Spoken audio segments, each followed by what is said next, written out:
What is up, YouTube, Facebook, Twitter, Apple, Spotify, and everyone tuned in on the Texas Sports Unfiltered app? Welcome in to another edition of Bucky and BK live on Texas Sports Unfiltered and on the free TSU app. Today is Wednesday, October 2nd, 2024, and the Buck and I are with you for the next 2 hours. On today's show, the Houston Astros are on the brink.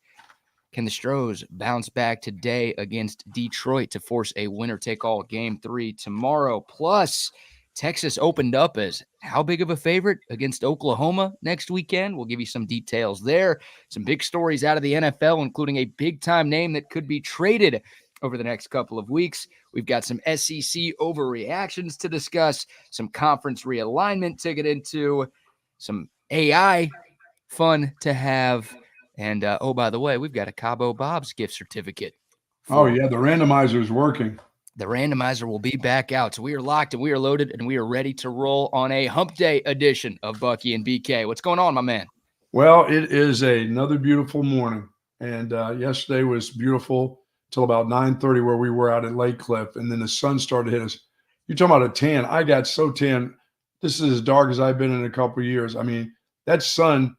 I looked yesterday, I'm like, me, I don't wear shorts a lot when I play golf because I'm a professional. So I generally go out there in long pants like the real tour does. Mm-hmm. But yesterday I was in shorts, man, and that sun where we were, you were right. That thing hit us right now, 9:30. And even just for the half hour we were there, BK, my face got burned from just sitting there. Yeah, and I had sunglasses on. It was warm. And the sun was bright throughout the day. I went on to play golf then, so I was right dead smack out there in it yesterday. That sun was warm, but it was beautiful in the morning. Once again, in the 60s. Again today, another beautiful morning, but it'll get up there again today. Not quite fall yet, folks. I'll let you know when it's fall. I'll be back. By the time I get back, it's possibly fall, but maybe I'll let you know when I get back from where it truly is fall back in Pennsylvania.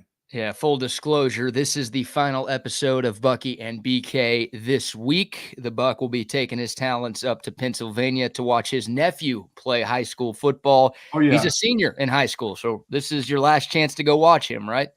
Yes, it is. I have not seen him play yet, so I'm going to get an opportunity to watch him play. He traded over from one Catholic school to the dreaded Central Catholic School in Allentown, so although he may be a traitor, I've got to go watch him play anyway. He's kin folks, so I got to go check him out. Yeah, that's a good way to take advantage of the Texas bye week, and I will be observing the Jewish high holidays starting tomorrow. Rosh Hashanah. Happy Jew Year to all of those who will be celebrating over these next couple of days. Now that starts tonight for you?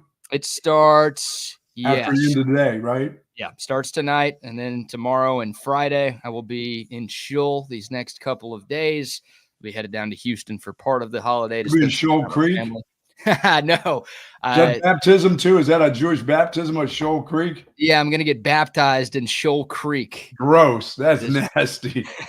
Because that makes sense. Jews getting baptized. But no, not Shoal Creek, not Schultz Garden, but Shoal. I'll be in Temple hanging out with Stan Drayton over these next days.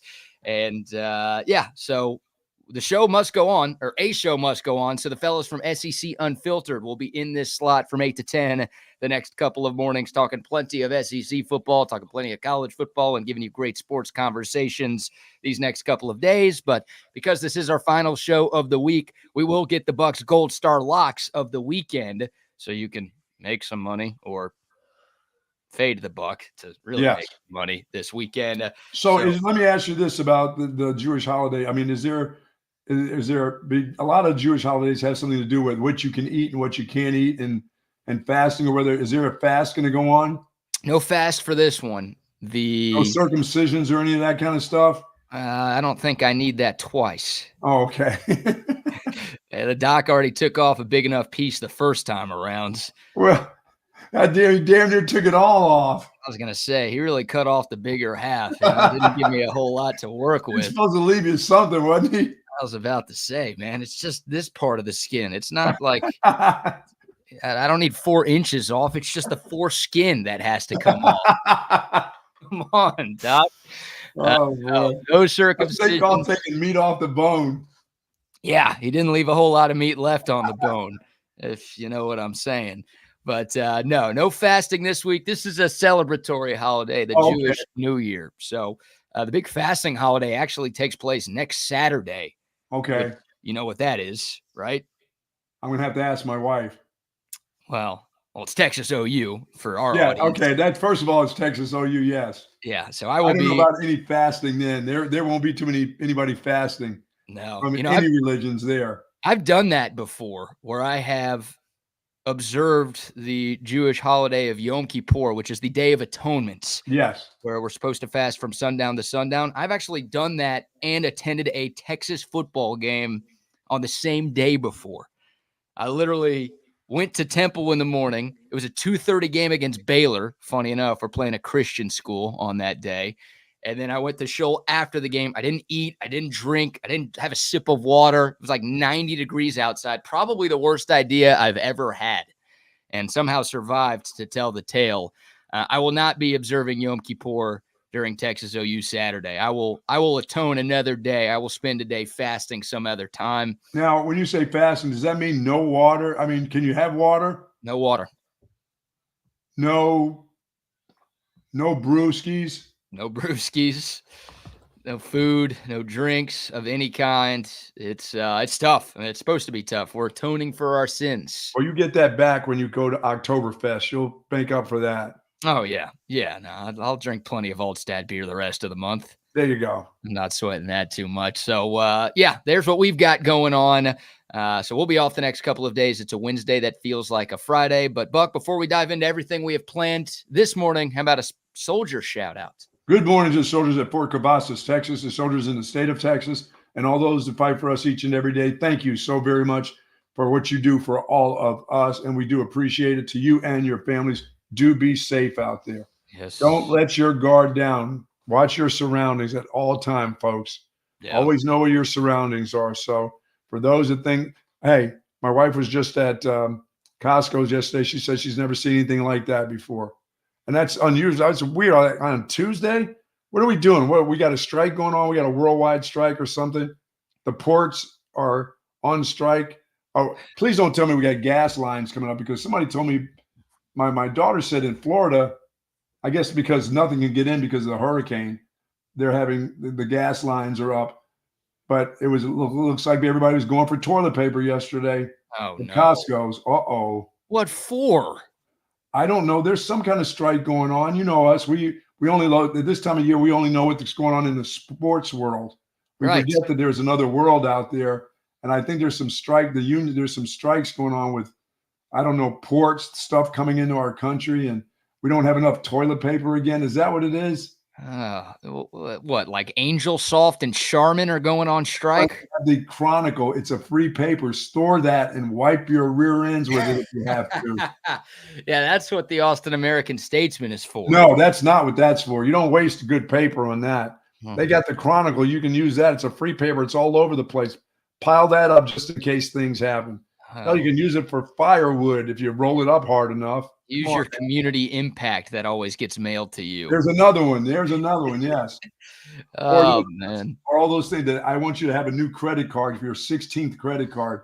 Here, there's all kinds of stuff to burn. Yeah, stop using your bathroom rug. Just use the newspaper instead, kids. Come on, man. Oh, man. Well, that's a mess. Obviously, what's going on in Israel right now is a mess again. So, yes, thoughts and prayers to the folks affected there. But, yeah, apparently some sort of strike going on the East Coast that, for some reason, people in Austin, Texas are freaking out about. So, I'm not going to do that. I've got enough toilet paper here anyways. But, yeah, we're going to be okay on this one.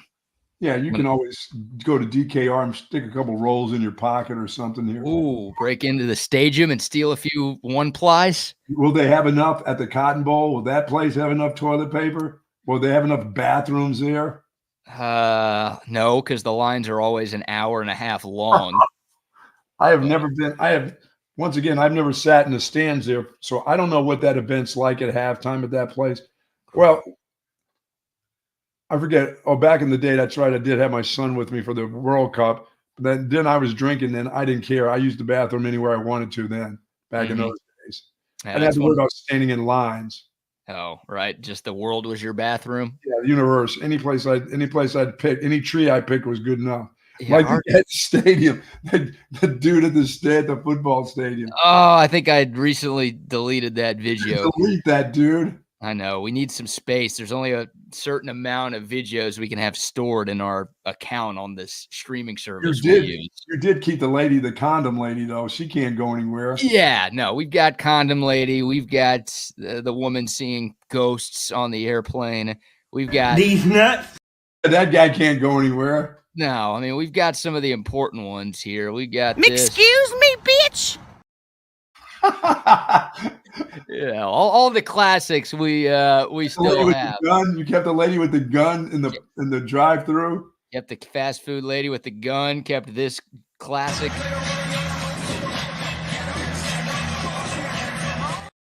The classic still remains.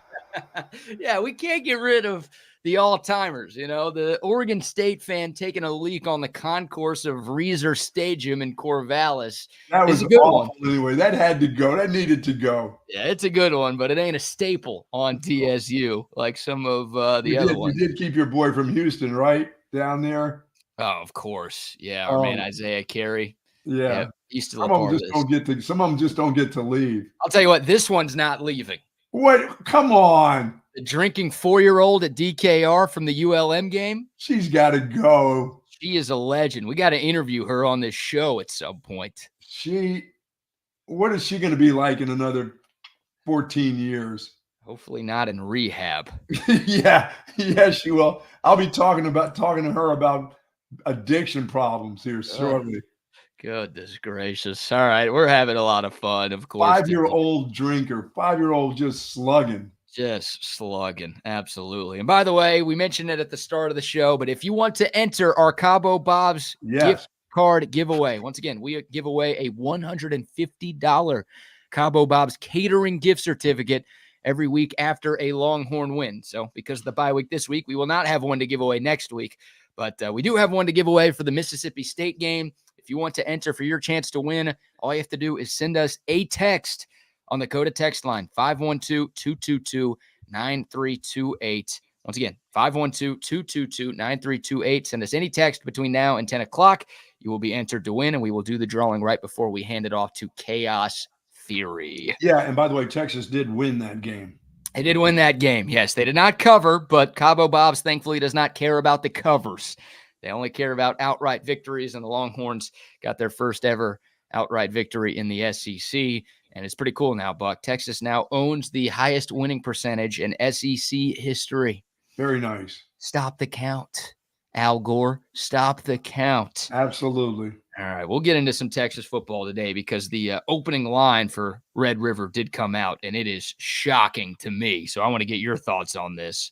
But little postseason baseball, Buck. Oh, yeah. To dive into.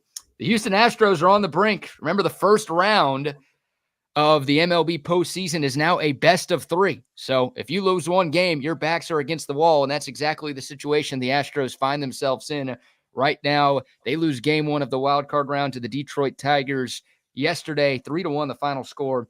The Astros were down 3-0 going into the bottom of the 9th inning. They mounted a rally. The first 3 batters of the inning reached. Yainer Diaz hits an RBI single to make it 3-1, and the Stros were able to load the bases with 2 outs.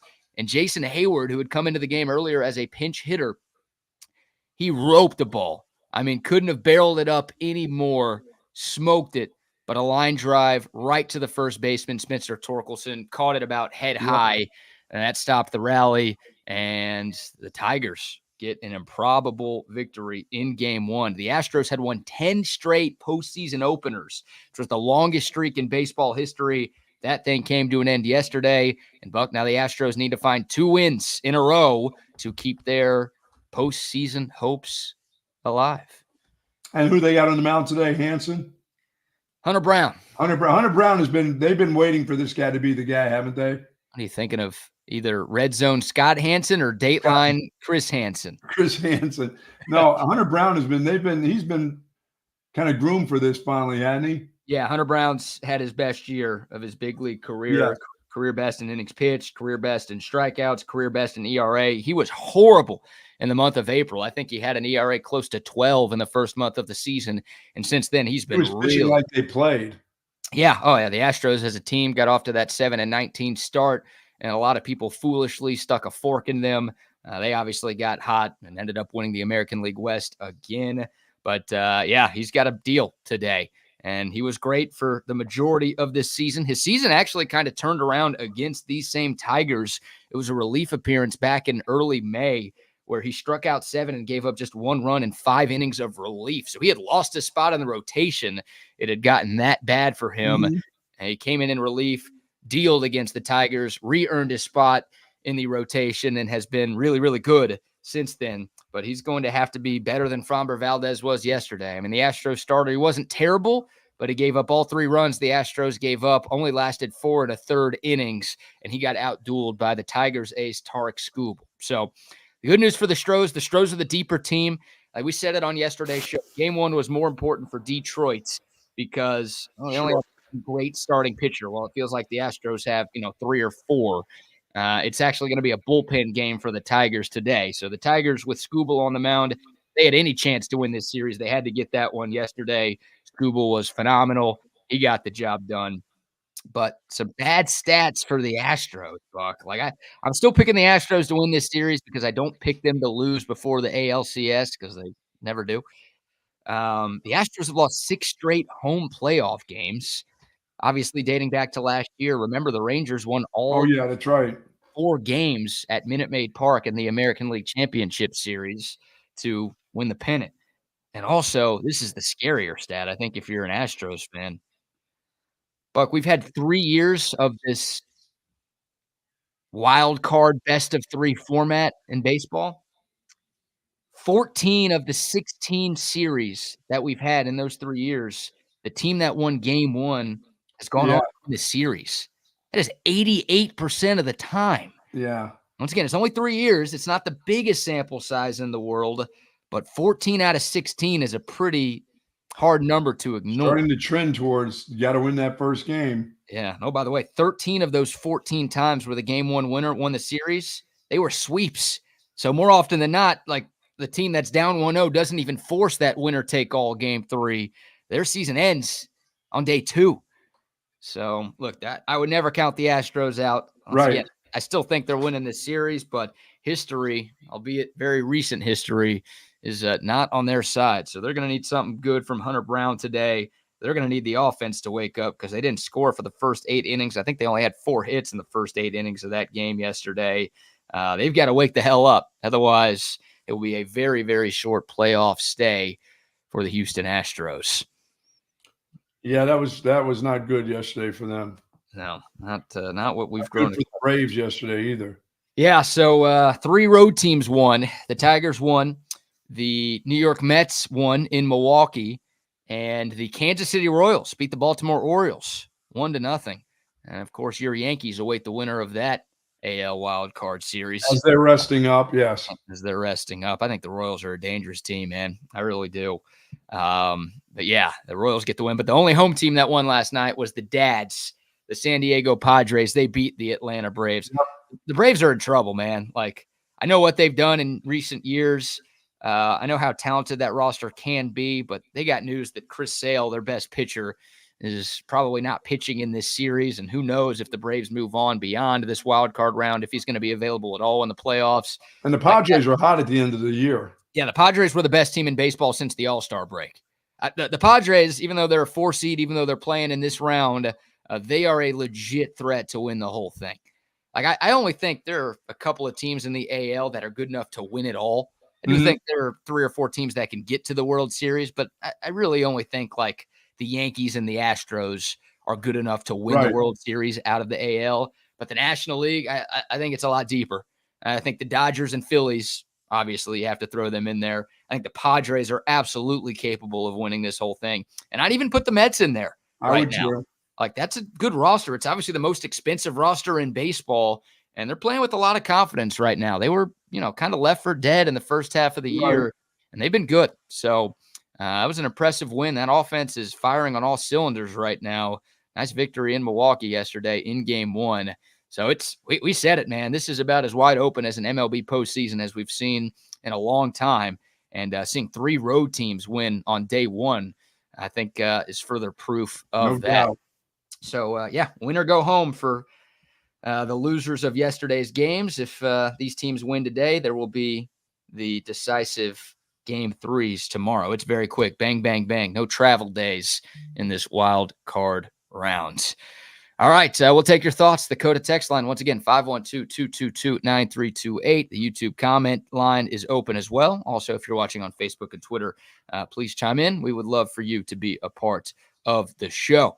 Okay, Buck, before we get to this Texas OU line that has me flummoxed this morning, and that's a word as a Jew I don't use very often, let's give a few sponsor shout-outs. So good our friends over at Texas Orthopedics. Folks, if you're seeking specialized patient-focused orthopedic care, contact the experts at Texas Orthopedics.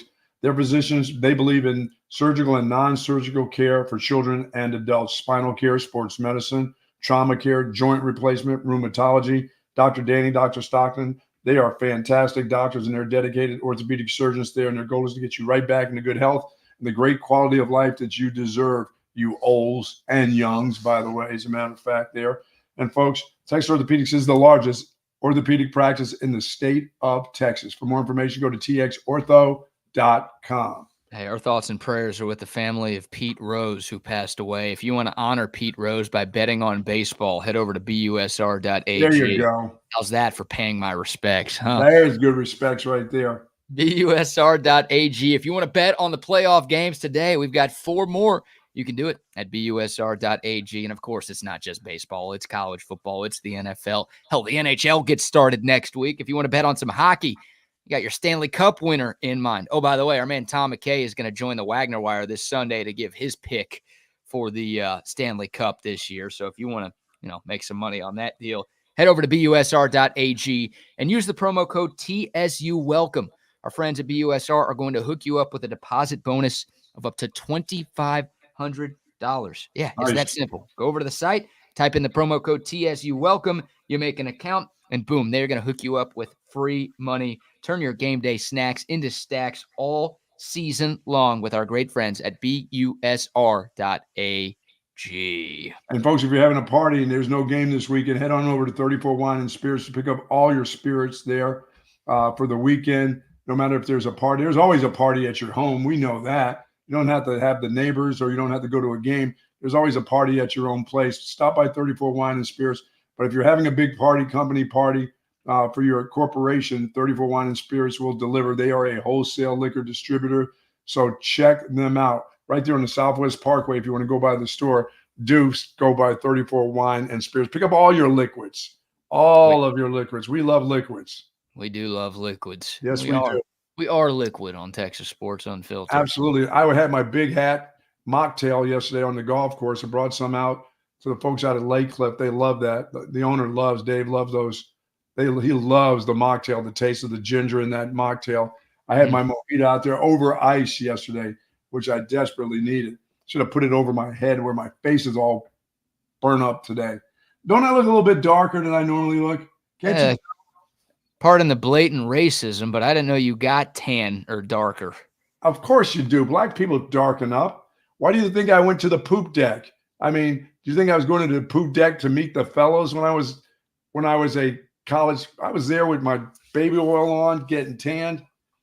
Well, that time of the year was a great time for me to get a tan. It's very similar now. All of a sudden, I'm getting darker now. The sun is brighter. I will stay outside a little bit longer, but it doesn't stop the sun from burning any type of skin. Yes, black people do tan. And yes, black people like myself need to put on tanning oil, not tanning oil, but the stuff that keeps the rays off of you. What's that stuff called? Okay, come on. What is it? FB3, FB30 or whatever? P90X? P90. That's a game. Isn't that like a Game Boy? What are you talking about? P90X. What is that? Is that a video game? No. Okay, you're thinking of SPF. Yeah, okay, not PF. You're thinking about college football games that you've been playing with on your video. No. I need to put that on. I still don't put that on. Yeah, I can't believe that. Sunscreen. I don't put on sunscreen. Do you burn? Like, you don't look burnt. No, I don't. Now, if I go out there without a hat on, I will burn. Okay. But my face gets tanned. I get darker this time of the year. You need some Diddy oil? No, no, Gerald. I don't need any Diddy oil. I don't know. You're talking about putting on a bunch of oil. You say you don't want sunscreen. You just want the oil. So we're having a little. I do get a little darker. When I put a little bit of oil on, I will get. It tends to burn a little bit, but it doesn't burn me. It doesn't. I don't get like you from the beach. If you don't put it on, you hurt. I don't hurt. If I don't put on every 30 minutes, I hurt. Yeah, no, I don't get. It doesn't burn me like that. I got two colors. It's the white you're seeing right now, and it's red. Ain't no tan for me. Sorry, Diddy. No, I don't need that oil. Don't call me Diddy. Call yourself Diddy. That's you. That's your idol right there. You were having freak offs on the poop deck back in the day. That was your bit. I was the king of the freak offs. Yeah, that's not something you should be admitting out loud. Oh man! All right, we are 10 days. Everybody was of legal age. How's that? That's better. Hopefully, everyone was of consenting state. Of course, yes. Okay, that was not always the case for Puff Daddy. Wow, that guy is going deep underneath the jail. I'm still waiting to hear that he escaped. No. I still feel like somehow, some way, he's going to get off from all of this. No, that dude is not getting anywhere. If he gets out, he'll be dead. He's got too many names, too many people. His deal is to stay where he is and not even think about getting out of there. He's not going very far if he does get out. I think he's more likely to get offed if he does stay in jail. Yeah. And he is detained, because then he's got to talk, and then he might squeal, If he just escapes and flees to another country and nobody can find him, then,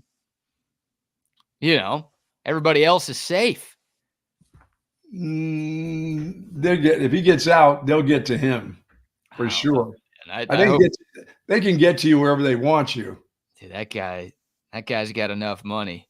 Like, hey, if this makes me a piece of shit, so be it. There are plenty of other things that make me a piece of shit.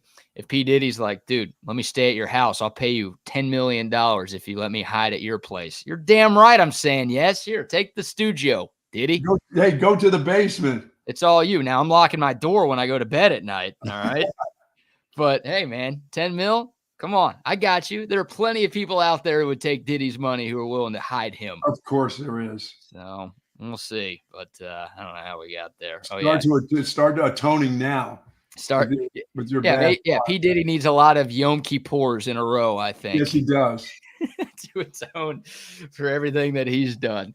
All right, my man. We are 10 days away from the Red River Shootout, Texas and Oklahoma, coming up next Saturday. By the way, we will be up there in Dallas. We'll be doing a live roundtable broadcast next Friday afternoon. We will be doing our pregame show from the fairgrounds next Saturday before the game.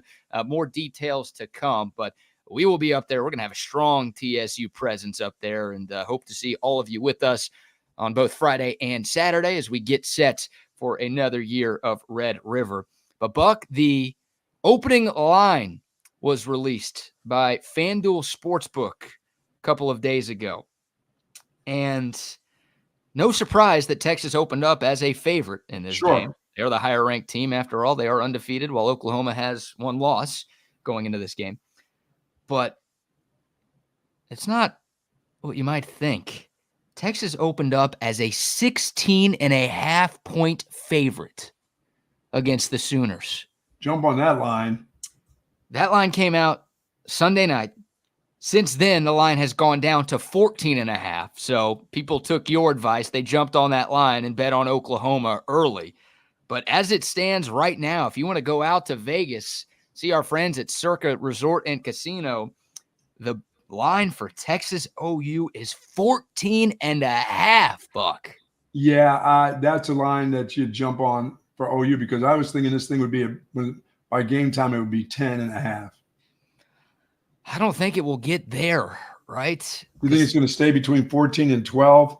Yeah, I do, because Texas doesn't play this weekend and Oklahoma doesn't play this weekend. So yeah, everybody should be ready to go. Unless we hear about some catastrophic injury on either side, knock on wood, like there's nothing that can realistically change the line that much to get it from, 14 and a half down to 10 or 10 and a half. Yeah, I mean, that gives their young quarterback a week off and another week to learn the offense and get together. We know what their defense is about. They're pretty good on defense. But, dude, they can't run at the length of this desk that I'm sitting behind right now. And that's a problem. The only one running it is the guy playing quarterback, and just smash him. When he takes off, you got to smash that dude because he is going to take off. Yeah. There's going to be a spy necessary. There's nobody to throw it to. There's no reason to drop 1,000 guys in coverage. Need people close to the line of scrimmage because he's going to be their main runner. So he needs to be the guy that takes the hits. Sure. Yeah, you got to make life miserable for Mike Hawkins Jr. Some call him Mike Hawk for short. Tony Hawk? I don't think he's Tony Hawk. Okay. Maybe brothers with Tony Hawk, although they look about as alike as you and I do, so I'm not sure about that one. But look, Mike Hawkins Jr. will be the first true freshman to ever start Red River for Oklahoma. So, the record for first-year quarterbacks in the Red River game is not great. And once again, this is a true freshman playing in what is an atmosphere unlike anything else. Now, hey, I'll tip my cap. In Hawkins' first career start, he went on the road in a hostile environment in the SEC and beat Auburn. And he made a couple of huge plays in the fourth quarter to come back and win that game. So this dude's got a little moxie to him. But yeah, if you're Texas, your job is to make life as difficult as possible. Absolutely. For the true freshman in the Cotton Bowl. Yeah, I know this offense has to do a lot in that football game, but I'm putting it really on the defense. That guy's a freshman out of high school. You need to get after him. You need to confuse him. You need to hit him when he takes off and runs. You're talking about playing to the echo of the whistle. He's going to get every echo of the whistle hit during the course of that game because I know if Quinn Ewers starts, he's going to get it. That's just what they're going to do to him. Well, the winner of this game is seemingly always the more physical team, right? Yeah. And it was pretty surprising to see Oklahoma win that battle of physicality last year because we thought, Texas had turned a corner. We thought the Longhorns had pretty big advantages on both lines of scrimmage, and credit Oklahoma. Like they were able to win up front on both sides of the football last year. On paper, this is the worst OU offensive line, and hell, not just on paper, on eye test, this is the worst OU offensive line I've seen in a long time. And Texas has one of the best offensive lines in the country going up against a very good OU defensive front. But still, you feel like, once again, Texas has the advantage in the trenches here. You've got to showcase that stuff next Saturday. You can't get punched in the mouth like you did in the first half last year. Otherwise, this does turn into a four-quarter game where folks are going to be sweating in the bleachers up there. Yeah, they have the best defender on the field. Stutzman? Yeah. The T-shirt model? Yeah, the T-shirt model is the best defensive player on the field, and he can make a difference. You've got to neutralize him. You can't let him run free. Somebody has to make sure that guy doesn't knock out your quarterback, your running back, or your wide receivers. He can knock them all out. Right. And he covers a lot of ground. Yeah, he's a monster. He's the guy that plays to the echo of the whistle. I mean, that guy will come in there head first on you when you think the whistle is blowing. And all of a sudden you think it's late. That guy will come in there and try to knock you smooth out. And he hates Texas, as we know. He's got the horns down tattoo on his leg. And, of course, he and Brett Venables sported the NIL shirts after the game last year where they were both smoking cigars, hanging next to each other with the horns down. Don't forget, Buck, Texas fears Oklahoma. Oklahoma only fears God, and Kansas and Oklahoma State and Tennessee and Arizona. Yes. But if I'm Steve Sarkisian, I've got pictures of those shirts. And hell, I've just got that picture all over the locker room. Like every single player locker has Brent Venables and Danny Stutzman sporting those shirts in them. Because I do play that card this week. Yeah. Like this is a revenge game for Texas. Yeah, that is to be played up. And that is, this is, like I said, it was a great timing was perfect for Texas to get away from football for a little bit. But once I get back to football, all that stuff is back in play now. Oh. This is Texas OU week coming up, and it needs to be just as nasty. And anything that you can pull that rabbit out of your hat, do it. Oh, man. You know what I'm doing? And I don't know how often coaches do this, but hearing you say that it still happens is good. I am showing the offensive line the goal line stand that the OU defense had on repeat. I mean, every single meeting, every single film study, every single time these guys are just sitting at their lockers trying to chop it up and have a good time. You know what's going to be on in the background? 1st and goal from the 1-yard line. Absolutely. And getting stuffed 4 straight times in a huge turning point in the 2023 game. Like, I know you don't want to play with too much emotion, but I want this team to come in pissed off next Saturday. Yeah, they can't come in like they started the Mississippi State game. It can't be that kind of energy can't be there. It won't be there anyway. I mean, I know it doesn't matter if what that game would have been like. The energy in this game is totally different. But once again, your energy level can take you a long way in this game. I like when people say, "Oh, it only takes you so far." Oh no, you got to have 4 quarters of energy in this. This can't be okay unless it was like when it was 49-zip. Mm-hmm. Your energy level they weren't going to catch you. You know how that was going to be. But for this particular game, it's 4 quarters of energy. It can't fade away. It can't fade away. I mean, you can't play stupid football and win on just energy. You still got to play smart football. But if your energy level is down, BK, you come in the 3rd quarter, you start to lose it, and it's, you lose that pop. It'll hurt you in this game, and you'll get hurt in this game. Yeah, Texas had 3 turnovers last year, right? Their first 2 possessions of the game were Quinn Ewers interceptions. The first play of the game was a Quinn Ewers interception. So you need him. You need everybody to get off to a much better start than they did in the 2023 game. You can't lose the turnover battle. I know you've got more talent than Oklahoma, and hell, this year's Oklahoma team is not as good as last year's Oklahoma team, but you can't be -3 in the turnover margin. Yeah, your defense needs to be suffocating on a freshman quarterback. It has to be all day, and it has to make him turn the ball over. It has to make him make a bunch of bad decisions, whether it's handoffs or whatever it is. This is the day that he forgets snap counts. This is the day that when he gets ready to hand it off, the running back's arm isn't high enough, and he hits him in the nuts with the ball. I mean, it's one of those kind of days. Yeah. That Texas has to make it defensively, has to make it so uncomfortable for this team because they're so bad offensively. And this is not the day where their offensive line decides to stand up and play well. Are you saying it's time to call in Greg Williams for a little bounty gate? You have to do everything, and this is all in, Jerry Jones. You're all in. This is the game because you know what you're going to get the following week against Georgia. You don't get any time off. You don't get a chance to breathe after this. So it can't be one of those emotional, "Oh no, we left it all out on the field against Oklahoma." You will have plenty of energy left for the following week because that's just the way it's going to be here in this town. Yep. And all week long from that point on, you got 2 straight weeks of nothing but craziness. So, but you can't start it off the following week until you take care of what's going to happen up there. This is a huge rivalry game that everything goes. Every bulletin board material, I don't care if it's from 20 years ago, it all gets up there to this next week. Yeah, I think it's the biggest game of the season, every season. I know you've got Georgia coming to town. I know you've got a trip to College Station at the end of the year, but this is the game. One at a time, and this is the one. This is the one. And going back to that Vegas line, so once again, Texas opened up as a 16.5-point favorite. I'd have dove at that. Which is insane to me. I can't even rack my brain around the fact that the line is that big. And I'm a huge believer in this Texas team, and I've watched every OU football game, and I'll watch more OU football between now and next Saturday, and I know they've got their issues, but with what we know about this game, that is asinine to me. It's the 2nd biggest spread in Red River since 2006. Maybe the bad news for Texas, the 2015 game. Oklahoma entered Dallas as a 16-point favorite. Not only did Texas cover, but they won that game outright under Charlie Strong.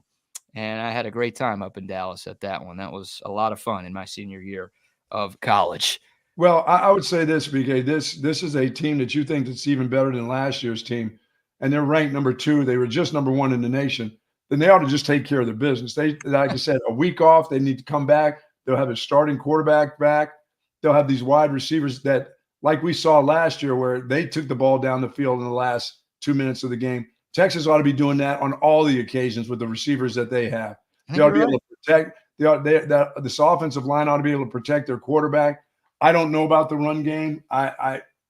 it's generally who can really run the ball, but it's basically who's the most physical. Maybe not so much in the run game, but who's the most physical on both lines of scrimmage.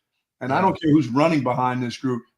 You're looking for a certain amount. I'm not looking for a certain guy to have this many yards, but this is one of those games, if you can rush for 130 against them, you should be just fine. Look, it's one of those games that, like, if Auburn had the same roster as Oklahoma, yes, I would have no doubt that Texas would win and cover the 14.5 to 16.5. But because it's that game against that team in that stadium, like it's the same thing. Whenever Oklahoma is favored by a number close to that, it's like, no, Texas is going to cover. Like, I don't know if the Longhorns are going to win because OU's better this year, but like, that's too many points. Yes. Whenever you see lines like that in this game, and I know every once in a while we get a blowout. You brought up 49-0. Texas won and covered that game incredibly easily. And there are a few blowouts on both sides in the history of this game. So it can happen. But way more often than not, this is a game that is decided by single digits and, hell, one score. And I am terrified. Like, I don't bet on Texas anyways, but I would advise you to steer clear of that one because that is a massive number for a game of this magnitude. Yeah, I mean, once again, I will put the emphasis that the defense needs to be the ones that really do some damage here in this football game. They've got to cause a guy, like you said, when he goes down that tunnel for the first time and he's in this game, it's going to be different. I mean, he's just at Jordan-Hare Stadium where, I mean, that's a hell of a place to play your first game. But this one will be so different. It will be so different in his mind because people will be in his ear 24/7 from that point on about who you got to play against and what it's like to be at this place. He's probably thinking, it can't be any worse than where I just came from, can it? Yeah, it can. Yeah. And yeah, it will. And yeah, it will. Yeah, and look, Michael Hawkins Jr. is a Metroplex kid. Played at Allen and then played at a high school in Frisco. So I don't know if he's ever been to this game. Hell, his dad played football for Oklahoma. So there's a good chance that Michael Hawkins Jr. has been to this game and experienced it as a fan. But as you know, walking through that tunnel on game day, man, unlike anything you got in college football. And plus, with the Horns have the better team right now. I mean, oh yeah, like I said, defensively they have to make that offense pay. That offense has nothing going for it, with the exception of a new quarterback that will have the jitters, but he wants to run and take off. He's going to play outside of the box. They can't keep him inside the box, BK. That's the deal. Their offensive coordinator, whoever's calling plays, they won't be able to keep him. He will want to be a hero in this game. Well, they don't have very many threats on offense. So he's the guy, you know? OU was down 4 receivers against Auburn and still won. Now, Texas is a hell of a lot better than Auburn. But I am fascinated to hear what Brent Venables says next Monday. And I am very curious to see what the injury report looks like next Wednesday. Because if Oklahoma – Dylan Gabriel.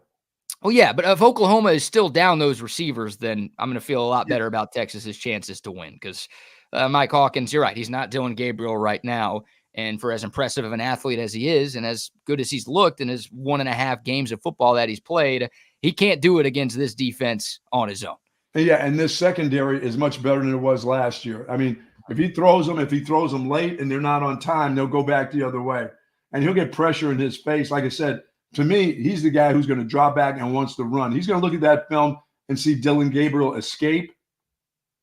But I think that the guys who will rally to the ball this year will knock him smooth out. If he tries to escape and he wants to become a football player instead of the quarterback, then he may have some problems. If he's going to take on some of these guys in the secondary and some of these linebackers, when they catch him, they're going to knock the living shit out of him. Yeah, and as crazy as this might sound, by the way, one of our resident OU listeners, Tanner, says Deion Burks and Taylor Tatum are expected back. So Deion Burks, the Purdue transfer, who's had a very good start to the year, and Taylor Tatum, one of the running backs for OU. So those obviously would be helpful for Oklahoma. I can't remember what I was going to say. What did you just say? I was just saying that they'll make him pay when he takes off and he runs with the football. Oh, yeah. You know, as weird as it is, Buck, because we are talking about a true freshman quarterback who has started 1 game. Mm-hmm. I think Michael Hawkins Jr. is the best quarterback Texas has seen this year. Like maybe the kid from Colorado State, just because, he threw for over 3,400 yards last year. But from what I've seen from Hawkins, hell, the Michigan quarterback that Texas saw got benched because he stunk. UTSA, Owen McCown is not as good as Mike Hawkins Jr. If Blake Shapen played last week for Mississippi State, I would say he's better than Michael Hawkins Jr., but Texas saw a true freshman making his first career start against Mississippi State this past weekend. Like, Mike Hawkins Jr. doesn't do a ton to scare me because if you're ranking the best QBs in the country this year, he's not very high. But he might be the best QB that the Longhorns have had to see so far. Well, like I said, he'll be the best athletic guy that they will see to date. And that gives me thoughts that's when he thinks he sees something, I'm gone. I'll show my athletic ability. That's where you have to punish him. And in a game like this, that's where you can punish him. These are where the hits hurt and they really, really count. So that'll wear on him as the game goes on. But you can't give him the success that Dylan Gabriel had when he tried to escape. Gabriel just kept getting better and better. And when he'd escape, he would run. He made things happen. You can't let this kid get that kind of momentum. This kid has to pay for running. You're right. And he's going to try to make some throws that he hasn't done, and the guys in the secondary have played much better. And I think he'll get more pressure on him than he's seen. Obviously, he'll get more pressure than he's seen all year. But I don't care who's running the ball. They still don't have a runner. So they can I don't care who's back. Well, anybody who's back is better than what they've had. So they don't scare me in the run game like they used to. They don't have that H-back, whoever that dude always is, that ends up being runner, blocker, pass catcher. I haven't seen that from them. They don't have that spectacular H-back dude that I've seen for years with them. As you said, they're just getting wide receivers back, and none of them been on the same page.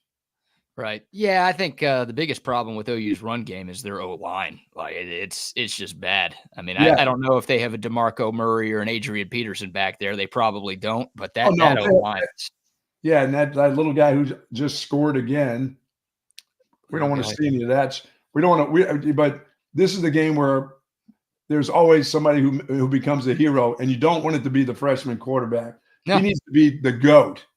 I went back and just looked at the box score of the Texas-Alabama game from last year when the Longhorns went up against Jalen Milroe. Now, yes, Mike Hawkins Jr. is not Jalen Milroe, but Texas did such a great job of keeping Milroe in check. They were so disciplined. That's the key to stopping a running quarterback. Like, you've got to maintain your lanes. You can't lose contain. You can't try to be a hero. Just do what you're supposed to do. Jalen Milroe against Texas, 15 carries for 44 yards. That's 2.9 a carry. If Mike Hawkins Jr. has that stat line, because I think there are going to be a lot of design runs, and like you said, I think he's going to take off and run a lot on drop back passes. If he's averaging 2.9 yards a carry, then you're going to be fine in this game. Yes, you will. He had a 48-yard run for a touchdown, actually on the first drive of the game last weekend against Auburn. Like, just go watch that play. If you want to see how fast Mike Hawkins Jr. is, see what type of runner and athlete he is. Like, if you lose contain on him, he's a better athlete than Dylan Gabriel. He's not a better quarterback. He's not a better thrower. But we saw what Gabriel did when he took off and ran against Texas last year. If you lose contain and lose your wits, he'll take off and make some things happen with his feet. Yeah, that's where he gets his momentum from. It won't be from throwing the ball down the field, because I don't think he's going to throw any. Now, is the dude that shake and bakes everybody up last year, is he back again, or is he still hurt? I don't know. The wide receiver. Farouk. Is Farouk still around?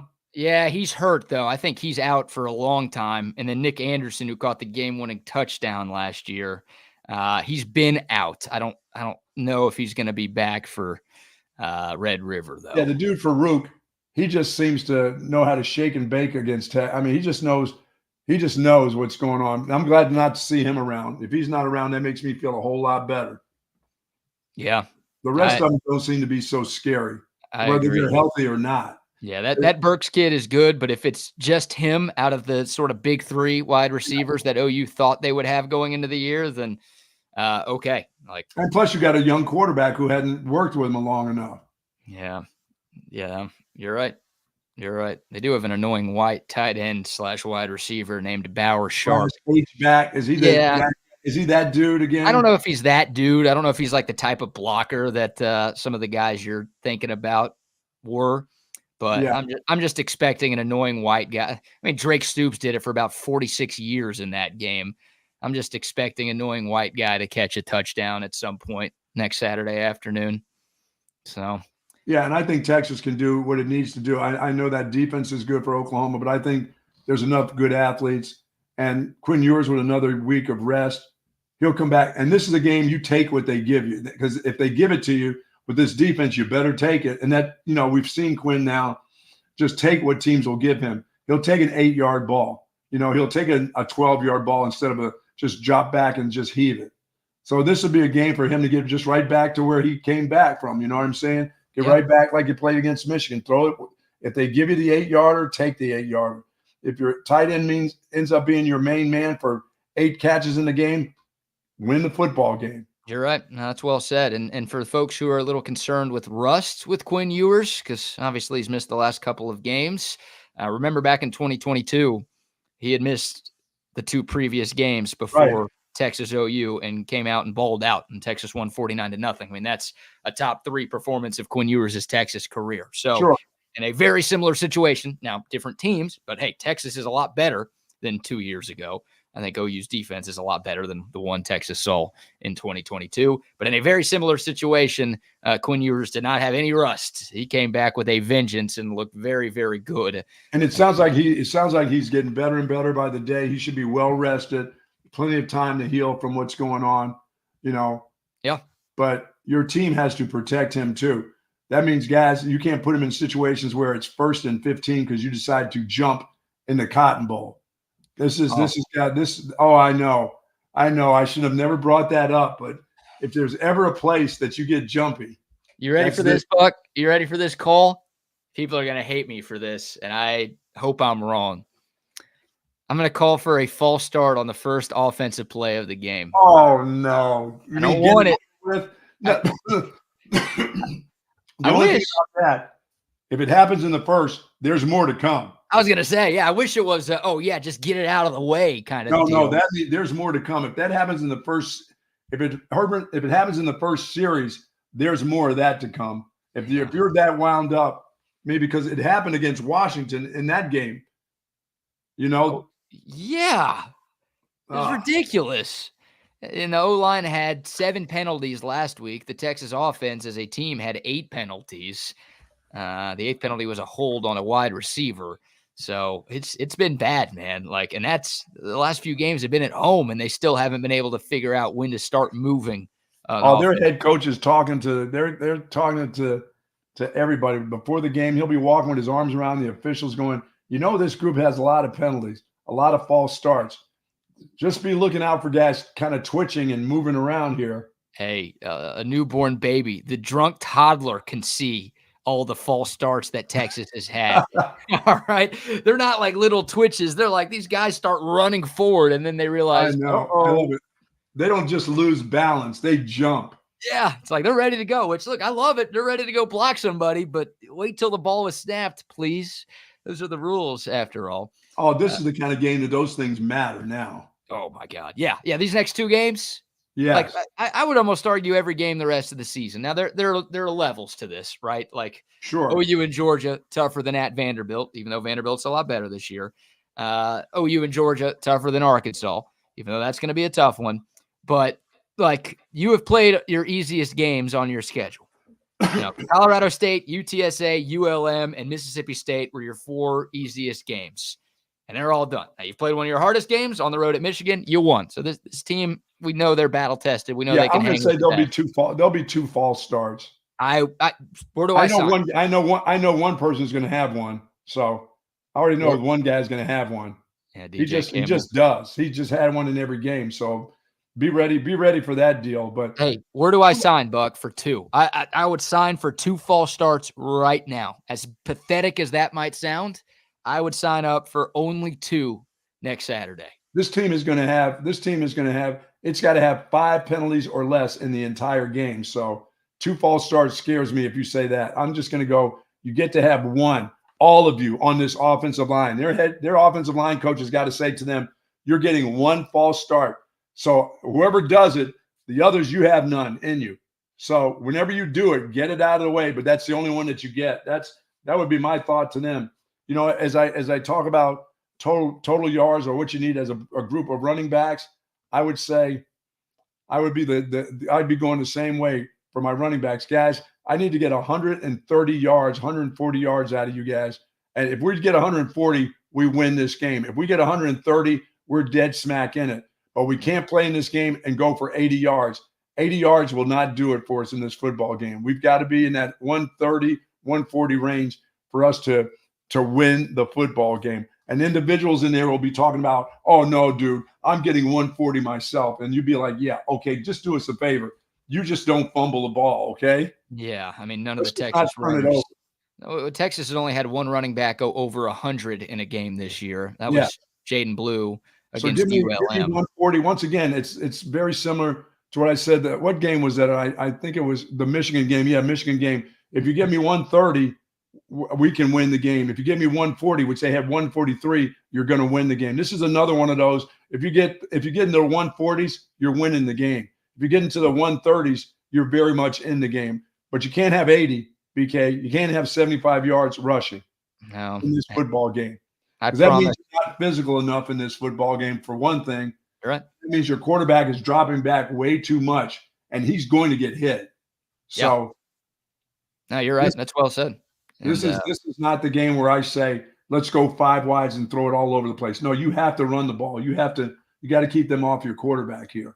I will have the stat on Monday, and maybe CB already has it. Hell, maybe Jeff Howe has already said it on It's Only an Hour. I know he's a big fan of this stat, but there's some number out there that basically says the winner of the rushing yards battle wins this game every year. Like, I don't know if it's 100% of the time, but it sure feels like it's like 80 to 90% of the time where the team that has – this would be a great game for Jaden Blue to get in, take care of the football, and really get himself going. I know, but this is, for me, it's really Sark talks about how much he needs the kid. Well, the kid needs to understand how much the team really, really needs him in this football game. He's got to take care of the football, but he also has to have an outstanding game. And if it goes on the ground, that would be it for me. He wouldn't get a second chance in this particular football game. That thing hits the ground next week, BK. No. He's out.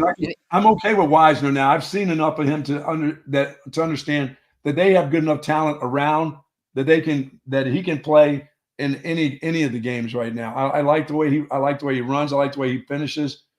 But the other dude who can't pass protect, then the running back coach needs to get him. That needs to be his deal because he needs to play. Yeah. But if Jaden Blue is your starter, he needs to hold on to the football and he needs to have an outstanding football game. Dude, if he fumbles, he's not only out for the rest of the OU game, he's out for the entire Georgia game. I can't. No, he doesn't. He won't be the starter again. He won't get to be the starter. I don't even want him. I don't even want him on the field I don't even want him on the field for the rest of those 2 games. If he fumbles on Saturday, I don't even care if he loses it. If he fumbles on Saturday, dude, that's a problem. Like, what is it? Once is a coincidence, twice is, I don't know what I'm saying, but there's some expression that has something to do with that. And if you fumble 3 times in 2 weeks, that's a problem. It doesn't. For me, if they hit the ground and they get them back, I don't care. You're just playing. You're messing with the baby. You're not really hurting the baby. But if you get the baby back, that's fine. I've had guys who fumbled, but they went in there and they grabbed people by the balls, or they broke a finger, or they bit somebody to get the ball back. It didn't matter. I'm like, fumble. Did we lose it? No, my guy got it back. Oh, it came out, but that same dude went in there and somehow, I don't know what he did. I don't know if he grabbed these nuts or whatever he did, but he ended up getting them back. I had a guy Ricky had a couple of those where he got them back. And I'm like, what did you do down there? He said, well, I did some stuff. I'm like, really? Yeah, he said, I did some stuff to fingers and things like that. I'm like, like broke a finger? He goes, yeah, I mean, I almost twisted it all out of the socket. Oh. He said, but I got the ball back. I'm like, okay, that doesn't, to me, they may count in the stat as a fumble, but that's a fumble that you got back. You did what you had to do for the team to get it back. But this dude, if you lose it to the other team and they get it, he's only got one more of those in him. And in a game like this, he won't get a second chance in that game. No, I mean, Jaden Blue on that second fumble this past weekend made 0 effort to even try for the ball. Like, he just gave up on the play. I don't know if he thought he was down. I don't know if he was like shocked.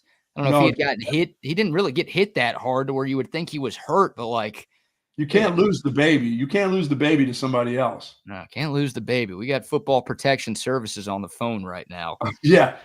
Yeah. And hopefully he'll just have a great game. He'll get in there and have a great game.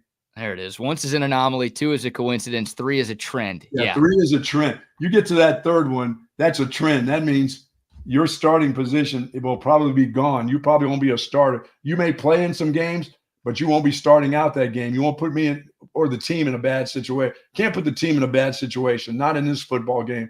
And as I said, they hit harder in this game. They go for the ball. They go for strips. And that's what I'm saying. It's the same way for both sides. This young quarterback on the other side who thinks he can run with the ball, make him pay. But before he gets to the ground, you're looking for strips. You're looking to tackle him. And every run he thinks he's an athlete in, he's going to have to pay with a hard hit. He's never been hit like this before. He didn't get hit. The last time he got hit was probably never that much in high school. He's probably such a star. But now at this level, in this particular game, if he thinks he's going to lower his shoulder and become a running back at the end, those guys in the secondary and the linebackers, and there's some big linebackers at Texas that need to make that dude pay. Yeah, you're right. That's and if that helmet happens to hit his ankle in that pile on the way down, when you got your head down and his ankle's there and it hits that, I'm sorry, it's just football. Oh, man, you want to see some Jackson Arnold in the game for OU? What am I going to do? I just happened to go and I missed it, but his shin was right there, and my helmet hit him in the shin. I didn't go helmet to helmet. It sounds like you're putting a bounty on Mike Hawk. You're just playing football. You're playing to the whistle. Nobody ever said, did anybody ever say you can't hit a guy in the shin or in the ankle? Your helmet can't hit that guy's ankle. I've never heard of it unless that's a new rule. Well, just sounds like you're promoting it, you know? No, that game promotes itself that way. I don't have to promote it. If you played in it and been around it, it's already there, you know? If you're standing around the pile there and you know where your mom and dad and your girlfriend is in the stands, don't be looking up at them. You better have your head on a swivel because somebody's going to ear hole you, and it'll be the T-shirt guy. That guy will be around the piles. And if you're standing there and the whistle just blows, that guy's helmet will be right in the side of your head, in your ear hole, or in your ribs. Because that's how that guy plays. Do you mean Danny Stutzman, or do you mean the guy launching T-shirts out of a cannon into the stands? I mean Stutzman, and he may have a launcher with him on the field, that guy.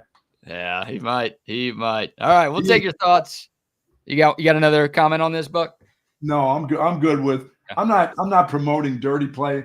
I'm promoting hard play. Sure. I think both sides are. I think that's normal for a rivalry game, especially this rivalry game. Yeah. And, it does feel like this game is more physical than most. So Texas will be tested. Now, they were tested at Michigan in an extremely physical game. And I said it leading up. Folks at Michigan were confident that the Wolverines were going to win that game because they felt like Texas was not physical enough to hang with them. And the Longhorns absolutely dominated that battle of physicality in Ann Arbor. Would love to see a similar showing next Saturday. That's the importance of this week off, this rest right here, because you will come back balls to the wall when you get back on campus and get ready for practice and stuff. It'll be crazy, and coaches will be so hard on guys right now. Oh yeah, you got to take hard coaching next week. Yep, you're right.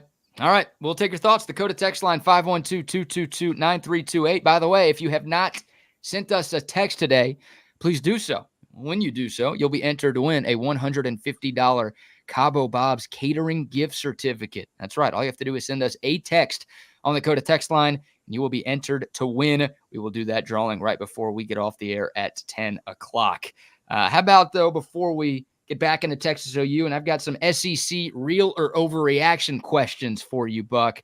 Before we get to that, how about some sponsor shout-outs? Folks, our good friends over at Leaf Landscaping and Supply Company, 2 locations, Pond Springs Road up north and, of course, Monterey Oaks south. If you're looking to bring in those roses, I mean, we're getting towards that time of the year where you can start cutting back your roses, or you're deciding that you want to maybe start a rose garden or anything else, create myrtles, all those different types of plants and trees. They've got them at Leaf Landscaping and Supplies. And if you don't want to do it yourself and you want to have a crew come in, talk to Jeff down south. Jeff will let you know exactly who can come in, when they can come in, and they can do it for you. I like doing that stuff myself because I like killing plants and things like that, paying for them and then killing them. Well, hell, at Leaf, they got all the plants in the world if you want to kill them. But do ask about fertilizing and what type of soil you need to have on some of these plants that they have at Leaf. But they do have the fertilizers. They have all the plants, roses, you name it. Gerber daisies, beautiful at this time of the year as it gets cool in the morning. Getting those daisies clipped, getting those roses clipped, bringing them inside. But folks, ask the folks about what you need to do. Don't just try to do it yourself. Don't run off to Home Depot, grab a bunch of stuff and start throwing it into the ground and then it dies. Ask the folks at Leaf. They are professionals. Leaf Landscaping and Supply. Not that Gerber baby. Gerber daisies. Not the Gerber baby. My favorite flower is the Gerber daisy, not the Gerber baby ditty. All right. So do go to Leaf Landscaping and Supply Company, as I said, up north at Pond Springs Road and down south at Monterey Oaks. And mention Texas Sports Unfiltered and get 10% off. That's right. 10% off of your order right there. Just mention us and get 10% off. It is that time of the year, BK. I know it seems a little hot right now still. I haven't called for fall yet. By the time the OU game is over with, it'll be full blooming fall season, I believe. So get ready to put those plants and landscape. And, hey, you can get mulch there also. If you want to mulch your plants, you can get that at Leaf Landscaping and Supply Company also. Beautiful, beautiful. And speaking of that time of the year, it's Texas OU time. If you want to be at the Cotton Bowl next Saturday, yes, there's only one place to go to get your tickets. That is sendtextickets.com. And how about this? A discount. Hey, our friends at Leaf are giving you 10% off. Our friends at Centex Tickets are giving you 10% off. Sweet. All you have to do is type in the promo code Centex10 at checkout. You will get 10% off your purchase. They got Texas OU tickets. They got some Texas Georgia tickets left. They got tickets to every Longhorn Cowboys tickets left for the Eagles and the Cowboys, but not many. Yeah, they got Cowboys tickets, Texans tickets. Hell, if you want to get down to Houston today for the Astros playoff game, they've got a few tickets left online right now. Just go to the website, sendtextickets.com. Also, how about a word now from our great friends out at Covert Bee Cave? It's really a family experience. I walked in the showroom today and everybody greeted me by name. How are you doing? What's going on? How's everything going? From a price standpoint, from a customer service perspective, just conversation when you come in, it feels no pressure. I want to buy cars here. The family buying car experience, one of the best that you will ever have. Come and experience it for yourself. Covert, born and raised in Austin. Very nice. Yeah, man. And while that Covert commercial was playing, I had to go run to my fridge. Oh, look at it. To get this bad boy. We've got the Olipop, the newest flavor of Olipop that I've never like tried. A Mountain Dew? Did you say that's Mountain Dew kind of? I believe this is a Mountain Dew. Ollie Dew? Ridge Rush is the name of the flavor from Olipop. Think about how much sugar is in a can of Mountain Dew. Oh, if you're doing the dew, you're probably doing about 50 grams. How about just or more? Or more. How about just 4 grams of sugar in this can of Olipop? Plus the same prebiotics, botanicals, and plant fibers that you get in every other can of Love Olipop. those botanicals. Those are the best. 9 grams of fiber in this can. And I'm going to do a little taste test on there. It's the first time I've tried this new flavor. How's the Rush? Oh, yeah, it tastes like Mountain Dew. Nice. Uh-oh, that's dangerous. Yeah, I do love the taste of soda. Yeah, this is what you get with Olipop. You get great taste, but you also get tons of health benefits that you don't get with the sodas that you've been drinking for years. Their slogan, a new kind of soda. Nice. It's exactly what it is. Shout out to Olipop. Get you some wherever you buy your groceries, H-E-B, Walmart, Target, Costco, Whole Foods, you name it. They've got it. It's Olipop. Love them. All right, Buck. I've got some real or overreaction questions for you. Okay. For SEC football right now. So we're going to go around the conference here, and I want to get, your thoughts on these statements. I'm going to give you a statement. I want you to tell me if this is real or if this is an overreaction based on what we saw last weekend. Start with this one.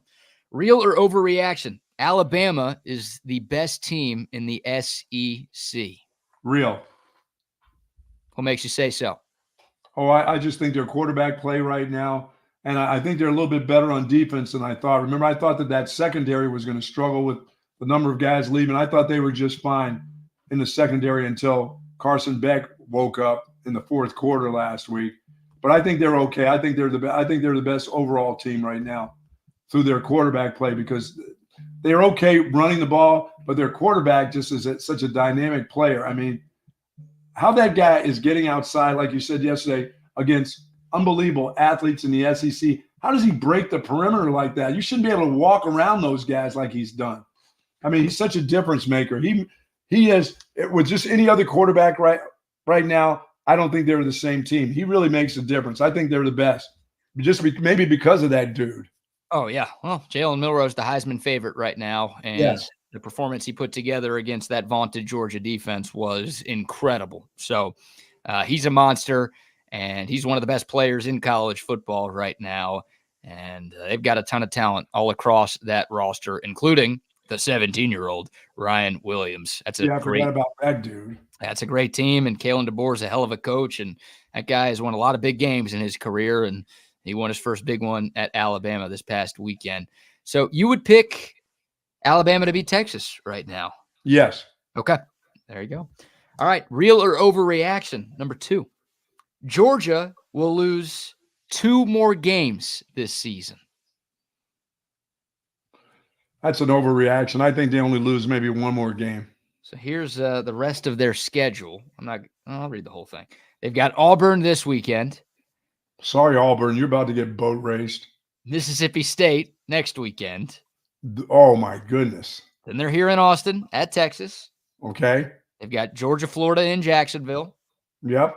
At Ole Miss. Sorry, Mississippi. Sorry there, Lane. Home Tennessee.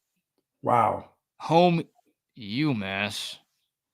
Yeah, how did that? Poor Minutemen. Poor Minute Maid. I wanted to call them Minute Maid Minutemen. Yeah, sorry about that. Poor juice boxes. Poor Astros home ballpark.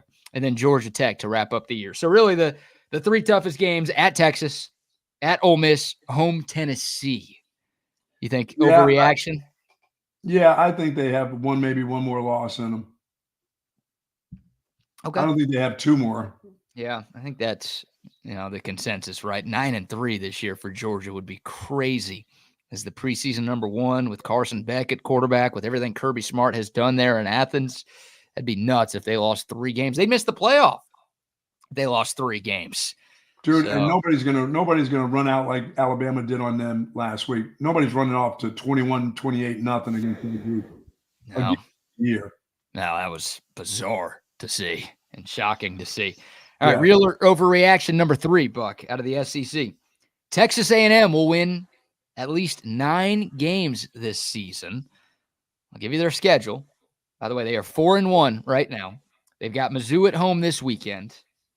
They go at Mississippi State, home LSU, at South Carolina, home New Mexico State, at Auburn, home Texas.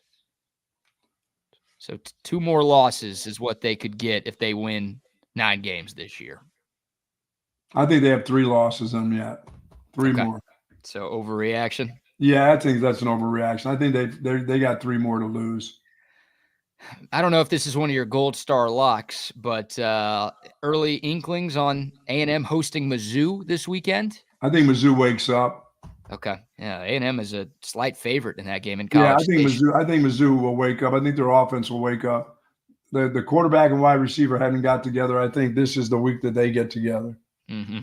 Yeah, and Texas Tech and A&M's got pretty good defensive line, but I think their secondary is still kind of suspect, and they're still running around. And Mizzou's defense hasn't got to where everybody thought they would be either. But I think they're good enough to beat A&M over there. So yeah. Mizzou's only played 2 Power 5 teams, and they struggled with Boston College. They had to come back to beat them at home, and then they needed 2 overtimes to beat Vanderbilt at home. So Mizzou, they've got a very easy schedule, which is why they were such a trendy pick to make the CFP. But even some of their easier games on that easy schedule have given them some problems. So this is one of their tougher games that they've got this season. All right, last real or overreaction question, Buck. Kentucky will beat another ranked SEC team. They only play 2 more. It's Texas and Tennessee. So real or overreaction, Kentucky will beat either UT. No, it's overreact. No. They're not beating either one of those teams. It'll be a dog fight here in Austin, but they'll get thumped. They'll still lose by 2 touchdowns to Texas, and they'll probably lose by 3 touchdowns to Tennessee. They'll fight hard. You'll see that they got pretty good defense, but they just don't have enough on offense. They're getting by with their offense right now. Georgia let them kind of get by. They got by with their win, over Mississippi, but they're still not good enough offensively.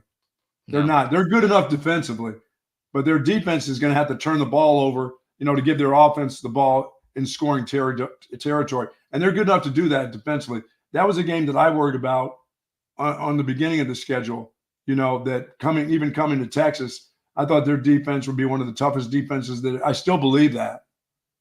I still believe that's going to be a hell of a football game. Win, lose, or draw with Georgia. That Kentucky game is going to be, I believe, a tough game here. If the Horns can take care of that defense, I feel really, really good about it. Mm-hmm. The way what's going on with this offense, because that Kentucky defense, they got a bunch of guys I think will play on Sunday on the defense. They do. Yeah, a couple of potential first-rounders as well. Deion Walker, that defensive tackle, was a man amongst boys. And the 2 cornerbacks are long and they can move, and they play strong in their secondary. That's going to be the test for the wide receivers here. But I think they're not going to beat anybody because they don't do enough offensively. They've done just enough. Just enough. Yeah. And both of those games are on the road. They've got to play at Knoxville and here in Austin. So that obviously makes life a little bit more difficult. But hey, Kentucky did just go on the road into the SIP and beat Ole Miss. So don't sleep on Big Blue Nation when they come to town. And I keep bringing it up, not to scare anybody, but it is something worth noting that Kentucky game is between at Arkansas and at A&M. So you've got 2 of your biggest rivals on the road sandwiching that Kentucky game. Could be a little bit of a letdown spot for Texas. Yeah, I think you'll look at the film and see. I think the film itself will show the players that, hey, these guys physically are really, really good. We can't sleepwalk around this and win on a field goal. I mean, it'll be a tough enough game where I don't think Texas will, with that line will be like 21 or some ridiculous number. It'll be a tough football game, I believe. But you'll have to. It's like the coaches that come in to DKR and say they'll have to give us a touchdown here or there for us to be in the game. I think it'll still be the same for Kentucky. You'll have to have stupid penalties. You'll have to have a dumb turnover here or there. You'll have to fumble the ball away for them to be in the game. If you don't do those things and you just play solid football, you should be okay. But still, it'll be a tough physical battle. Yeah, I think Kentucky will have to have a defensive score. There you go. I didn't want to give them a score, but I think that's kind of how the way it'll be. You'll have to make them. Texas will be coming out of there, at their 20 coming out, and somebody will put it on the ground for them to be in it. Yeah, I trust this Texas defense, even if they give a short field or 2 to Kentucky. I think this Longhorn defense can bow up and force some field goals, but. If Kentucky has a pick 6 or a scoop and score, then that's how that game towards the end of the year gets more interesting than you would like for it to be. All right, Buck, this is our final show of the week. So we normally do this on Friday leading up to the college and pro football weekend. But since we will not be here tomorrow or Friday, the people need your Gold Star locks of the upcoming weekend. And for reference, for those keeping track at home, hell, you don't have to. I'll do it.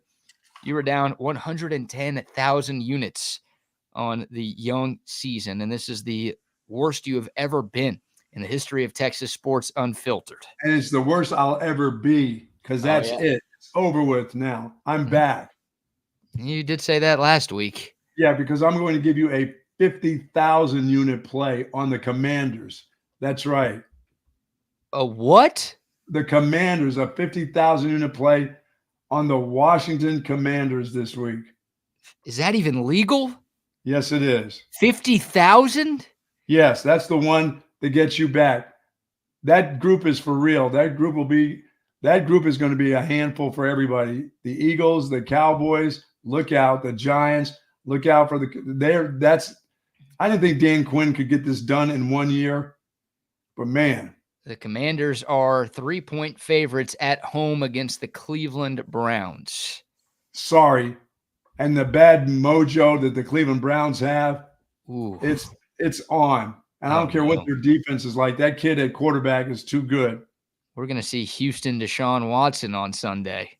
No, you won't see that. Yeah, we will, because you picked the Commanders. Yeah, we will.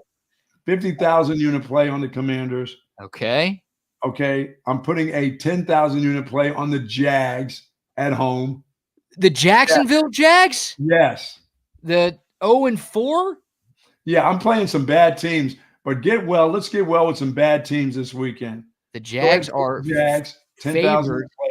Another 10,000 unit play. Hold on. Let me give the lines to the people. Go ahead. Myself. The Jags are 3-point favorites at home against the Colts. I'm making sure you know it. Sometimes you don't even know the line, so I'm making sure you've got this in your head. Not a problem. All right. What's next? Another bad team, 10,000 unit play, the New England Patriots. What? Yes. What do you do? Are you trying to fade yourself now? I'm playing bad teams to win games this week. On purpose? Yes. New England will win at home. Okay. They are playing whatever the Miami Dolphins are right now. What are they? I don't know. What are they? I don't know who's playing quarterback for the Dolphins. Patriots, a 1-point home favorite in a matchup. I'll give you 2 more in the NFL. I'll give you the Denver Broncos at home coming off of their win. You're betting on Bo Nix? Yeah. Are you okay? Do you have the flu? Bo Cephas will get it done at home. He's going to have a huge game. He's going to have the best game of his young career this week. Okay, you've got 10,000 on the Broncos, -3 at home against the Raiders. The Raiders, they're trying to get rid of their wide receiver as we speak. Yeah, and then I'm going to play a 20,000 unit play on the Seahawks. Okay, that's actually a good team. Seahawks are giving 6 to the Giants. Yeah, okay. The Giants, yeah. The Giants won't let me down. They're not going to be like the Cowboys that miss field goals with their great kicker. Seattle will boat race them in Seattle. You have 100,000 units on the line in the NFL. We haven't even gotten to the college picks yet. Okay, and here's some good college picks. Georgia will roll Auburn this week. That's 10,000 units. Okay, Georgia is a 24-point favorite in the Deep South's oldest rivalry. Oh, I need to get back to one other 20,000 unit play in the NFL, and that's my Minnesota Vikings. Sorry. Oh, don't apologize to me. I'm not a Vikings fan. Yes. Okay, that's 20,000 unit play with the Vikings over the Jets out of this country. Sorry, Aaron Rodgers. And maybe I should be saying sorry, Minnesota, but they're undefeated. I don't know how they are, but I think they continue to roll against the Jets. Okay, Minnesota 2.5-point favorites in the London game on Sunday. Yes, thank you very much. God, all right. So now we're up to 120,000 units on the NFL. I'll take Georgia over Auburn. Okay. I'll take Iowa State over the Waco folks. How many units? 10. 10K on Iowa State -11.5 against Baylor. Oh, it's a night game, though, in Ames. There's no lights. Oh, that's right. Yeah, but the Iowa kids know how to play in the dark. Baylor won't know what hit them when it gets dark. They didn't when they against start pulling Texas. when they pull the cars up to the stadium, to the entryways, and light up the field, Baylor won't know how to handle that. Texas You handled know what? it. And it's time for Oregon to get back to a romp. I'm going to put 20,000 units on Oregon over Michigan State. Oh, the Friday night game. Yes, the Friday night tilt, yes. Oregon needs a romp at home. Okay, Oregon 24-point favorite against Sparty. You got 10,000 units on that one? Yeah, that's 10,000 unit play. Okay. Any more? No, I don't see anything else. So 6 NFL games and 3 college games. I don't think Pitt is playing this week because, my sleeper, Pittsburgh, is still – I think Pitt is still undefeated. Are they not? You ask me about Pitt every week, and my response will always be, I don't care. You do care. They're undefeated. They're you know what? You're gonna put some units on Pitt this weekend. You know who they play? Who? Virginia Tech? No, Mac Brown's group. Where's that game at? Chapel Hill. Pitt is a 3-point road favorite against. Oh man, we didn't talk about this because there were 50 other better games this past weekend. North Carolina was up 17-0 against Malik Murphy and Duke. Tip of the cap That's to right, Duke Malik won Murphy. by 2, and they still didn't cover either. Yeah, Duke came back and won. Malik Murphy's undefeated right now for the Dukies, but another, North Carolina didn't give up 70 this time, but still, to blow a 17-0 lead to your biggest rival, not great for old Mac. Who's Dolly Madison? Dolly Madison put some numbers up last week, too. I took them with my cousin. How about Dolly Madison put up 63, I think, last week? They have to have a week off of just boat racing teams, don't they? You know who they play this weekend? Who's that? Former Texas opponent, ULM. Ooh. It's in Monroe. You don't want to mess with the Warhawks in their home barn. What are their favorite to get beat by? What's Dolly Madison favored there? 17. Ooh, that's a lot of points to. So General Booty, what did you see from them that scares you?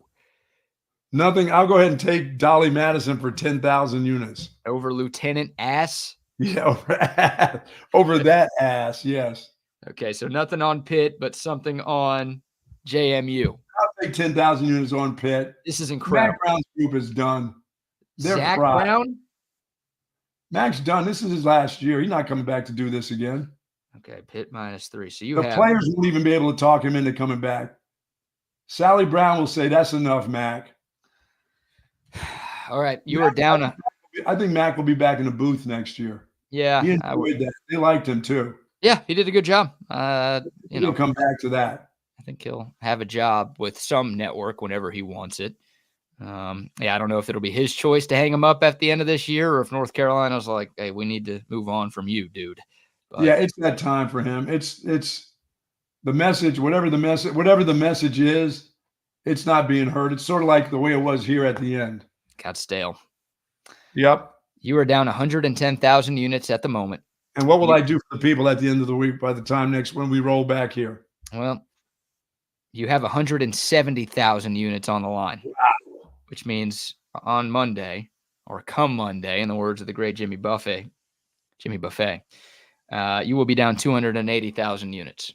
Dude, the people are going to be so happy after this week. But listen, jump all over the Commandos. That is big. Man. You need to go. You need to get a cousin.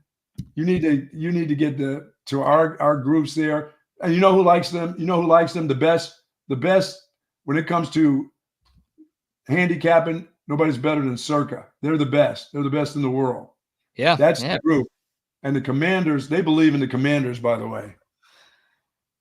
I don't know, man. Like, I'm a little surprised to only see the Commies as 3-point favorites against Cleveland at home. You were thinking it'd be more. Did you think it'd be 6? Yeah, because Cleveland's terrible right now. Like, Deshaun Watson actually had a decent football game last week, and they still lost because everyone was dropping passes and the running backs were fumbling, and like the Browns just can't get out of their own way. But as you said, once Dan Snyder's out of Washington, they have a chance. That's just one of those, like, I think everyone's going to be betting on the Commies. They're going to look at that line the same way I do, where it's like, how the hell are they only getting 3 or giving 3 at home against that group right now?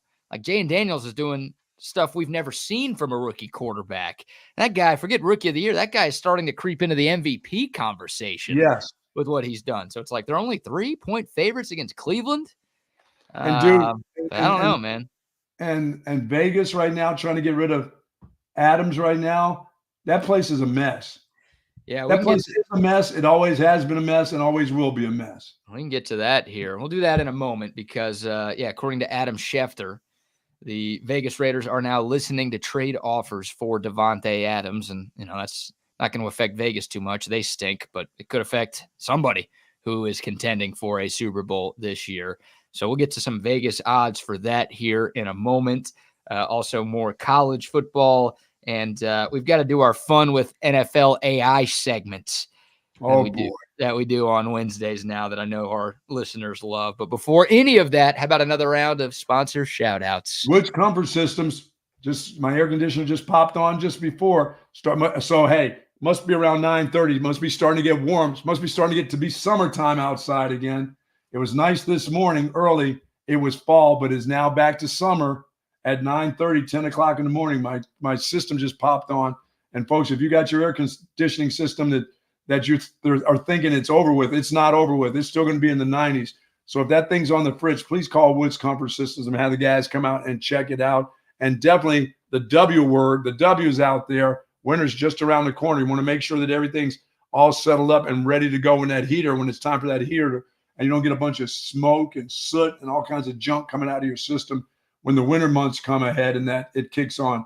Make sure they do heating, they do air conditioning, and they do plumbing. Now, if you're not at the Wagner's humble abode, you may not have as much problems with your plumbing system.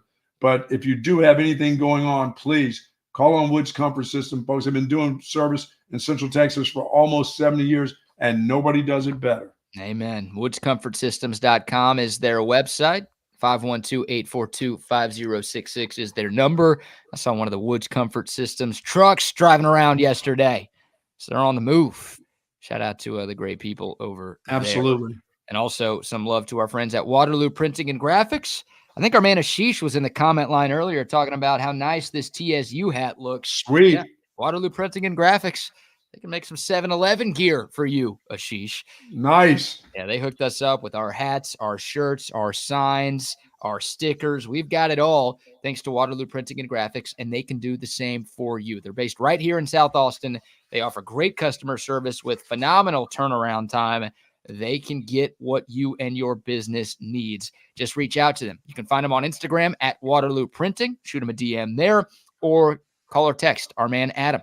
Good dude. 512-300-9641. And of course, Sue Patrick's. Of course, you better get by Sue Patrick's before next week. You got to bring your gear up there. We don't have any witty T-shirts to take to OU. We don't do those. We just do good shirts. We do good merchandise, and they do that at Sue Patrick's for sure. They've got it all. Unbelievable variety of men's and women's clothing. They offer free shipping on online orders over $49. Free curbside pickup, of course. Located at 5222. You got the off week. Go on by and say hello to Jay and the whole staff over there and pick up all the gear you need. I'm going by today because I'm leaving town headed to Pennsylvania, so I'll be bringing my Longhorn gear to Pennsylvania tomorrow. So, folks, get on over to Sue Patrick's at 5222 Burnett Road. Yes, indeed. And we'll be there next Wednesday. Yes, sir. Getting you set for Texas OU. So if you want to join us next Wednesday and get your gear then, I'm sure Jay and the gang over there at Sue Patrick will be more than happy to see you. Shout out, one more sponsor shout out here, AV Consultations. We'll let you There hear you go. our man Tom McKay right now. Hi, this is Tom McKay with Audiovisual Consultations. Scientific data proves it. Size does matter. The bigger and wider your television is, the better. Football season is here, and the time is now to get your entire audio-video experience tuned up and ready. New flat screens, projection video, Dolby True HD surround, all the goodies at great prices and followed up with great service. So call us at 255-8678. That's 255-8678 or on the web at avconsultations.com. And big shout out once again to the folks out at Lake Cliff Golf Course yesterday for having us out. Mm-hmm. And I did have a fantastic breakfast here, BK. Boy, their little restaurant is awesome. Yeah, the 19th hole grill. Well, yeah, it was good stuff. It was good. And it's nice to be out. It was nice to be outside until 9:30 when it got to be sunny. But that's all right. I got a tan out of the deal. Yeah, I'm all tanned up for going to Pennsylvania. Yeah, to lose the tan in the cold. Oh, yeah. It'll be, believe me, I got my hoodie going with me. I got my Sue Patrick's hoodie for the game for Friday night. So I have my Texas gear. They're like, wait a minute, you don't even coach there anymore. Why are you wearing all this gear? I'm going to let them know, hey, once a coach, always a coach. Clowns. Next time you see me on Monday, I will be a different color. No, I'm not doing blackface. I am going to ACL this weekend, which means my goodness. I will be burnt to a crisp. Hey, don't worry. It's fall. Remember, it's fall season. It's fall now. The sun is still out in the fall. Even if it was like 75 degrees, I could still get burnt. My ass gets burnt when it's 35 degrees outside. Especially down at that place. Wow. Yeah. You're going to be enjoying the fall weather. I'm going to be getting cooked out at Zilker this weekend. That's a lot of fun. Big deal for our city. The next couple of weeks, it's about to be madness around here. Yes, indeed. Yes, indeed. All right, Buck. Somebody asked, our man Doak asked when you're going to Idaho again. My Idaho trip, it's going to be a while now. My wife will head back to see her mama But no, I won't be going to Idaho anytime soon. No. Okay. Because that's about to get nasty there too. Oh, really? Yeah, they can have some pretty harsh winters. Oh, yeah. Oh, Ask CB out there in that great Northwest. It could be a little nasty out there. Ask Roy G. Biv out there how things are going. Oh, yeah. Oh, that's your guy. That's my guy, Roy G. You brought up Davante Adams, and Yeah. there were reports yesterday from Adam Schefter saying that the Raiders are now open to listening to trade offers for their star wide receiver. Ian Rappaport of the NFL Network said that Davante Adams had recently requested a trade out of Vegas. It makes sense, right? The Raiders aren't going anywhere. Davante Adams is 31, going on 32. I think he turns 32 in December. He's still really, really good, but he wants to play for a contender. And if the Raiders can get some draft picks to help expedite their rebuild, it would make sense for them to try to move off of Davante Adams and his Taco Bell house that he has. I love that. Great bit there. And my It God, is a great bit. I now have a new life goal. Like everything else that I wanted to accomplish in life is now second place to having a Taco Bell restaurant inside my house. I love the golf cart playing golf inside his house. That's even better. So funny. Really? Great bit there. So hopefully those continue, even if Davante does get dealt. But we've got some Vegas odds for Davante Adams' next team, Buck. You know who's favored? The Jets. Jete. The New York Jete Jets. Oh. Yep. A reunion with Aaron Rodgers. Yeah, I got a feeling they would be number one. The Cowboys got to try to jump into this, don't they? Maybe they don't have the money for it. No, they will say that they don't. I mean, they couldn't give Derrick Henry $10 million a year. Now they're going to trade for a receiver making $30 million a year after they just paid one $30 million a year. We can't do that. Could they? Yeah, absolutely. Will they? No, that's too much fun. The Cowboys don't like to have fun. It'd be so fun to watch CeeDee Lamb and Davante Adams on the same offense. How would that be? That would be unbelievable for Dak Prescott. You were talking about helping out a guy that you just paid a boatload to? Yeah. If you really are all in, then you would absolutely be calling Vegas. Hell, you're willing to trade a fourth rounder for Trey Lance. Couldn't you give up a second for Davante Adams? Yes. They won't. The Cowboys won't. They're 66-1 in Vegas, so Vegas knows what's right here. The Jets are the favorite. A team in the Cowboys division has the second best odds. That is the Commanders. That's scary, too. The upstart Commanders, who already have Terry McLaurin. They've got a couple of good receivers, and obviously Jaden Daniels looks like the real deal at QB. So, yeah, Commie's first place in the NFC East right now at 3-1. That'd be a nice jolt for them. And you've got the Chiefs at 5-1. Everyone's hurt for the Chiefs now. We don't know if Rashee Rice is out for the year yet, but we do know Hollywood Brown is. And we do know Rashee Rice is going to have to miss at least some time. So Hollywood Brown is out. He's not coming back? No, he's not coming back. Playing in that damn preseason game. Yeah, that one hurts for Kansas City, and they might be down 2 receivers for an extended period of time. Man. So, the thing you worry about here is the Raiders and the Chiefs are in the same division. So even though their timelines are very different, right? The Chiefs are win now and the Raiders are not. Theirs is to never win. It's a scary proposition to trade a player of that caliber to a division rival. Sure. Because the Raiders would like to be good within the next 2 or 3 years, and Davante Adams will still be in Kansas City for that stretch of time. So I don't know if the Raiders are going to do something like that. Steelers are 4th, 6-1. And the New Orleans Saints. Yeah, that's interesting. That's your top 5. Jets, Commies, Chiefs, Steelers, Saints, the best Vegas odds right now to acquire Davante Adams. Yeah, Aaron Rodgers is going to do everything he can to get that dude there.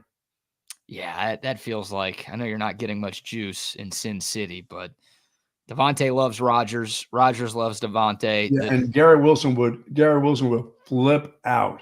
Yeah, the Jets dude offense came there. I don't know why the Jets offense is so bad. Like, they got Garrett Wilson. They've got Breece Hall. Like, yeah, I thought they would be.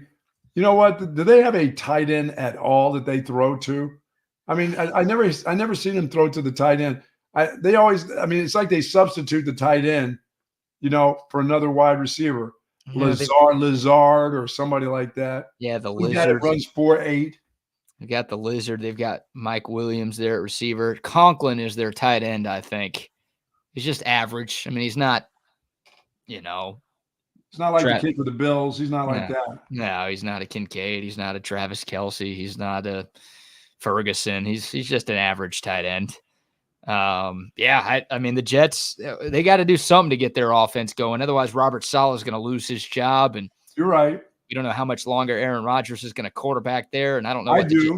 I do. For maybe if he doesn't get hurt for the remainder of the season and be done. Well, you're already wrong. You already said he wasn't going to play this season. So I'm not listening to you with A-Rod timelines anymore. Aaron timelines anymore. Yeah. I don't know. But the Jets have had their issues. They could use him. I think that's where he's going to end up. But Kansas City, one to watch, because if the Chiefs get him, I mean, even though they are down 2 receivers, I still feel like most people view the Chiefs as the Super Bowl favorites. You get Devontae Adams in that offense. Dude. No, I don't see them as the favorites anymore. Sorry, Patrick Mahomes. I see the Ravens as the favorite now. What? Yeah, they figured it out. You're stealing my thunder. I've got the Ravens. Don't do that. They figured it out. The Ravens and the Vikings in the Super Bowl. Okay. How's that look? You got Sam Darnold in the Super Bowl? Come on. Hey, they're undefeated. Come on, man. I know. They're one of 2. It's them in Kansas City. But come on. You don't actually believe that, do you? No. It's a great it's the story. Vikings. Of course I don't believe that. It's a great story. And like I don't even think they're winning their division. I know they just went into Green Bay and beat the Packers, but I still would pick the Packers in a playoff game to beat Minnesota. And I think Detroit's the best team right now in that division. I'd pick the Lions to beat the Vikings as well. But so far, so good for Minnesota. That's right. That prediction a month ago would have sounded like the dumbest thing ever. We would have had to check you into an insane asylum. But now 4-0. They look good. Darnold has found it. I don't know if I can call it a second win. Really a first win at the NFL level. Yeah, this is his first win. Yeah, he's been great. But it goes to show you that organization matters. Jerry. System matters. I'm thinking more of look at Carolina. Carolina had Sam Darnold and Baker Mayfield.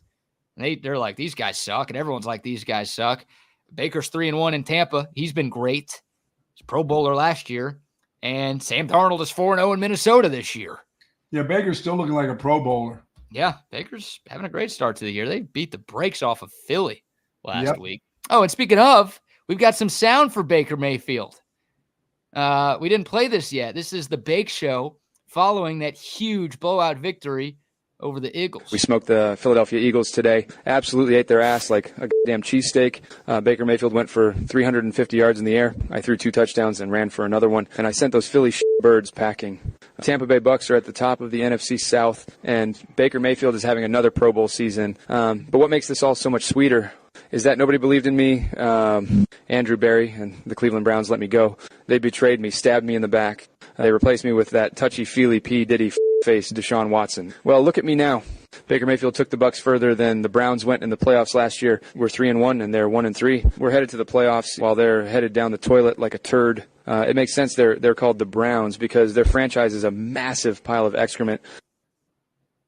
Yes, that's not AI. That's the real Baker Mayfield. There is Baker Mayfield following that victory over Philly last Sunday. AI or Baker? That's real Baker. Yeah, that's what I'm thinking. That's Baker. That's for real. How about that? Calling the Browns a massive pile of excrement. Yes. What did he say? We ate the Eagles' ass like a cheesesteak. That is great.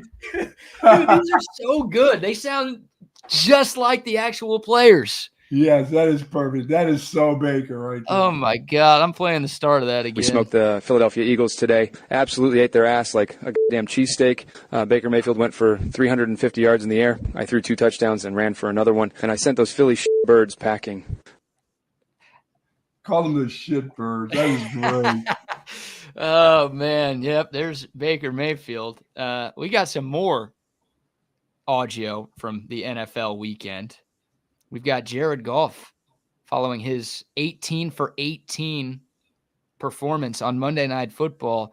Jared Goff talking about the Lions win over Seattle. Put the entire city of Detroit on my back tonight. Everyone knows the Lions got in the playoffs last year. Everyone knows we blew a 3-score lead to the 49ers. And everyone knows we lost that game because Dan Campbell's man sack was too damn big. He went for it on fourth down too many times. We might have restored pride in the Detroit Lions, but we fell short of our goal. Jared Goff is playing for vengeance this year. So I took my rage out on the Seattle Seahawks tonight.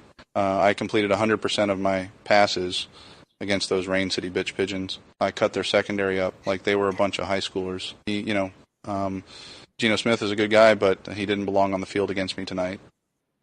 Oh, my God. Call them bitch pigeons. I love it. The Rain City bitch pigeons. That's great. New name for the Seattle Seahawks. Wow. Yeah, Jared Goff is out for effing vengeance. And did he say Dan Campbell's man sack was too big? Yes. Oh, That's why they lost, because he went for it on fourth down because his man sack is too big. Yes. I don't think I've ever heard anyone at a press conference say that. Good job. We got one. That's AI. That one's AI. Yeah, the Baker one is real, of course. But the Jared Goff one, that is artificial intelligence. No, he wouldn't do that. No, he wouldn't say that. But would Mike McDonald, the head coach of the Miami Dolphins, say this with what's going on with his squad right now? I now know what it must have been like to be standing in the Chernobyl nuclear reactor when the meltdown began in 1986. The Dolphins season has been a humanitarian disaster. It all started when Tyreek messed with that angry Cubano cop. It set off a chain reaction. Next thing, Tua gets his bell rung by that zombie Damar Hamlin. And this week, my backup quarterback injures his ribs. Tonight, we get blown out by 3 scores to one of the worst teams in the NFL. This year is already a fucking catastrophe. And I can't wait for it to be over. Tom Brady, if you're listening, please come play quarterback for the Dolphins. I take back what I said. Wow. Mike McDaniel. Nah, he wouldn't talk like that. He compared it to Chernobyl. I know. That's unbelievable. How about him saying that Tua got knocked out by that zombie Damar Hamlin? Yeah. Right. Back from the dead. That is unbelievable. Does that not sound just like him, though? Yeah, but he wouldn't do that. No, he wouldn't do that, of course. Only Baker would do that first one. Only Baker would do that. Oh, my God. God bless the internet, man. I mean, that is phenomenal stuff right there. There's your fun with AI on a Wednesday. I love that. That was great. Yeah, we're going to need to do that every week, man. I mean, that zombie one was awesome. Damar Hamlin, that zombie. Hopefully our audience likes those half as much as we do, because that's that's unbelievable. Favorite thing we do every week on this show now. That is that zombie. That is unreal. Even how they think of that kind of shit. Zombie Damar Hamlin got to us. All right. Before we wrap things up, we do have a Cabo Bob's catering gift certificate to give away. Once again, if you have not entered to win, you can do so by chiming in on the Coda text line 512-222-9328. Send us any message and you will be entered to win. We will do the drawing in about 10 minutes when we hand things off to the fellas of Chaos Theory. And we've got a little bit more to get into as well. But first, Buck, you have any more sponsor shout outs? Hello to our friends over at Relax the Back. They embrace a holistic approach for a healthier lifestyle, and my back couldn't be happier. You know, it was nice where we were yesterday. Had a little cushion on the chairs, but it wasn't like this leather chair from Relax the Back that I'm sitting in. And at Relax the Back, folks, they got zero gravity recliners for you, Tempur-Pedic pillows, mattresses, human scale office chairs, desks, and all the accessories that you need at Relax the Back to help your lumbar, your thoracic, your neck area, your hips. They've got it all at Relax the Back. And they've got great two locations, Hill Country Gallery across from Whole Foods, and in North Austin up at the Gateway Shopping Center across from Container Store. Live pain-free like the Buck, who's feeling great thanks to Relax the Back. Amen. Love my Relax the Back chair as well. Also love the folks at passes.com. If you haven't checked out Passes, you're missing out. Passes is a content creator company that the Texas One Fund has partnered with. You've got 40 of the top UT athletes who are on Passes, and they are giving you all sorts of exclusive content that you just can't find anywhere else. Q&A sessions, behind-the-scenes access, day-in-the-life content. So you get to get closer to your favorite Longhorn athletes than ever before. Passes is revolutionizing the way that you, the fan, can interact with your favorite Texas Longhorn athletes. Check them out, passes.com, and see everybody that they've got and everything that they have to offer. Once again, the website, passes.com.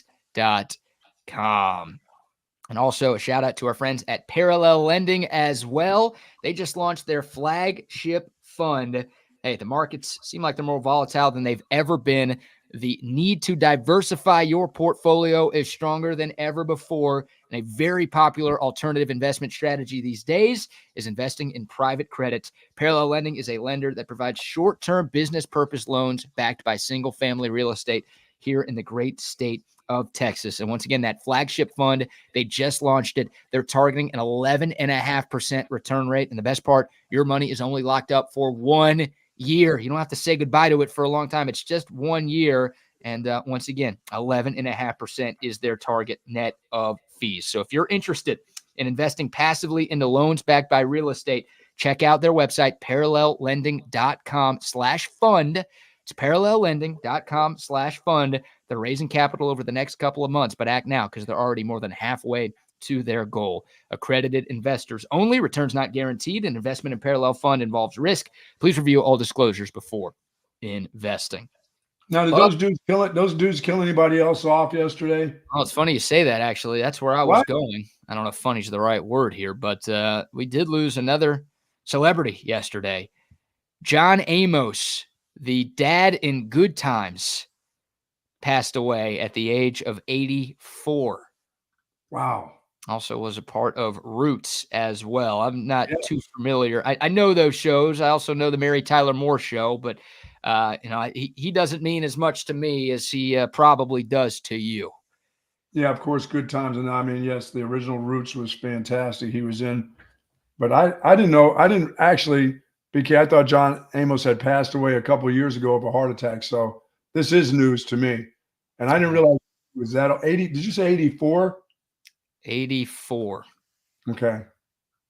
Yeah. Wow. And they say natural causes is the cause of death. And apparently he passed away back on August 21st. They just didn't announce it. Like, this all came out yesterday and everyone's like, oh, John Amos just passed away yesterday. No, apparently he passed away like a month and a half ago. His family just somehow was able to keep it a secret. Well, maybe I was thinking that he was dead before. Maybe I was the one who was feeling that the dude had passed away. Remember I said I thought he was dead a few years ago? I thought he had passed away, but maybe they can't keep a secret from me. Well, maybe you killed him. Remember, I do weather. I can tell when it's going to rain. How do you think you're going to keep that death away from me? You can't do that. Maybe you killed him. Maybe it's your fault. I had a fault. little inkling that guy was not around. So we got to blame you then. Oh, no, you don't have to blame me. What do you mean? Dude was going to die. Yeah, well, we all are. I think we're all going to die at some time. Yeah, that's what I'm saying. Dude was going to pass away. 84 seems to be a nice, ripe age. I'd like to move into my 90s. But, when you got to go, you got to go. You got to go. Yeah. If that ticket gets punched, that ticket will be punched, and there's nothing you can do about it. I think my favorite John Amos role is in Coming to America, where he's the owner of McDowell's, the chain of restaurants that is basically a copycat of McDonald's. Oh, yeah. And he's the father of the bride, of course, in that video, in that movie. That movie. That is awesome, man. That's one of my favorite movies ever, and his role in that is pretty spectacular. So, that's a guy who played a lot of big roles in TV shows and movies. Oh, yeah. John Amos apparently passing away in August, but it was just – They just found him. Yes, they just found him. I don't know about that, but they say natural causes is the cause of death. So if you're going to go, that's the way I think we all would like to go. For sure. Life very well lived for John Amos. But that's 4. It's supposed to stop at 3, Buck. You got like 4 celebrity deaths with Chris Christopherson over the weekend, and then Dikembe Mutombo and Pete Rose, and now John Amos. That's 4. You're right. This is a bad run that we're on right now. Yeah, Rodney and those guys got to stop talking about people dying. We got to blame chaos theory for this, huh? For sure. Yeah, you might be right. It is October 2nd, Buck. We've got some national days for the people today. Today is National Smarties Day. Are you a fan of the Smarties candy? No. I don't like it either. No. It's like even Halloween trick-or-treating as a kid, it's like people would give out Smarties, and I would usually trade those off for something else. But if you got them, I'll give you a toothbrush. Oh, no, I'm taking the Smarties. I got a whole pack of toothbrushes this year. No, I'm taking the Smarties over the toothbrushes you use to brush your ass, dude. I'm out on that. No, I've got, I got a bunch of those. I went to Costco before the Mad Rush. Got a bunch of toothbrushes for the kids for Halloween. Oh, I'm just trying to take care of the children. Hey, it's not your job, Kevin Spacey. Don't be taking care of no children, please. Man, the children are just fine without you. You don't need you giving out toothbrushes door to door. That's okay. And those little mini bottles of Listerine. No, that's the parent's job to do that for the kids. Give that to the adults. Some of the adults walking around our city have ass breath. Give it. Just walk up to one and say, here's some Listerine. Yeah. Hey, here's a piece of gum, or here's some Listerine, or here's a toothbrush. Yeah. Use this. I'll take them. I'll take them up to Texas OU for some of those one tooth. Oh, yeah. Let them see what it's like. If you don't brush your teeth for a long time, you're going to turn into a Sooner fan. Yeah. That's why I'll hold on to the toothbrushes for next week. Hey, you want to be a carny at the state fair? Then keep not brushing your teeth, guy. I do look forward to seeing those people once a year. Oh, yeah. I cannot. Don't ever make this a home and away. Please don't ever let those people come to this town ever. Just one time every decade. No. That's all I want. No one else agrees with me, but can you imagine them invading Austin in their chuck wagons? There's already a bunch of them that live here anyways, because none of them want to stay in Norman after school. They actually reside here in this Fairburg, really? Yeah. I mean, look, more of them live in Oklahoma City, but there are plenty of Sooner fans who live in Austin and all across the state of Texas, for that matter. Leave. I'm not opposed to it. Maybe they're You're not opposed to them just leaving? No, I'm perfectly fine with anybody leaving Austin. And if it's going to be Sooner fans getting out of here, then yes, all right. Better. I'm good with it. Today is also, this is a weird bit. I want to ask you if you've ever participated in this bit, Buck. National Name Your Car Day. Have you ever named a vehicle that you've owned? Well, yeah. I mean, I got Doo-Doo Brown, the truck. You call it Doo-Doo Brown? Yeah, big Doo-Doo Brown out there, 1988 Silverado truck. Yes, I love that truck. That's Doo-Doo Brown. I thought it was the Brown Bomber. It's now Doo-Doo Brown. It's Doo-Doo Brown. Yes. Yeah, that's okay. Do you like talk about your car in third person? No, I don't know. I'm always so weirded out by that. By like one of my good buddies, and he listens a lot. Sorry for this call out, but he named his last car Geraldo. What? And he would like be like, yeah, I'm pulling up with Geraldo right now, like acting like he had a friend in the car with him. Like, oh, this random dude's also coming. It's like, no, it's just his car. Yeah, generally it's your buddies that had a car in high school. I never had a car in high school. Those are the ones that had names for their cars. Yeah, the closest. It's funny you say that because the car I had in high school was a 1985 Toyota Land Cruiser. It was the first car my dad ever owned. And I love that thing. And we called it like the Land Crusher. That was the closest thing that we called it. But we didn't like go around telling people that that's what it was. We would just say that to each other. You didn't call it like Bob. Hey, Bob. No, I wasn't like, hey, I'm taking Steve out for a joyride today. It's like that. I feel like it's usually a lady bit, pardon the stereotype. I feel like women are known for naming their cars more than men, but I've never understood it. Like, look, treat your car well, of course. I'm all about that, but like, why do you need a name for it? That doesn't need a name. And why do we need to know your name for it? That's the bigger question. Why do you have to tell us what you call your car in your spare time? Yeah, if you're doing some freak off stuff in your car, that's fine, but don't. Rodney had to have names for his damn cars. All the cars that he's had growing up, he's probably had names for all of them. Well, let's bring on the boys from Chaos Theory as we've reached 10 o'clock this morning. We've got Double R and Wags. Double R, we'll go to you first. Have you ever named a car that you've owned? Every damn car I've had had a name. Has had a name. Let me tell you, I mean, so currently right now in this phase of my life, I've had 3 Toyotas all in a row. The first one was my first Camry, so I named her Cammy. kind of rhymes with Camry. So once that car got wrecked, I got a charcoal gray Camry, and I named that one Charlie. Charcoal Charlie. And then now I've got a Corolla. After your favorite porn stars? What's that? After your favorite porn stars? No, this one. So it's an era of Toyotas that I've had in this life. Eras Tour. This one's named Taylor. Those are my cars. Are you kidding Those me? are my cars. No, I'm serious. I'm serious. I wish I could pull up a message. I sent my family a message the other day, and I said, guys, I got to go fill Taylor up, and then I'll be at the house. Oh my I'm God. serious. Your wife's probably like, oh, is he cheating on me with someone named Taylor? What does he mean fill her up? Wow. Wow. All right. Good call, Buck. Double R. Oh, I thought he would have some names. I had that. What was that car I just had before I got the Benz? I had the one that was similar to the Benz, a little hatchback. They kept calling it a carpet munching car. Yeah, that's what I like to call it. Your lesbian Subaru was the carpet. That's right. I remember that one. Guys, I did not kill John Amos. I texted y'all yesterday. I said it was not me, but I was thinking about that last night. One of my favorite John Amos things, and this isn't even him. Bucky, you remember this? Damn. That was Florida when James Evans died. died. Yeah, that was Esther Roll right there with the dramatic scene. John Amos passed away. Yeah, or James Evans. I go back to remember John Amos back in Roots.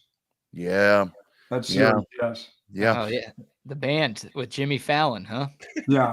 Do you know he played a gay guy in 2.5 Men? Oh yeah, yeah. That was I watched an episode of 2.5 Men. That was weird to see. It's like, hey, wait, what's going on here? What about you, Wags? Have you ever named any of your vehicles? I've had names for my cars, but I'd never named them. My friends have named my cars. My first car that I had was the Golden Turd. It was a 1989 Ford Escort. It wasn't even a 5-speed. It was a 4-speed. Just awful. And then the second car I had was a 1992 Geo Prism, and they called it the Mountain Bomb. It didn't have a straight pipe. It didn't have a muffler on it. It had a hole went off in the muffler. So my friend just said, "Oh, I know how to fix it." He took the whole damn muffler off and just went straight pipe. And it was the loudest damn car in Brunswick, Maryland. So everybody just called it the Mountain Bomb. Most of mine were called pieces of shit. You guys were just talking about the Roots. We went up to Shepherd College to go see the Roots. I had a big star. Yeah, but it was white. The Mountain Bomb, man. Wow. And then, dude, we played this thing called Car Wars too. Car Wars is a different story. That's going to take about 10 minutes to tell that story, but it got absolutely chaotic, man. Talking about putting turds on windshield wipers, stuffing exhaust pipes with a corn husk, and then putting powdered sugar out on people's dashboard, cutting it up into lines looking like cocaine. Oh my God. Damn. Wow. What? The Wire? So Car Wars went on for like at least over a year between me and my buddy Kevin Barnett. My goodness. He started the war by taking the powdered sugar and cutting it up on my dashboard, making it look like cocaine. My granddad found it and he was like, "Come here." And my granddad had a hole in his throat, a tracheotomy. "Come here, boy." He never graduated from high school. I mean, this dude was World War II veteran and, in the Navy. He had tattoos all up and down his arm. Like, this is a guy you did not want to piss off. And Kevin Barnett set me up. And that was it, dude. That was Our Wars was on. He then proceeded to put a dead mouse in my car, right, with cheese, and I didn't know what the smell was. Nobody was cleaning their car out when you were in high school. It was awful. Yeah, it got vicious, guys. Randomizer. Getting seasick. Randomizer. Okay. Here we go. I can't control it. The randomizer has a mind of its own. The winner of today's $150 Cabo Bob's catering gift certificate is someone from the Coda text line. It's a 512 number, fellas. Very nice. 8969, who texted, "Sent my previous text without knowing about chance to enter Cabo Bob's drawing." Nice. Boom. There So you I guess go. it was another text that was sent, but the randomizer has spoken. Congrats to you, texter. Hopefully we got a few more of those Cabo Bob's gift cards to give away throughout the course of the season. Listen, boys, I will see you next Monday. Please be careful out there, BK. Enjoy your atonement. Do the right thing. Do not have your Heffen visor or whatever you're going to. I know it's going to be right there in front of you and you're going to want to do it, but don't do it. Yeah, no hepatitis this week. No hepatitis. No hepatitis. No. Yes. And you guys be safe. I'll see you when I get back. Yeah, man. All right, Buck. Yeah, the Buck and I are out the rest of the week. It'll be the SEC Unfiltered crew starting things off tomorrow and Friday. Shana Tova to all the Jews who celebrate. Happy New Year to all of you who will be observing, like I will, the next couple of days. And my Jew Year's resolution is to be nicer to the twos of yous, fellas. Oh, so we appreciate that. What do we say to celebrate with you? Shana Tova. Shania Twain to you too. Shania Twain to you too, buddy. Shania Twain and Sheryl Crow to you too. There you go. A good band, you too. All right, guys. I'll be locked in. Have a great show, fellas. Be well. All right, dude. Take care. Shalom. That's the only thing. No, I'm Mazel Tov. I know Mazel Tov too. I know this. For some reason, we got matzah bread in my damn pantry. The stuff that BK had the stuff that BK has to put himself through. Yeah, like where he has to eat the matzah crackers. For some reason, we have that in my pantry, Rodney. I don't know why. For me, every year that I've seen BK eat it, it does not look. It looks consumable and edible, but it does not look good. Well, we in Mexican, we have masa too. It's on our tamales. It's on our tamales, man. It's made out of masa. Different. Did not know that. Did not know that, my dude. Oh, on your tamales. Oh, yeah. I don't. See, I tricked you now. Hey, what do we got going on? It's a Wednesday. It's a Wednesday. First off, it's Brocktober. We celebrate the second day of Brocktober. Oh, we were supposed to do something with Brocktober today. We didn't get that set up. I just remembered that. No. We're gonna reach out to Brocktober tomorrow and see if we can. Maybe we can push that to tomorrow. Yes, that's That's a good call. That's a good call. And that would be the athlete of the week. So we'll do that tomorrow. We'll put athlete of the week tomorrow, just so we can bring Brock on to talk about athlete of the week. Yeah. So we'll do that. We'll do that tomorrow. Now, for everybody that just specifically turns into this show for athlete of the week, I apologize. Yeah, we just lost 1,000 watchers right there with that happening right there when they can look it up themselves. Right, exactly. Man, Wags, they can probably look better. They can probably look better pictures. They can find much better than we're going to find. Wags, I've been busy all morning, man. I wake up this morning and my phone's like going crazy with all these different NASCAR people messaging me. Michael Jordan suing NASCAR. Over what? Over them having a monarchy over the sport of stock car racing. I might have to. Are you doing Wagner Wire on Sunday? I am. Tom McKay's coming on too. We're going to have a hockey edition as well. So I might have to check in with the boss and see if I could do a special edition because of Revved Up ATX, because we got a Talladega race that's coming out, the playoffs and all that. But man, this is unheard of. Why don't you come on for the last part of the Wagner Wire too? That way we can just kind of feed right into it. Yeah. So anyway, I need to check with the program director. I'm over here spouting stuff out. Yeah, there you go. Instead of us like just kind of making our own little program. We got it all planned. And he's going to say, nope. Yeah, I mean, usually the boss kind of acquiesces and be like, yeah, you know what? That's a good idea. Here you go. Yeah. So anyway, we'll figure that in. But yeah, how about some hockey and car racing? Yeah, Tom McKay's going to come on. We're going to have him talk a little bit about hockey and his predictions. Of course, you know, if you've been following the show or listening to Texas Sports Unfiltered and heard Tom go at it, the past 3 or 4 years, Tom has been pretty damn good, especially in the postseason, in predictions about getting people to the Stanley Cup, not just hoisting up Stanley Cup, but getting the Stanley Cup too. So he goes down and gives you every damn series that's going to go down in the playoffs. And usually 8 times, I don't know his actual stats, but damn it, he wins. I'm beside myself. We were in Costa Rica and he's just sitting there. He called the game and I was like, there's no way, like, he's hurt. There's no way that these guys are going to be able to skate with this team. Yeah. Sure enough, Tom McKay, I mean, he might have lost 4 games in the playoffs. No bull. Yeah. I'm not kidding, Rodney. Like that's very impressive to do that. So that's pretty damn good. He just knows he's entrenched, man. He knows his ice. Hey. But yeah, he's going to be coming on talking a little bit of hockey, give a good little preview what's been going down in the preseason on the Wagner Wire on Sunday. So make sure you guys listen, man. Maybe we'll start Release the him. Kraken. CB said CB has gone full-fledged into Seattle up there. I love it. Let's call Tom. Because back when I first started racing, they used to call me the Iceman because I was like cool, and I'd come up at the end of the race. Maybe we need to call Tom the Iceman because he's got it all figured out right there. Hey Tom there. the Iceman. I like it. Okay. I like it. Tom will probably want to pick his own name though. But I'm sure. I think the Iceman is fitting. Yeah, I like that. Or the Slasher. Hey, P. Morales from Dripping Springs is the winner of that Cabo Bob. Hey, congratulations, Morales. Yeah, there you go, right there. Good job, Morales. Way to represent mi gente. Good job, my man. Good job. But yeah, that's what I've been working on this morning, Wags. But there's lots going on, and it seems to be. You know what? I'm kind of taking. I knew that you would have I knew that your cars would have names, right? Yeah. But I'm taking I had no fucking clue that you were this big of a Swiftie to where you were going to name your car Taylor. I had some help. I had some help with that.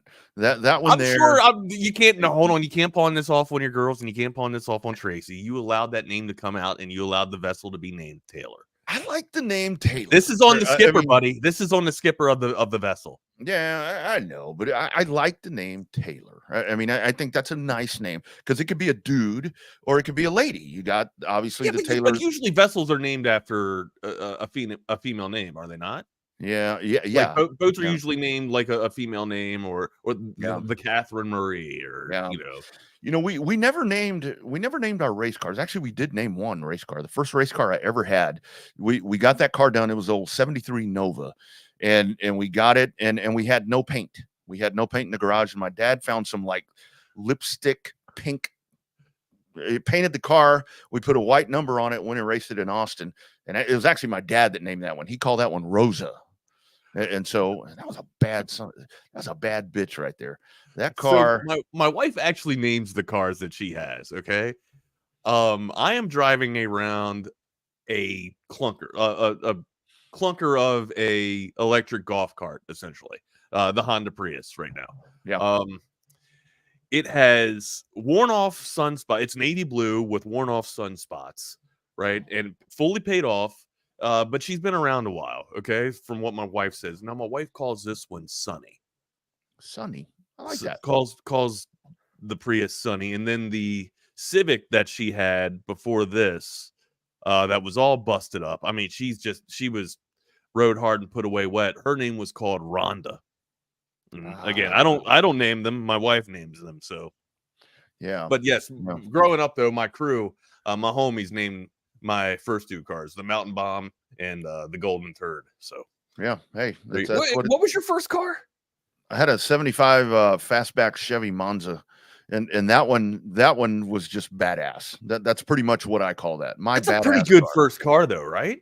It had a 305 engine in there, and my dad got in there and did all kinds of shit. And man, that thing would haul ass. Now, did you learn cars from your old man? Oh yeah. Okay. For what little I know, and that was a cool thing about growing up back then was he made me learn how to drive a stick. I mean, It was like when I learned how to drive, and I learned how to drive when I was like 6 or 7, Wags. I mean, it's like these kids these days that don't want to get a license when they're 18 or whatever. It's like weird. It's one of my daughters included. It's like, man, by the time that I was 10, I could drive a stick. I could drive a 3 on the tree. I mean, man. I take a lot of pride in that because nowadays, seriously, like the first car I drove was a stick shift too. Like I said, it was a 4-speed. It wasn't a 5-speed. It was a 4-speed. So yeah, don't you just love that? I mean, it's like, weird that people don't learn how to drive manual anymore. I know. And how I learned, my mother, my actual biological mother, set me on a hill. It was called Brickyard Hill. It had an incline like this, and she's like, "All right, get off the hill. You can't roll back." Mm-hmm. I'm like, what? And she goes, the trick of it was letting the clutch off halfway and then finding the even brake and even release with the gas pedal. So yeah, I learned very early how to drive stick, man. And that's the best way to learn is putting yourself on a hill, putting the e-brake on and having yourself get off the hill. Thing. Yep. And that's why I think it's so funny now when I see all these hot rodders out there where they're sitting in their badass cars and it's whatever they stall out at the light. and they take off and they're paddle shifting, no clutch or none of that stuff. I'm like, give me a break. I mean, don't be a puss. Come on, man. Drive that damn thing, man. Oh, man. Yeah. Use a clutch or learn how to speed shift. I mean, that was the other part of it. I remember one time in that Monza, I was out driving around and Dad had taught me how to speed shift without using the clutch. You run the RPM up and then slap it in gear. Just slam it, yeah. Yeah. And there was one time, I'm doing that and I missed the RPM. I mean, I didn't get to the right RPM and I slam it in gear and like the gears, you hear like, and it just, so I was like, okay, you learn the hard way. You learn the hard way. We changed the gears, got it right back on the track, on the road. Man, these kids have make you want to race, make you want to do circles. It made me want to do circles, and talking about this makes me want to race again. But yeah, so I'll have some NASCAR content here at some point. Dude, I told you, man, just driving up on the grounds of Coda, I started feeling that little itch when you go around those crazy little turns there, just getting to the damn grandstands. Yeah, maybe it's just something about the sport, man, having all that power. A lot of adrenaline, man. Yeah, it is. That's a lot of adrenaline. Hey, speaking of which, man, be safe out there on the damn road. Yeah, this was clearly an accident, but I was ran off the road yesterday. I'm all right, and everybody hit my head on the Prius, as a matter of fact. But yeah, a little bit of a headache all day yesterday. Started throwing up too, so I might have a little bit of symptoms of a concussion or something like that. All right, Tua. Hey, man, I show up. I don't care about my health. I'm here. Yeah. We got Tua on the show today. Welcome in, Tua Wagner. Glad to have you. Good to be here. I run a high-powered offense. It's a real high timing and precision offense here with Mike McDaniel, who that sideline. I saw playbacks of that sideline. That does not look like a happy family right now. Oof, that's a mess. What's up, Mike? That is a mess. Speaking of high-powered sidelines, speaking of Miami Dolphins. One more real quick, Rodney, to speak on Rob real quick. Yeah, most people around here don't even have licenses, Rob. And the thing about it is people don't well, I'm not even going to go there because I will go there. Please go there. I will tailgate from time to time, but I have confidence that, knock on wood, that if something happened that I could react to it. My wife is always countless accidents we've missed. And I'm like, that's because I've been in high-speed situations before. My reflexes are slower now. I don't do that. I don't drive anymore. I'm more of a journalist and doing all these different things. But it's like people around here that they just don't pay attention. I mean, the roads aren't set up for success anyways, right? Like they're not. They're not. And then you add all these people from different parts of the world with different types of driving, I guess, tendencies, and I'll call them mistakes, driving mishaps. And, you put them all here in this melting pot of terrible drivers and look at what happens. And I wasn't kidding. Like some of the people that I would work with throughout the year, when I was working with a different company, they didn't have a license. I'm like, how the hell are you supposed to drive? Like, forced me to drive almost every day. But yeah, they would drive to work without a license. And, yeah. I mean, hell, you do what you got to do to get to work, I guess, right? And that's what's actually been so weird, because from time to time, now in my older years, I'll tell you guys, I'll do some Uber driving. If you ever need a ride, hit up Double R. I'll help you out. And that's a weird thing for me. If I go out Uber driving, I'm like, it's hard to not like tailgate people, and you want to use the blinkers and do all the stuff that you typically don't do when you're driving. You're going to make a lane change. You're like, Whoop. It's like, let me turn on the blinker here. I don't want to scare the passenger, for crying out loud. You're a braver man than I am, dude. I need a tip. And I need a 5-star review. Yeah. So if you ever need a ride, call Double R. So I would drive when I was working at the radio station, right? I would, drive at night and work in the mornings, and hell, I would even bring water for people, and I still wasn't getting tips. I put cologne in my car for dudes if they smell like, hey man, still wouldn't get a tip. Nothing. I don't know what I would. I mean, I had to drive fast. Nothing. Yeah, I know. Yeah, that's where you really get a whole. I had to stop. I couldn't do it. I mean, there's times. I mean, I don't do it often. No, I got you. If I'm just kind of sitting around, it's like, let me turn the old meter on and see what I can do out there. So, there you go. Let me be a cabbie in New York here. Turn the meter on, and I'm more than happy to do stuff on the side if you need a ride. If you need a ride, you can jump in Taylor, and I'll get you where you need to go. God. I will get you where you Let's fill up. Let's come on in and fill up Taylor here. Filling up Taylor right here, and let's go for a ride. Wags. Again, we can talk about bye-week stuff, Major League Baseball, all of that that's going on as we're, 20 minutes into this program and haven't even touched on sports yet. Davante Adams, this is like everywhere that you look. It's like what he finally says, I want out. I want out. He doesn't want to be a Raider anymore. He prefers to be out. He doesn't want out. He prefers to be out. That's right. That's right. And it's phrasing. Yeah. And for the life of me, I said it last night. I said, what are we going to do when he becomes a Chief? Because, going to be a Chief or a Raven. What's going to happen here? I know Aaron Rodgers wants him. I see the Cowboys thrown around in all this mess right here. Man, it'd be great to have him on my team. But I think I know my general manager, and I don't think he's going to go get him. But this is that is a piece that you can drop into. I mean, look at all the different places. I've seen Pittsburgh thrown into the mix right here. It's funny how now Pittsburgh, remember they were in the IU thing there for a while. I mean, maybe that's a good spot for them. I don't know, man. What do you think about this? That is one hell of a piece. I'm looking here and I see Washington, Washington, Dallas, man.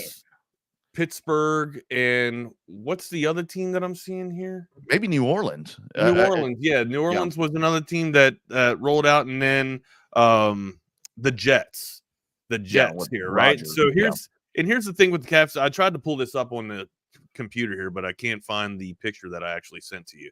So current cap space for a couple of teams right now. Washington right now looking very good with arguably the presumable rookie of the year. I know it's way too young to cast this vote, but as of right now in the first quarter of football, Daniels looks like he's the rookie of the year. They have Scary Terry over there that's making some splashes now, and they got a pretty good ground and pound game. Okay. Yep. You would think that Dan Quinn would love to welcome a piece like Davante Adams, but how much would they set that back? Well, they got cap space for it, and apparently Davante Adams' cap value is under $15 million right now. So he's projected at $13.5 million if he was acquired by teams today, and teams with current cap space. Washington Commanders that he's been rumored with going there. They have $27.8 million in cap room, and then you got the Dallas Cowboys, who have $24.4 million. Now let's stop the conversation, or actually let me finish this real quick.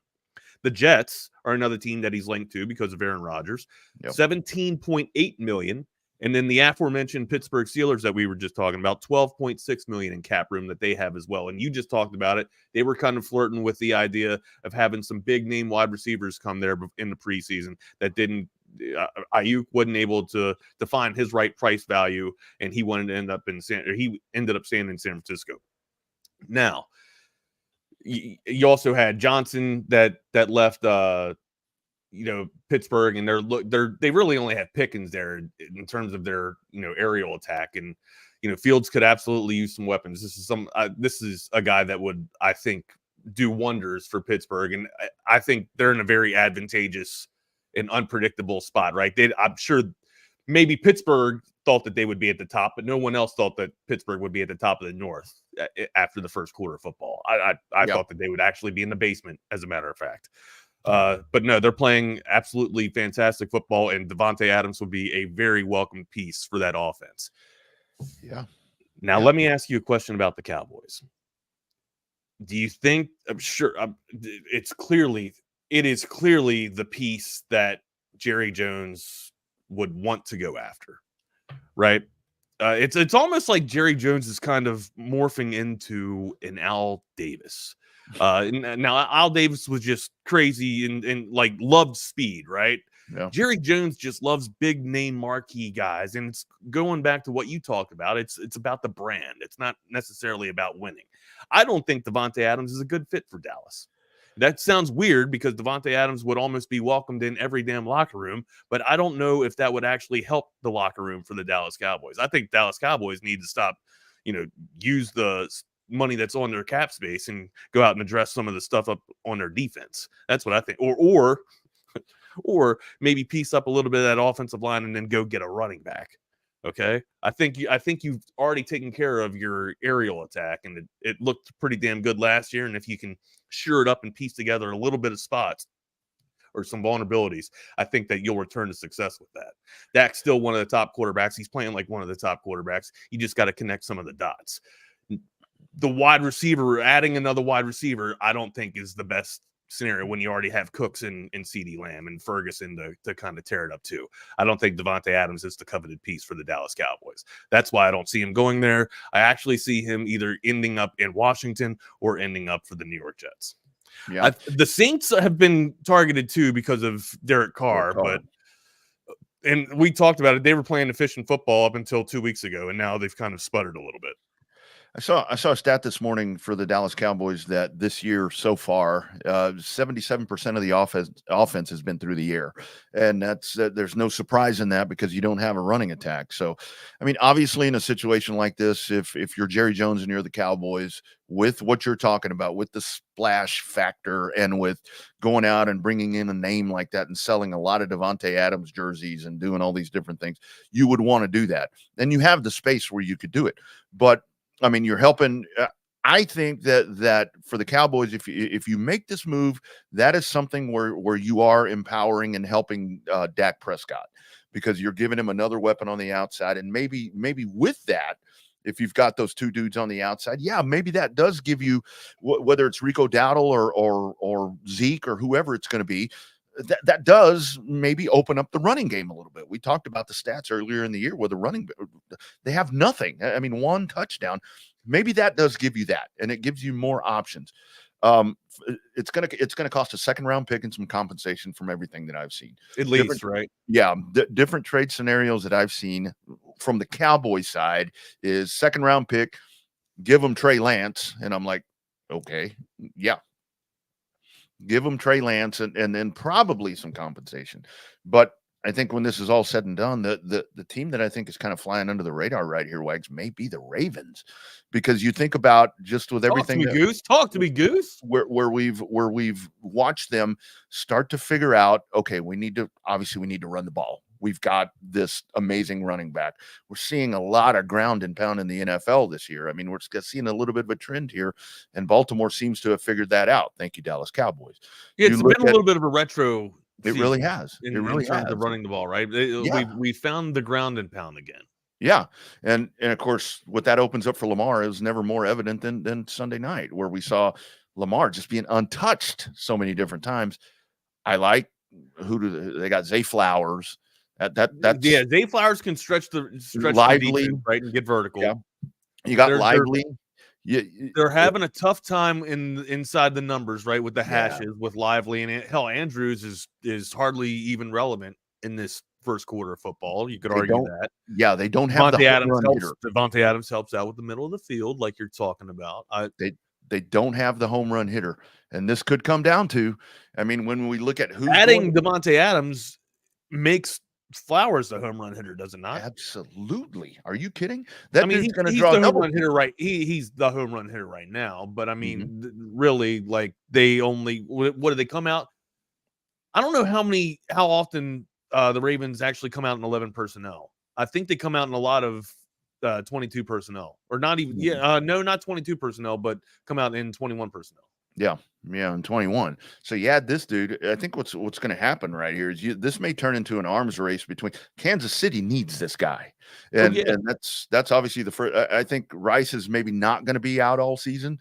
Hollywood Brown is done, and you've got Xavier Worthy. I mean, imagine. Doesn't it seem like regardless of how much injuries that Kansas City has, they usually just find somebody to plug in there and figure it out with Patrick Mahomes. It's wild, right? But I think this year is where it's a little different because Kelsey hasn't had that start that we're used to. Isaiah Pacheco's dinged up. Hey, can I tell you why Kelsey isn't doing well?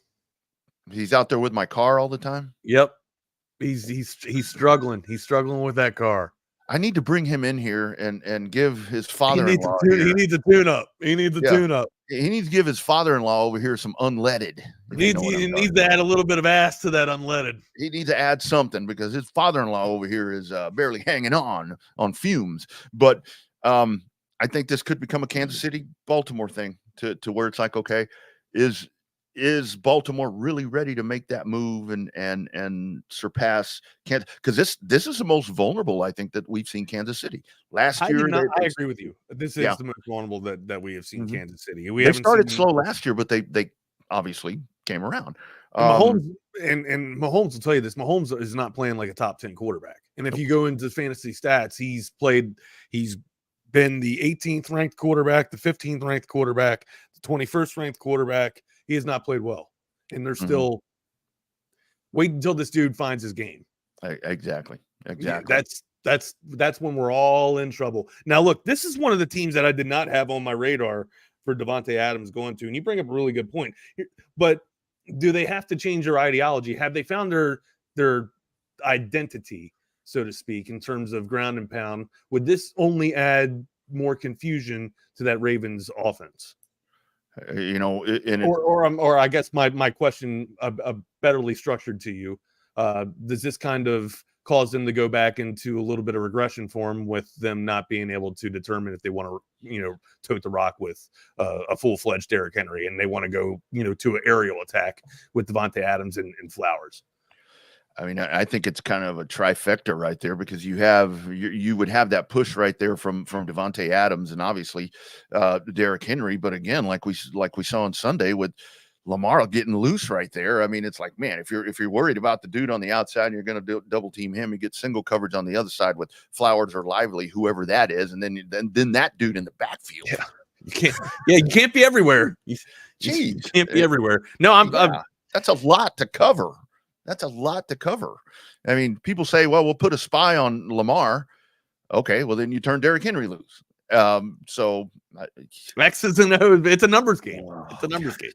It's a good landing spot, man, but I think it's going to be the rich get richer. I mean, and do you factor Green Bay into this? I think of a lot of the conversation with Dallas is the relationship with Mike McCarthy. But if I'm Davante Adams, I look at that and I say, well, wait a minute. He might be a lame duck coach. Do I want to go there? I like the Steelers. I think the Steelers would be an excellent fit. I think Washington would be an excellent fit. And now that you actually bring this up, my dude, Ravens. Yeah. I mean, the Ravens are. I don't think the Ravens would pull the string on this, though. Oh man, I would be. That would be a really impressive move. You kind of eliminate Dallas from this, because Dallas is just a headline piece, right? I think it's low-hanging fruit. If Dallas actually does this, it shows that they are one of the worst. If Dallas does this, I would argue their strategy for wanting to win the Super Bowl. Yeah, I mean, right? And like, there's no need for Davante Adams. You had so many needs that you needed to address, and you failed to do that. And you want to go out here and try and supplement that with adding a piece like Davante Adams, with great piece, coveted piece, but not what you need right now. Well, and then your defense is a mess. I mean, Mike is out, DeMarcus Lawrence is out, and they're going to fill from within. So they're not looking at the needs, but they've popped up in this situation again. And we don't know if they're actually players in this. This is just an assumption that they would be, because anytime you get a player like this that pops up, Wags, Dallas is going to factor in for the splash factor. I just saw Rob's comment. We'll take him in New England. Clearly the only thing missing. Okay, if they get him, then you might see the young dude come in at quarterback, to the conversation from yesterday, because it's 1-2 pass, 1-2 go. So yeah, that's some big hypotheticals there, but yeah, maybe you get him then. Maybe you get the new dude in. So I don't know, but yeah, I'm curious to see where it goes. Man, that Washington thing. I mean, you remember they as well were in the IU sweepstakes, but I think that was more with Jaden Daniels. But I mean, if I'm Jaden Daniels, I'm reaching out, I'm recruiting, right? Yeah, absolutely. Or you're having some firm conversations with head coach Dan Quimby, like, hey, this is a really good piece to have right here. Yeah, be like Daniels, be like, you think I'm doing good things right now? Bring me that dude. Bring me that dude, and let's see what we can do. They'll roll. Let me tell you something. I'll bring you Tom McKay, and he'll bring you some magical pieces into your living room here, or not even living room, all around your house. Here is Mr. McKay and audiovisual consultation.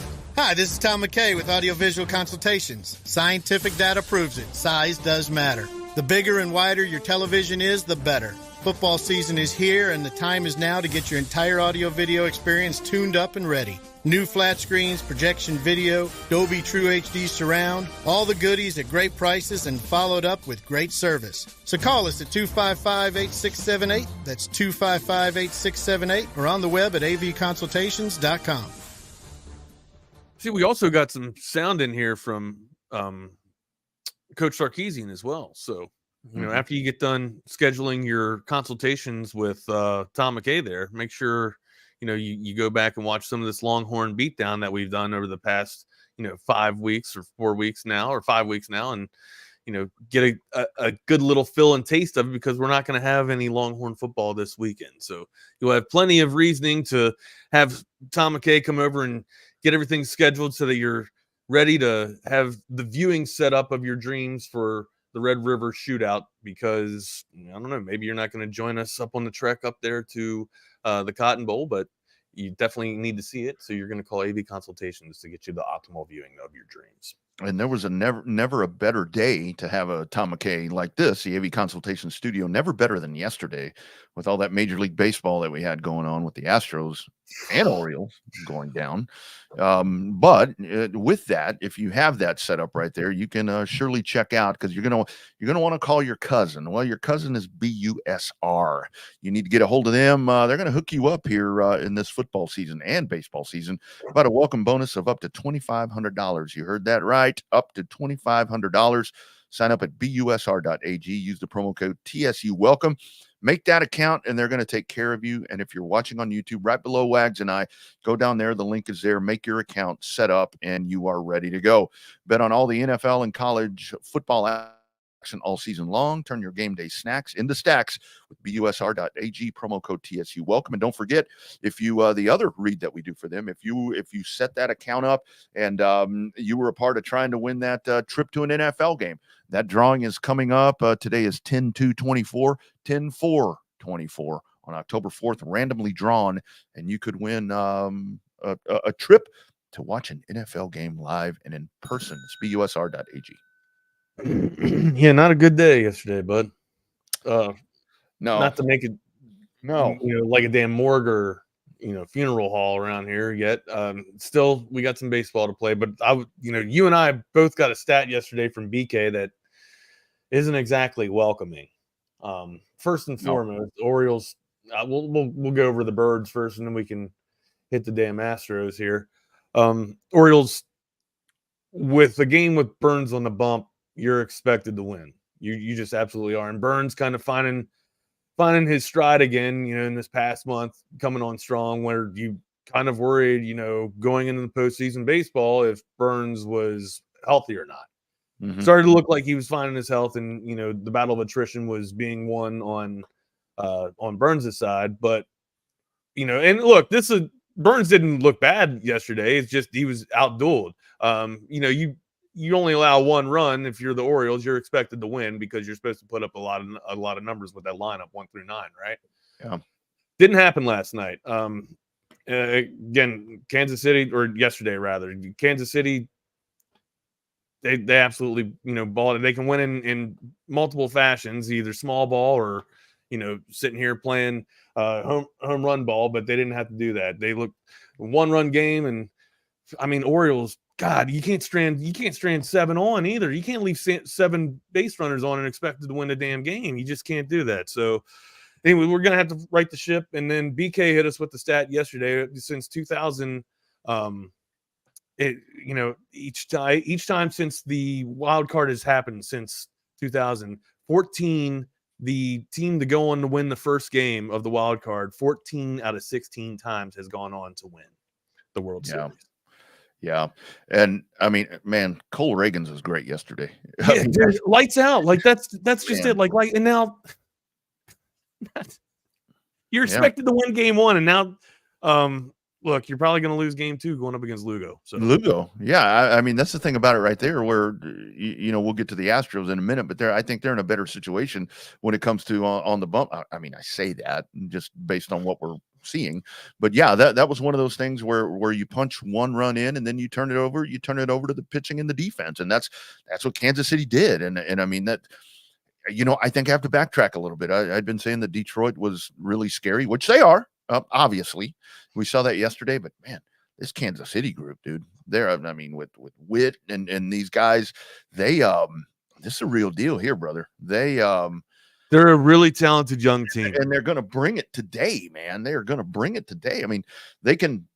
I am not as confident that Baltimore can win today. I was more confident of yesterday. Today, well, yeah, I mean, if you win game, like we just told the stat, if you win game 1, and honestly, this is why I kind of wanted to beat, to go up against Detroit. I thought it's weird, right? In a best of 5, I feel like Kansas City's got the advantage. It's crazy. I don't know how the stat makes sense or how the comparison makes sense, but in my head, it does. Mm-hmm. In a best of 5, I would want to play Detroit instead of Kansas City. Yeah, I don't know why. It's just maybe it's the 2 starting pitchers, the game 1 and game 2 starting pitchers for Kansas City. But yeah, the Orioles are in trouble. They're in a bit of a bind right now. So they got to survive today, and it's looking kind of daunting if you go to the paper. The bats need to wake up. You got to rely on the lumber because your best arm he's been beat. So. Mm-hmm. Yeah, and then we go over to the Astros and Tigers, and hell, you want to talk about stranding base runners. That's kind of how your game ended, man. So it sucks.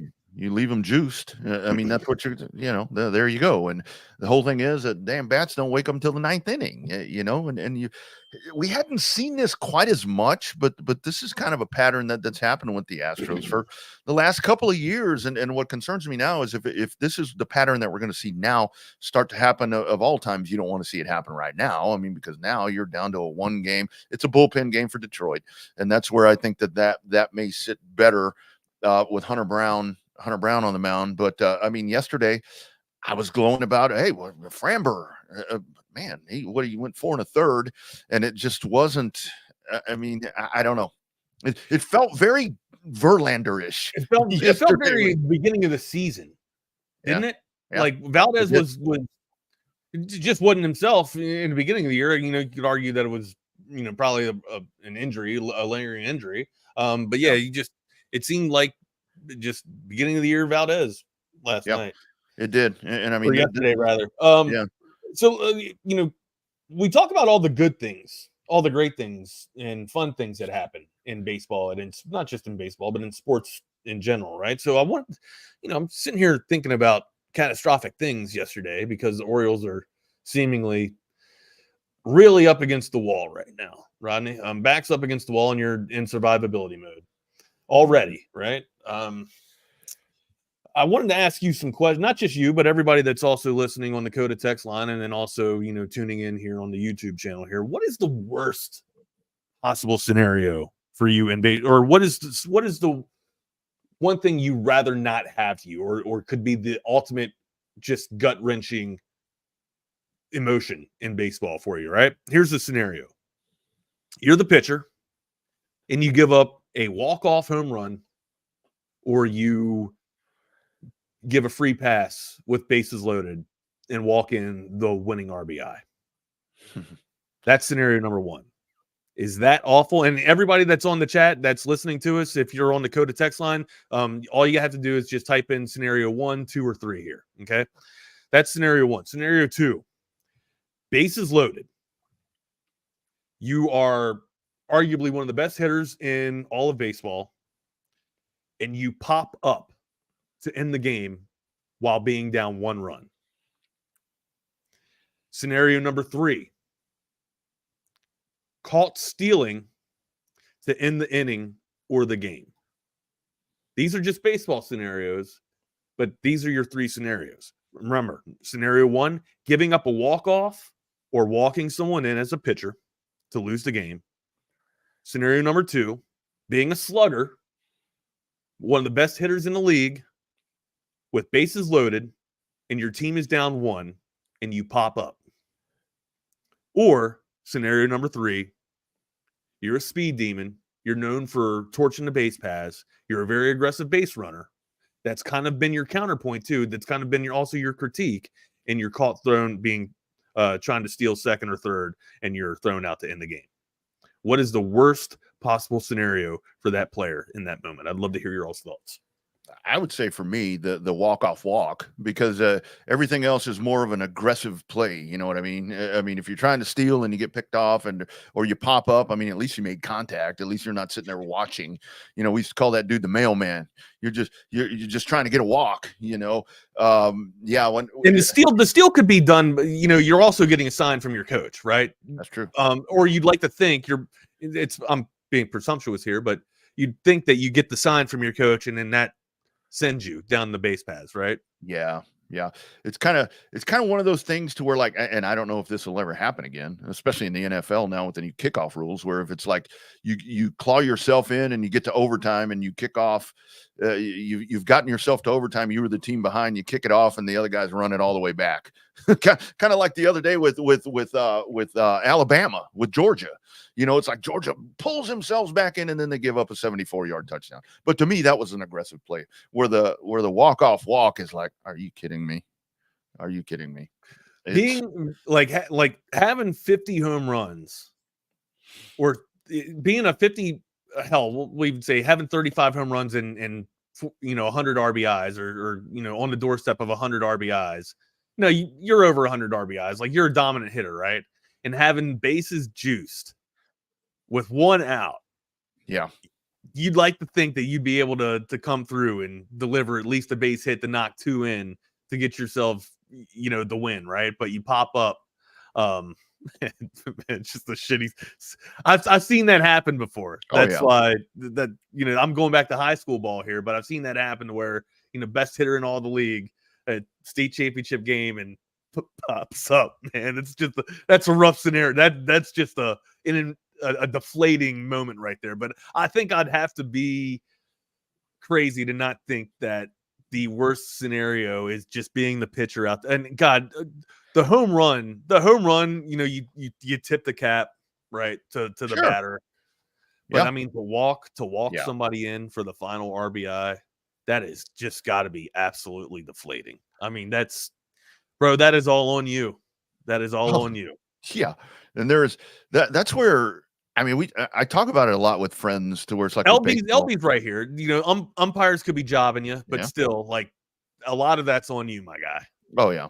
Yeah, there really is. I mean, because you are and that's where I say, like, with a pitcher, I mean, it's so easy. I mean, the one that I go to most often for me, like, as an Astros fan, is like, and of course this wasn't a walk, not that scenario, but when Brad Lidge, when lights out Lidge, when Pujols hits that ball for the Cardinals, it does the end of Brad Lidge. I mean, it was, I mean, God, can you imagine that pressure? And yeah, man, when you do that, especially in a game, in a playoff game, in a wild card game, in a series deciding game, if that happens, man, your psyche is fucked up. And that would torch you a little bit, right? You got the whole off season to think about it. So that's it too, man. You got the entire off season. You're just thinking about. You're seeing all the replays. Probably, there's probably highlights and snippets on ESPN about it. You are the lead story. You are the lead story for probably 2 days. 2 days they're going to be talking about how you walked that run in and lost. Yeah, that's a hard feat, man. That's a hard feat. Yeah. Anyways, Orioles play today at 3:30. Astros actually, I think first pitch is around 1:30 for the Astros and Tigers. So they're leading off the day for your baseball here, and hopefully, the good guys get the win. And we're talking about the Stros and the Birds, because Metropolitans got them one. How about that? How about the sizzling Mets right now? The Mets right there. I tell you, man, they get themselves in on the extra day, and here they are up 1-0 and maybe about to advance if they can take care of the Blue And they say there's no momentum in baseball. Right. That to people that say that, I'm like, are you kidding me? I used to subscribe to that thought. I used to think that the only, momentum in baseball was the next day pitcher. I honestly thought that, but no, there's a vibe, man. There's a buzz. There's a scene. Mm-hmm. Yeah, absolutely. Momentum. Texas football team has a lot of momentum into the bye week here. Wags, I did want to get to this right quick. Yeah, apologies. I know we went a little long. No, that's okay. No, that's, man, I love that. And again, that's what I love about our show, because you get a lot of great Texas content all day long. But I think that we dive into more. We only have an hour to talk about it too, right? I know. That's where it's like, it's only an hour, which is coming up after us.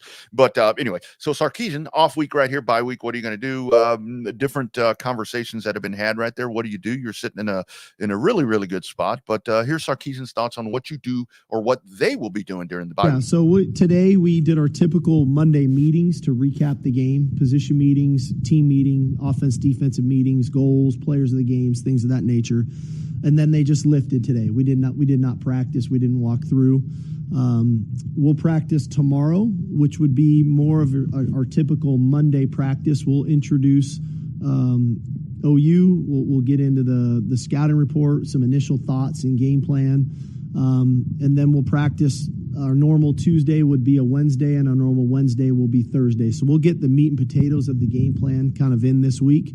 And then the guys will have a lift Friday morning, and then they'll be off. We won't practice Friday, Saturday, or Sunday. I want them to go be with their families. I want them to kind of get refreshed mentally, physically, emotionally, and then we'll come back Monday, and we'll get back to it and have a normal work week to get ready for the ball game.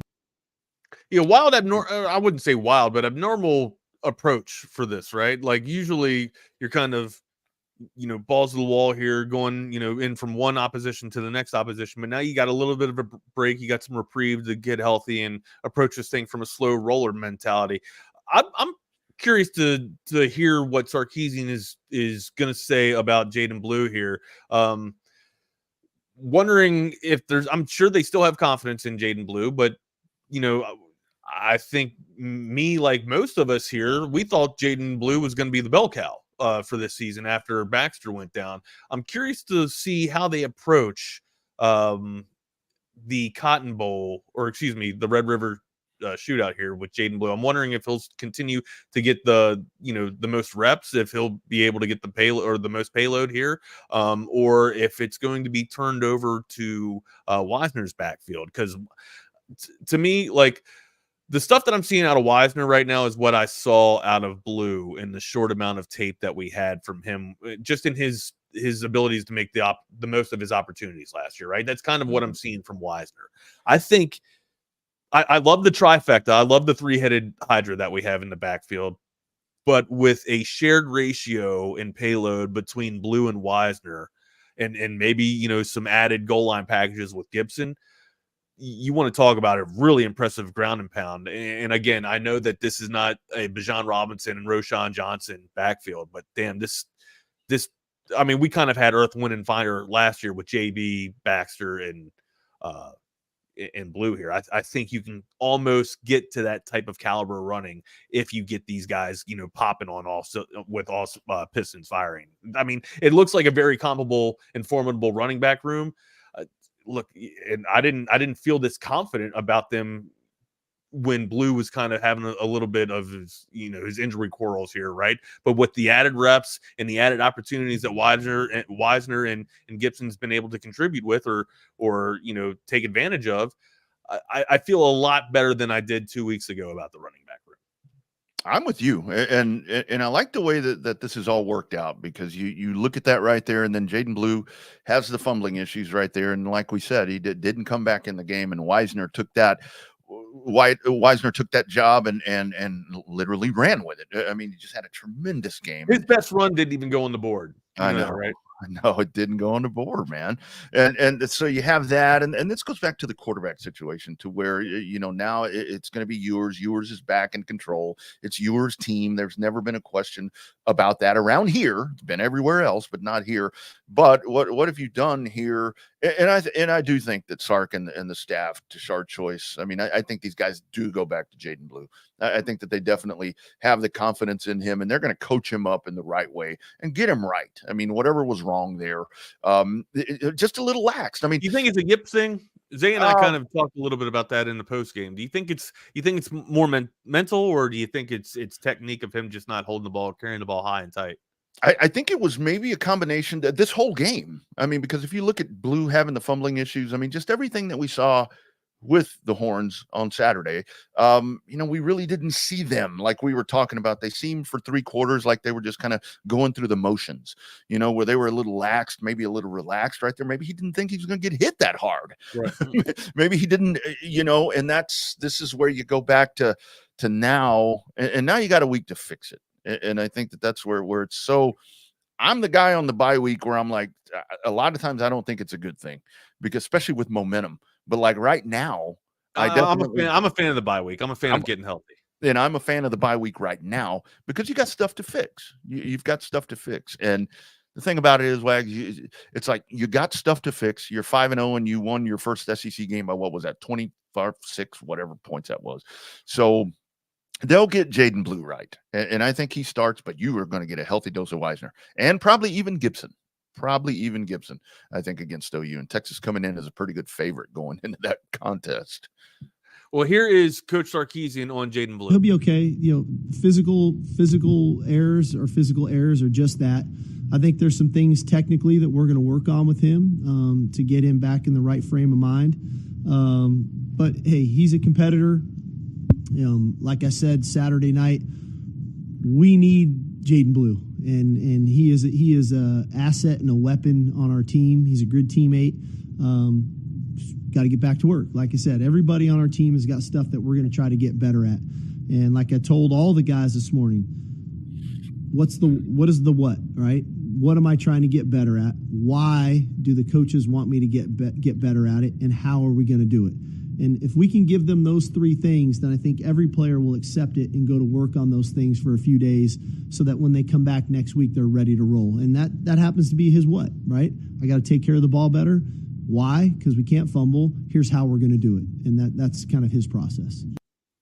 So it's funny. He kind of said we're going to work with him technically and get his head sound or get his mindset right.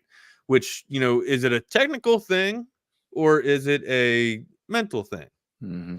So, I mean, maybe it's a little bit of both. He talked a little bit about technique, but again, from what I'm seeing, you're carrying the ball way too low and loose when going through the hole. And maybe you're pressing and trying to make a play. And of course, you can't fault anybody for wanting to do that, wanting to get more yards. But it's all about ball security. You can't be giving the opposition extra opportunities to score. If you do that, that's a terrible recipe to lose a damn game. So, I'm with you. I love Coach Choice and I love Coach Sark. I think every one of these running backs, they have every one of these running backs' best interest in. If Jaden Blue needs to, sit a couple of plays just to get his mind right and back to where he needs to be, I'm all about it, man. I thoroughly believe in this coaching staff. And what's going to be even more, I think, more of a coachable moment for Sark and Tashard Choice, and I mean the whole offensive side right here is with Jaden Blue, because it's one thing if you get pulled from a game, and the next dude comes in and then excels.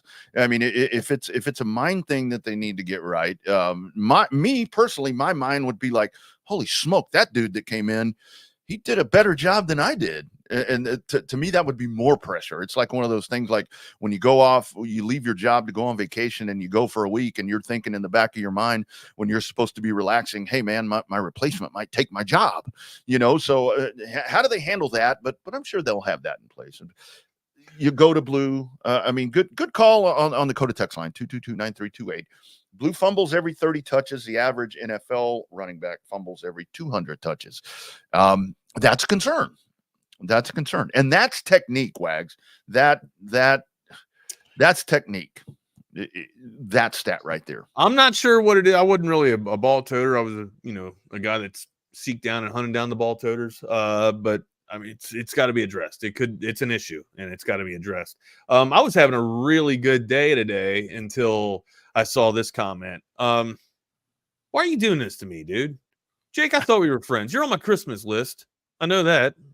You and your family. I'm going to write you all Christmas cards and send them out. But now I'm kind of reluctant to do so. Why are you messing with my feelings and emotions like this? Have you seen Alex Sarr? Huh? Might be the biggest bust in the draft, man. It's not good. I'm too early for me to make a prediction on the Wizards, Jake. It's about time. When's the NBA start? What are we, 2 weeks out or a week out from the? Yeah. So when hockey starts getting ready to puck drops for hockey, ball's about to be tipped for basketball. Oh man, this guy batting 1,000 today, Jake. You're batting 1,000, buddy. Let's drop it, man. Let's drop it. Wags, I did want to mention. Everybody got jokes. Everybody want to beat people down. When people are down, yeah. Everybody want to talk shit. Give me my bat. Where's my bat? Where's my damn Michael Jordan or Cal Ripken bat? Everybody want to talk shit when you're down, huh? Everyone's a comedian. When they're up.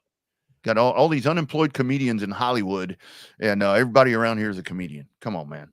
How about Passes? Passes content creator company. The Texas One Fund has partnered up with them, the first ever NIL collective on the platform. 40 of the top University of Texas athletes across the board are on Passes. These athletes showcase their fan offerings, behind-the-scenes access, Q&As, all kinds of really cool stuff right there. Through these avenues, fans have the opportunity to connect with their favorite athletes in a more personal level than ever before. Passes is revolutionizing the way NIL athletes engage with all of us, the fans of the Texas Longhorns. Head over to passes.com, sign up, and get closer to the game than ever before. Passes is also the best place to donate and support the Longhorns. Subscribe and donate to the Texas One Fund. Get access to tailgate parties, meet and greets, VIP experiences, athlete spotlights as well. Once again, it's passes.com. Head over to the website and sign up today. And ladies and gentlemen, we'd be remiss if we didn't tell you about our wonderful friends out there at Covert Bee Cave. Here is a message from our friends out there from the Castle 171. It's really a family experience. I walked in the showroom today and everybody greeted me by name. How are you doing? What's going on? How's everything going? From a price standpoint, from a customer service perspective, just conversation when you come in, it feels no pressure. I want to buy cars here. The family buying car experience, one of the best that you will ever have. Come and experience it for yourself. Covert, born and raised in Austin.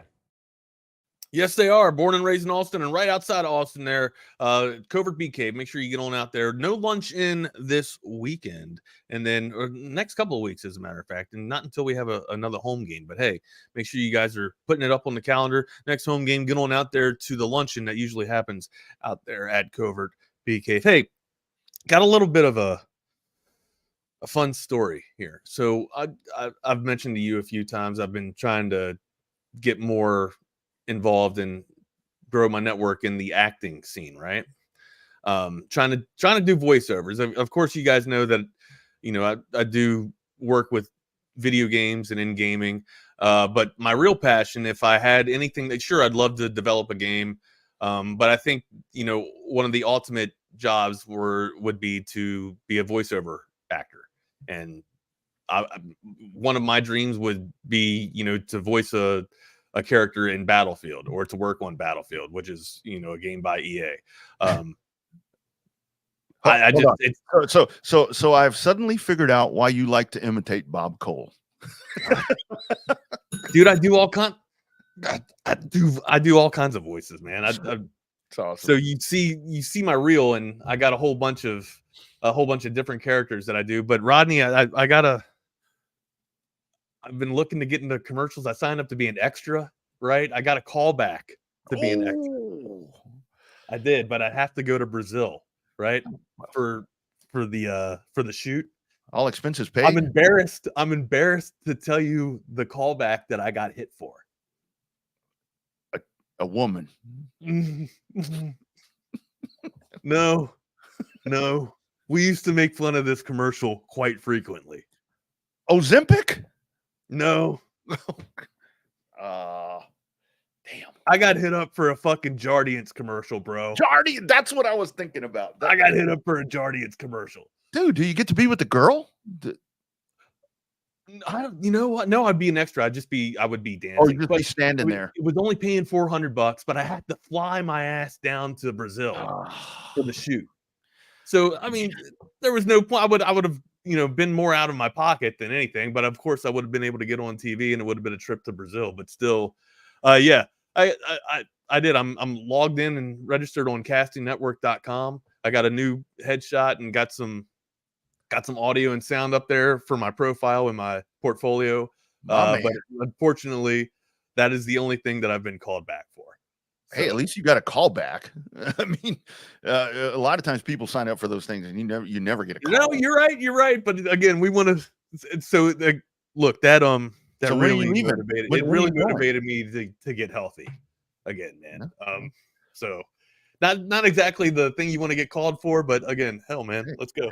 Let's go, bro. Let's go. You got a call, dude. So that one pill from Jardiance, and it's all well. I know the jingle. I know that.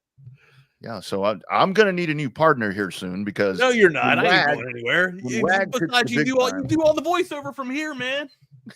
Oh, I know. Yeah, I do. Studio here, bro. Yeah, I do my voiceovers for like different, like Racing America and all these different folks. And it's people are like, "Do you have to go to North Carolina?" I'm like, "Hell no! Are you kidding me? I'm right in here. I'm right in here all the time." I'm trying to do this. I'm trying to get the Smeagol voice down. Just the shit. It's so stupid. The stupid habits, Rodney. That's my Smeagol voice right there. Stupid. I'm looking in the waiting room and the look right here on this guy's face. He's like, "What? What's up, Jeff?" I'm not even. Jeffrey Howard, the Hobbit. I just kind of zone out until you guys bring me on, until I hear my name, and then I stop looking at PFF or whatever I'm looking at until it's time to come on. Nice. What's going on, Jeff? I do voices, Jeff. Man, I'm good. I want to get this out of the way just so everybody knows where I stand. So I saw somebody post, and I'm not picking on this poster or this commenter, but I saw Sam said this in the chat. Said, "OU will be out for blood. Texas better be ready." And I think this also goes back to, OU fans reacting to the little Colin Simmons clip from the other night post game. If you need bulletin board material or extra motivation to get yourself ready for this game, you're probably part of the team that's about to get their ass kicked. Yes, sir. Dude, if you can't get up for Texas OU just because it's Texas OU on whichever side you're on, then I would. If I hear that from the opponent, if I'm the other team, I feel really good about my chances all of a sudden that they need some extra motivation. I absolutely agree, Jeff. And I mean, if you didn't need any motivation or added motivation besides that, if you still need bulletin board material besides the fact that you're number 2 in the country and you're playing for a national championship and it's your rival and it's in the Cotton Bowl, you check your pulse, buddy. Check your pulse. Like, it's fun to look at the line for this game, and it's opened at 16.5, moved to 14.5. It's a two Texas favored by 2 touchdowns. And this is one of those games that I'll applaud our membership at Horns 24/7 on that flagship message board. The overwhelming response was, "Hey, it doesn't matter if you win this game by 1 or you win it by 50. Dude, a win in the Texas OU game is a win in the Texas OU game. It doesn't matter if you cover or whatever. They just remember if you won the damn game or not."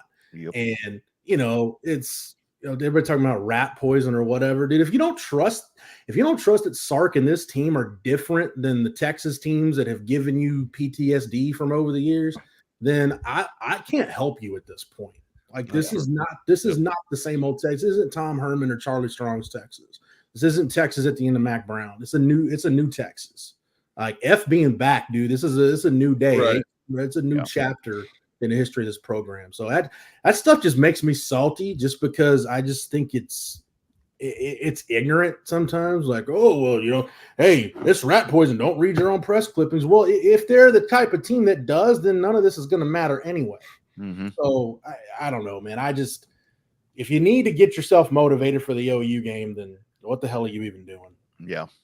Great point, man. 100. Great point, my man. 100, Jordan, what's up, brother. dude? I'm great. How are y'all doing? Doing fantastic. How's Fair your to Wednesday? Midland. What'd y'all say? Fair to Midland.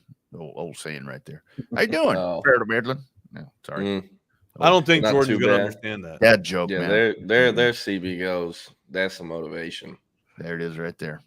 Yeah, Also, man. Jeff, your mic is not plugged in.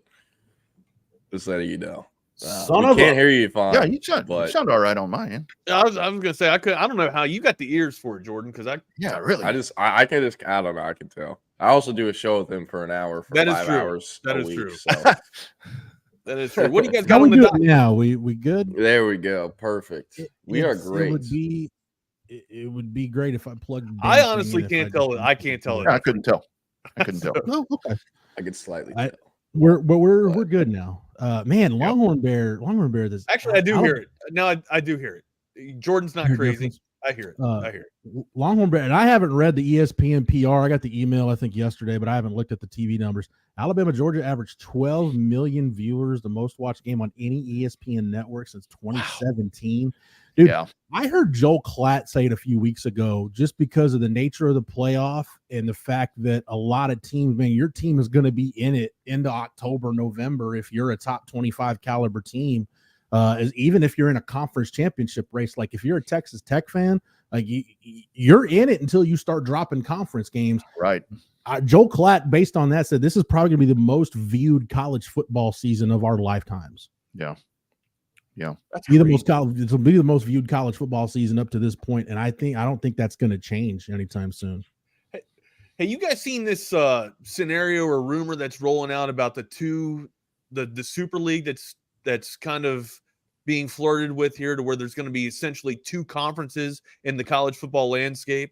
Yeah, that's the I forget the name of the governing body, but it's this committee or whatever it is that they're trying to basically get like the top, I think it was 72, I think, FBS schools and break up. That's what we've been talking about. I mean, at some point it's going to happen where Power 5 football breaks off and is its own, or Power 4, whatever we're calling it, that breaks off and is its own entity. No, for sure. Well, NCAA is not going to. You okay, bud?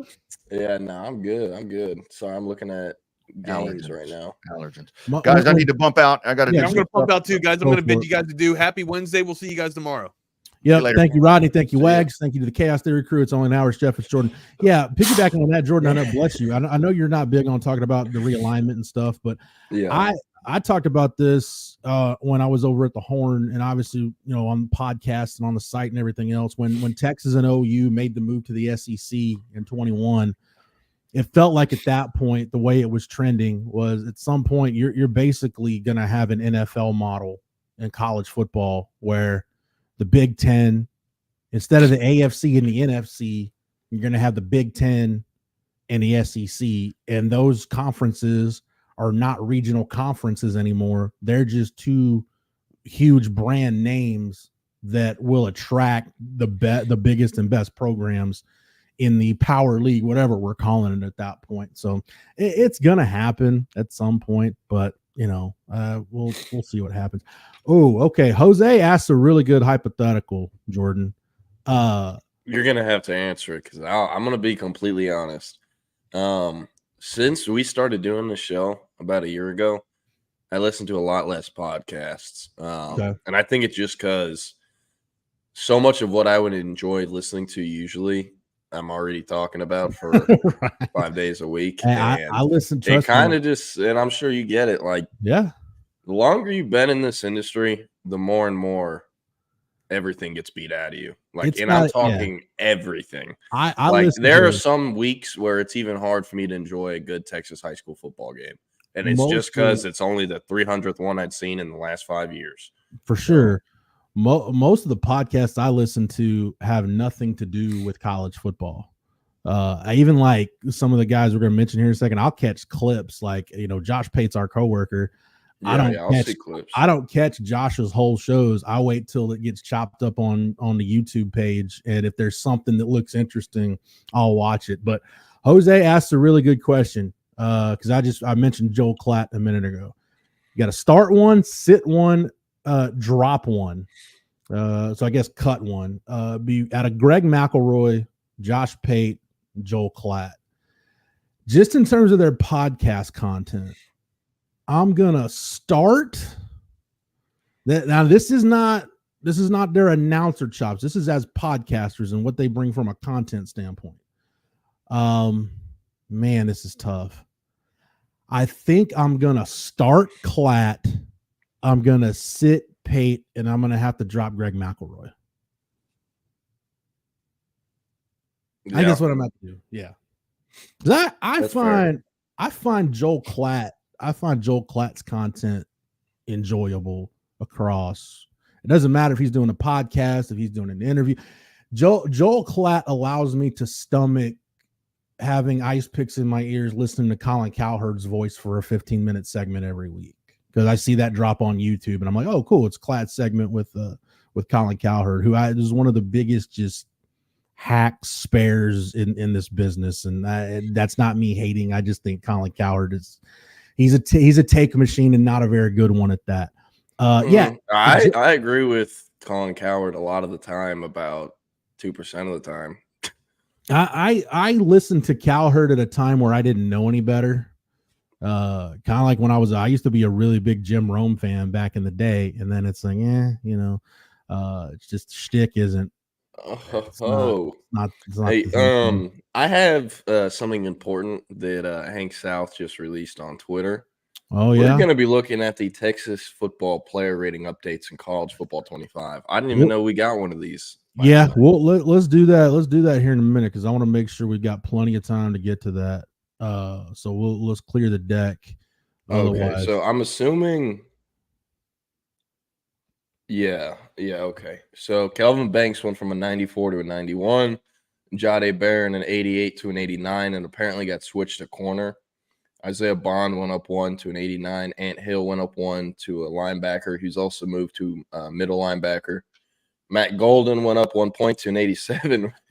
They dropped to Drew Makuba 2 points to an 87. How does that make sense? How did Kelvin Banks drop 3 points? He didn't. He went up 1. You said he went from a 94 to a 91. Or 94 to a 95. My bad. Oh, okay. He went up 1 point. Jade Barron went up 1 point. Bond went up 1 point to 89. Ant Hill went up 1 point to 88.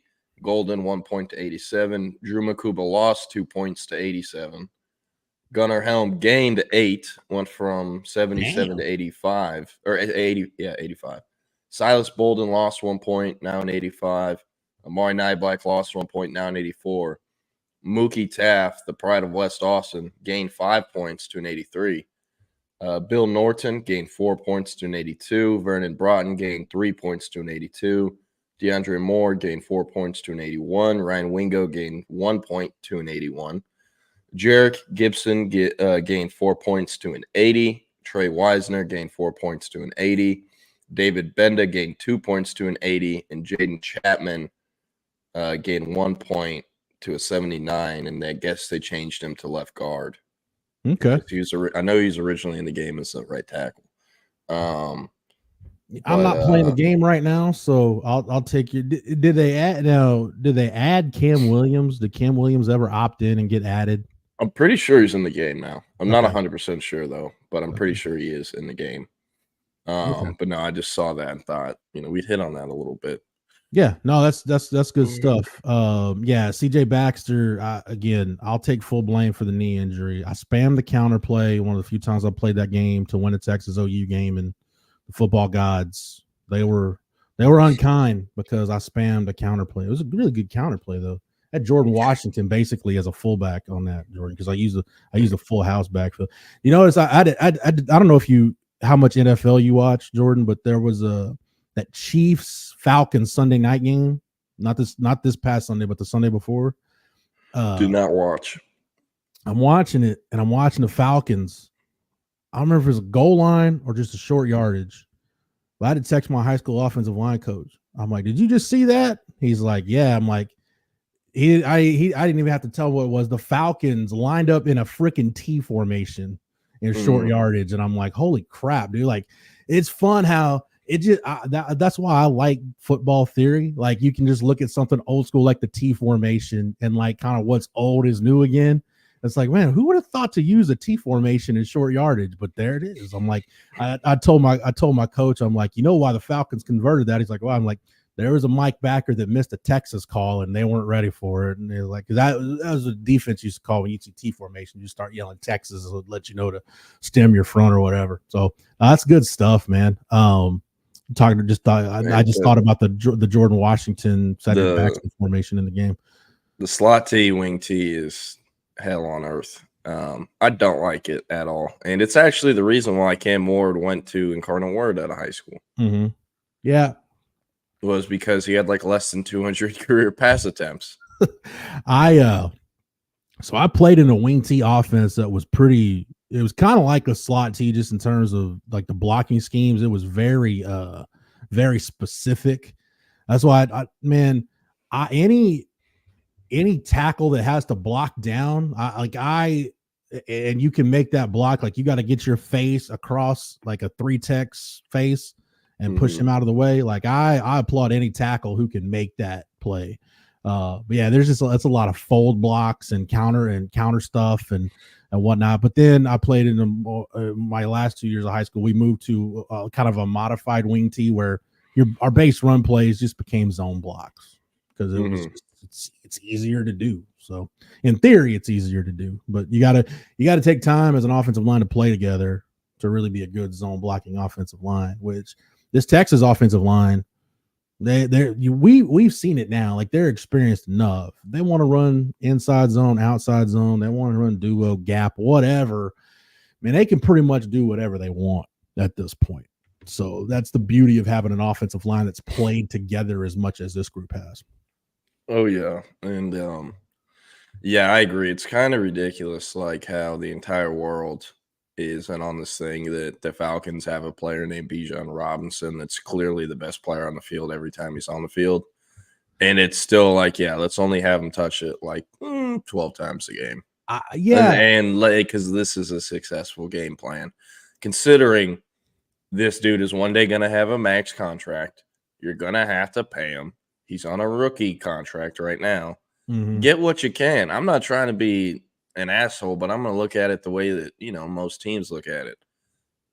Yeah. Get all the miles on the tires right now when you don't have to pay him anything on a rookie contract, and get it out of him now to where if he's running to the ground soon, it's before you got to give him a max contract. That's why how NFL teams think, but they're not thinking that way because they're clearly not using him enough.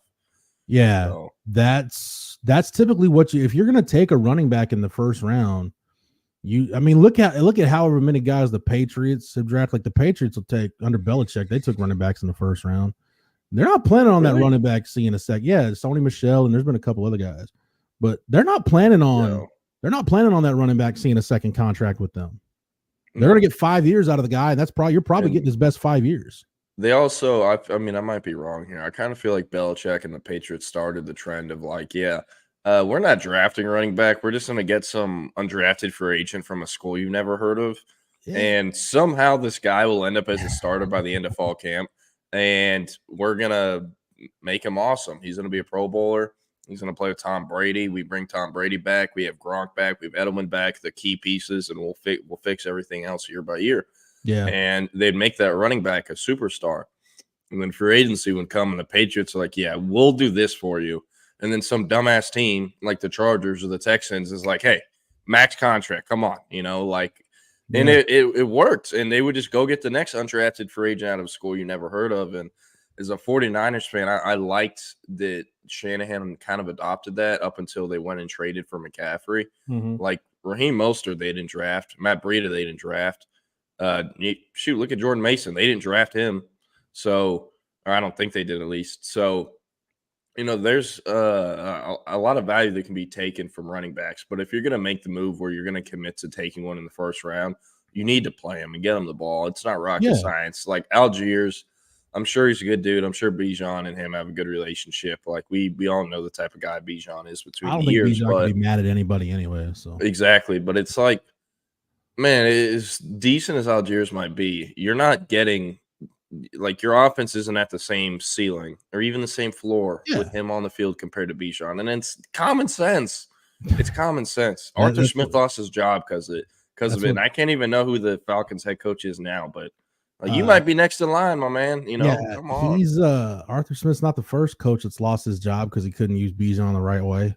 Like two schools of thought on that. Two things to hit on that. One, like even the game the Falcons game I watched, which it's nice that they've had a couple primetime games now, but I watched their game against the Eagles when they beat Philly, because anytime Philly's going to lose, I'm all for it. Oh, they're rubbing your hands together. Even that game, I was like, yeah, F the Eagles. But even in that game where Bijan went off and had a pretty good game, like they would run him between the 20s, and then they get in the red zone or, down around the goal line, and then they put Tyler Algier in to give Bijan a rest and then bring it back in on third down. And then it's like, okay, well, now it's predictable. Like now it's guess what we're going to do. Yeah, you're in a predictable down and distance now. And then you bringing him back in on third down to be a pass protector, like it's a wasted down. It's a wasted rep to just have him in to be a pass protector, especially on a down like third down, on a money down. So even then, like I just don't like the flow they let him get in. I don't mind Tyler Algier playing, but like make sure in your high leverage situations that you've got Bijan on the field. Like it just doesn't make sense if you don't. Yeah. If we can get away from a little Bijan talk, because this is some good conversation right here. Jack Burton, for those on audio only, Jack Burton said, has anyone noticed Whataburger's standards going to hell since that Chicago company purchased them? Someone who averages probably about one Whataburger meal a week during the fall. Yes, very noticeable. Which brings me to my next question. Jeff, what's your go-to Whataburger? And those listening, what are y'all's go-to Whataburger orders? Okay, so mine has changed over the years. Now that I've tried to watch what I eat a little bit, and you're like, Jeff, weren't you popping Twizzler nibs and drinking Dr. Pepper Zero yesterday? Yes, I was on the show, but that's beside the point. So I was the double meat Whataburger with cheese, but no bun, and you get Texas toast instead, right? So now I just feel like you get more. I go with the Whataburger Junior or the double, like the double Whataburger Junior, because it's less bread and more meat, and you get the bacon on there with the cheese. That's pretty much my go-to at this point if I go to Whataburger. So I'm getting the double meat Junior with bacon and cheese. Usually I do sweet and spicy, no onion, and I'll just get it that way. Sometimes I'll do it on Texas toast, no onion. Then when I want to switch it up, I'll do a honey barbecue chicken strip sandwich, and then if it's past 11, I'll usually get at least one honey butter chicken. Or you a mayo guy or a mustard? You a mayo guy or a mustard guy? Like just in general, or on your Whataburger? Oh, I mean, I don't ask for it. Whatever comes on there comes on there. I don't know. It comes with mustard, but I do mayo. Mustard on sweet and spicy, I think. I do mayo, but I tell them easy on the mayo because I just need enough like to where my stuff's not dry, just a drizzle of that stuff. But yeah, man, it's and I go with the grilled onions too. The grilled onions instead of like just plain old just diced onions are just disgusting to me. But if they're grilled, it's great. I can tolerate it. I gotta get toasted on both sides.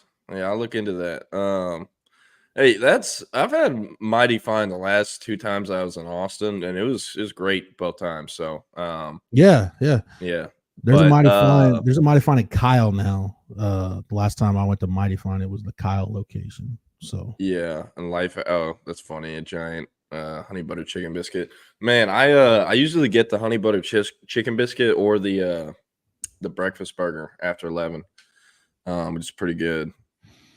Back in my when I was just in my full on slob period, Jordan, probably back about 20-21 years ago, I probably got up to like 340-ish.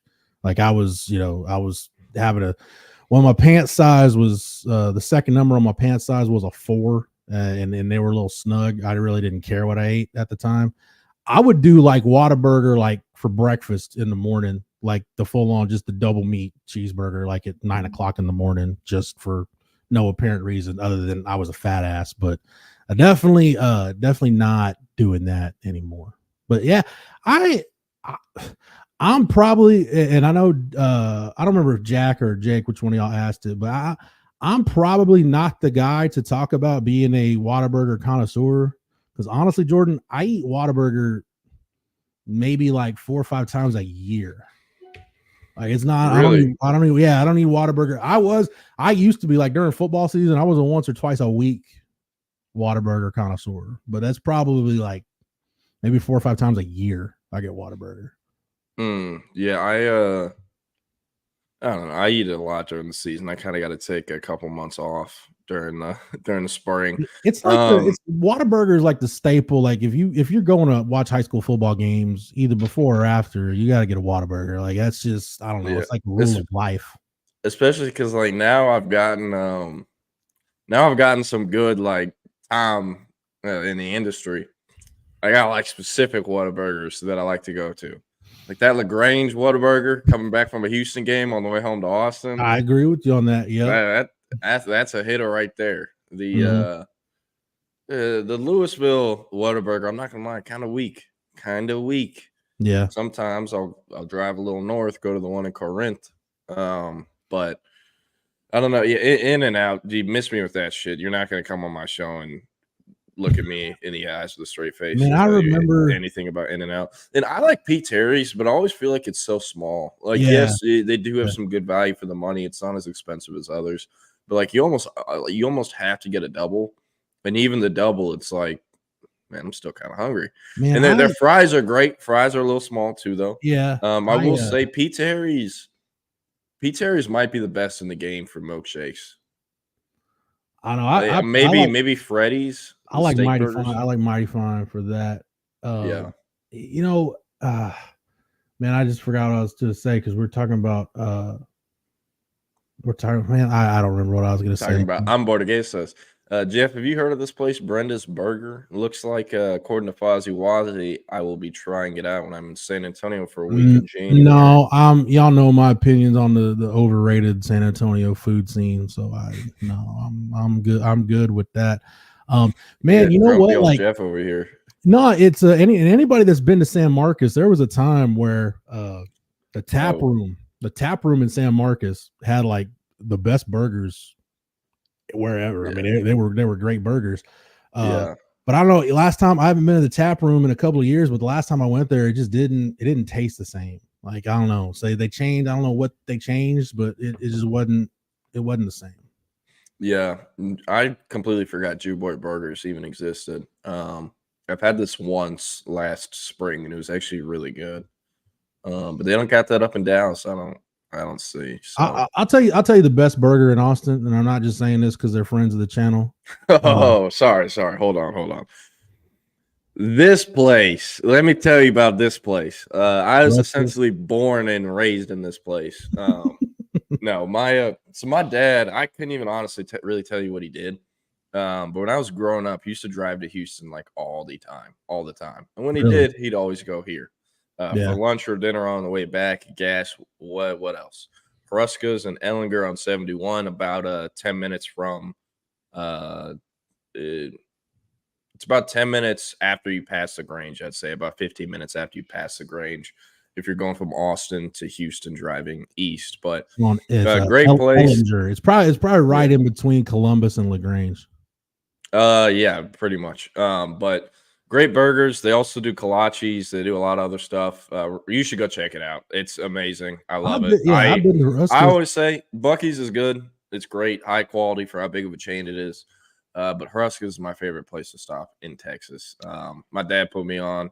I'm not going between Austin and Houston that much anymore, but when I do, this is where I stop. So, Steven Vosick, you're the GOAT. Appreciate you for reminding me of this place. It's awesome. There was a spot in LaGrange. It was right off 71. It was like a gas station, like a little travel stop that served barbecue. J.K. Dobbins and I had lunch there one time, but I don't know why I felt the need to tell that story. You're meeting him in LaGrange? He was. I was there. I was there for his All-American Bowl jersey ceremony. That was back, George. That's back when we had to cover such things and be there and write the story on that. I don't think that's really that big a deal anymore. No, I've only really been to it if it like kind of made like Austin Novus had was easy because he lived 20 minutes from our parents' house, and I just had to drive to Dripping Springs High School. But like other kids. It used to be we had to do it all the time, and like back when Texas, under Mac or Charlie, when things weren't going so hot, I realized, man, I'm going like J.K. Dobbins and Elijah Higgins, and basically I'm going to all these. I'm having to go to all these All-American Bowl jersey ceremonies, and none of these guys are going to Texas. Hey, you can get them and get quotes there. But man, my sources have always told me J.K. Dobbins attended LaGrange, but he was in the Giddings school zone. Mm-hmm. Yeah. Should have been a Giddings, I think to the Buffaloes. Yeah. Buffalo. They kind of got that Colorado color scheme going on with the black and gold. Giddings does. Yeah. They actually got a juice kid out there right now named Cade Patchke. Think I might be able to get him a spot at Houston. I don't know. Baller, though. He baseball, basketball, track, and football, about 6'2", 185. Great kid. He kind of has the Kendall Weaver look going on. And then he's got red hair, too. So kind of an interesting-looking cat. But Cade Patchke, look him up. Great prospect, super productive since his freshman year on varsity. And I like him. I think he'd have something. He's just at Giddings, and they don't really have anyone, and they don't really play anyone. So hard to get noticed. Also, I don't know the coaches at Giddings, but I don't really think they're that great at getting guys recruited. Most guys at that level aren't, and there's no worries, no problem with that. Yeah. But Ruska's is a place. Coach 420 hit on a good one, man. Storms. You ever been to Storms, Jordan? There's one in Burnett. There's one in Lampasas. I think there's one in maybe like Hamilton, Stephenville, somewhere like that. Yeah, Storms is legit. Yeah. Hey, Dan's, I like Dan's a lot. I had Dan's a lot growing up, but you kind of, well, not a lot, but you almost need to like regulate how often you have Dan's, just because it's so greasy that like you almost feel guilty after eating it. Man, you know what I mean? Like I love it. It tastes good, but I'll tell you what's a shame. Like two of the best burgers like close to campus are no more. When it's been a minute since Huts went away. Because the last burger I had at Huts was with Matt Butler. Matt Butler and I had lunch there, and then Players. And it's been probably close to a decade now, I would think, since Players was wiped off the face of this earth and replaced by, it's over there by the AT&T Conference Center, whatever they've got going on there now. But yeah, Huts and Players, both really good burgers close to campus. Where's that place Mike took me?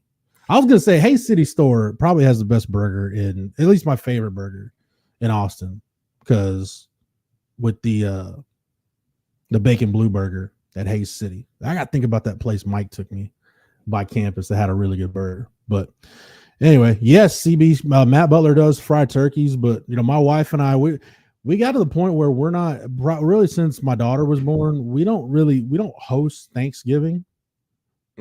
We go elsewhere for Thanksgiving because I just tell everybody, I'm like, look, Santa makes one stop and it's going to be at our house. And that's where, I don't know where y'all are going to be on Christmas Day, but I know where I'm going to be. So if you want to see my daughter or your granddaughter or your niece or whatever, I'm not going anywhere. We'll be right here at the house. So, Sandy's. Oh, I miss Sandy's. Classic place. It's still open, right? They haven't shut it down yet. Over there by Peter Pan. I have honestly, I haven't been over there in so long. I couldn't tell you, man. Hey, you're not a true Austinite like yours truly. And yes, I grew up in Lake Travis before the comments are there. Not a true Austinite like yours truly. If you never had a birthday party at Peter Pan mini golf. Or I'll do you one better. Had a birthday party there. I also had a birthday party at Westgate Lanes. Yeah. And you can't tell me I'm not in Austin. You know what I'm saying? Come on now. So when did Celebration Station in South Austin, when did that go away? That's been gone for probably close to 30 years now. Yeah, I don't know nothing about that. Oh, dude, Celebration Station was awesome, man. Back in the day, it was kind of like Austin Park and Pizza. It's kind of like one of those deals, but like it was way better. Man, CB and the other Austin folks can back me up on that. Yeah. Okay. So I see Jose's question. It says, "You're down. Any chance of Michael Fasusi? We need that guy if all 5 offensive linemen go to the draft." I have nothing new here. I First of all, I don't think all 5 of the offensive linemen are going to the draft. Yeah, I don't know if that's going to happen too. But with Fasusi,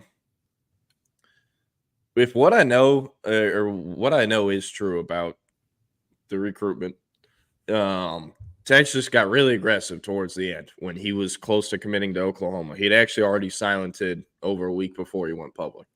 And in those days leading up to the public decision date, Texas was very aggressive, I should say, with what they were offering. And the way I look at this thing is if Michael Fasusi isn't going to be intrigued by that offer in July, when it's significantly more than what OU's offer was, I don't really see that changing because the depth chart, the reason he's making this decision isn't going to change at all. Yes, they might go in for a portal offensive tackle. So might Texas. But guess what? Signing day is December 4th, and the portal won't be open till then. So I think he's going to sign with Oklahoma, don't get me wrong. He's obviously a ridiculous talent. This is a kid who, as long as he gets coached, shows up to practice every day, he is an NFL draft pick. This is one of those types of athletes. But with him, at this point in time, if Texas is trying to flip, they're not going to be calling him all day, every day right now in October. It's a slow-burning process. If he's going to reach out, they're going to pick up. But right now, I know for a fact that they're not communicating with them every single day. So if Fasusi is going to flip again, I do not expect it. But if he's going to, it would be towards the end of the cycle. I figured with the way the recruiting calendar is now, I'd say probably around the 1st of November is probably when you'll start hearing, publicly. I think word would get out that the communication's picking up, and you figure you take that last month to just, hey, you take your swing. Because he's a guy that you take and then you figure out your scholarship. Now, well, I mean, you're going to 105 now, so I guess it doesn't really matter in some respects, but he's a guy you have a spot for regardless. Yeah, and I don't want to get too ahead of myself here, but if Texas is going to flip Michael Fasusi, they're really smart about how they line things up and how they try to kind of snowball the momentum into things. It would probably happen, or at least they try to line it up to happen, when they go into the house on the home visit. Yeah. At least that's my assumption. So, and those aren't until the month before signing day, usually in December, but considering signing day is now December 4th, probably sometime month of November. But when you get feedback from the home visit, this has just been my experience with it, Jordan, and I think it's probably the same with you. When you get feedback from sources on a home visit, if the staff is confident, if on the Texas side there's confidence, then you can figure, okay, the home visit went according to plan. Usually I'd say the vast majority of home visits, it's like everything went according to plan, like everything's fine. Very rarely do you get like, oh man, it exceeded expectations and like you improved your standing. And there have also been a couple of times where, man, if you hear that the staff is not confident at all coming out of the in-home, then you pretty much stick a fork in that one. If they got that bad of a vibe on pretty much your last really good chance to get in there with the recruit and his family, then yeah, it's probably not a deal you're going to win. Yeah. And yes, Jack Burton, 6'8", 310-pound junior max right out of Melissa. He actually already holds a Texas offer, and I might actually see him on Friday. I was originally planning to go to another game on Friday, but I think we might have some news soon on Dalen McCutcheon, 4-star receiver, top 247 kid at Lovejoy, Florida State commit. Visited Texas this past weekend. Reported this kid has had a committable spot since the summer. Still chose Florida State back then. Then some dominoes fell with receivers. Rodney Smith. Why you got to go there? Why? I'm going to call out those comments, Rodney. And I just jest. I'm kidding, but let me do my Kim Mulkey. Move on. Find another story to write about. I forgot what I was even saying. You were talking about Dalen McCutcheon. Oh, yeah. That one's looking like it's trending towards Texas. And on that note, planning on seeing him play this Friday, hoping to talk to him afterwards. Going to be my first time seeing Coach Todd Dodge since he cussed me out, in which would have been the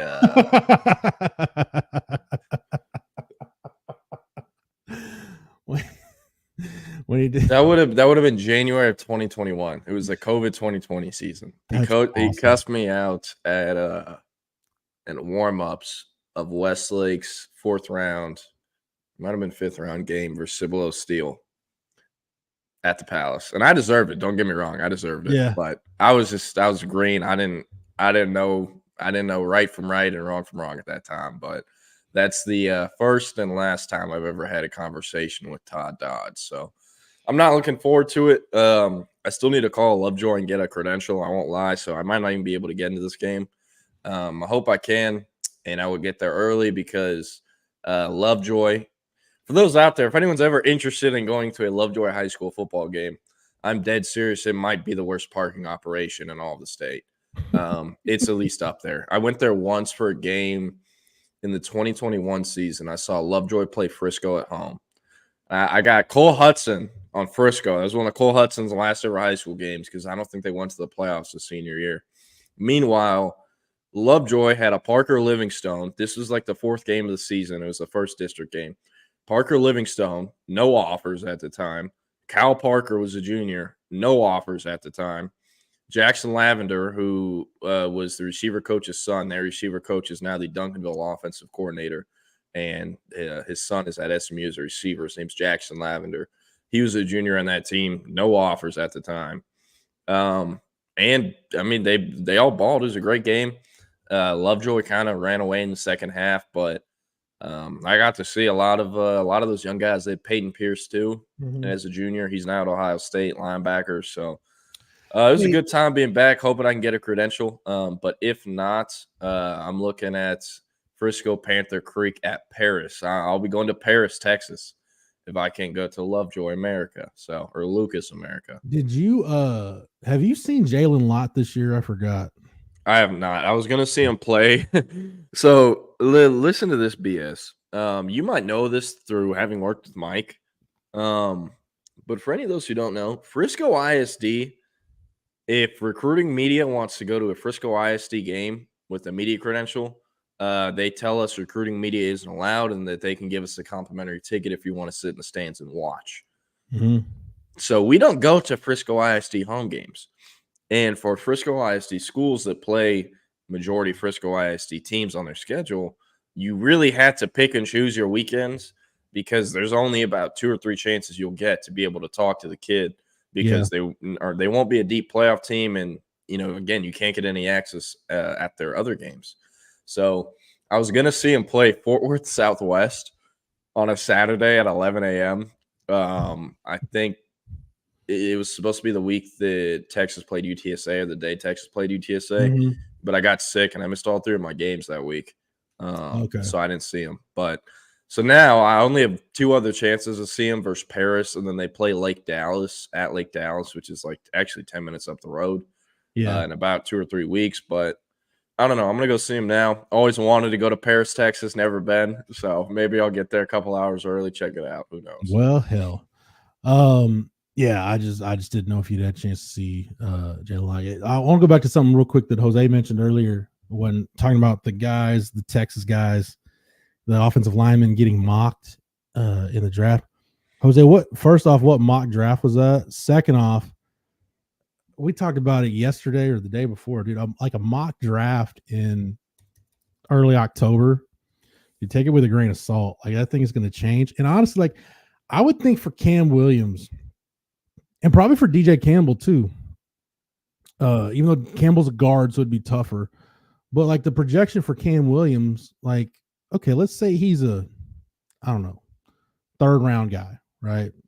Let's say he gets a return to school, which means I can't really guarantee you a 1st or 2nd round grade. Cam Williams could come back and maybe in the 2026 draft, maybe be a 1st round pick. After a full year to play, another year in the strength program, all that stuff. So I think it's more worthwhile for Cam Williams to come back. And I would say the same thing for DJ Campbell. I don't think either of those guys could hurt themselves by coming back. I mean, man, the way I look at it, and this might just be me being way too hypercritical, but if you can't survive an entire first half because you're not playing well enough and you need to be replaced by Cole Hudson, probably aren't ready to go to the draft, or at least get drafted where you would like to be, or where you dreamed of getting drafted at. Get drafted where you would like to be drafted. Yeah. So, I'm kind of with you, DJ and Cam. They, at least right now, I'd lean towards them needing to come back. Because you can be a 7th round pick or an undrafted guy, that's fine. But like, where are you comfortable with leaving? You know what I mean? And that's what every guy has to decide. So, and also an incredibly important part of that, having the right people around you that are going to give you the correct advice. Like, yes, your draft grade, guys have been screwed over at different times, but making sure you have like the right support crew. And I think Texas does a good job of educating their players and everything for the combine. Outside of some A.D. Mitchell stuff, there wasn't a single thing I heard from any NFL sources I had about Texas players handling themselves at the combine or in interviews or player visits, 30 visits. So, I think they do a good job. But sorry, I'm trying to pull up some data on Dalen McCutcheon because people are curious how fast he is. I feel like Sark has enough contacts in the NFL to where they'll get real legit feedback. And I mean, it helps when you got, Sark's been in an NFL war room. Kyle Flood's been in those draft conversations. Tashard Choice has played in the league fairly recently. So, I mean, you've got guys on the staff. You've got guys that kind of understand what that process is all about. Yeah. Okay. So for those curious, Dalen McCutcheon, who I've been talking about, he's our number 220 overall prospect, number 26 receiver, number 30 player in Texas. 5'11", 175 out of Lucas Lovejoy, again, is currently committed to Florida State. The composite is higher on him by a little over 100 spots, 12 receiver spots, and 10 prospects and Texas spots, I guess you could say. But this is his track data I've been able to find. Has run 4x1 and 4x2 for Lovejoy. He's ran track the last 3 seasons in a row. So every single season, because he was always going to be an early enrollee. This is a kid getting recruited since his freshman year of high school. So he was only ever going to be able to run 3 seasons of track. And the fact that he did 3 seasons of track, look at that as a plus, because a lot of kids get the offer after their sophomore year and they stop caring about basketball, baseball, track, whatever other stuff, because, they got what they wanted and they kind of take their foot off the gas. We see it every year. Mm-hmm. So the fact that he didn't, that I always look at that as a plus. Not everyone is going to notice stuff like that, but coaches do. So I always try my best to try to remember that stuff too. But having run track all 3 years, that's a plus. 4x1, 4x2 every year plus. Did the long jump every year. His long jump PR is 22 flat, which is from the district meet which would have been his sophomore track season. He only ran the 400 meters once, and I'm not even going to read that time. It was bad. He must have slipped because he got in last place. His 200-meter PR is 22.57 from a district meet as a junior. And his 100-meter PR, he only ever ran the 100 once. But it's an 11.54 from what would have been his sophomore year of track. Let's look at the Under Armour data. 5'11", 174. 74.7 wing, so I'd give him a plus 2.7 wing. He did run the 40, very rare for a top 247 level receiver prospect. Most of them will skip the 40. They don't want it to affect their ranking. Dalen McCutcheon ran it, and he ran 4.54, including a 1.66 10-yard split. And you're probably like 4.54, that's not that great. This isn't the NFL combine, man. These are 16, 17-year-olds. That's pretty damn fast, because most kids will run fast, and then the laser comes out, and they're running in the 5s or high 4s. So Dalen McCutcheon running 4.54 is impressive. I'll tell you where that lines up with the rest of these times here in a sec. His shuttle was a 4.28. His vert was a 30.2. That's standing vert, and his broad was 116.5, which is pretty damn stellar. And as far as the 40 goes, where does that stack up for other guys at Under Armour Dallas? Let's see. He ran the 6th fastest 40-yard dash time at Under Armour Dallas. Dalen McCutcheon did.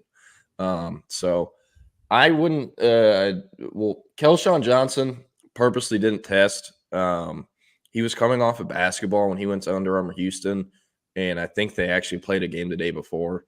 So he was like, I don't want to run. I don't want to risk running or putting down a bad time. And we were like, hey, we get it, man. So we actually don't have Kelshawn Johnson's, testing data on record. I think his PR is 10.57. He doesn't have a ton of track times because he was always so busy in basketball and 7-on-7 in football. And he never really got if you put Kelshawn Johnson at Duncanville with the Duncanville track staff, he might be going to somewhere for school for football and track because he would have been that fast. The speed that Kelshawn Johnson had is just this God-given talent he's been blessed with because he's so busy in basketball and all that. Hitchcock's a really good basketball team. He's not running track, and when he is, the Hitchcock will have Division I athletes. They rarely have guys quite like Kelshawn, though. So I think that's kind of affected his track career. If you put him at a school with a better track program, he might have better times. But nonetheless, even though the testing data might not agree with me, I would say Kelshawn is a tiny bit faster than Dalen. But nonetheless, I think Dalen's still a great get. And I mean, he's been producing at Lovejoy since his sophomore year. Had 25 receptions for 274 receiving yards and 2 touchdowns. And that was a sophomore season. He shared the Lovejoy offensive backfield or receiver room with 3 other Power 5 receiver prospects. A kid who ended up at LSU, a kid who ended up at SMU, and, of course, Parker Livingstone. As a junior in 2023, he caught 92 passes, 1,430 receiving yards, and 20 receiving touchdowns. Pretty productive. Now, keep in mind, Parker Livingstone was on the team, but I believe he went down in week 2 or week 3 with an injury, and he did not come back from that injury until their last playoff game, and they ended up losing. So Parker Livingstone actually only got about 2 or 3 games in as a senior at Lovejoy. But that's kind of, I guess, the breakdown on Dalen McCutcheon. I like this kid. Baylor was his 3rd offer back when I was still covering Baylor, so I've known him since 2022 spring. I met him a long time ago. I've always liked the kid. He's always been really active in 7-on-7. Juice has played him, I think, at least 6 or 8 times, and he kills him every single time. And Bam refuses to listen to me that they need to double team his ass. But yeah, so I like this kid. I've had a lot of exposure to him. I 1,000% think he's not just a guy who could play at Texas, but a guy who can make an impact at Texas. So I really like the potential add of Dalen McCutcheon to the Texas program. Yeah, sorry, this is funny. T's and P's for our boy Malik Jefferson, but this is I remember seeing this. This is the same type of stuff as seeing the Donovan Smith first round hype. Connor Williams was a projected number 1 overall pick at one point. Colin Johnson was mocked in the first round. Yeah, it happens. Yeah. I mean, okay. I get the vision here. People saying Cam Williams can go like Amarius Mims. Amarius Mims was able to do that because how well he tested. He could move. Like freaky testing numbers. Yeah. And because he's a freaky athlete. Not only is he more athletic than Cam Williams, he's also bigger, I think. Yeah. And I believe Amarius Mims might have also had something with his birth date where he was technically young for his draft class or something like that too. And he has all the things you can't coach. Cam Williams has a lot of things you can't coach: size, strength, length, whatever you want to call it. But with all due respect to Cam Williams, he's not the athlete that Amarius Mims is. Very few people are. That's why Amarius Mims got drafted where he was. Here's Amarius Mims combine. You ready for this? 6'7" 3/4. It was basically 6'8". 340. Arm length 36 1/8 inch. 11 1/4 inch hands. Jeez. 507 in the 40. A 178 10-yard split. 25.5 on the vertical, a 9.3 broad jump, and 22 reps on the bench. That is a pretty good. That is a freaky, massive human being. Yeah. Hey, how about this? Your 254 folks are asking you. They spelled Jeff wrong. Maybe it's on purpose. It's taking the ribs at this point. Yeah, Ike. I haven't had a burger from the Andice General Store. Gosh, it's been years since I had one. I'd say within the last probably 5 years or so.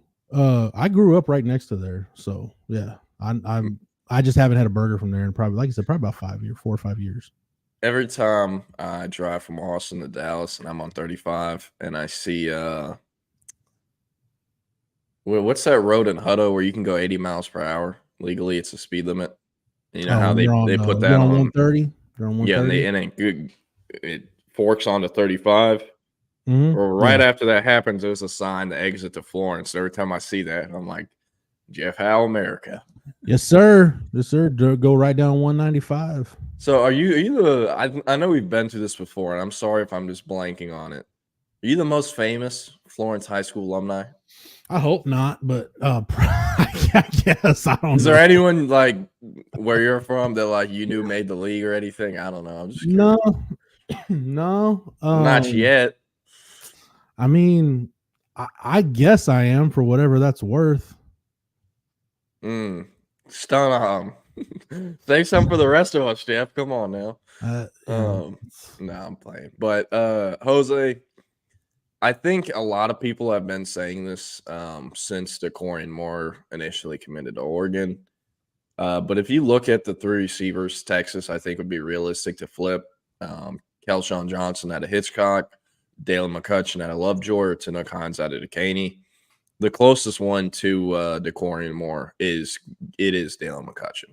I think Kelshawn Johnson is really intriguing. Obviously a burner. He's also, kind of little, kind of small. Tanook's interesting. He's 6'2", 185, who everyone, talks about Kelshawn Johnson as a speed guy. Tanook Hines is verified running faster. And also is 3-4 inches taller and weighs about 20, 30, 40 pounds more. So I've always been a humongous fan of Tanook Hines. I feel like I made that pretty clear. But I do think McCutcheon is the most similar to what DeCorian and Moore brings. So there's that. But any good food? One thing to remember for Sark wide receivers, especially is, it's weird. We talked about this on our Longhorn Blitz podcast that's out right now. Just something I noticed when the offense is more tailored to Quinn, it's more about RPOs, getting the ball out quick. And when you're in an RPO, it's more about your bubble screens, your screen game, your glances, all that stuff. Basically, where guys are catching the ball on the move. That's the kind of stuff that gets Quinn in a rhythm.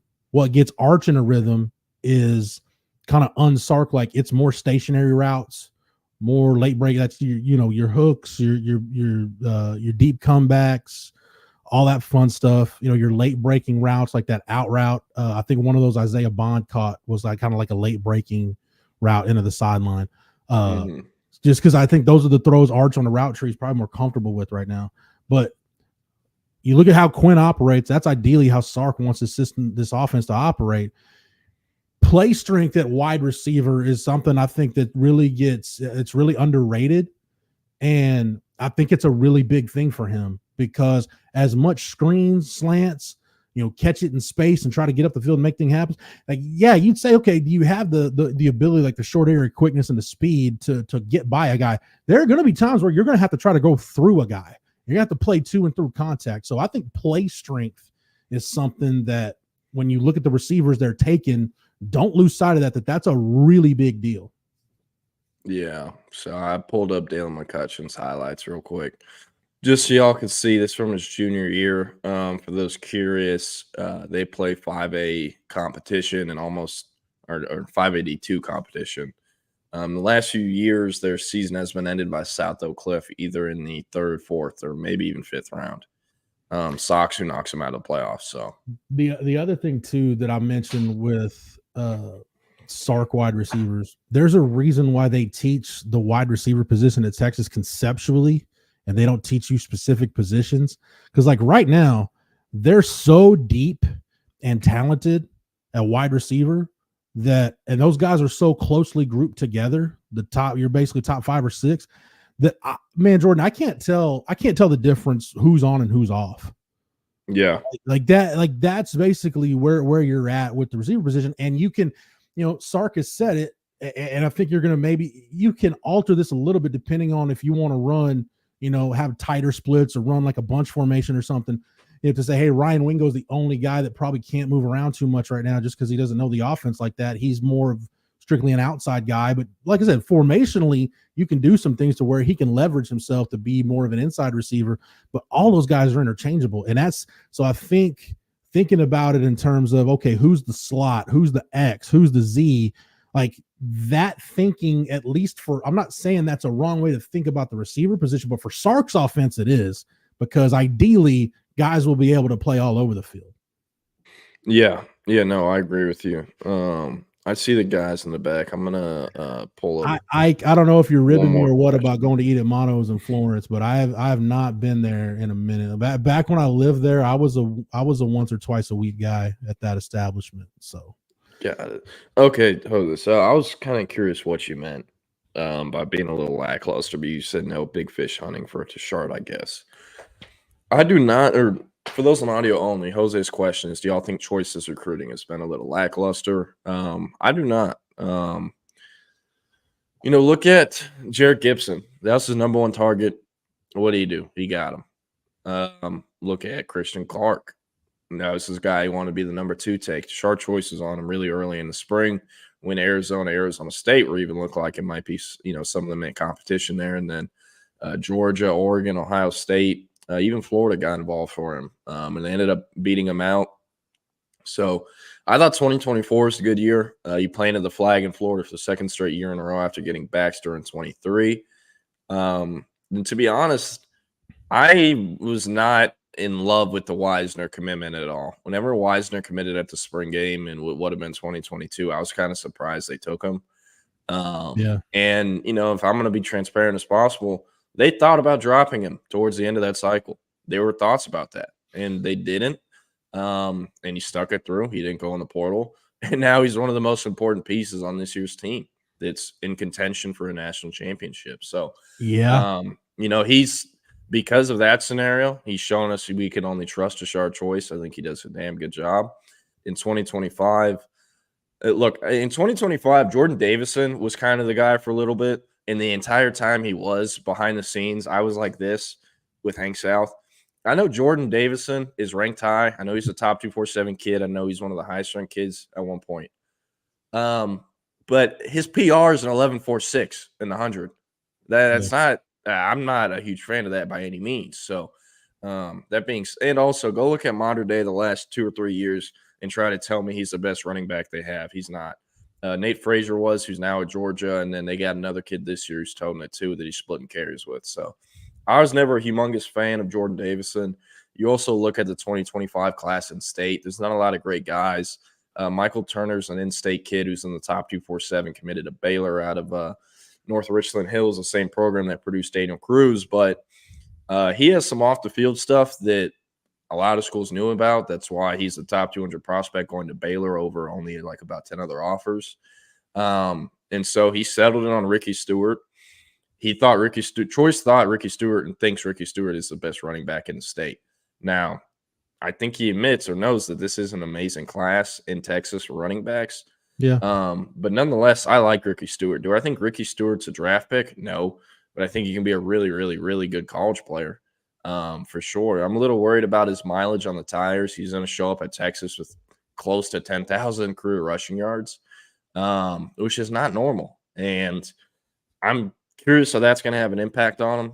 James Simon, on the other hand, Texas got lucky with James Simon. They truly did, because Harlem Berry was a guy they liked a lot. He was kind of always going to LSU. He committed to LSU at the beginning of this year. Then James Simon, he was always going to go to LSU. And then this other kid started to emerge named JT Lindsay. LSU offers him this spring, and they're basically telling those kids, like, hey, we have one spot left. Whichever one of y'all is going to do this, whatever. Yeah. Simon wanted to take his time. Lindsay committed, and I remember being at one of the OT7 7-on-7 tournaments in Dallas when it happened and being like, hey, Mike, I think James Simon might end up at Texas now because of this. And that's what happened, but they got lucky in 26 or in 25 with Simon, and the dominoes kind of happening that way because once Ohio State hired Laughlin from Oregon, and Oregon went – I forgot who Oregon hired. Oh, Samples.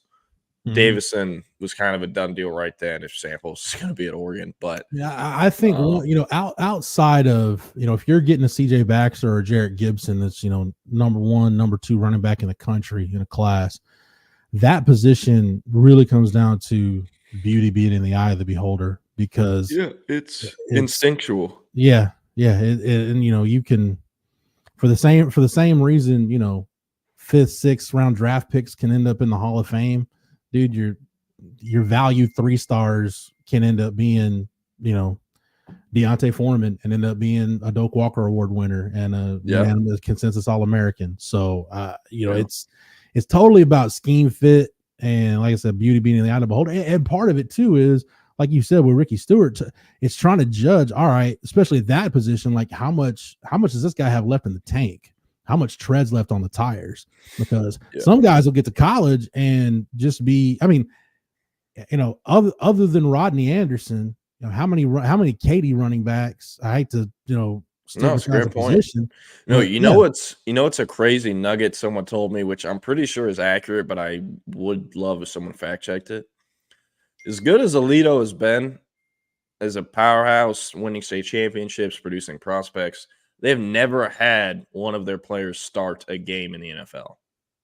They've had NFL players, but they've never had. That's what someone told me, and I trust them. So wow, I need to fact check it. But hey, can't say that about Lake Travis. We got a Heisman number 1 pick, first round MLB pick. Come on now. But no, I don't think Choice's recruiting's been lackluster. In 2026, I think he's going to end up with at least one of Javian Osborne or KJ Edwards, one of the 2 in-state kids. And then if you look at 2027, Texas is in a phenomenal spot for Landon Williams-Callis, who's a 5-star running back, number 2 running back in the country for the sophomore class. So I think that's, the relationships Tashard Choice has in the state of Georgia and in the Southeast, and the value he brings to your staff. I'll take a down year at running back where, like, not every year at running back are you going to get, Jarrett Gibson or CJ Baxter or whoever. I mean, there's going to be cycles where it's a down cycle, and this is probably one of them. So, plus, like we talked about with some positions, at some point, like, your depth chart's going to start working against you. I know that running back position's had injuries, but now you look at, okay, if Jaden Blue leaves after this year, okay, well, CJ Baxter's going to be back next year. You know that. Jarrett Gibson will be back. Wisner will be back. Now I got the 2 freshmen. If you're an incoming Texas freshman running back, you're like, man, I gotta hope somebody gets hurt so that way I can get on the field. Like if Christian Clark, not Christian Clark, but if CJ Baxter was healthy, like Jarrett Gibson wouldn't have gotten near the amount of run that he's gotten so far. Yeah, he might not even have had an appearance. Maybe not. So, real quick, guys, Jeff, Jordan, Keenan, just want to kind of piggyback off of your thoughts on running back. Jeff, completely agree with you that I think running back is beauty's in the eye of the beholder. Yeah. Jordan, I don't know, in your experience, Jeff, I'm sure you got a few. Keenan, I'm sure you got a few 5-star running backs, like those truly top 10, 15, 20 guys were 5-star backs who, for one reason or another, just never amounted to necessarily their potential. And I can juxtapose that with one of the funnier things on my time covering FIUs. I covered 3 backs who played in the NFL. Right. Yeah. And they were 3-star backs. It's just a matter of A, beauty being the eye of the beholder, and then B, are you getting coached up right? And then having enough talent to make that work. Right. So completely agree. Like to the question there, I forgot who asked it, Jordan. Like, I'm not saying that you can take a 3-star and make them a 5-star. I mean, sometimes that stuff does happen, but just because you're not getting quote unquote the top 5 like rated backs in any given class doesn't mean that you don't have a guy who's going to be highly productive for you, probably be an NFL back. Yeah, I mean, you're always going to have your Ezekiel Elliott's and your Bijan Robinsons, but like Jeff was saying, you have guys like Deontay Foreman who come along as 3 stars and end up rushing for 2,000 yards. It's like so much of it is about the offense they end up in, the skill set that they have, and how it relates to how they run the offense. You know what I mean? Yeah, and Deontay's story is crazy because, man, that Armonte is. Do we even know who that is? Good old Money Foreman. Nah, and why 5-star backs don't pan out. Like, let's just look at Texas. It's a case by case basis. Like Jonathan Gray was injuries.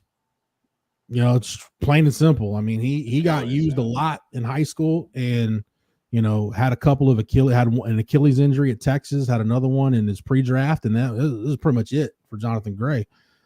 Malcolm Brown ended up carving out a pretty nice career for himself in the league. Didn't live up to expectations. I don't think that a lot of Texas fans probably had for him. And it's not his fault. He played in garbage offenses the vast majority of the time he was at Texas, behind, bad to mediocre offensive lines. I think the 2013 line he ran behind was pretty good, but having Sean Watson call plays your senior year, I mean, there's a lot working against Malcolm Brown. So yeah, it's just a case by case basis. I think that position, I think you're always going to see busts, because the guesswork. If we talk about guesswork at some positions, like I said, the guesswork at running back is just figuring out, okay, how much tread does this guy? You only have so many hits that you're going to take. The body can only absorb so much punishment before it breaks down. And if you're a high volume carry back in high school, man, at some point it's going to catch up with you. For some guys, it's a couple years into the league. For some guys, it's your freshman year of college, and you just start falling apart. Yeah, Jeff, I'll have to run this by you maybe another time. You were just in the press box, because you remember, Butch Davis's Miami teams 2000s that had, all those backs and all those tight ends. Mm-hmm. And Butch gave me this rundown of what he looks for in those two specific positions. Yeah. And then he managed to, again, like I said, put 3 backs in the NFL from Florida and National and 2 tight ends. So it's just one of those things that's like, sometimes, like you said, just eye of the beholder and know what you're looking for. Yeah, some guys can just, Mike Shanahan was great at that in Denver, just knowing Terrell Davis was a 6th round pick, but he's going to be a Hall of Fame runner in his offense. Like Mike Anderson and Olandis Gary. We just go down the list. Clinton Portis was one of those guys for him for a while, speaking of Butch Davis guys. So yeah, Mike Shanahan knew what he was doing evaluating the running back position. Did y'all see the video of Clinton Portis that went viral the other day? Yeah. Of him telling how he ended up in Miami. Yeah. I recommend, if you haven't seen it, y'all go watch it. Yeah. But nonetheless, we're gonna get out of here. I don't want to hold y'all any longer. I was gonna say really quick. I had heard a variation of that story. As I've mentioned 19 times, so many of those Butch Davis guys were around the FIU program, either on staff. I'd heard a variation of that story before it went viral, and the version that you guys heard is probably the 3rd least hilarious version of that story. It's just it's oh man, one of these days I'll just share all the stories I heard from all those guys. Jeff, you ever heard the story what they did to Dorsey before his first start? Man, I seem to remember something about that, but the nuts and bolts of it are escaping me. Yeah, again, that'll be another one for off here, man. It's good. I mean, there's well-known ones like Najee Davenport. But speaking of Miami running backs, Najee Davenport breaking into some girl that turned him down for a date or broke up with him. I forget which one it was, but he breaks into her house and drops tail in her laundry hamper. Yeah, that happened. Dump truck himself. Yeah, it's That's a move. This really jogged my mind. Remember when Brett Favre was sending unit picks to what's Jen Sturger? Yes. Yeah. High on Vicodin, stealing money. And I got the Najee Davenport thing, and I kind of put it all together. I'm like, when you get to you're an NFL player, you've been told yes your whole life. People who put very few obstacles in front of you, that your brain literally cannot process when somebody tells you no. Yeah. So you're like, I know what'll get her attention. Dude, that ain't it. I'm sorry, man, that ain't it. Not the way to do it. I don't know of any woman that's ever been like, you know what'll really get my attention, what I really want. Come drop trout and pinch one off in my hamper. Then now we're getting somewhere. That woman grew up to be Derek Warheim's wife. That's his name, right? On that note, false start crew, y'all take it from here. Jordan and I will be back to do it tomorrow. Appreciate it as always, Jeff Howe.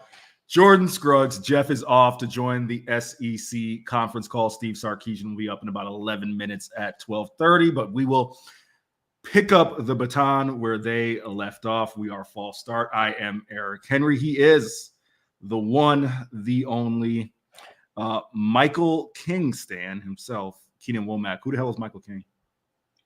You didn't watch the Padres last night.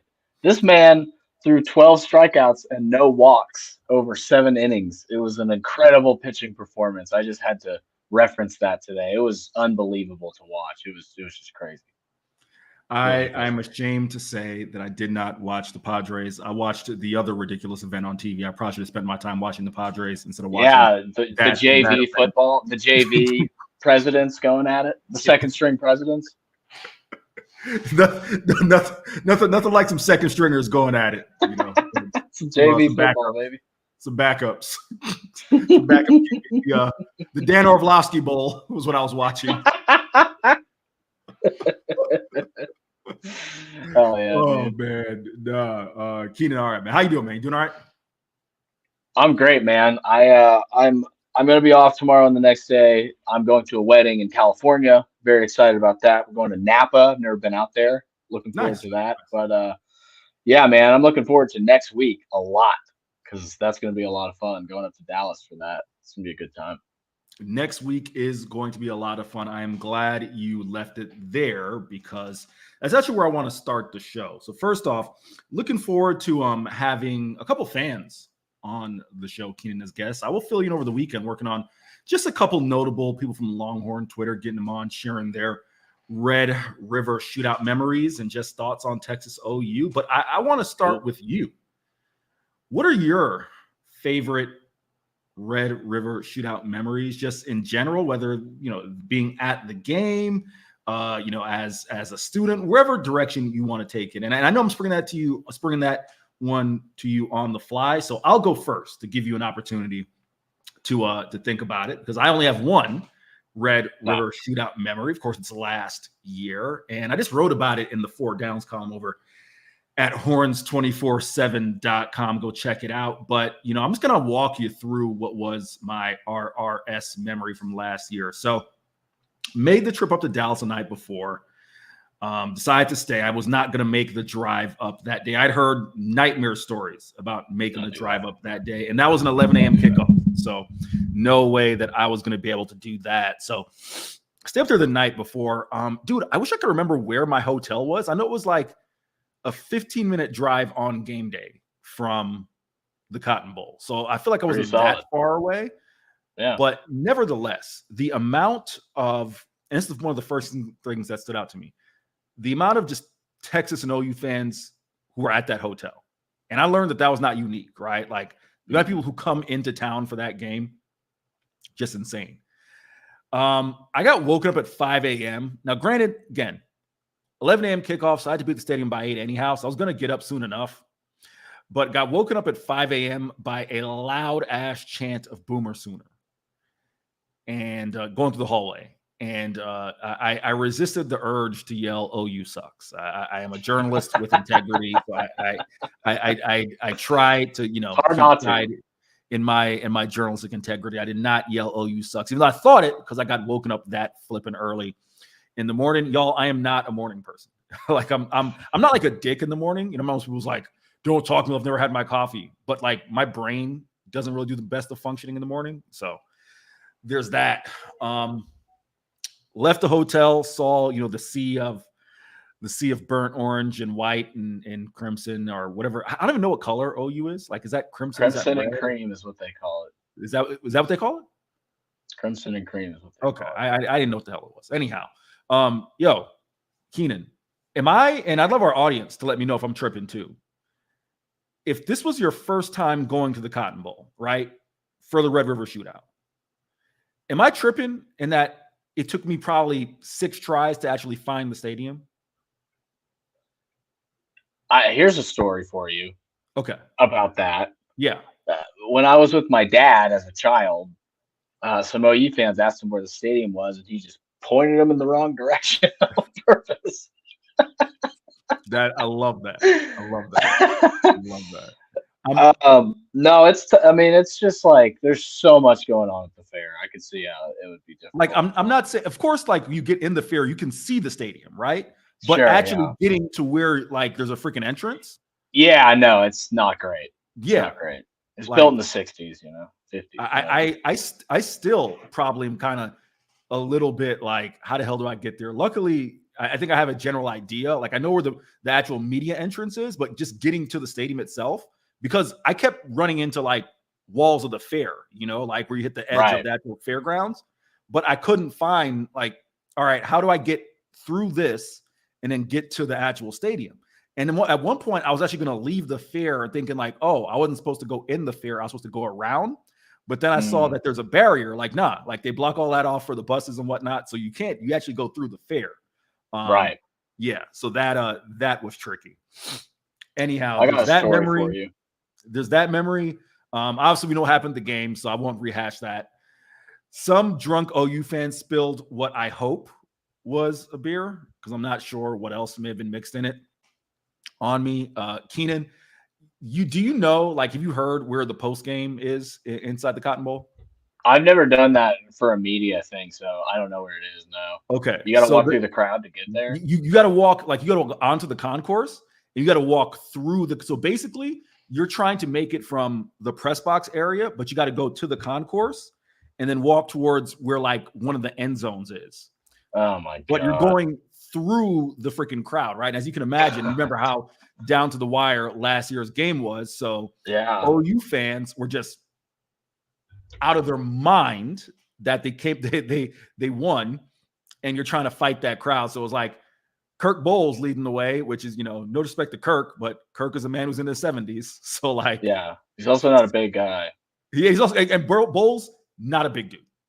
Not a big dude. We needed said Golden to be clearing out picks for you. A pathway there. So did that, and then got my fried turkey leg and my turkey leg and fried fireball shot. So that was my memory. So without further ado, Keenan, take it away. I got a few, but I'll do my favorite. It was after 49-0, and I was with my pledge brother Garrett, who's one of my best friends. Just hilarious dude. California guy, but came to Texas, loves the Horns more than anybody I know. And OU had just debuted those shirts that were just the O. It was like, it looks like the Ohio State logo almost a little bit. It was just the O. And my friend Garrett, had a couple of drinks, and he was walking up to OU fans and going, "How'd you know how many points you were going to score today? That is so impressive. You're like Nostradamus with your prediction on the score." Yeah, we almost got in some altercations. The thing is like a lot of Texas has lost that game so many times in the last 15 years that like most of the times I've gone, they've lost. So most of my memories are like in college, like drunk, like not happy. But I remember my sophomore year, 2013, beat them 36-19 or something like that, 36-13. Dajay Johnson returned a punt that like sealed it for a touchdown. And my other friend, Brennan, was walking up to OU fans and going, "Tough loss. Hey, good game, but tough loss." Just inviting conflict. But yeah, man, it's like Christmas when you win. It's like the worst day of your life when you lose. It's truly a 50-50 day, but I have a good feeling about this year. A better feeling than I did last year, because I thought Dylan Gabriel might give the defense some trouble, and he did. I just think that last year's offensive line was a lot better than this year's for Oklahoma. So I think Texas will win, but I think it's going to be closer than people think. Have you seen the spread on the game? I have not. What is the spread? FanDuel has it at 13.5. That's stunning, to be honest. Stunning, right? Yeah. That's what I've seen. So pretty shocking. I would be very surprised if it was that much of a beatdown. OU's got a really good defense. Quinn will be back off an injury. So, yeah, I'm excited, though. Going to go to some of the comments here. Our guy, Jake Bayless, says, always appreciate you rocking with us. Yes, it is my job to report the facts. And at that moment, what would have come out of my mouth would have been somewhat facts and somewhat probably me aggressively confronting some people. But he says his favorite moment is Shipley's kick return to flip the script in 2008. Our guy, CB, as always, what up? James Brown, the legendary James Brown and Stoney Clark in 1994. Twitch. And OP, appreciate you rocking with us, says, never been to the Red River rivalry, but sound like running the gauntlet that it Certainly is. Man, it is so weird to realize only 4 wins since 2010. Again, it's something that from the outside, I hadn't realized just how, quite frankly, lopsided it's been. Yeah. UT Parking says he is not rocking with that spread. He's got Texas 24, Oklahoma 16. So, yeah. CP says, is Michelle Montaigne guest hosting, Eric? It's funny. I don't know who the hell I'm going to guest host with the next 2 days because I'm still trying to line up someone. So, I am Michelle, too. I'm also trying to help you line them up. So we'll find somebody. Michelle, if you're watching and you want to guest host, we're down. I almost thought about tapping in Caroline Fenton. I'm glad I did not slur that because I almost did not include the word in when I said tapping in. I thought about tapping in Caroline Fenton. However, I'm going to leave her. I want to get Caroline on next week and then also the same week of the Georgia game because Caroline is such a dope ass, incredible guest. Get her real back quick, Jake. Payne Yeager, I just talked to her yesterday. I think we're going to get her. Did you really, Keenan? Did you? Yeah, I did. DM'd her. Yes, I know her from college, but I've done shows with her before. So I think, and it was actually her. It wasn't some other person that I think is her like last time. It's actually her. We're not going to have another situation. We're just going to go with dead air for 10 seconds. BK, I apologize. This is not good radio. Okay. All right. Dead air, baby. Here we go. So, folks, give me a better picture. I'm going to have to go with this for right now because I can't. Or actually, no, boom. This will be perfect, folks. That is a picture of Peyton Yeager. Yes. Do you understand why? Yes, it's her. I know it's her. Why I have a fear of Keenan saying that he's talking to Peyton Yeager, another blonde that Keenan believes he's talked to and knows from college. Yeah, I know. It's tough, but we're gonna get through it. But yes, she is very interested in coming on the show, so we will try to get her on next week, Jake. And it will be her. It will not be somebody that I think is her. It will be actually her. Yeah, CB, I knew her. We were sort of friends in college. We kind of ran in similar social circles in college, so I sort of knew her. Just like Michelle. All of you in the comments, I'm glad you've carried the show for the last 3 minutes because everything that's come out of Keenan's mouth sounds exactly like freaking Groundhog Day. So I know, but we're gonna get it right this time because I won't be walking up to people assuming they're somebody else. It will be directly through DMs. All right, Keenan. How about this? Let's shift topics before I have like Stockholm. Before you throw something at your computer. I might just. Hey, Cowboys, Devontae Adams. Should Jerry make it happen? I mean, I would love it. The Cowboys desperately need another wide receiver because CeeDee's doing everything on the offense for them as far as wideouts go. It's always an issue of can you afford the guy. The other thing is he's got like 1 year left on his contract and then it's a player option. So it's like if you make a trade for him, like you might have him for a year and then he'll leave. Like that's the concern I have. I have a strong feeling he's going to end up with a conference rival. To be honest, I think Washington's going to make a move for him. Really? And I think that would be Brandon Cooks. I think the Commanders might make a move for him. Yeah, because like think about that. That offense is crazy good. Jaden Daniels is a badass quarterback, dude. Like, and people like always see a black quarterback. Like, oh, he can just run. It's like, no, this guy is like a dynamic passing quarterback who can also run the ball. He is over like 80% completion for the season or something crazy. He had completed like 90% of his passes in the last game or something against the Cardinals. So that would be terrifying. I would hate that for me, but it would be a lot of fun. It's a really interesting conversation because with Devontae Adams, you have he's like a wide receiver one. He's probably used to being a wide receiver one, and he wouldn't be a wide receiver one on the Cowboys, right? He would be behind CeeDee because CeeDee's your wide receiver one. But I could see him in New York. I could see him ending up in a lot of different places. I'm not sure. I would love it for the Cowboys. I just don't know that it happens. SD, whatever you don't ever do that to me again while we're on air, all right? Because I couldn't hold that one in. I'm going SD. I'm gonna assume now. I don't know anything about SD, but I'm gonna assume that SD you look more like me than you do Keenan, because that comment leads me to believe that you could look more like me than Keenan. I could be wrong. You could just know the game. But it leads me to believe you look more like me than Keenan. Nevertheless, I'm not going to comment on that. Nevertheless, here's my take on it, right? This is why, Keenan, I understand Washington,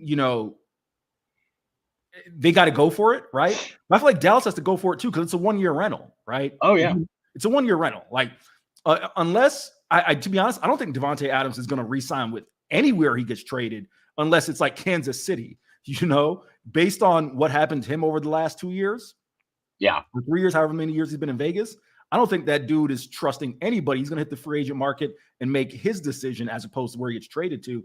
But if you're Dallas, right, and your run game is so futile, I mean, damn. But and also, and yeah, CB, I did see all the reports are Cowboys aren't bringing him in. I did see those. I'm just saying why I think if you're Jerry, didn't we just play this game with Derrick Henry? Like, if you have the opportunity to bolster your roster, right? If there were any team, Keenan, that I would think would be like, F these picks, right? Like how the Los Angeles Rams were, it'd be Jerry with an owner who's 80 plus. So that's just my take there, right? Like, if your run game is so futile and you ain't fixing that tomorrow, man, you need to put all your chips at the table. Go ahead, Keenan. Yeah, so it's sort of similar to another situation when the Cowboys brought in Amari Cooper. I think that was 2018 or 2017. It kind of turned their season around, right? Like, they were just kind of like a decent offense that it was an okay offense. It had some talent, but bringing in him like revolutionized the whole thing, made everything great. Having both of those dudes in the same receiver core would be nasty, even if it is for 1 year. Like, that gives you a really good chance to knock off the Eagles and take the division. And yes, I know the Commanders look good with Jaden Daniels, but we'll see how long that lasts. Once they get more tape on a rookie quarterback, it's typically tougher to just dominate the way he has. But I agree. I think you just go for it. I mean, like, what do you have to lose at this point? Like, you're 2-2. You've looked like really bad most of the season. Like, let's be real. They haven't looked good. They won against the Giants, but it didn't look good. They lost Micah. They lost to Marcus Lawrence for a few games. Like, they lost a lot on the defense. Their defense is going to be giving up points. They need to match that on the offensive end.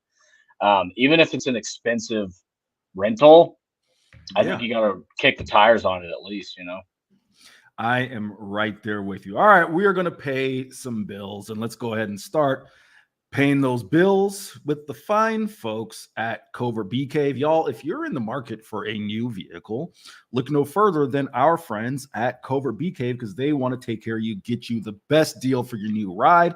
But don't take my word for it. We'll let them tell you all about it. It's a family atmosphere. It's not just when you stop in, you buy your car. From communication to expertise to professionalism, it's exactly what I expected from the Covert family. So they make it so easy for me. That car that I wanted, they found it. And I didn't know if I can afford it, but they make it possible. You'll see that they really will move mountains. They're going to do what they need to do to get you what you want and make sure you're happy with it. Come and experience it for yourself. Covert, born and raised in Austin.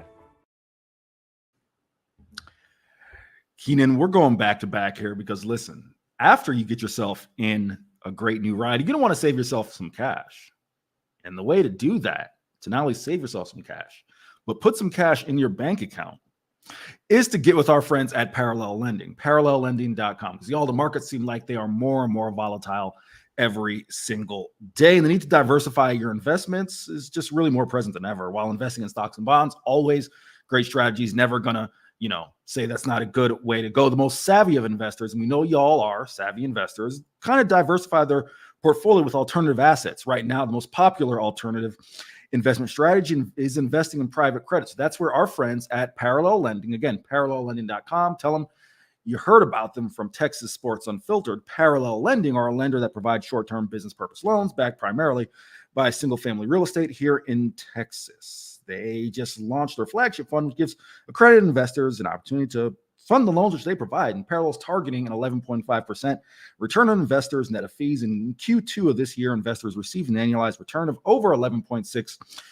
And the best part about it, Keenan, this is the part that appeals to people like you and I, is your income is distributed monthly. It's just like getting a nice little monthly bonus. Your boy just got a little monthly check from the University of Texas for doing some lecturing, right? Like, it's always nice. Just get a little extra bread. I just got a little SI money. Hell yeah. There you go, right? Just get a little bit of extra bread. Can't be mad at that.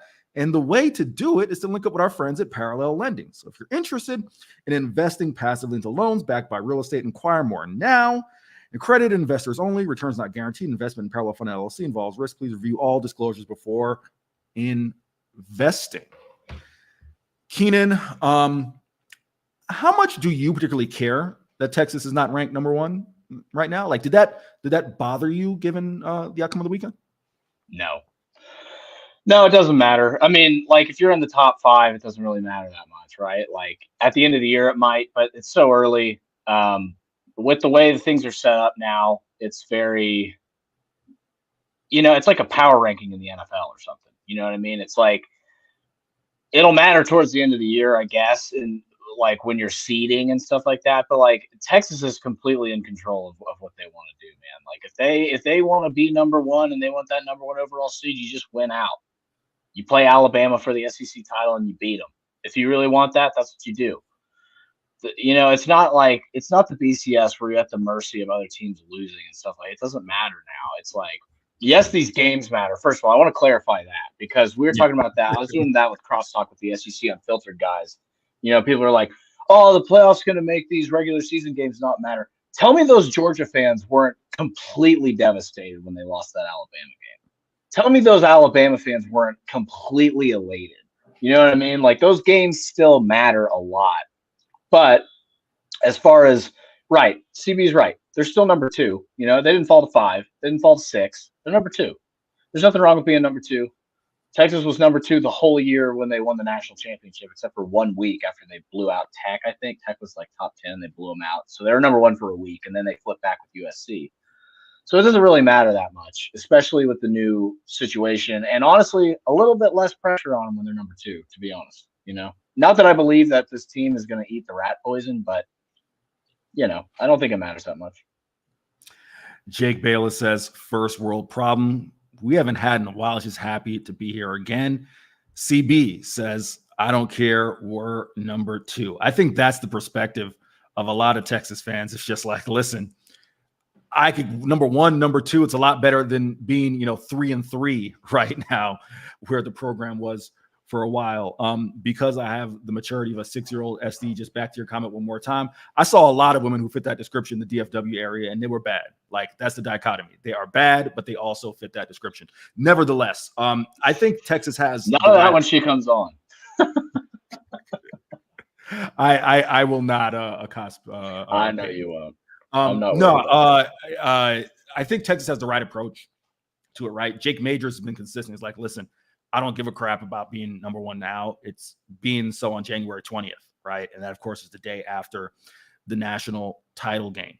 That's what matters. And Keenan, this is a discussion we've kind of hinted at before, and we don't necessarily have to dive too much into it now just because there's so much season left to be played between now and when the rankings are played. But if you take a look at some of these projections, and that's going to be a nice little transition to my next topic, because I know you pulled up a list of the recent college football projections, but man, the number 5 seed, number 6 seed, number 7 seed almost seem like, again, you don't want to say easier, right? Yeah. Take a look at some of those brackets that those top 4 seeds go through. And yes, you get the bye, but it is a gauntlet once you get there. Yeah. You're in the SEC, because you probably are going to have to play, let's say, the SEC.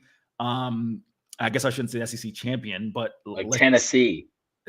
Right. But let's just say, for example, in the case of Texas, if Georgia makes the SEC title game, you maybe have to play them 3 times. And I don't care how good you are. If you beat Georgia 3 times, I feel like you should just be called national champion right there. After right. Like, stop the madness, right? Like, stop the count. That's my thing there. Yeah, Steve Sarkisian did essentially say the same thing. So, Keenan, you've got it. You sent me this in the pre-show. It is from CBS Sports, so thank you for using the employer of myself. My guy Brad Crawford said that his projected college football playoff bracket, Ohio State, not Alabama's the new number one, while Ole Miss, the Rebs, drop out altogether. Keenan, you wanna run through it, or do you want me to run through it and you react? Which one do you want? You can run through it and then I'll comment on it after. Cool. So the projected CFP rankings, they have the number one seed is Ohio State as the Big Ten champion. Number 2, Alabama, the Crimson Tide, as the Southeastern Conference champions. Number 3, the U, as the Atlantic Coast Conference champions. And unfortunately, with Gus Malzahn driving my UCF Knights directly into the sea, the Big 12 champion he has is BYU. The 5th seed, the Texas Longhorns. Number 6, Tennessee. Number 7, Oregon. Number 8, Georgia. And Brad says perhaps this is too low, but outside of the fourth quarter explosion through the air against Tuscaloosa, he says there's a bit to worry about offensively this season. I'm not going to lie, and we can project forward after the Red River shootout. I agree when it comes to Georgia's offense, and I really like the way that sets up for a matchup with Texas's defense. But number 9, Penn State. Number 10, Clemson. Number 11, Iowa State. He has the group of 5 winner as James Madison. And I don't know, I guess with UNLV not having their quarterback, James Madison probably scares me more. But yeah, a 5-12 matchup, that of course would leave James Madison coming to Texas. Again, not saying JMU is gonna beat Texas, right? I mean, I think Mac Brown wants nothing to do with JMU anymore after what happened, but it's a dangerous club. So Keenan, go ahead, have at it. Yeah, I agree with most of these. I think Ohio State might finish one because they don't have as difficult of a schedule as some of these other SEC teams have. And, the SEC champion might have a loss. You know what I mean? So that could happen too. I don't think Ohio State's going to lose a regular season game this year. I think they're going to beat Oregon. I think they're going to beat Michigan probably pretty soundly. I think it'll probably look a lot like the Texas-Michigan game. Jeremiah Smith, dude. Holy cow. That dude, that freshman receiver. I mean, we talked about it a couple of days ago, how good this freshman receiver class is, but like that, he looks like a top 5 pick in the NFL draft in a couple of years. You know what I mean? I mean, he was on 24/7, your place of employment. He was the number 1 player in the country, not receiver, player in the country. Texas at 5 makes sense. I'm starting to really get high on Miami, dude. I know that they had a close call with Virginia Tech, but that offensive line is really good. Cam Ward is really good, and they haven't even had to use Damian Martinez that much, and I feel like they can turn him loose when they need to, but Cam Ward's just been a one-man show out there. Xavier Restrepo is a hell of a wide receiver, too. I mean, they got Samuel Brown. Like, they got receivers. Miami's got a hell of an offense, man. Now, their defense is okay. It's good. It's not amazing. But they play a very easy schedule this year. I could easily see them going undefeated. I could see them finishing 2, even. Maybe if they're undefeated, I don't know. It'd be tough. They'd probably still be 3 behind a 1-loss SEC team. But either way, Miami looks really good this year. I'm thinking, like, when you play, if you're the 5 seed and then you beat your 12 seed or whatever, and then you play the Big 12 champ, Big 12 doesn't look that scary this year to me. I've watched a lot of Big 12 football this year because I'm a nerd and I have nothing better to do than watch football all Saturday.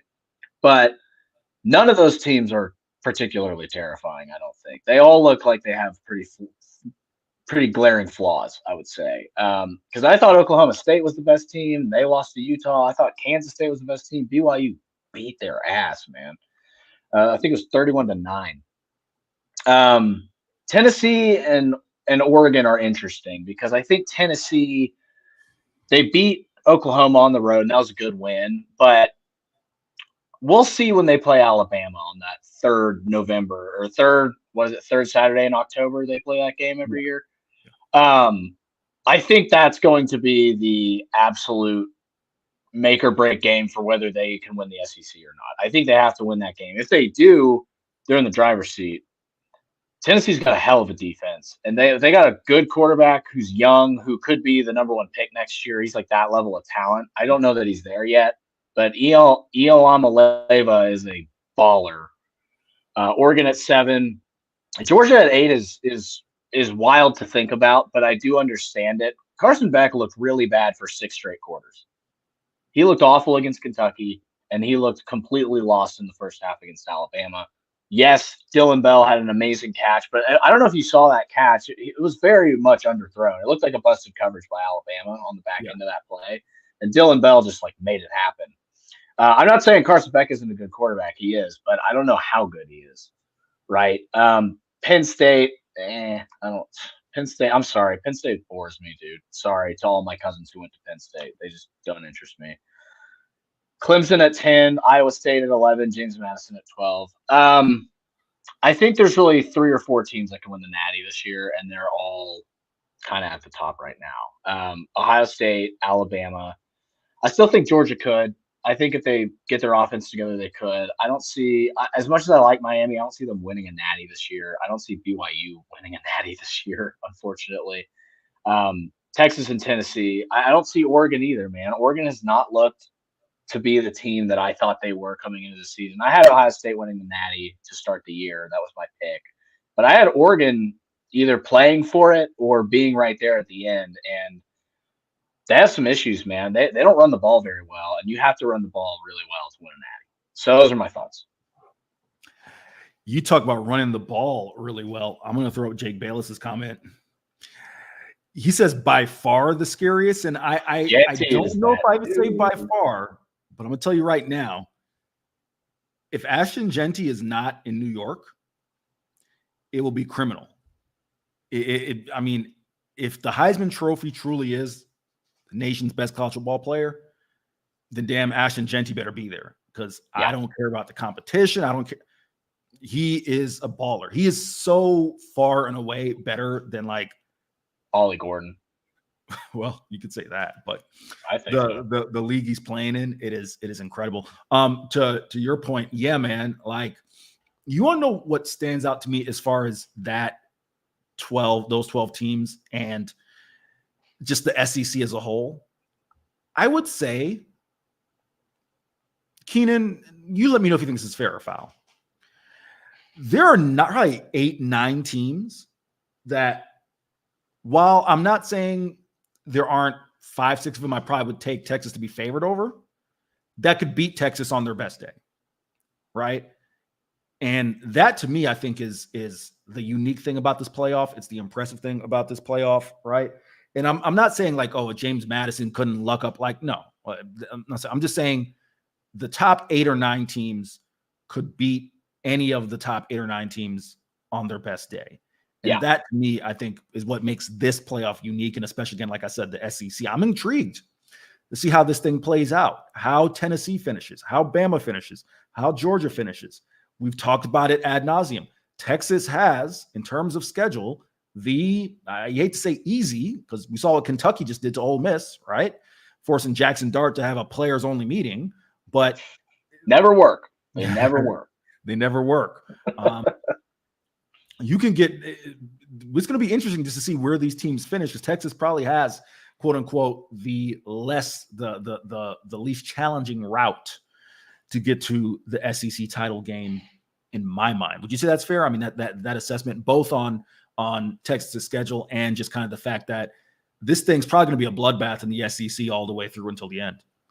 Yeah, no, I totally agree. I mean, they may have dodged a bullet playing Georgia instead of Alabama. I mean, like, yeah, that Georgia game is going to be a war. Like, don't get me wrong. Like, Texas is not going to roll over that Georgia team. As bad as Beck looked, as bad as blah, blah, blah, Georgia's going to show up to play in DKR. That's going to be a hell of a game. Just look at the ticket prices. You can tell how excited people are. I think Texas is absolutely set up to win the SEC, because also you have to take into account, like, not only do they not have these games where they could lose, they don't have to fight with these teams either. They don't have to deal with the physical beating that they would take against Tennessee's front seven or Alabama's run game or whatever. You know what I mean? It's just less physicality that they're going to have to deal. Not that these teams aren't physical, right? We saw what Mississippi State did. They ran the ball really well, but they don't have to play, Tennessee is who I keep thinking of, just because that defense is so damn good.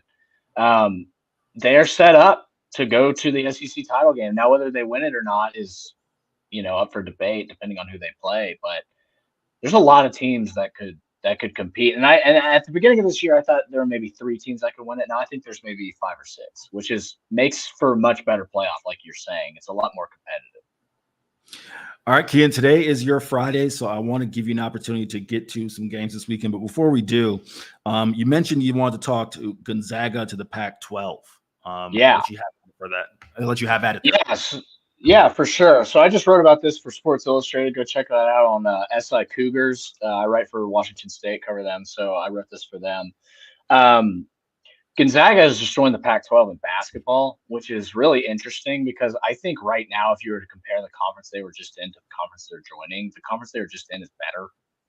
If you look at Santa Clara, you look at San Francisco, you look at some of these teams and like some of the talent that these teams have produced. Look at Brandon Pajemski, right? First round pick a couple of years ago, the Warriors. I mean, that guy is a freak of nature shooting guard. He's amazing. He played at Santa Clara. Right, you have guys like Adama Ball who's playing at Santa Clara this year. That kid's a freak. You have guys like there's just they're producing dudes. This conference is. This new Pac-12, like I said before, is a little bit like rearranging deck chairs.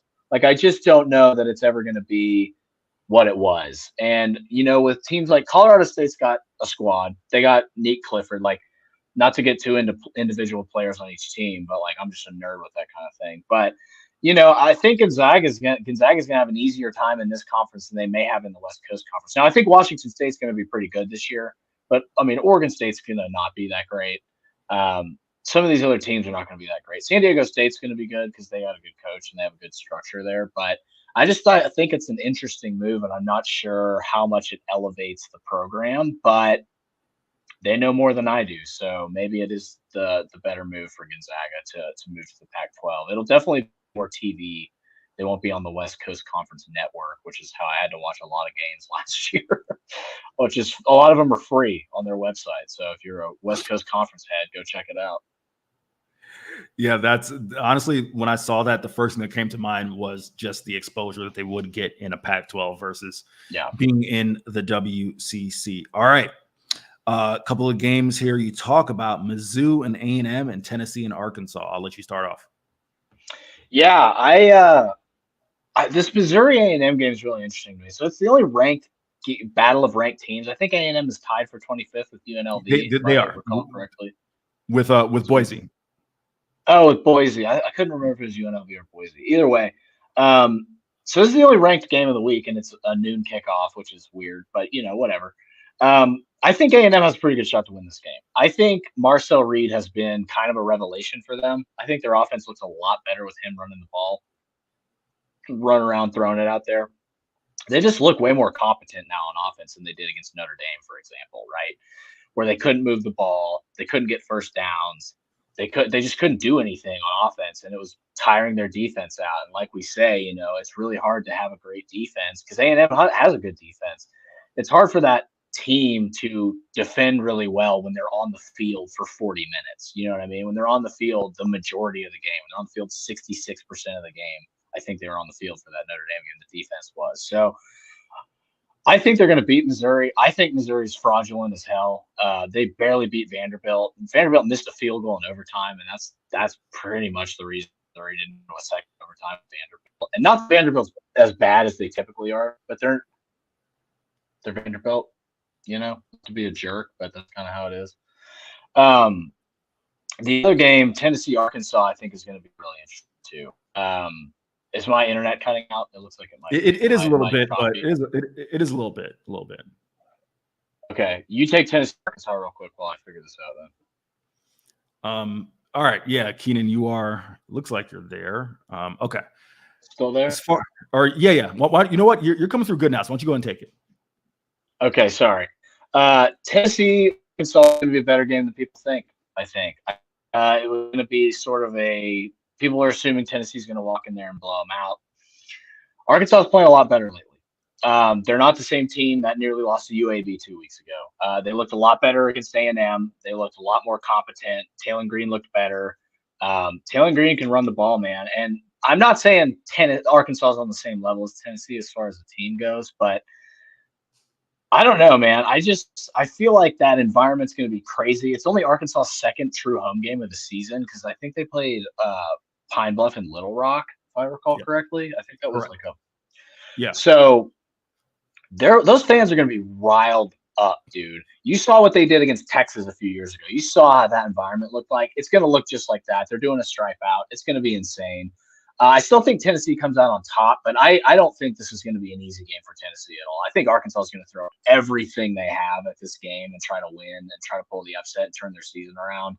And I think what's going to save Tennessee is that their defensive front is so good that Taylor Green's going to have a lot of trouble running around and getting out of the pocket.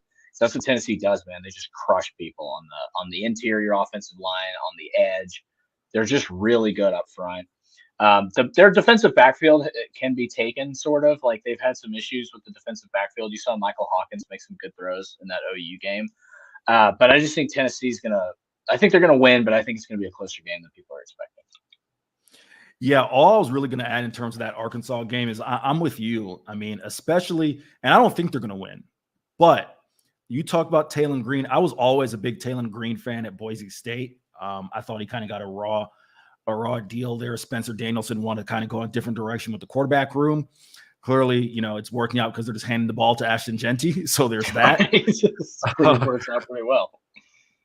But Sam Pittman's club, the more I see them, I just worry, again, not that I think Texas is going to lose to them, but I was down on that team. I didn't think they were going to be able to portal an offensive line. I didn't think some of the additions they made were going to work out as well as they have.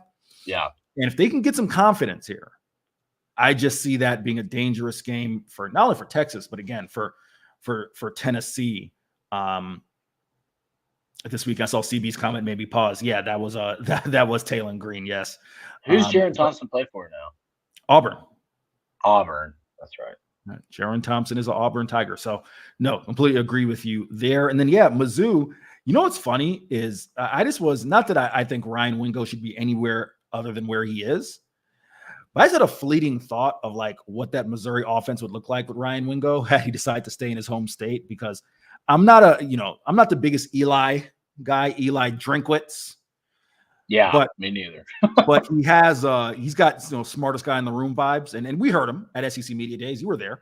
But he does have things going, at least for this year, in the right direction, piggybacking off of last year. So we'll see what happens. They have a veteran team. I don't know if they're going to be able to sustain it, Keenan. It's going to be sustainable. They have a veteran team. So, but with that, it is 1:00, and I know you're at the office, so I want to let you get back to work. I know it is your Friday, so my guy, thank you as always. I will see you Monday. Let me know if you find a guest host. If not, I'm going to see if I can. I'll text it around for you, brother. We'll find somebody. Yeah, see if I can bang down. You, Eric. You're the man, dude. Appreciate it. I'll see if I can bang down Joe Lonergan's door. Otherwise, I'm going to let Keenan get out of here. Bring on Zay Collier. Zay, what's happening, my man? E. Henry, Keenan, what's up? How y'all doing? Oh, man, I can't complain, man. Actually, I think if my memory serves me correct, Chip Brown is heading to Vic Schaefer's availability. That means you are guesting with Double R. Let me go ahead and bring on Double R himself. He is Eric Henry. How we doing, man? How you doing, brother? Brother, I am doing great. It is a bye week, which means I get a little time to just take a deep breath. We made it through the basketball availability. Chip's going to handle women's basketball. So once we get to Thursday of the bye week, Double R, I start looking forward to what an actual weekend looks like, because I haven't seen one of those in a while, my man. Yeah, Eric, I got to tell you, dude, right there, what you were just talking about. I've mentioned since the get-go, since we started talking about the Texas football season, that Arkansas game really worries the hell out of me, man. Yeah, it really does. That one scares me a lot. The thing about Arkansas is they are, I said this about Oklahoma and them portaling an offensive line. With Arkansas, it was more than them just portaling an offensive line. They had a lot of portal guys that they needed to kind of hit on. And for one reason or another, I think especially at quarterback, right? Taylor Green is performing really well. It's working. And I don't think they're going to be, a 9-10 win team or anything crazy like that. But they're just a dangerous team who, how it is, Zay and Double R.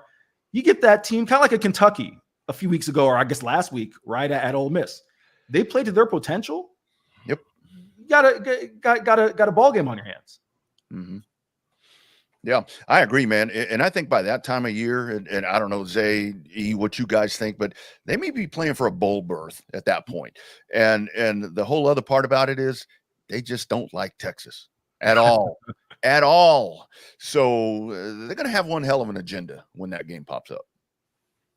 No doubt about it. All right, that was False Start. I'll be back to it again tomorrow. We'll see who I am guesting with. I'm, like I said, still going to see if I can hit up Joe Londergan, see if he's available. If not, I will be hosting the show with somebody. But until then, thank y'all for rocking with us as always. I'm going to turn it over from 1 to 3. Zay Collier and Double R. Fellas, y'all have a great show. Later on, man. Appreciate you, E. Henry. What's cracking, everybody, on this hump day? No Chip Brown today. Is October 2nd, one of the greatest sports months there is. I am Zay Collier, joined by Double R, Rodney Rodriguez. Double R, what's up, man? How you doing? Dude, how you doing, man? Man, you said it. You get to October, we got baseball coming up again today. It's about to be a really massive month of things going on in Austin. I mean, I know with ACL coming up, I know my wife and her group, they're all fired up. Our man BK is going to be doing that. Texas, Georgia, Formula One. I mean, this is going to be the place to be, man. It's about to get real crowded up in here, Zay, and there's not really a lot of room to move around in the first place.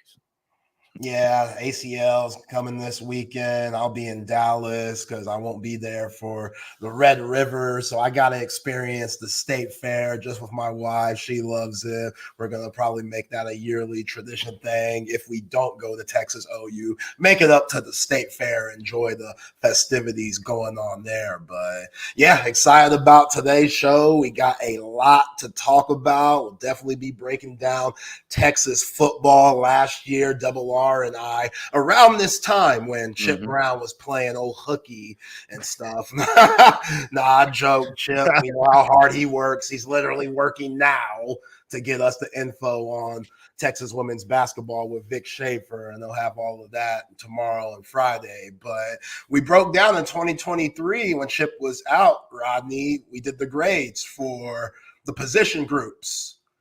I guess that was during the halfway mark. I don't remember for sure, but it was definitely a bye week when we did it, like we have in what Steve Sarkisian calls phase one. So we're going to break that down, give our grades for each position group during phase one, these first 5 games for the Longhorn football team. And yeah, Devontae Adams trade rumors. Got to talk to Double R about that because I know his Cowboys kind of in the mix, maybe, sort of, kind of. We'll see about that.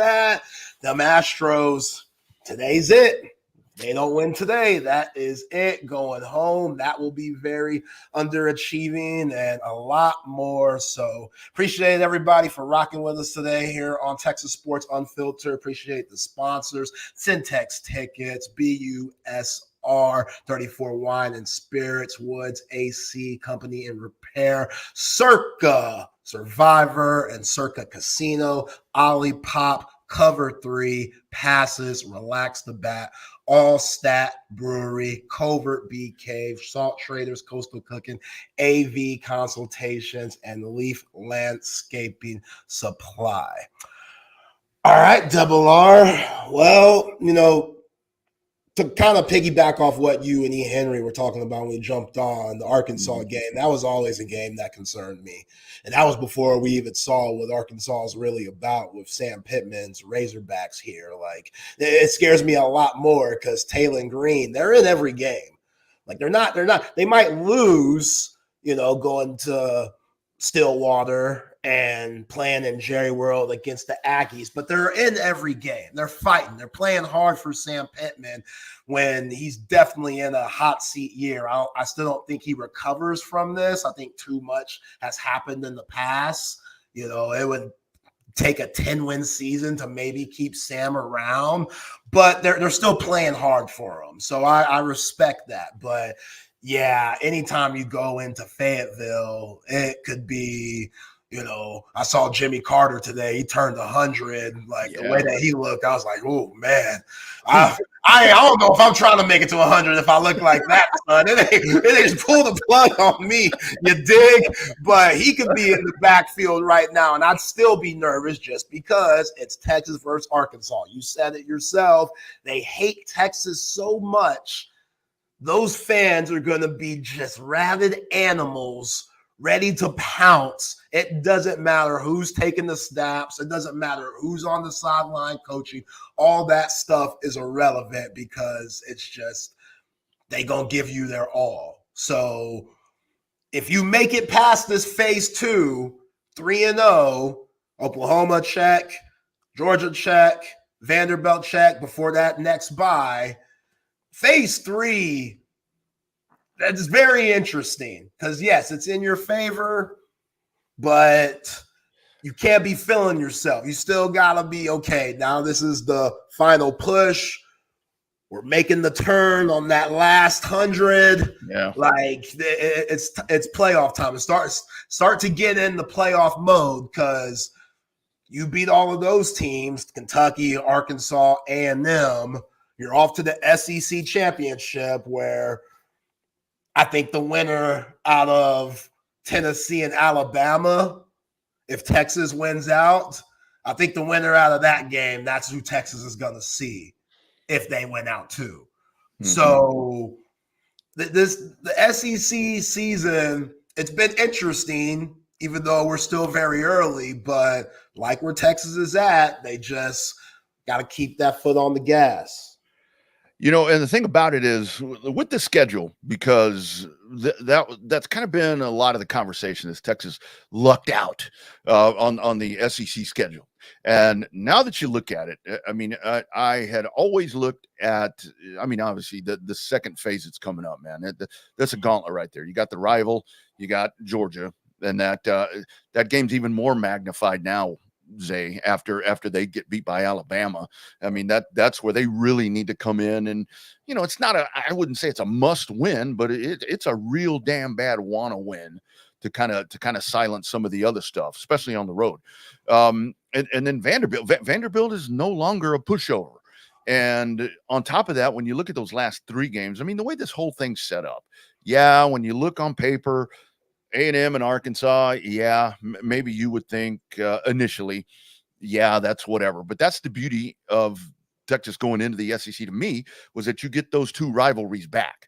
And that's the key word, is rivalry.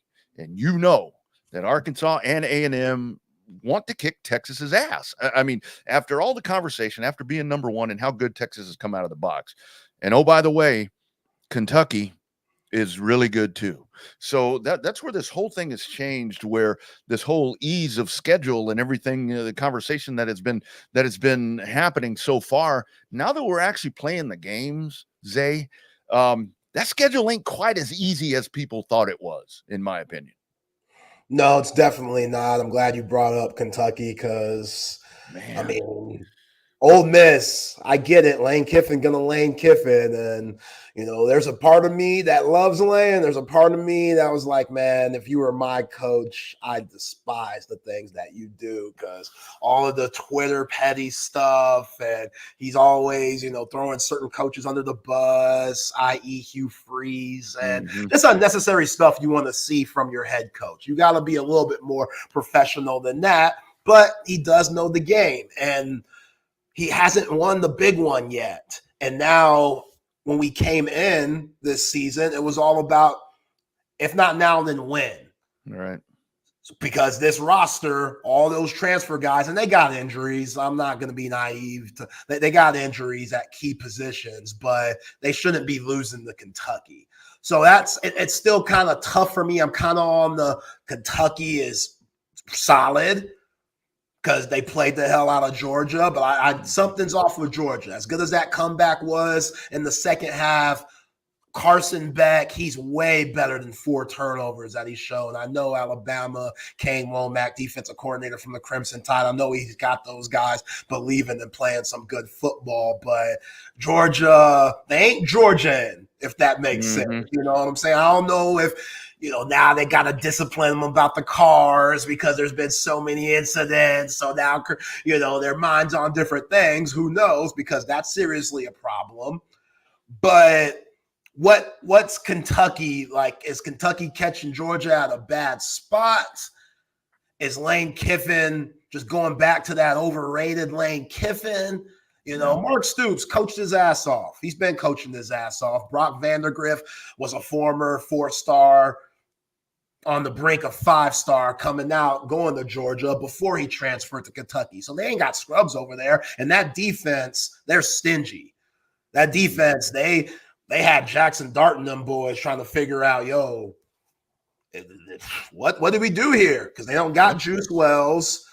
And going back to Lane Kiffin being just weird, like he has his players going down on injuries and stuff, faking injuries just to stop the clock and stuff. It's like, come on, bro.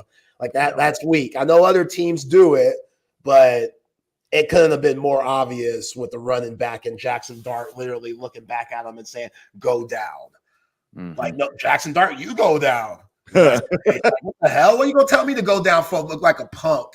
Look like an idiot. Like, you go down. So you could actually play it off as a cramp or something. And you're not actually motioning to go down to stop the clock or something. Like, it's always going to be the narrative of Ole Miss not being locked in, not being buttoned up.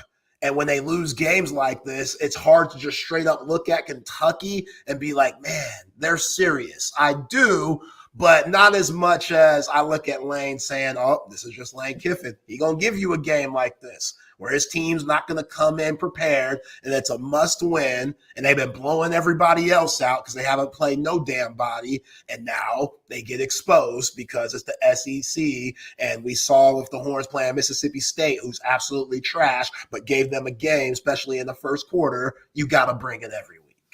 That's the thing, and that was kind of one of the points that I was making last week. Where we're going into this game. I mean, even though Mississippi State, like you mentioned, Zay, I mean, they're not at the top of the SEC, but the speed of the game, the intensity. If you're playing in the SEC, you're a good player. You just happen to be playing against guys that are at a different level than you are. But when you had I had a feeling that this wasn't going to be a cakewalk. I mean, it wasn't going to be a cakewalk. I did a score prediction and it was outrageous. I wanted to back that up, but it was too late at that point to back that up. And yeah, Mississippi State, those dudes showed up and they played their asses off. And that's what I was saying on Monday. You got to give them the credit. But like what you're talking about right there with when it comes to Lane Kiffin, and here's something I think that may be factoring in to, I don't know how this may all play out. The Florida schools are a mess. I mean, Florida State, man, they got boat raced by SMU the other day. Oh, man. Dude, it was like, what? I mean, I looked at that and I'm like, I wasn't surprised SMU beat them, but they beat the dog shit out of them. They beat them. They beat them good. It was rough. And then the whole thing, yeah, the whole thing, Zay, when it comes to Lane Kiffin, I think Florida wants that dude. I think Florida wants him really, really bad. And this could be his audition right here to get himself into that job and get a hell of a lot of a great payday, man. And I think that's something underlying with Lane Kiffin, because that's going to get more steam as we go, because Florida ain't getting no better. And those two coaches are on the hot seat. Florida so I think that's something that's going to factor in here with Lane Kiffin. Yeah, the Florida job's interesting because during the Urban Meyer era, Florida couldn't be touched. And that seemed like the best job in football. Mm-hmm. Now, I don't think there's much of a division between Ole Miss and Florida, especially with the way Ole Miss is throwing around money. Mm-hmm. You know, it might be in that part of Florida a little less controversial than the things you have to go through in Mississippi. Yeah.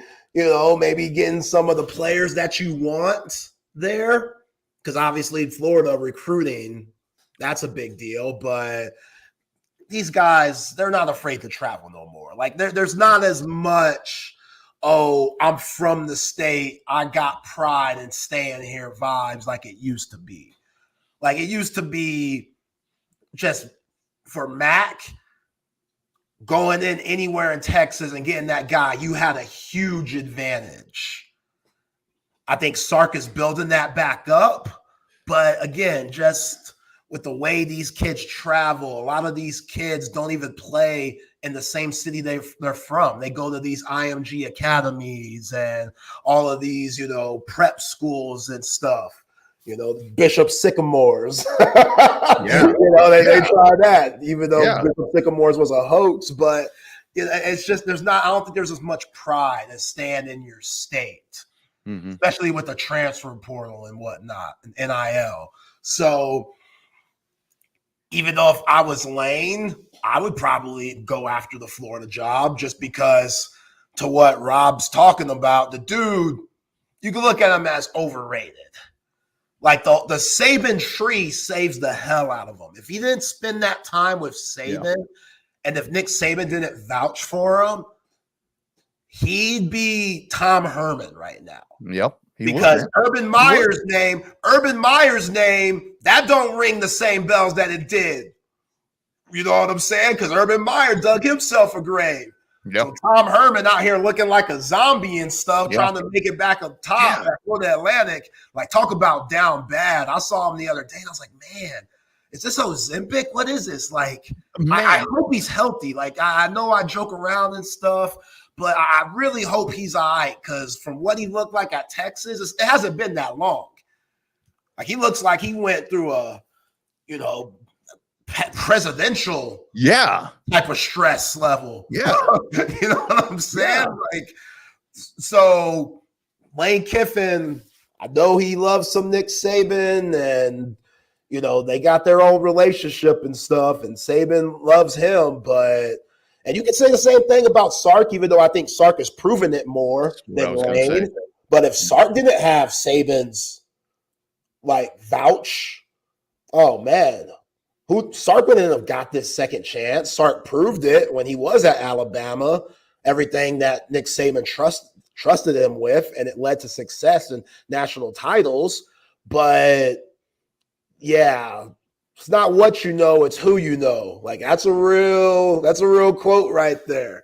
I think Lane Kiffin, he's riding that thing until he can't no more. So if they're trying to offer more money in Gainesville than they are in Oxford, all right. I wouldn't hate him taking it, but he shouldn't be losing to Kentucky. Right. Yeah, that's exactly right. At home.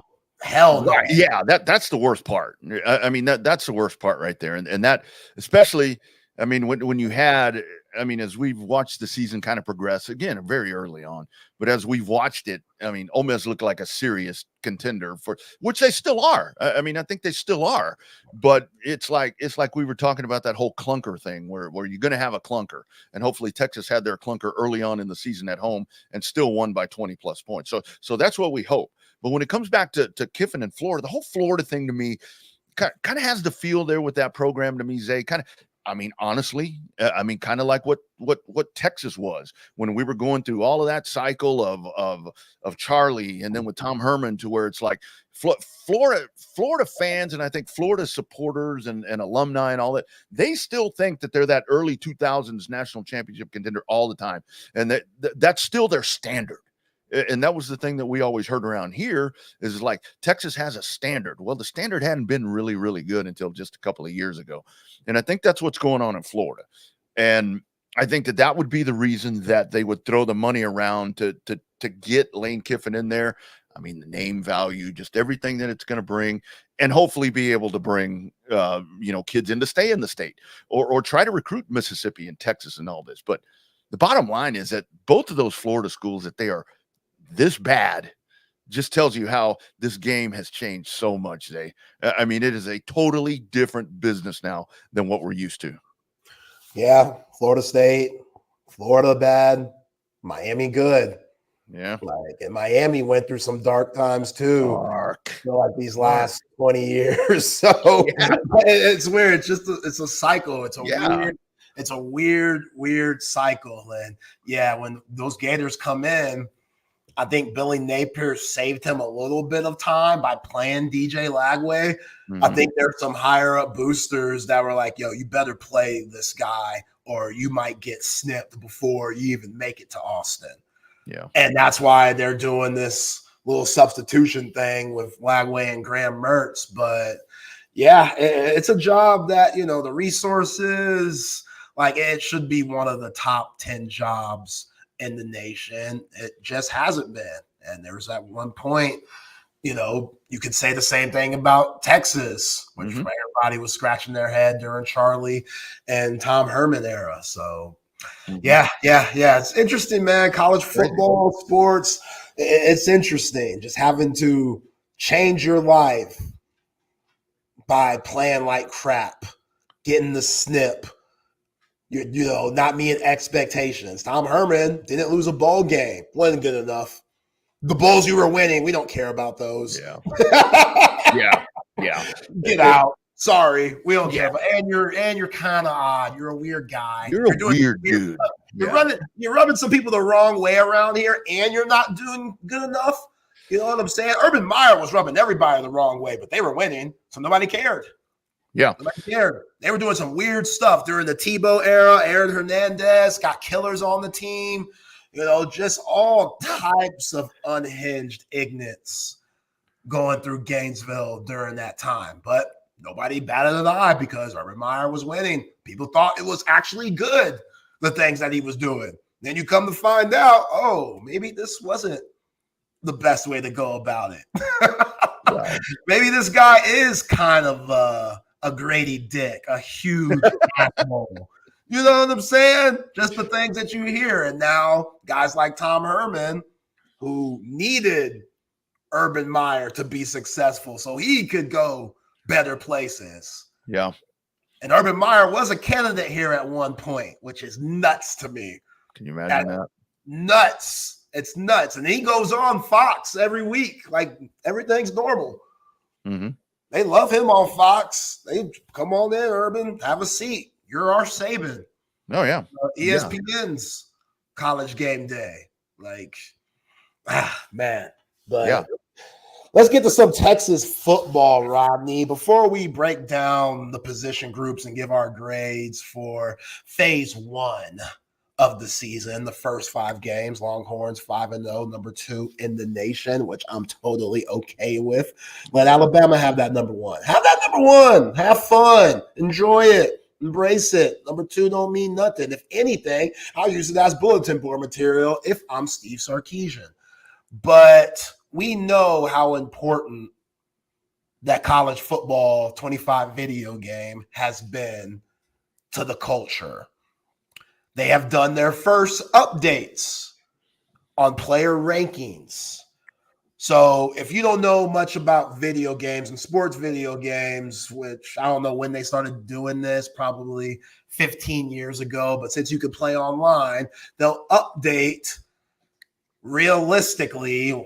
I guess it's still subjective, but as realistic as possible, they'll update if a player's having a good season, you'll get boosted up. If you're struggling a little bit, you might get knocked down a ton. They won't knock you down a lot because they try to be nice. They try to give you some room to get better, you know, and they don't want to look stupid. They don't want to look like their original rankings were that bad. Were that bad, exactly. Yeah. Because down there, Florida State. So take this however you want, but shout out to our guy Hank South at Horns 24/7. He put out the updates for the Texas Longhorns. So Kelvin Banks started off as a 94, now a 95, went up 1. Jahdae Barron started off as an 89, and they changed his position because he was playing that star spot. Now he's on the outside as a corner. He was an 88, now he's 89. Isaiah Bond went up 1, 89. Ant Hill went up 1, 88. Matthew Golden went up 1, 87. Andrew Makuba went down 2. This makes no sense. This makes no sense. He's now at 87, wasn't 89. This makes no sense. I don't understand it. The dude's been really freaking good. Yeah. That Michigan game, he was the best secondary player. Yeah. Even though, you know, I mean, he was making plays, interceptions, big time hits, impactful plays. Colston Loveland breaking up, you know, just sure catches from covered that dude up. He covered that dude up. Covered that dude up. Yeah. Really struggled that game. So I don't really buy into the -2, but hey, whatever. Somebody's doing this job. I'm not. Gunnar Helm went up 8 points. Double R. Started as a 77. Now is an 85. That's the Michigan game. I think that's the Michigan game. That's a Michigan game right there. That's the Michigan. But why weren't we watching Andrew Makuba? The Michigan game. How is he going down? That's whatever. But Gunnar Helm, he deserves that. He deserves that. I think I wouldn't say he's been the biggest surprise. I think the surprise would be Amari Niblack not getting any minutes due to how good Gunnar Helm's playing. I knew Gunnar Helm was capable of being really good, and yeah, he took a step back a little bit in the Mississippi State game for those, you know, hold-in penalties and stuff. That's very unlike him, but overall, Gunnar Helm has had a terrific 2024 season thus far, and he deserves to get this love at 85, going 8 points up. Moving on, Silas Bolden, this makes a little bit of sense. Went from an 86 to an 85.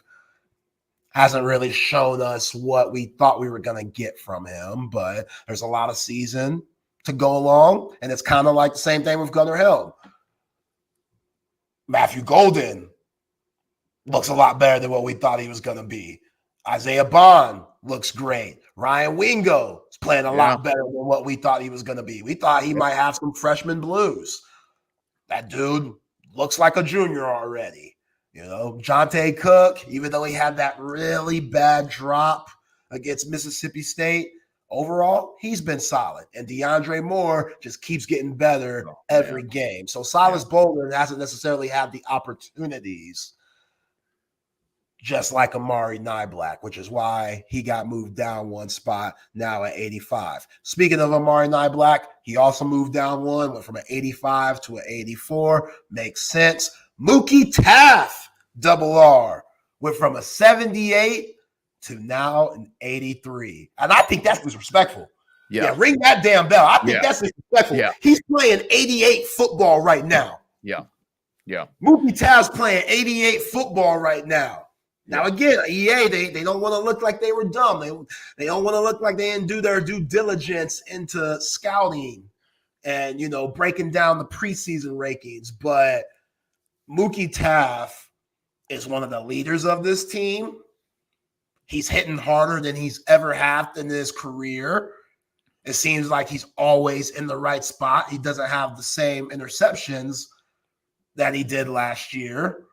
But a lot of season left. That could come. Oh, yeah.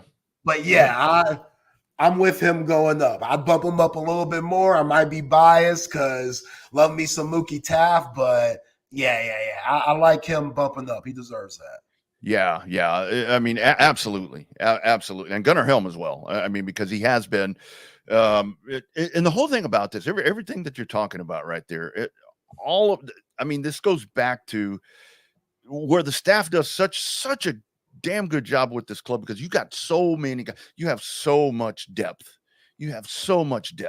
And you only have a certain amount of plays, and you only have a certain amount of time in a ball game. And the staff, and some of these games have been, you know, where Texas is off and going. I mean, we didn't expect to see that against Michigan, but at the same time, we didn't expect Mississippi State to be as tight as it was going into the fourth quarter. But the whole thing is, and we talk about this on Chaos all the time, to where these rotations are I mean, it's such a luxury right now, Zay, that you can rotate these dudes around, and you've got so many guys that are playing at this level right now because this football team is that good, and the quality of athlete that this program has on this football team is that really, really good. And that I fully expect that you're only going to see those numbers stay where they are or increase, because now you're going to get that quote unquote quality opponent. Now you're going to get the OUs and the Georgias and the Kentuckys and all of those. You're going to get those. And if these guys continue to excel the way that they're playing, because these guys don't take plays off. And that's what I've been really impressed watching this year is, I mean, even when the game's out of hand, these guys don't take plays off. And a lot of that is because you got so many dudes that you want to get into the game. You can constantly just rotate. So when you get in, you ain't going to take a play off, because if you want more game, you got to make a play. And that's a real fucking good problem to have, man. That is a real good problem to have. Absolutely. I mean, last year, Sark's talked about it before. He felt like he had to play certain guys because he didn't trust the second, third string guys coming in. And now, as you were saying, the rotation seems like at every position. Oh man, I know. I feel like we've seen that every position, it thrive in a way. Yes, there's still some concerns, but like I always say, it's like bitching from a yacht. It's like bitching from a mansion. You're talking about the number 2 team in the nation, and we got to find ways, because it's our job to nitpick. Yeah. You know what I'm saying? It's very difficult. It's very difficult because this team, they have a joy about them. They have a toughness about them. They hold each other accountable due to all of the leaders in that locker room. And yeah, Longhorn fans, they should be very proud of the product that they're seeing on the field every Saturday. All right, Double R, let's finish off this list. College football 25 have done their updates for the players, and the Texas Longhorns have had their updates. We just said Bucky Taft went from a 78 to an 83, well-deserved. Bill Norton, who has been quietly underrated, went from a 78 to an 82. I like that. I like that a lot. Bill, man, he clogged stuff up. That's a big dude. He clogged stuff up. Him and Jermaine Lole have been solid. They've been solid. Nothing extravagant. I'm not saying they're doing Trevondre Sweat, Byron Murphy numbers, but when Alfred Collins and Vernon Broughton go get a drink of water and those other two come in, they look good. Yeah. They look really good. And Pete Kwiatkowski, I'm sure Johnny Nansen has been a part of this too. Shout out to Kenny Baker also. But the fact that they're able to have so many different defensive formations where you can have a Barrett Sorrell and an Ethan Burke at times attack the guards on the inside and attack the center because they're so athletic and they do such a good job of getting their hands up and batting balls down. It allows you to put a Trey Moore or a Colin Simmons on that outside, and that speed and their strength and athleticism, that causes havoc. And then you bring back in, Vernon Broughton or Alfred Collins, and it's just, they're fresh. They're always fresh. They're always giving you different looks. Anthill, Dave Bendel, Leoga Lafau have done terrific jobs of playing off of those interior line guys. And that's why this defense has been as stingy as they've been. But yeah, Bill Norton, 82, went from 78 to 82. I got to tell you, Zay, I'm sorry to interrupt you, but with Bill Norton, I mean, when we talk about how EA is doing this, whoever did him is doing it right, because like you said, it's been really quiet. I mean, there's not a lot of splash, but he's there. So yeah, man, that's impressive right there. That person needs a raise because they're doing their job right there on that one. Yeah, man. Rodney, give me 5 seconds. I gotta get my dog this. Oh, you got that? Yeah, he's tearing it up. It's causing havoc. Let me 5 seconds. I'll tell you what, Zay, I'll do a read for BUSR while you do that. If you're looking to make money during the football season, we've got the answer for you. It is BUSR, and they are hooking you up, friends. They are hooking you up. How about a welcome bonus of up to $2,500? You heard that right, up to $2,500. You can sign up at busr.ag. Use the promo code TSU Welcome. That is TSU Welcome. Make an account, and they're going to take care of you. Right here on the YouTube link, if you're checking in on YouTube, you can look right down there in the video description, and there's a link right there that's going to take you right to it. It is busr.ag. You can bet on NFL and college football action all season long. Turn your game day snacks into stacks. I love that line. Into stacks with busr.ag. Make an account today. Use the promo code TSU Welcome. Get in there and win some money. If you're going to watch all this stuff, you might as well win some money, right? I mean, hell, double whammy. Baseball. You bet on baseball. The Astros are on right now. They just started. My man Ike texts me. He said, come to cover 2. I said, I can't. I'm with my brother on the radio right now. I can't do that. Yeah, the Astro game just start. They're just getting fired off. See what happens with that. Mm-hmm. Yeah, yesterday was tough, man. It was real tough. Remember, I don't know, man. Postseason, what is he, 0-4? The last 4 starts? Yeah, just not tough. Like, I don't know what happens there. I don't know what happens. Hey, Zay, I don't know if you've looked at the Coda text line right there, 222-9328. Random. Who's got the best pizza in Chicago? Very random, because I have no idea. I don't either. Totino's? I don't know. Totino? Papa John's? Papa John? Daddy's? You know what I'm saying? Like, I have no idea. I've never been there. Are you kidding me, man? Yeah, and the ATX via 313. 313. That's right. That's right. That's a must. That's what I'm talking about. Home slice is my joint. Mm-hmm. Let me a good home slice. Yeah. Eastside pies. Eastside pies is good. Yeah. Very good. I'm a Getty's guy too. Like I love Getty's. It's kind of one of those guilty pleasure things, man. It's hell yeah. Getty's Ranch. Oh man. It's like yeah, if the wife is working late and she's like, oh, you figure out dinner. I'm like, all right, 459-2222. MrGaddies.com, Jack. That's what I'm talking about. That was a banger, man. Real cheese, real hot. Oh man, that was a banger. Remember that? Oh, yeah, I just made you smile when it came on. Made you hungry. I don't know if that number still works. 459. Neither do I. I don't know.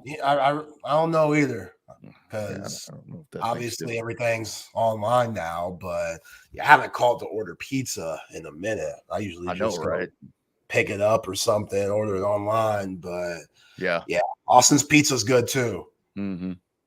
Austin's pizza. It does still work.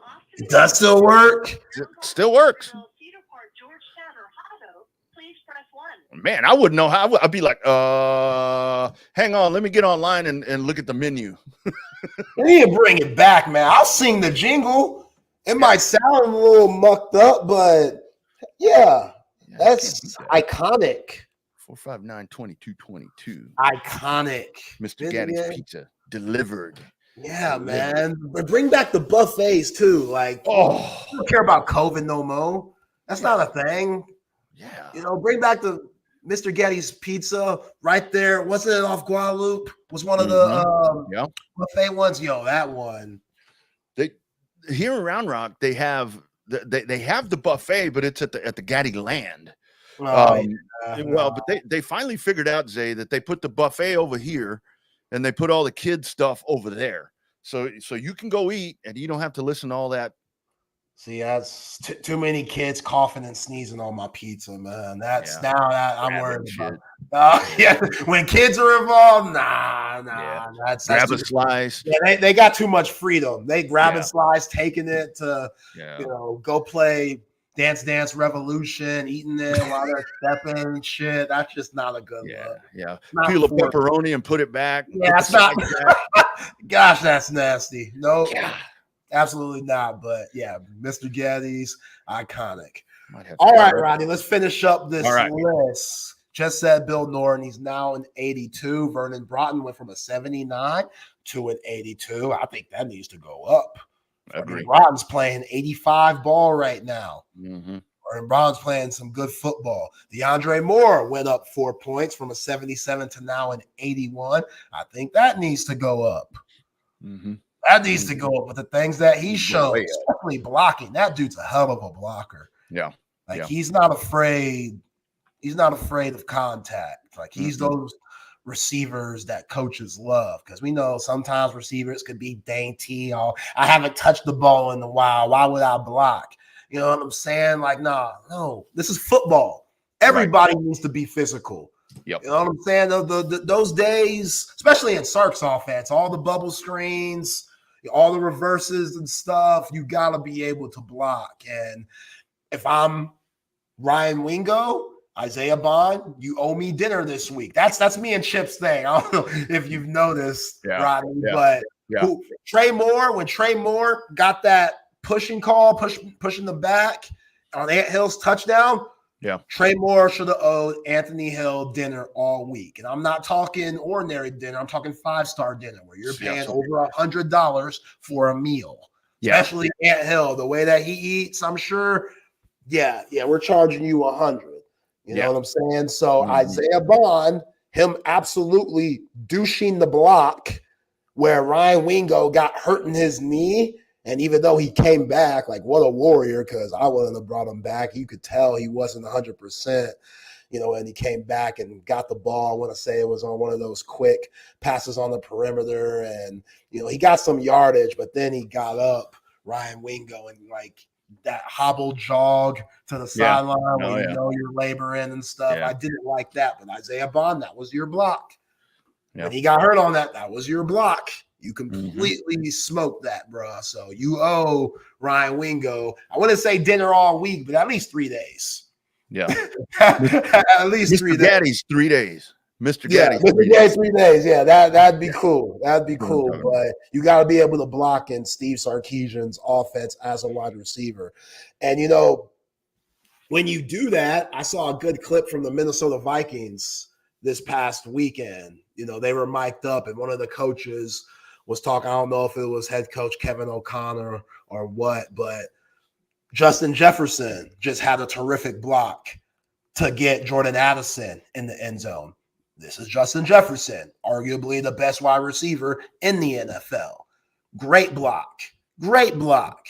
And the coach was like, man, football works in mysterious ways, because after that, a couple of drives later, Justin Jefferson got in the end zone on a beautiful little toe tapper from Sam Darnold. And the coach was like, if you treat the game well, it'll treat you back. Yeah. If you do the right thing, sometimes the grimy things, you're not always going to put up over 100 yards every week. You're not always going to have, 12 catches and a few touchdowns. Sometimes you ain't going to get any looks. But if you stay engaged, do the little things, everything the coach asks for, like blocking, it's going to come around. Yeah, and I think DeAndre Moore, he's the perfect example of that, because those first few weeks we were wondering, man, is he going to get anything? He got that call. He got his touchdown called back in Ann Arbor. And all he did was he got hurt. You know what? I thought he was going to miss. Yeah. I was good. He got hurt. Yeah. It's like, damn, he can't catch a break. And then he has 2 beautiful touchdowns thrown by Arch Manning in the first SEC game. It's going to come back. It's going to, you just got to stay locked in and engage. And that's one of the best parts about DeAndre Moore, who I think has completely taken over that leadership role that Jordan Whittington had last year. He deserves to get bumped up. He's at an 81. Yeah, and Zay, I love what you're saying right there, because in these offenses now, I mean, college football and the NFL, I mean, you have to, as a wide receiver, or split in, out, whatever you want to call them, X, Y, you have to be a complementary player. Because, I mean, as fast as these offenses move right now, and when you're trying to spread the ball around, and then this Texas offense, like you said, with Sark, I mean, you got so many guys that are capable of making a play. You have to have that complementary part. And the other part of it is now for a wide receiver is to make a great block. To make a great block, it really doesn't have to be that great of a block. No. Because you can't make a great block anymore. No. You just impede the progress is what I like to call it. If a defender is coming up, just impede the progress, and that's a great block, and that's complementary football. Yo, Hines Ward, one of my favorite blockers ever at the wide receiver position. He was a demon on the field. Yeah. He was a nut job. Yep. You go in playing the Steelers, you better have your head on a swivel because Hines Ward, he did that for pleasure. Dude would knock your block off. Not for no reason. Because you're right. You could just get in the way. Hines Ward would send messages to guys. Helmet under the chin strap. It was when they were rocking the thin chin straps too, where you felt nothing. Where you felt no protection. No. No protection whatsoever. Yeah. Hines Ward, he was cracking jaws, man. Like I low-key, I'm glad because I want to see guys play longer and I want to see guys have good health after football's over. Football is only a small part of your life. Yeah. But also, I miss those days. I got like them crackbacks and all that shit, man. Oh my God. And that's, you know, and think about it, Zay. I mean, they didn't have the air helmets and brain vault and all these mouthpieces and all these different things now. Yeah, man. I mean, you were lucky if you had a neck roll.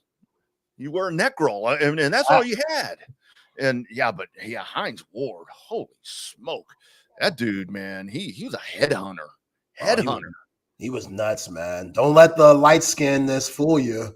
You know what I'm saying? He might look like the character Jason from The Game, but that dude, man. Oh, what a time. All right, Rodney, finishing this list off. Jarrett Gibson, the freshman. We're from a 76 to an 80. I like it. I like it. I like it. Quintravion Wisner went from a 76 to an 80. I like it. I like it. David Benda went from an 80, went from a 78 to an 80. That's disrespectful. Higher. Dude's an anchor. That needs to be higher. I have a lot of favorite players on this team, but the reason he's one of my favorite players, he embraces the grind. Mm-hmm. And he's waited his turn and he's gotten better. It's been a long process. The guy's in his 6th year, but he loves the University of Texas, man. He loves football. You know, he's one of those leaders to where you don't always have to be serious and be a leader. Like, that's cool, the Tom Brady way. I like that. Like, that's cool. Everybody has, you know, their ways of being a leader. But sometimes you can lead by example and be that kind of half seriousness, half jokester. Yeah. When you see him talk, you can tell he just loves life. Yeah. He embraces everything in his life. He's always smiling, great smile. You know what I'm saying? He knows his parents got it from the mud, him coming from Africa and stuff. So he's just a great person in that locker room. Mm-hmm. And he's had a lot of experience and just a lot of things to overcome. And I think that's molded him to who he is now. And talk about hitting you in the mouth. He's had some hits this year. I don't know if he took a page out of Ant Hill's playbook, you know, on the violent hits, but when Dave Benda comes at you, you gonna feel it. You gonna feel it. So the linebacker group, they're doing their thing right now. Yeah. And that's one of those dudes to where, like you're talking about, you know, in his 6th year here, where it's like, as the program has gotten to the point of where it's at right now, and there's a lot of work to be done and a lot of really special shit that can happen before the end of this season. Those are the dudes that have been through all the crap that we talk about. I mean, all of that, you know, 5 and 7s and just turmoil and just coaching turnover and stupidity and crushing losses. That dude's been through a lot of that, and those are the dudes that you're really excited for. I mean, we're excited as Texas fans for everything that's happening right now, but man, a dude like that, and he learns from that, and he plays like he's been through that stuff, and he wants it really, really bad, Zay. He wants it really bad, and like I'm talking about, he don't take a play off. If he's in there, you better be ready. You better be ready, man. Damn right. Damn right. And last but not least, Jaden Chapman changed position to left guard. He went from a 78 to a 79. I don't know how that happened because he ain't getting any reps. So he might be paying somebody under the table at EA. Know somebody. Yeah, he might know somebody, but salute to him. He knows Wags.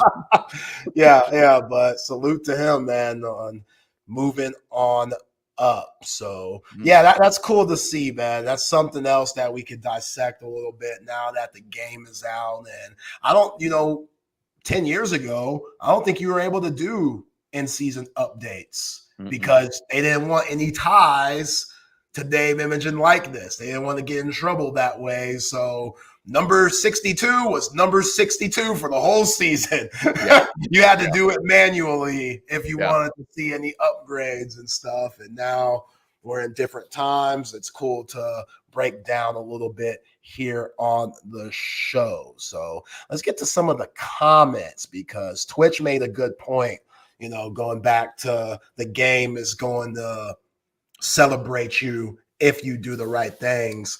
Twitch talked about Gunnar Helm after getting those 2 penalties. He had an amazing block on the Isaiah Bond reverse for the touchdown. Like, that was huge. That was a huge play. And, there's so many leaders on this team, Rodney, that I don't think they get discouraged to where if something bad happens adversity-wise, you're not locked into the game anymore. I don't see any of those guys on this team. Like, this team has a very good sense of mental toughness. And a lot of that comes from Steve Sarkisian and putting his culture into place. But a lot of that also comes to Steve Sarkisian recruiting guys that you knew could handle adversity, that had good mental toughness, that could deal with being a Texas Longhorn. Because a lot comes with that. It could be distracting. I couldn't do it. God knew not to give me that talent because I would exploit it. I would have went crazy. Class? Shh. Why am I going to class? You see me on Saturdays? I ain't here for that. I ain't here for that. I'm here to play football. What? What are you talking to us? What? Excuse me. Yeah. Come on now. So these guys, man, I salute them for handling their business, and I'm excited. The OU game can't come soon enough. This is a funny thing that Rob just put out. He said, speaking of mouth guards, why are so many players leaving them hanging off their helmet? Keeping that mouth guard in prevents concussions. I don't know that either. I see that all the time. I mentioned that. I forget what it was. First part of the season, somebody got knocked out. And on our show, I said, well, he didn't have his mouthpiece in.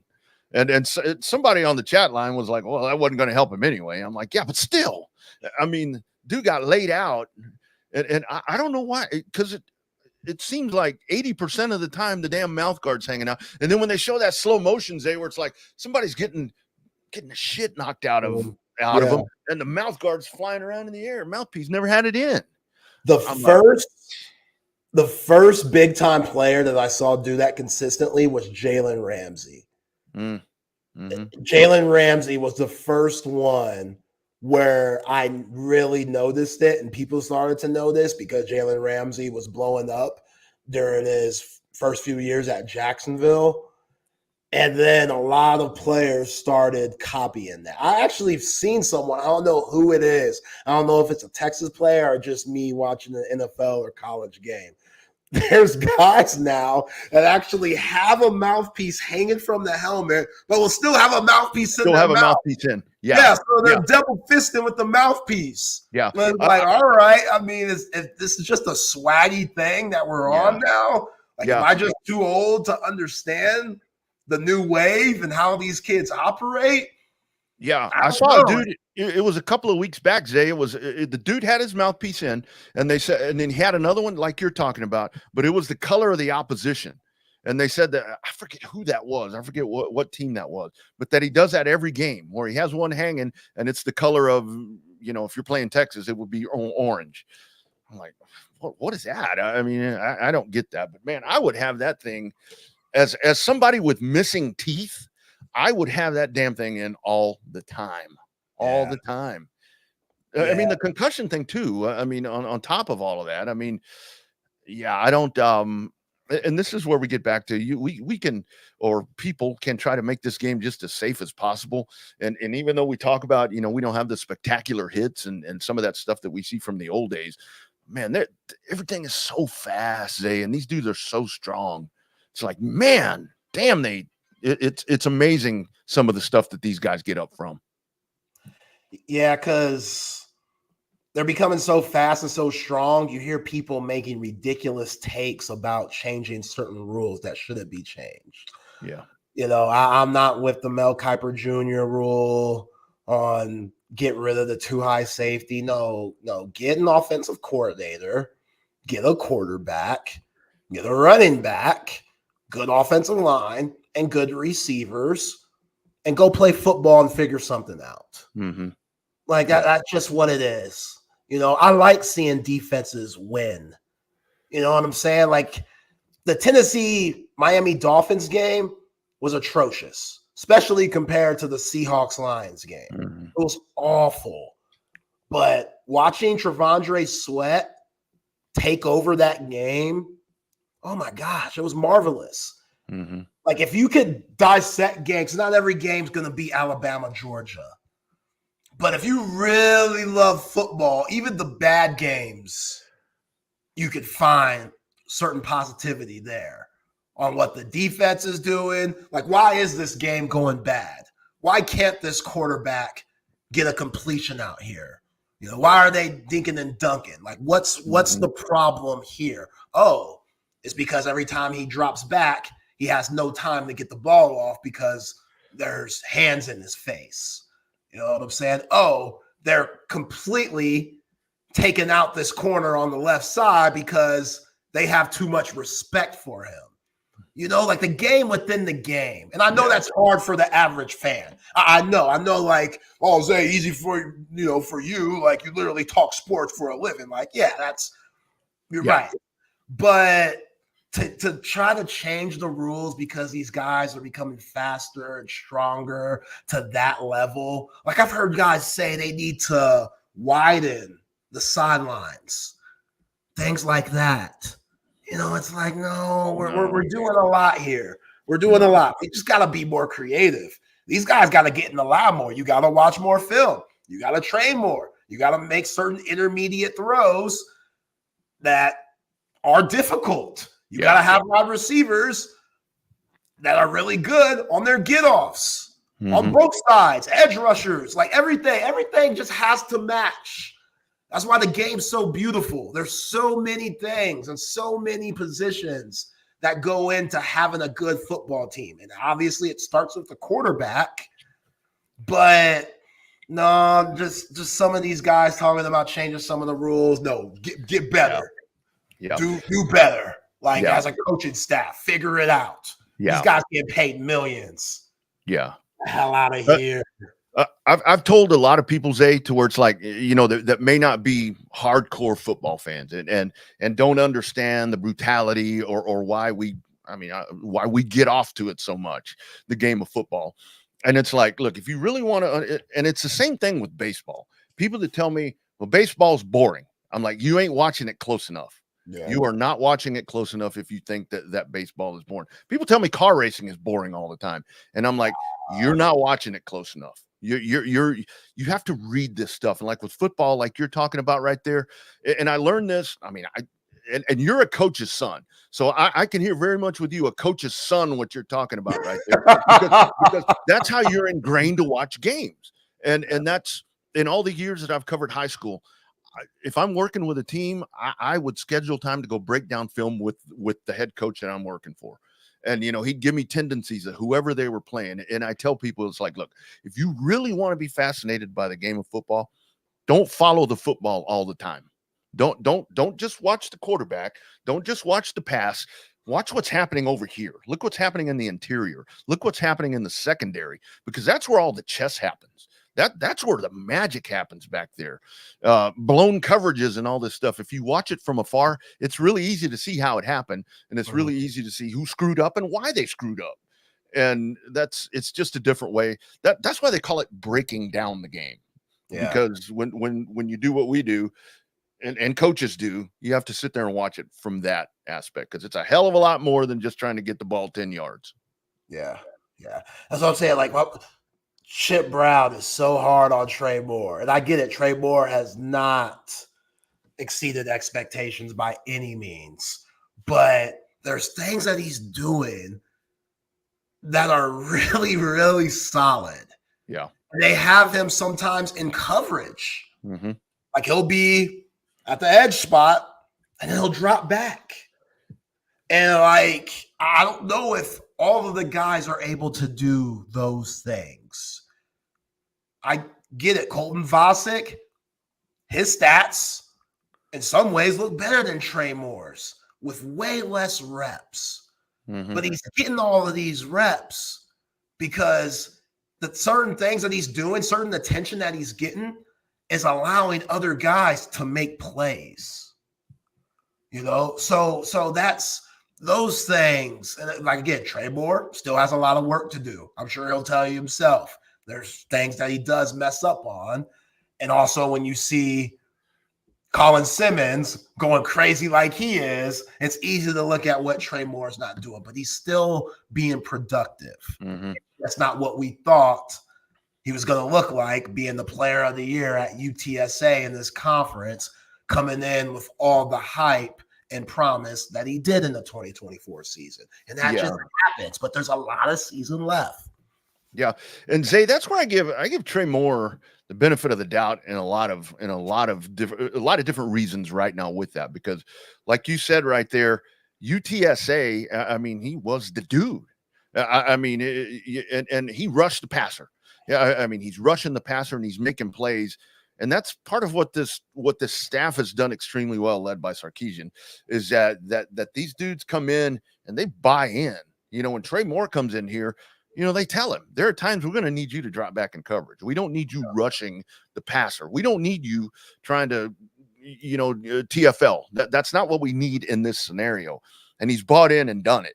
And that's where I just think that the culture here is so good, because it would be really easy with all of this talent. And I'm sure I'm not trying to paint a rosy show here that everything is, Alice in Wonderland or whatever the hell. But you look at these dudes and they are all bought in, and they're not selfish. They're not selfish. I mean, they want to play every play. They don't want to come out of the game, but that rotation is better for the team. It's a very unselfish culture around here right now, which is really, really good to see. And you need that. And you need that if you want to get to that big goal, if you want that extra game at the end of the year. So they're doing the right things around here. And it is that where you get like Trey Moore, it's like, yeah, I would expect the stats to be different, but at the same time, I understand why. Yeah.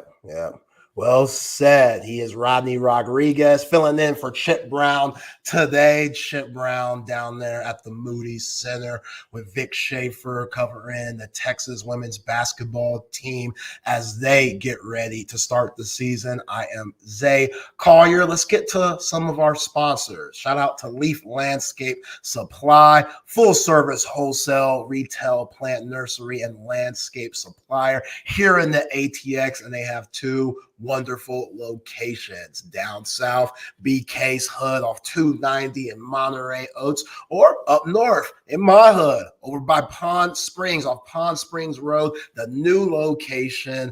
You can get whatever you want at Leaf Landscaping Supply when it comes to landscaping job, trendy house plants, or specialty of rare plants. One-stop shop for everything you need. Check them out online at leaflandscapesupply.com to see everything they have to offer. And when you go in, let them know you heard from the folks at Texas Sports Unfiltered to get 10% off. Leaf Landscape Supply, down south off 290 Monterey Oaks, up north off Pond Springs Road. Check it out.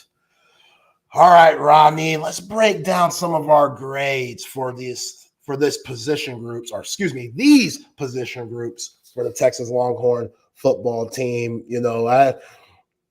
I feel like this is a lot easier than last year. A hell of a lot easier. I found where we did that last year because I'm like Rod Babers Jr. I keep everything, and I went back and I looked and I'm like, holy shit, man. Tell me your list. What were your grades last year? Because I couldn't find mine. Now I put it away. God dang it! I put it back in chronological orders. I'll try to find it again. Okay. I don't know. But, I may not be able to find it on the fly. Okay. All right. Well, that's all good. But yeah, man. We had a lot of C's. I remember we had some really C's. Yeah. Secondary was a mess. I remember secondary was not good. Yeah. See, that's okay. That makes more sense. Well, it's going to be a lot more positive this time around. You know what I'm saying? Got to start with quarterback. Obvious one. I mean, Quinn Ewers, Arch Manning, I guess even Trey Owens, the limited time he's got in there, even though I don't think he's thrown a pass this year. He's thrown 4, excuse me. He's 2 for 4. Trey Owens for 19 yards. That's it. So quarterback situation, what grade you got, Double R?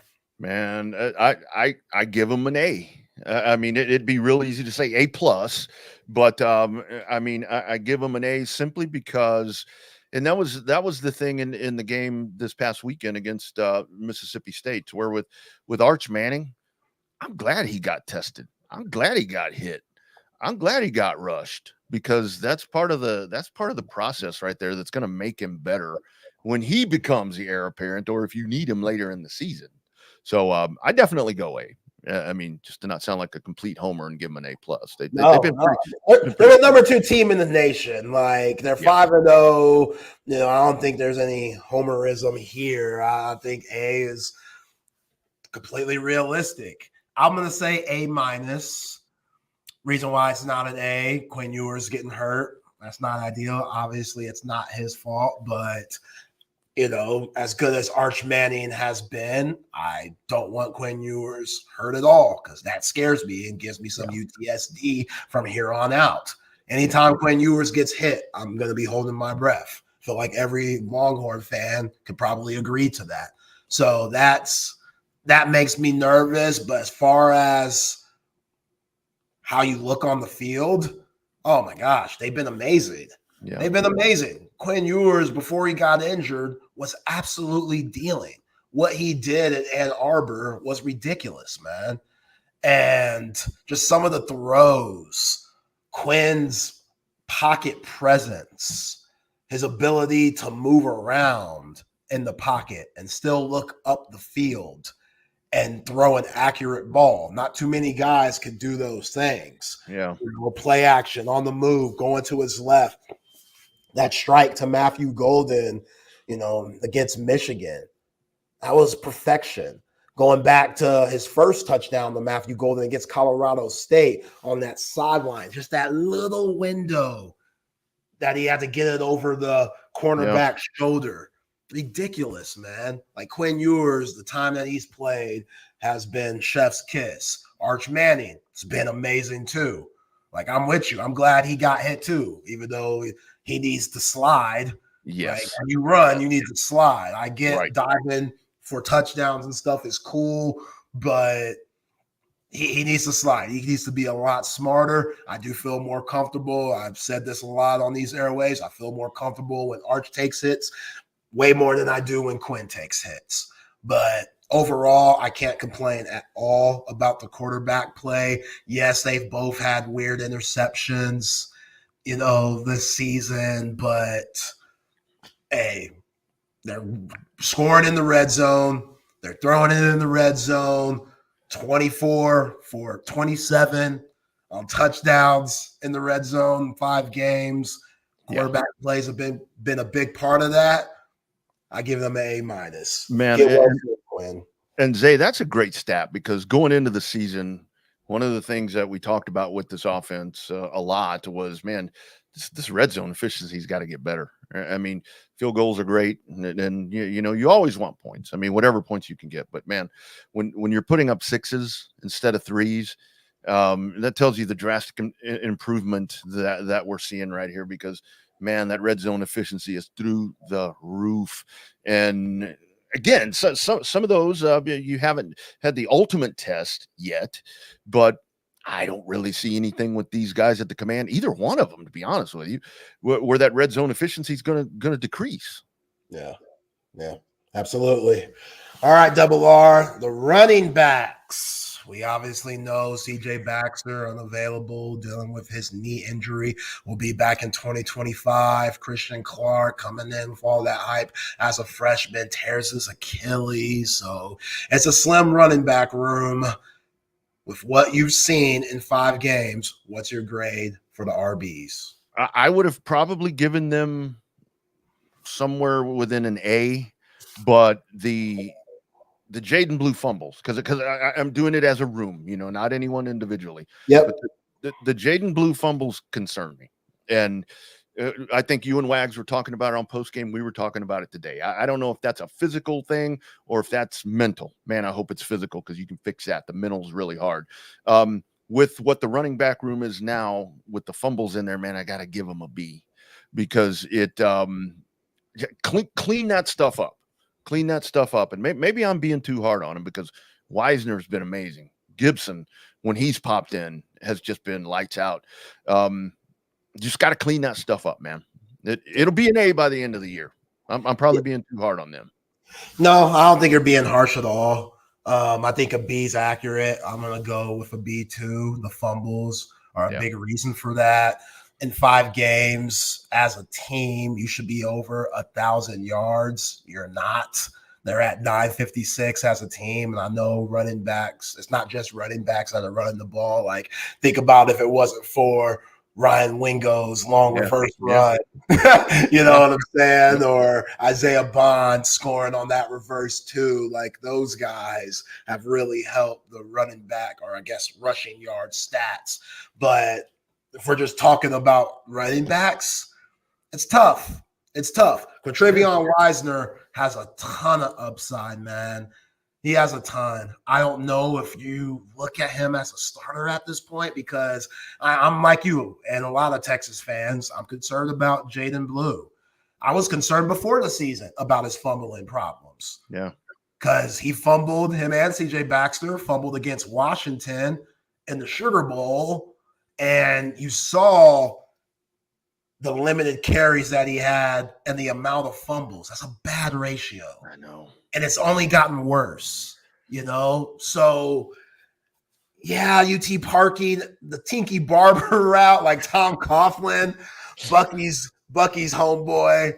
He definitely got that right. Like, Tinky was carrying, like, Tinky made me uncomfortable with the way he had that thing by his neck and stuff. And it's like, damn, bro. Yeah. It worked, though. It worked. Yeah. It worked. And Tinky Barber was a hell of a running back for the New York Football Giants. So I don't know if it's that dramatic. Again, you don't want – and Jaden Blue, going back to the mental toughness thing with this team, the things that he said – give me hope. Give me belief, because he held himself accountable. All the way. He wasn't necessarily discouraged. I saw him on Twitter the next day, like praising his teammates and, saying motivational quotes that weren't the ones where you think somebody has like an issue, or maybe, being passive aggressive about something negative. Like, he has very good spirit with how bad he was. And I still don't think, Double R, that he's 100%. I still think that may that be the problem. I still think that ankle that he hurt against Michigan, I still think something's not right with that. Even though he looked good against ULM, 25 carries, over 125 yards, 4 touchdowns, I didn't see that same burst from him. And that just kind of shows the type of athlete he is. I mean, Tashard Choice compared the guy to Jahmyr Gibbs. Like, Jahmyr Gibbs, he's on my fantasy team, so I'm watching them even deeper than I ever have. Jahmyr Gibbs has some serious juice. Talk about athleticism. Jahmyr Gibbs' explosion is crazy.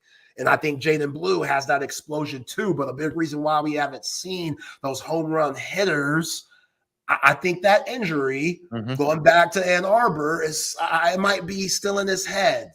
You know, even though he's able to play, I don't know, because that second fumble, it looked like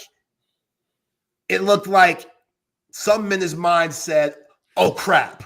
Apprehension. Something's not right. I can't focus on the ball because I'm so scared about just the way he went down. Didn't it look weird how he went down? Yeah. Like the ball wasn't the main priority. Right. It was about his health. Gun shy. Yeah.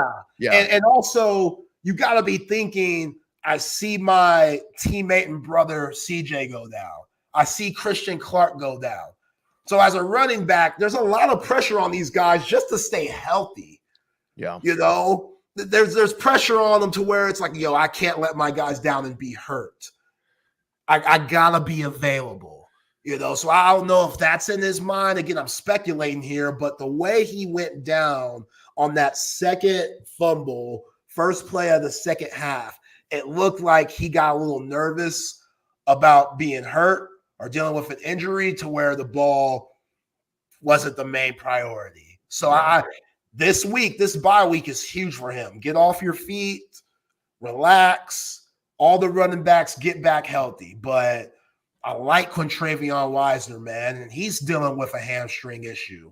I don't know if he still is because he came back against Mississippi State, but before that he was.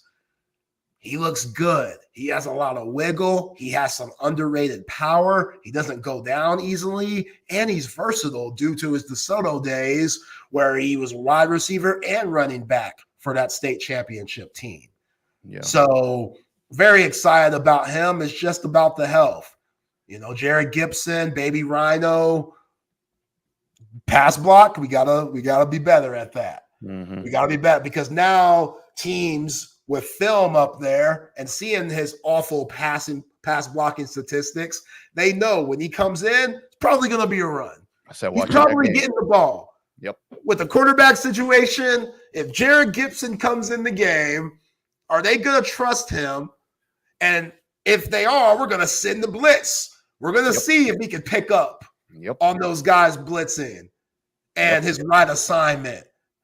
And if you're Steve Sarkisian, you can't even muck with that. With Quinn Ewers being hurt, you can't even muck with having just an open head to Arch Manning. So that's why I don't think he played much against Mississippi State, because when he comes in, he makes them very one-dimensional. Yeah. So he has to improve on his pass protection, and him being a freshman, probably he's never had to deal with that realistically in high school because you're such a big guy. It comes easy. Like even when you do bad blocks, you're still doing your thing. But now, nah, bro, that ain't nothing to play with. No, that ain't nothing to play with at all. No, and I really think you said something there where I really think with Jaden Blue, to me, and I mentioned this, I think it was this morning, to where I think that the physical, the mental part, whatever's going on right here, the fact that Tashard Choice is going to be the one, Tashard Choice is going to get him fixed. Whether it is that apprehension, and he does. He probably looks around that running back room and he's like, damn, everybody's going down. And it's really hard to not think about that. It's really hard to not think about that. And there's so many things that are coming at him. But this is where we go back to just the whole state of the program and the state of the running back room right now. Yeah, we can give him a B or whatever. But when you had the fumbles and all that going on this past weekend, what do? Take him out. Take him out. Sit him down. Put somebody else. Bring the next dude in.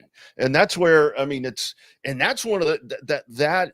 I don't know. Again, now I'm speculating. That may have been a coachable moment to where it's like, you know what? You don't need to be in the game because we've got somebody else that can fill that slot right now and is not going to be making those mistakes. And a lot of times, hopefully that works in a positive way when it comes to the mindset. And that tells Jaden Blue, holy shit, man.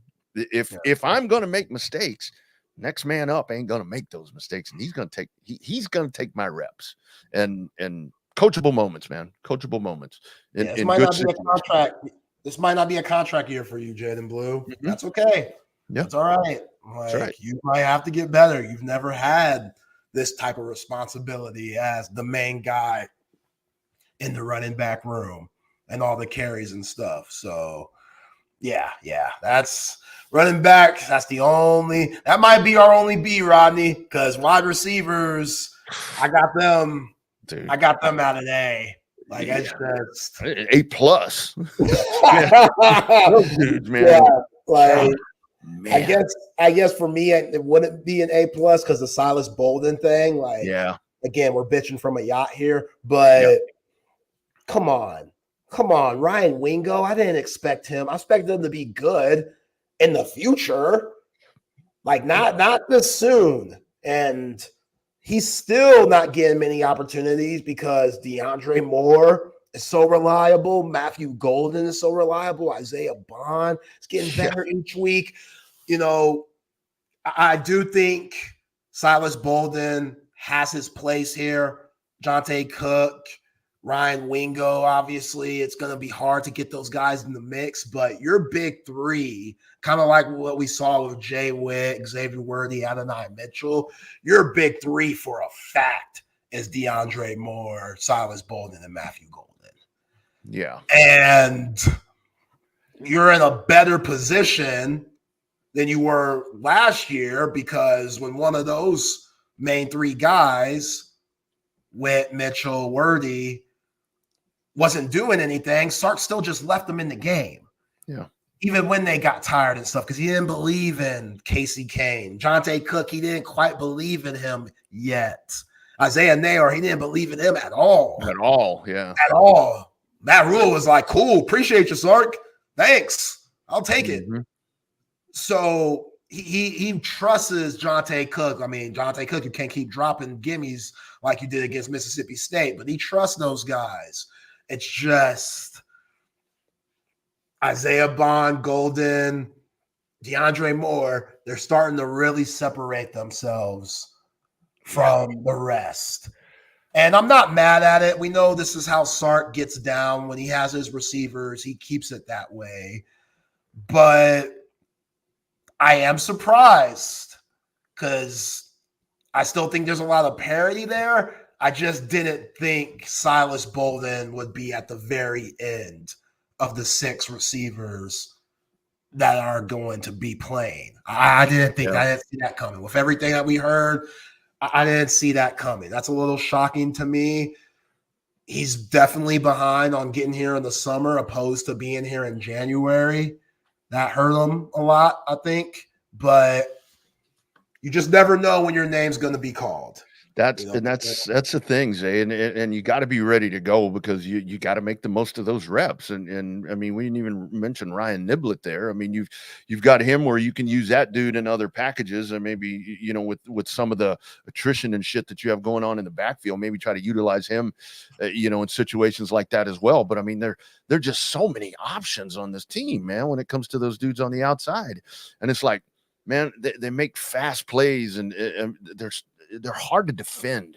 I mean, they're so hard to defend. And then when you have Quinn or Arch, laying those balls in there to where only they're going to catch them. Yeah. I mean, it's damn near undefendable when you have that many of those dudes like that. And it's quite the fleet right there that has been put together. And remember at the beginning of the year, it's like, oh man, we lost a lot of wide receivers last year.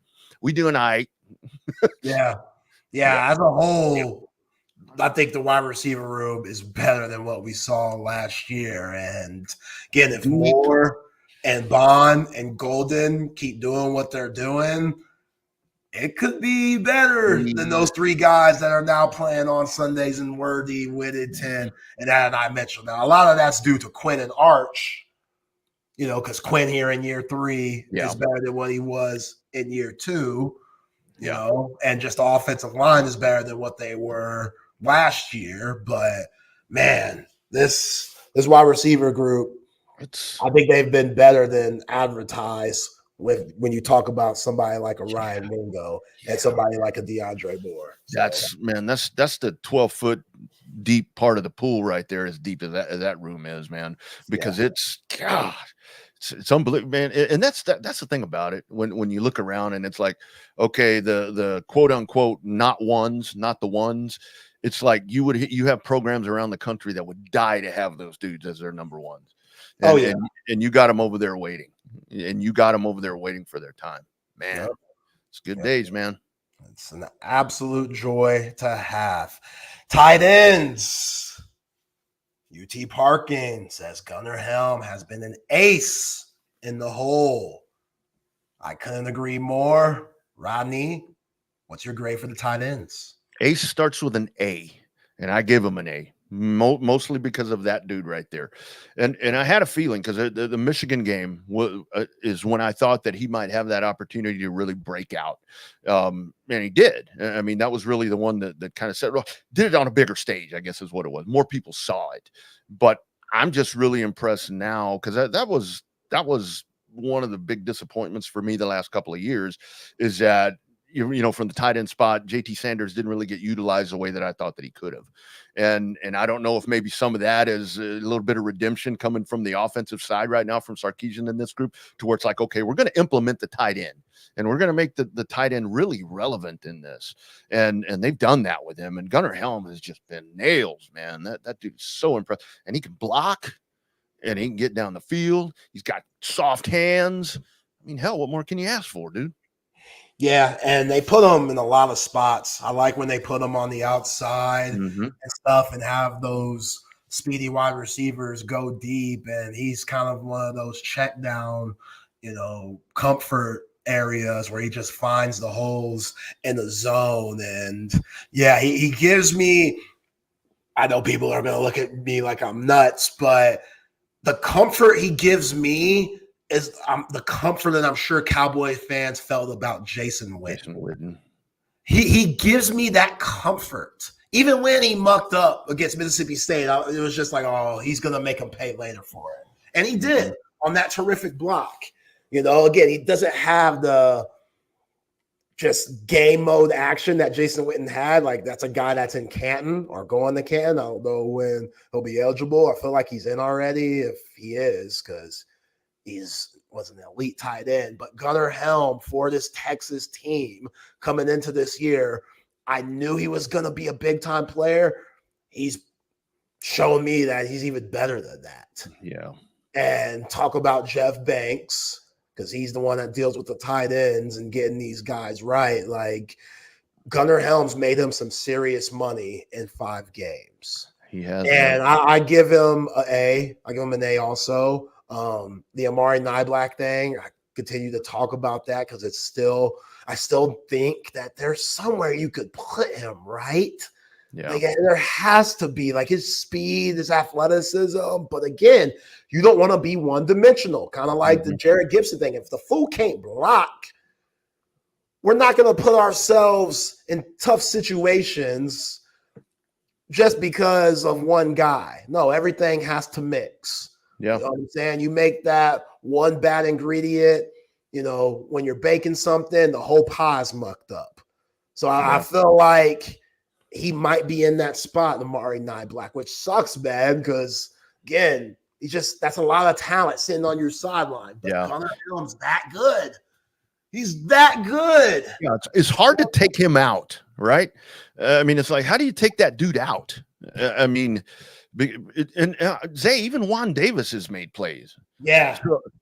So it's like, man, you got 3 quarter horses in that stall right now.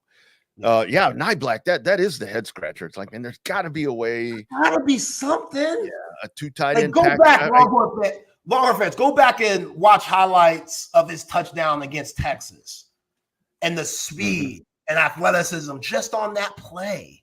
Yeah. Like, I thought that was my biggest miss coming in this year. I thought he was going to be way more involved. He isn't. Again, you're 5-0, so what can you say? Like, again, Gunnar Helm, you just can't take him off the field, Rodney. Yeah. And him and Quinn have a way better connection than him and Arch do. Quinn and Gunnar Helm, they have terrific chemistry to where Oklahoma, once Quinn's healthy, that's going to be a problem for them. Gunnar Helm could be a serious problem for the Sooners because they're so worried about that speed on the outside. So, we'll give them both A's. Moving on to the offensive line. Kind of up and down game against Mississippi State. Cole Hudson, DJ Campbell, Cam Williams, even Jake Majors, I felt got called for something, but overall they've been solid. Yeah. The holding call, I mean, officiating. I mean, I hate to lean on that. I mean, some of the officiating, it a little sketchy, some things, but I mean that's just football these days. I mean that's just the way it is these days. The penalties that really drive me, and I'm sure really drive coaches crazy, is the pre-snap stuff. I mean the false starts and all that, man. Now those are the ones, Zay, when I talk, because you win these games on the line of scrimmage. That's when I talk about going to College Station, going to Fayetteville. In those atmospheres, yeah, maybe the quality of opponents maybe is not as good as you, not even close to being as good as you. But when you get that crowd and you get that emotion and you start making those pre-snap penalties and all that, that can cost you a football game. I'm glad the pre-snap stuff was happening in that game. It was close, but when you're on the road in some of these hostile atmospheres, you may be trailing when you make those pre-snap penalties. And that's, I mean, this offensive line, Cam Williams, I guess, he's a new kid on the block. He's been good, but still, it's that whole thing. They got to polish some stuff up. I mean, I really want to give him an A, but penalties drive you crazy, and I just can't. I got to give him a B, man. Wow, all the way to a B? Yeah. Okay. Yeah. I hope they're listening. I hope they're listening. I hope they're listening. Yeah. I'll not B. I'm going to give them an A- because a lot of that goes to Ann Arbor and them pushing around Kenneth Grant and Mason Graham and Jonathan Stewart. Like that front line for Michigan, they're a scary group. And these Longhorns went in there and just smacked them around like Dave Chappelle playing Rick James type stuff. Like it just, I love the rotation of DJ Campbell and Cole Hudson, but also sometimes it's a feel for the game situation if you're Kyle Flood. Cole Hudson shouldn't have been playing much against Mississippi State. There should have been signs early on where you're like, okay, DJ, you're going to be playing a lot of reps this game. And again, DJ, he might not be able to take that many reps, which is why Cole Hudson plays. Yeah. A lot. Yeah. You might get a little fatigued on certain drives to where they know, okay, you sit out the drive so you could come back later on, maybe in the second half or something, and be ready because there's usually not much of a drop-off. But, talking to our guy, Dan Neal and stuff, who says – it would be hard for him. Again, this is Dan Neal. This was all world for Texas back in the 90s, won 2 Super Bowl rings. He said how difficult it is sometimes to not be able to get in the rhythm because you're rotating with someone else. Mm-hmm. Mm-hmm. So, sometimes it works, sometimes it doesn't. That's why you get paid millions to figure that shit out. But I felt like on Saturday against Mississippi State, it wasn't right. And you shouldn't be getting those false start penalties at home. Absolutely not. They shouldn't happen in general, but they definitely shouldn't happen at home. Yeah. Where your crowd is, giving you love by staying quiet to allow you to do what you do. Like those things shouldn't be happening. So I'll give them an A-. I still think they could get better. But yeah, the running back room, the yardage with the running backs and stuff, that should be better. I put the offensive line accountable for that a little bit, but yeah, A-. Come on. Yeah. I used to love getting A- back in the day. That's an A to me. and I mean, I'm glad. I mean, look at Kelvin Banks. I mean, that dude is just shooting up these draft boards now, man, where it's like, I mean, you look at the first 5 picks right now in mock drafts and all this stuff, and granted, it's going to be a situation for him where you have a lot of teams in the NFL that have crap at offensive line and can't run the football. So he's going to.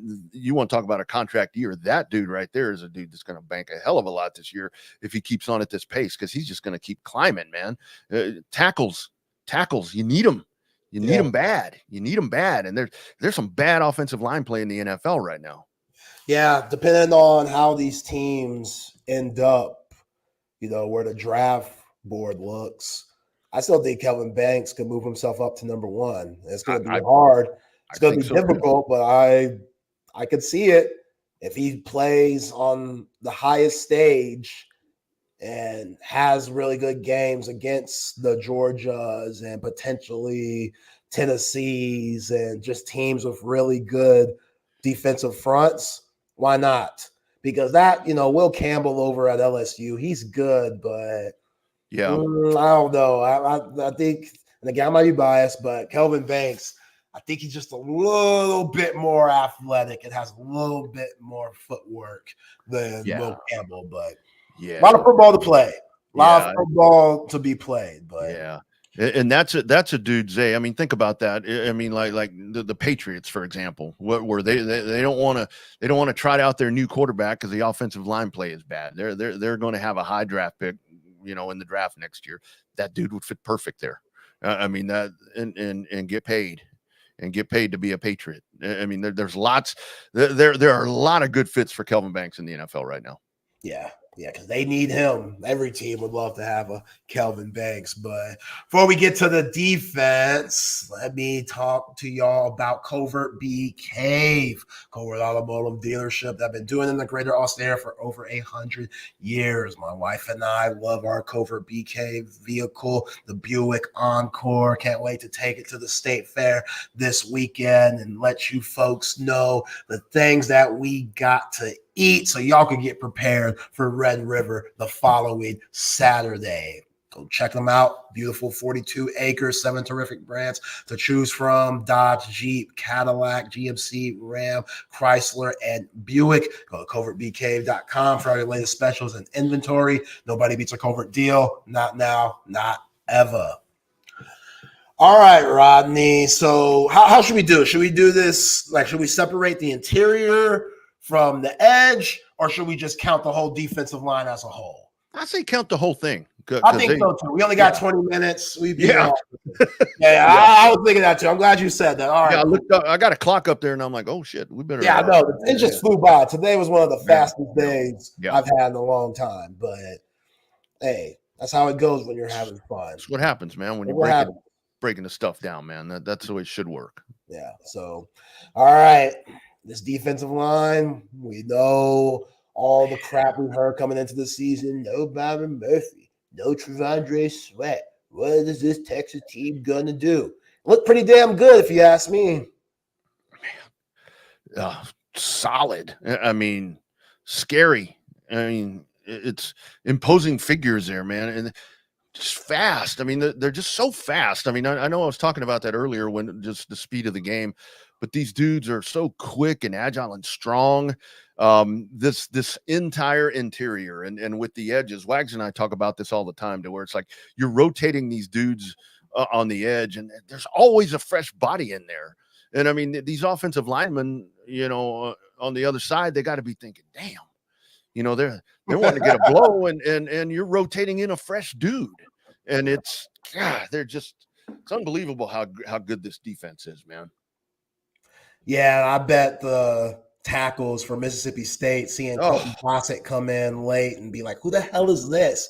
Yeah. And then he just gets a sack on you, and you're like, man, this is nuts. Like, the depth there, it's incredible. They're way deeper than they were last year. And Barron Sorrell, the leadership and versatility that he has, his ability to play on the inside and get his hands on balls if he's not able to get to the quarterback, and obviously be an edge guy. Ethan Burke, the power that he has and the speed that he has at his size.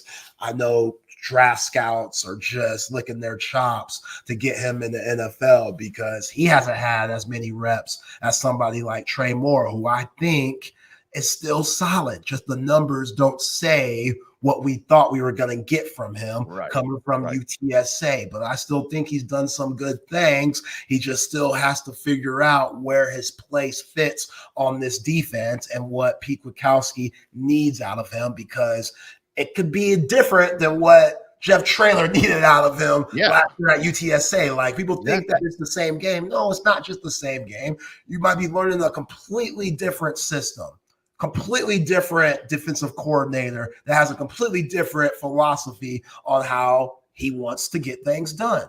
So adjusting to that, sometimes it's easier for some guys, sometimes it's not. But I give these guys Colin Simmons, yeah, Vernon Broughton, those dudes. What?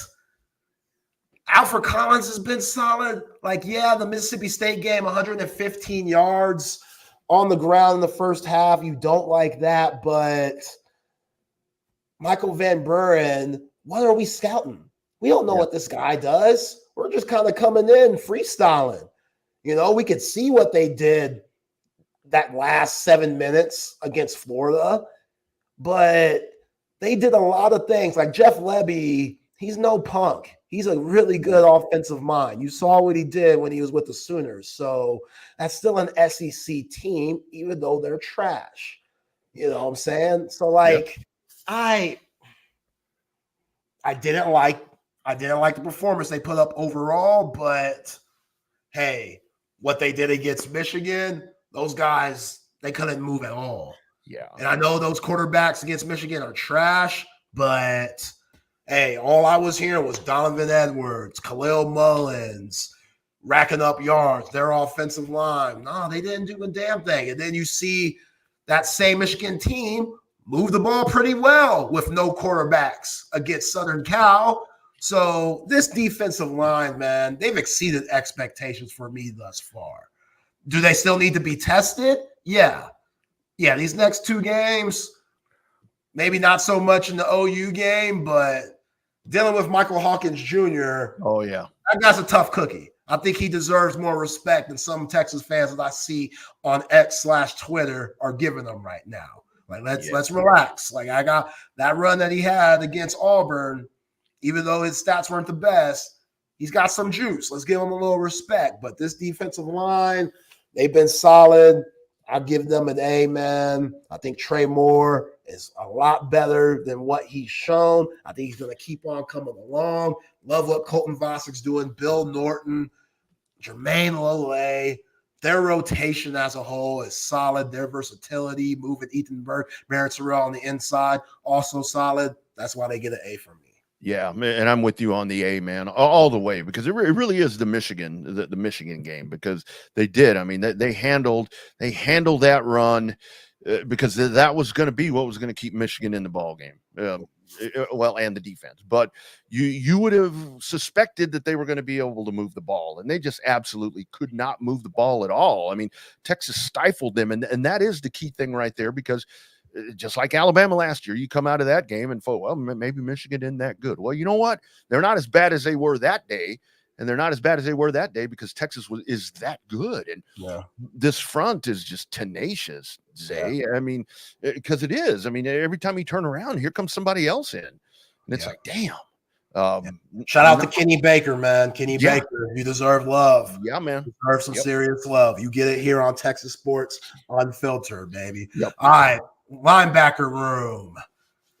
Leoga LaFau's come along. David Benda's been good. Anthony Hill's been good at that Mike spot. What's your grade for him, Rodney? Hard to not give those dudes an A also, man. Because I mean, if you happen to be able to deal with the edge and deal with the front, you're probably not going to get past Anthony Hill and the lineman and David Benda and those guys back there. I mean, it's just unbelievable that the 2 levels right there, how solid they are. I mean, there's no other grade to give them but an A, as good as they've been. And go back to the Michigan game again. I mean, they were solid. They did their jobs, and it really is with this defense, man. I think they're just getting started. I really think they're just getting started.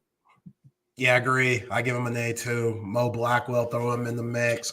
Leoga LaFau, he's proven a lot to me in 5 games because I was still on the iffy, track with him. Jeff Choate spoke really highly of him before he went off to Nevada, saying that, This guy's one of the best cover linebackers that he's ever seen and ever coached. And Ant Hill's talked about Leon Lafau and just how his IQ is one of the best on the team. And you've seen that. Leon Lafau has been absolutely terrific. David Benda, he's been terrific. Just delivering the boom. We talked about him earlier. That guy, when he hits you, you're going to feel it. Ant Hill, him being at that Mike linebacker spot and being as good as he's been, getting almost a pick six if Trey Moore didn't have that block in the back. Like, come on. Like, this team, again, they still need to be tested a little more, but as of right now, phase 1 grade, it's an A. It's an A, man. Like, they might allow some yardage every once in a while, but when they get in the red zone, a lot of threes are going up there. You don't see too many touchdowns from these opposing teams. So these linebackers, Johnny Nansen coming in as the linebacker coach, just like Kenny Baker got love from me. Johnny Nansen, you get that same love. He has been amazing. And I just expect them to get better and better. All right, Rodney, the secondary. We're not going to do corners and safeties. We're going to do the secondary as a whole because we don't have much time. They look good too. What you giving them? And when the season started, this is where I'm like, oh man, they got to get better. They got to get better. I mean, when an A, I mean, there's no way around that either, man. It's just been like giving these A's. It feels lazy, but it's not. I know. You can go in. I mean, the B for the offensive line was like a real stretch for me because it's like the penalty thing really drives me batshit crazy. So I think that's the logic right here. But I mean, how can you not give these guys an A when nobody can penetrate them and nobody can do anything against them? I mean, this is just a total lockdown defense. And to me, I thought this defense was going to be better. I really thought it was going to be better than last year. I didn't quite expect this. Didn't quite expect this right here, man, because these guys, this unit, and it's what we keep talking about. It seems like on both sides of the ball, depth, so much depth. You got the ones, and like Sark says, the ones from the twos, you can't really tell them apart, man. And that's luxury. I said luxury earlier. Just rotating these guys in and out of here, man. So, Johnny Barron moving to one of the outside corners, I was a little skeptical just because we've seen him at that nickel star position all these years, and he's been really good there. I know last year compared to his 2022 season, he might have took a little step back, but I think that was due to injury. So that was a big what if coming to this season. Jalen Gilbo has been amazing at that spot. He's been so good, which allows Johnny Barron to be on the outside, and he's been really good there. Manny Muhammad, like I feel like sometimes they get bored because the defense is so good overall. Like I think they're at the point where like maybe they might try to bait some guys to get some picks and stuff, which is healthy. Don't do too much of it because you don't want to get got. But the Mississippi State game, it looked like they were like, oh shit, these guys are kind of fast. Yeah, we haven't really had to do much these last few weeks. Like, Manny Muhammad lost track of his man one time. It was just an inaccurate pass. Gavin Holmes, same with him. But overall, they've been really good. Andrew Makuba is a big-time addition. He's been nothing but positive for this secondary. Mookie Taft has gotten better. It looks like he's gotten stronger. And for a guy that's always in the right spot, for him to get stronger and get faster, shout out to strength and conditioning coach Torrey Beckton. Boy, man, Mookie Taft's a serious football player. That dude, I mean, his improvement, because it always has been. Oh, yeah, he's at the right place. Now that dude is an all-around secondary monster right now, man. And like we were talking about David Benda, man, good for him. I mean, good for Mookie Taft, man. That's another one of those feel-good stories right there. We're a local kid, white dude in the secondary. I mean, whatever you want to say, however you want to spin it, it's like to see how good he's gotten and the plays that he makes now, man. this is championship level, man. It's and Jack, yes, it is hard to believe it all. I mean, it is hard to believe that the team is this good. Yeah, I mean, it really is, and and it feels like we're letting them off easy, but they really are that good all around. Special teams too. Shit. I mean, got a good kicker. I mean, dang. Yeah, special teams will breeze through that. I give them a B. Yeah. Bert Auburn, that excuse about Bert Auburn missing the kick because he thought someone was going to block it in Ann Arbor. I'm not trying to hear that. Make the kick. Make the kick. You know, what's it called? What's my man's name? I can't think of the punter's name right now. Gosh darn it. Michael Kern having his punt blocked this past Saturday. I don't like that. Silas Bolden, sometimes he scares me with his returns because he's a little too aggressive. He's gotten better these last few weeks of just like securing the ball and making the play when it's there. It's okay to fair catch sometimes, Silas. I get it. They're not playing you much as a wide receiver, so you feel like you have to do more. No, that's not the case. So I'll give the special teams a B. Yeah. And with Silas Bolden, I think that is the thing, because like when we're talking about reps, he's like, all right, here's I got to make a play. I have to. I'm not going to get any opportunities. I got to do something. Yeah, I got to make a play. If I got to make a play. Yeah, B. Damn. The worst grade that we gave today is a B. It's nice. Right? Really nice. Way different than last year. Zay, there have been that team was good. Which is crazy. Last year's team was good. They went to the CFP. They won the Big 12. They were good. I mean, but just think about this. If we would have been doing this together the last consecutive 10 years, there would have been years where we've been lucky to have one B as the best grade. F's on the list. Yes, there have been F's on the list, but yeah, been a fun day. We got about 6 minutes left. Time for the right call. On the right call, got to talk a little Davante Adams because that guy is on the trading block, and a lot of hungry fan bases would love to have the 6-time Pro Bowler on their team. I'm sure Rodney Rodriguez feels the same with his Dallas Cowboys. Rodney, I'm hearing mixed reviews. I saw Jane Slater. She put out a tweet that said they can't afford them, but then I saw guys on the 4-letter network saying that they can. Like, I don't know what to believe, but if you were able to go out and get a Davante Adams for whatever picks, trade somebody, whatever, would you do it? Absolutely. I mean, I saw this morning, that they're looking for a second round, some compensation. What I initially saw tossed around from the Cowboy or as a Cowboy option would be a second round pick and maybe Trey Lance. I mean, I don't know if you're the Raiders, do you want that?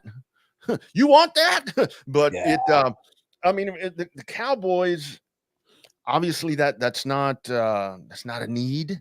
There are a lot of much more urgent needs, but I think the thing about it is if you can add that piece, if you would be able to add that piece, maybe that would open up your running game a little bit. I mean, because you've got so much out on the outside, maybe that would allow Rico Dowdle to maybe, I mean, he's averaging 4.5 yards a carry, something like that. I mean, maybe that could jump up a little bit, but you absolutely make the move if you can, but I think and I would go more with what Slater says because she's going to be more in the know with that.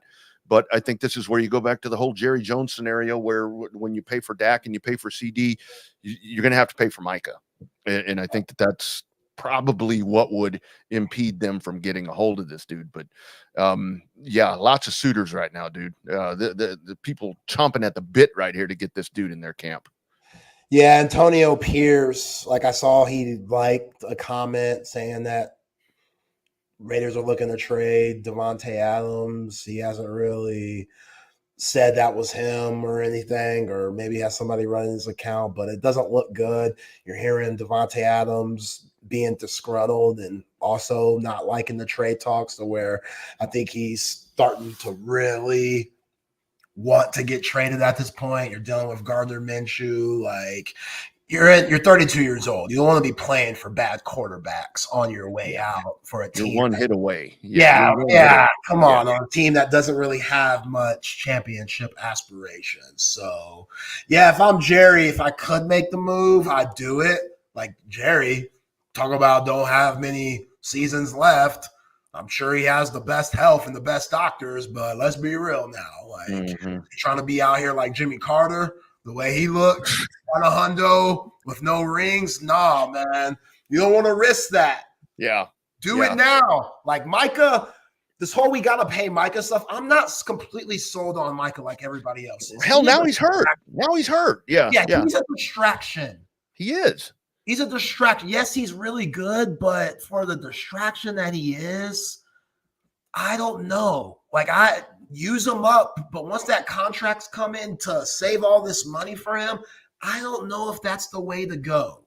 Yeah. I really don't. Now, especially now that you paid Dak, that wasn't the way to go. No. So if that wasn't the way to go, you mucked up on that. Paying CeeDee Lamb, you mucked up on that. You shouldn't have paid him that much. Those guys need to be more realistic and understand that, we play for the Cowboys.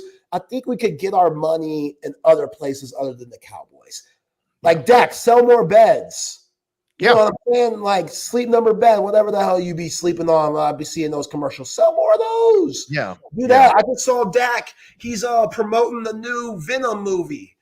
You know what I'm saying? Oh, I saw that. You saw that? Like I'm sure he got broke off a little something for that. Like and here's the thing, Zay. What this is just bad business with Dallas, because the two contracts you're talking about right there, the Dak and the CD. Why do you wait? And the day the season opens, you extend Dak. You had all these months. Same thing with CeeDee Lamb. You had all this time to, and what happened during that time period? Other people got paid. Yeah. This market value kept going up, and we were talking this morning on our show when we were talking here about Devontae Adams. Put that dude on the Ravens. Put that dude on the Redskins or the Commanders. Oh, Redskins, man! You offended me, Rodney. That's offensive. What are you doing? I'm appalled. I'm offended. Redskins, what's the matter with you? Well, we're going to get canceled. What's wrong with you? It's been nice. It's like Jaden Daniels with that dude. Holy moly. That's the last thing the NFL wants to see, because they could do it. Yeah, they could got do a lot of cap space, dude. They got a lot of space. They could do it, and that would change everything in the National Football League. The Jets, I think they could use them. That'd be a little history with him and Aaron Rodgers. I know he's, rumors are going, he wants to go to New Orleans. New Orleans looks good. Him and Derek Carr got history going back to their college days at Fresno State. So a lot makes sense here. A lot makes sense for Devontae Adams. If you're trying to win now, why not? Well, if it's worth a Super Bowl, who cares about the future? We'll figure that out later. You know where he's going to end up, Zay. He's going to be a Chief. He's going to be a Chief. No, I'm not trying to see that. I hope not. I'm not. Maybe though, but that's what Patrick Mahomes taking less money back in the day. They might be able to. Everybody always knocks Tom Brady. Oh, he had Giselle. That's why he took less money. Hey, it was worth it. It was worth it. It was worth a divorce too. Spending Giselle's money and stuff. I'm sure she didn't like that at all. Yeah, exactly. To bring in Antonio Brown. What I'm saying? That's what I'm saying. Yeah. Double R, I appreciate you, man, for rocking with me here on Chip and Zay. Chip Brown will be back tomorrow. Let's bring in the guys on SEC Unfiltered. Lucas Hill, Chris Phillips. What's up, fellas? Yo, Lucas. What is he rocking? What are you doing? Is that the shiesty? I got to be like Colorado. Oh, my. Guys, I'm 20 years old. I got to fit in with my fellow college students as well. I respect it. Nice. I don't respect it. I better get it off before I embarrass Chris even more. Like I don't care. I don't care. I just think it's dumb. Got a race or something? I'm with you, Lucas, man. I ain't too old yet. I might be in my 30s, but I'm trying not to be the old head, man. I'm trying to embrace the young culture and, the ski mask vibe. The ski mask vibe. Yeah. Even Jack Burton is like, what? Yeah. Now, the Zach Bryan shirt's fire. I give you that. That's cool. I actually want that shirt. That's fire. Yeah. Boys, how y'all doing? Not too shabby, man. Not too shabby. It's weird having a bye week before the Red River shoot. Is that a normal thing, or is that just this year? Okay. I think it's this year. I don't remember it. I was just going to say it's interesting to me the SEC back-to-back weeks or back-to-back wanted to make sure their primetime matchup or their premier matchup, both teams had bye weeks. Notice that Bama and Georgia had a bye week, then played. Now they're giving Texas and OU bye weeks. It's kind of smart. It's definitely intentional. They want to try to put the best possible product out there. So, I don't blame them. The first one didn't disappoint. So I was there in person. That was an incredible game. That was awesome. So, unfortunately, I will not be at Red River, but I will be watching from afar. Yes, sir. Good stuff. Chris, Lucas, appreciate y'all. Double R, appreciate you, man. You got it, man. Cool. Hey, great to see you guys. Appreciate y'all, man. Have a good one. You bet. Lucas, what's up, man? How you doing? I can't complain, brother. How are y'all doing up in South Carolina? Dude, I'm doing well. I am still currently at my sister's place. Been here since Monday morning because of the hurricane knocking the power out at my house. I think it's back on. Okay. I go to my Spectrum app, and it says, let's see, I'm going to check now. Essentially, what it's been saying is like there are outages reported, but then it says my internet is connected. So it's like it's saying, yeah, we're assessing the storm damage so we can safely restore your service as soon as possible. But then it says your internet is connected. So I think it is. I think I am good. I'm pretty sure. Yeah, it says modem router connected. So pretty sure my power is back on. So I'm going to be going back today. That's good. My sister lives 45 minutes from my house, and I need to go back today because I got to pack, get ready, because tomorrow I will leave for Arkansas. I'm heading to Memphis, Tennessee tomorrow. Going to knock out about 8 hours of the drive. Going to stay the night in Memphis, and then Friday head to Fayetteville, knock out the rest of it, but about 4 hours from there. So, nice. Yeah, man, looking forward to the weekend. It's going to be good. You guys continue, obviously, and I actually posted on my social media, but if you want to help out, there are lots of relief efforts for the folks in Western North Carolina, Eastern Tennessee, all across the Carolinas, into Georgia, Florida, obviously. So, yeah, I'm definitely blessed, definitely grateful it wasn't worse, man. It's a little minor inconvenience to not have power or whatever, but, there's some people that are really going through it. So my parents got power yesterday, thank God. So power's starting to come back, even up in Boone, North Carolina and Blowing Rock. They've started to get power back. So you can't keep the Appalachians down for long, my man. That's a fact. It's a beautiful place. So yeah, but anyway, somebody commented, Jake Bayless, Chris, you drive for all the trips as dedication. So no, I will not drive them all. And I will say too, to this point, I haven't drove anywhere that's been that bad. This will by far be my longest road trip. For this one, I wasn't sure where I was going. And, by the time it got to the point, dude, I didn't decide I was going to this game, this Tennessee-Arkansas game in Fayetteville. I didn't decide I was going to this game until Sunday, like Sunday morning, or maybe it was late Saturday night. But either way, it was pretty last minute. Because originally I thought I was going to Georgia-Auburn. Right. And unfortunately, Auburn has been so bad that I was like, I can go to Athens later in the season for Georgia-Tennessee. Like there wouldn't have been a better weekend to squeeze in an Arkansas trip. So, and I wanted to make it a point to get to Fayetteville because the Arkansas folks are showing us love. I'll put it to you this way, Lucas. If you're going to show us love, we're going to make it a point to come. And so Arkansas is hooking us up with a facility tour. They're hooking us up with free tickets to the game. There you go. They're taking care of us. So showing love to SECU. So I wanted to make it a point to go. Again, if you're going to show us that kind of love, we're going to show it in return. And I'm excited, man. But it'll be fun. We're going to have content will be rolling. I've been working hard today, yesterday, Monday as well to get ahead of things. So we've got about 6 segments of content already. Six segments of content ready to go Thursday and Friday already. Podcast, YouTube, all that good stuff. So, awesome. Yeah, and Jake Baylor says, Arkansas people don't normally show love. That's got to feel special.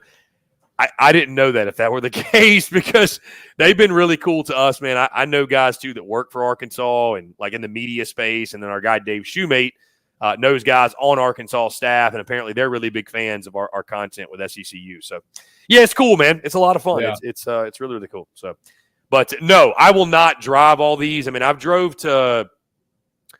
I will say I did drive to Gainesville. That was about a 7-hour drive. So, but I broke that up on the way down there. I went and stayed with my buddies in Savannah, Georgia the night before, 4 hours, and then went 3 hours to Gainesville that Friday morning. Kind of similar to what I'm doing to Fayetteville, just a little bit longer both ways. Drove to Charlotte, North Carolina. That was like an hour 45. Drove to Columbia. It was an hour and a half. And then the Auburn and Alabama trips were like 3.5 and 5 hours respectively. So wow. I will be flying to Baton Rouge, Lucas. I will be flying. So that's I actually fly out. For those that don't know, we're going to LSU Ole Miss next weekend. Official announcement will come Sunday. But yeah, I'll fly out Thursday of next week, Lucas. I'm getting in town like around 6:30 on Thursday afternoon. So I can't wait, man. Baton Rouge is going to be a blast. I mean, have to swing by Central on Friday to come see me through the drive-thru. So in Baton Rouge? It's about 20 minutes outside of Baton Rouge. It's not a bad little drive, though. Okay, I got you. Yeah. I got you, man. It's going to be an electric weekend, man. You said you're going to be at the game, right? Yeah, I'll be there. I'm still waiting on official confirmation for the press pass. I haven't heard really anything yet back from the AD staff, but hopefully by sometime next week I'll be getting word. But if not, I'll just come out there and come tailgate with y'all for a little bit. Yeah, dude, let's do it, man. It's just to give y'all an idea too of how stupid the credential stuff is, and because I mean it's funny. A lot of people they think that you're having credentials is what makes you legitimate media, dude. Just for fun, and I mean we've been to College World Series as a credential media. We've been to regional, super regionals, College World Series, SEC Media Days. Dude, I've applied for credentials at before the season. I applied to credentials for 10 different places and got declined every one of them. They're so picky with them too, and it's they want local stuff, but at the same time, they're not really giving national media that same attention. I don't get it. Yeah, I mean it's. Dude, it's all just legacy media. They're taking care of the legacy media. That's really all it comes down to. So I mean, it's whatever, bro. Honestly, man, I'd rather be in the trenches with the fans, bro. Anybody who saw the video I put out on Monday,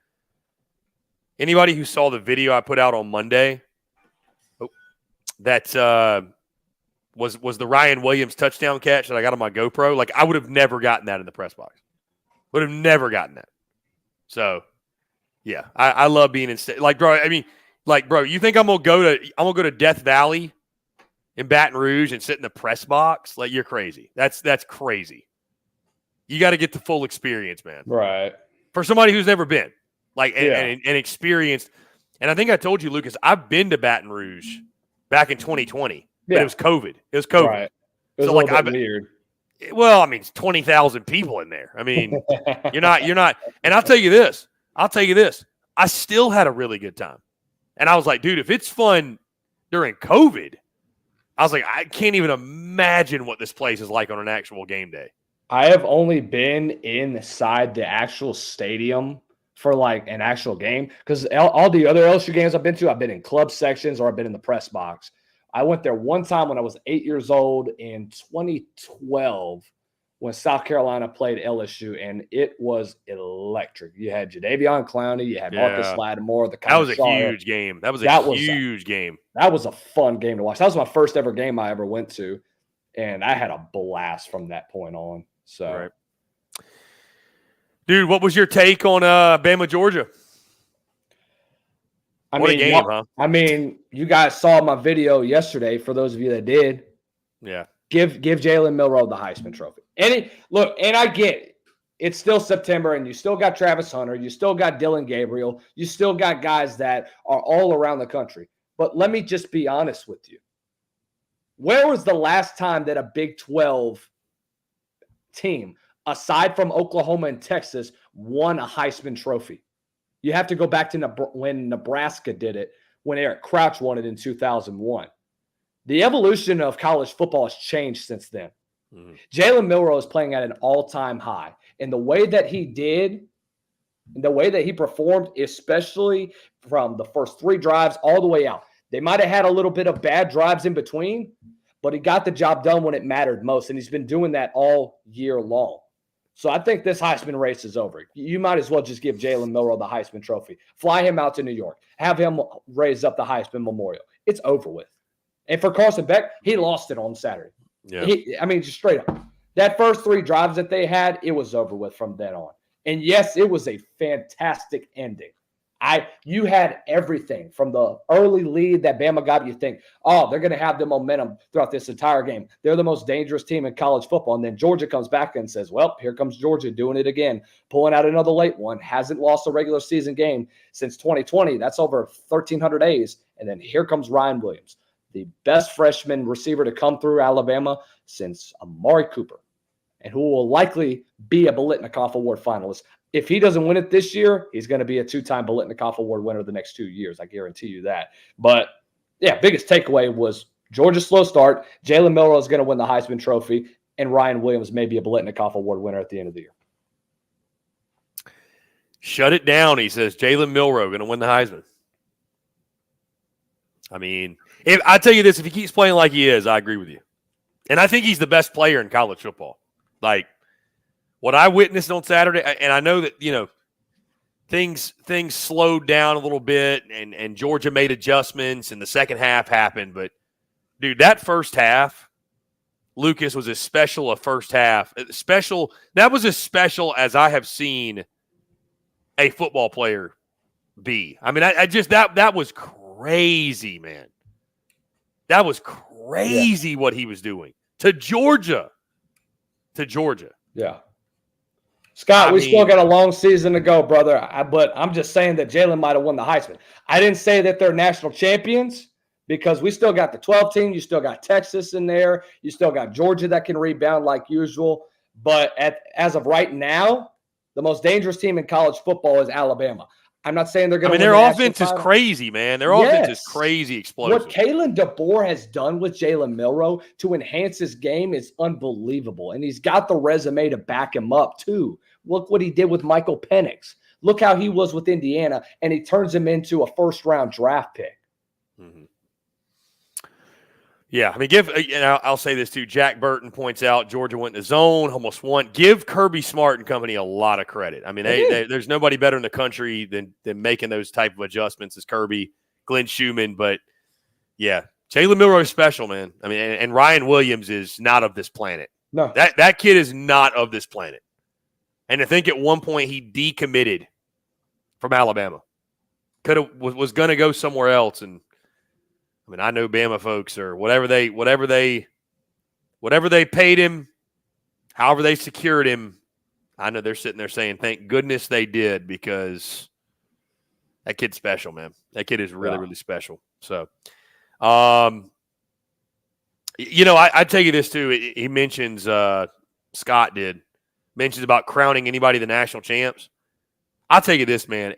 At this point, who knows? Like, we're going to do our very best on a weekly basis to break down games and give you predictions and all that good stuff. But, Lucas, at this point, like, literally who knows, man? All right. This is about as unpredictable a college football season like I've ever seen. There's not a clear-cut team that has separated themselves. As good as Texas has been, there's not a clear-cut number one that is just like, is worlds better than everybody. Like everybody has flaws. Everybody's played a bad quarter, a bad half, a bad game. So there's wacky off the wall results every single weekend. Like, dude, I would argue with you, Lucas, that every weekend of college football has been electric. Yeah. Every single one of them. So this is 07 vibes. This is clearly given 07. This might be the craziest year since then. And look, you've got Vanderbilt. You've got Vanderbilt looking good at times. It should be 4-0. You've got other teams in the SEC that are unbelievable. And it's unbelievable to see with conference realignment, with the new money that's taking place. You've got player holdouts. You've got all of that. This is as wacky of a season we've had in the last 15 years. And to think of that about this is we're still in September. We haven't even gotten to the nitty-gritty of the season just yet. And that's kind of the crazy thing, Lucas, is, all the stuff that happens during the offseason of – and I get it, right? I get it. Fans hate they hate NIL. They hate, like, the changes in college football. But, dude, the product has never been better. It hasn't. Yeah. That's why college football will continue to thrive. Yeah. Because the product keeps getting better. Yeah. So, yeah. Anyways, guys, appreciate you all tuning in. We are SEC Unfiltered, taking your questions, your comments, everything else at Facebook, YouTube, X. Wherever you're checking out the show, we'd love to hear from you. I'm Chris Phillips. He is Lucas Hill. Make sure you follow us on social media as well. And, again, like we mentioned, SEC Unfiltered headed to Fayetteville, Arkansas this weekend. I will hit the dusty trail and embark on the journey starting tomorrow. So, looking forward to it. Someday soon, I promise, someday soon, we're going to have this thing set up where the entire SECU crew can go on every single road trip. We got to get the budget for it, but one of these days it will happen. I will say that. And it'll be a glorious time. A glorious time. Have our own little setup like SEC Nation does. Dude, just whatever it is, or that or the SEC Unfiltered house. I think I'd like the house, the compound.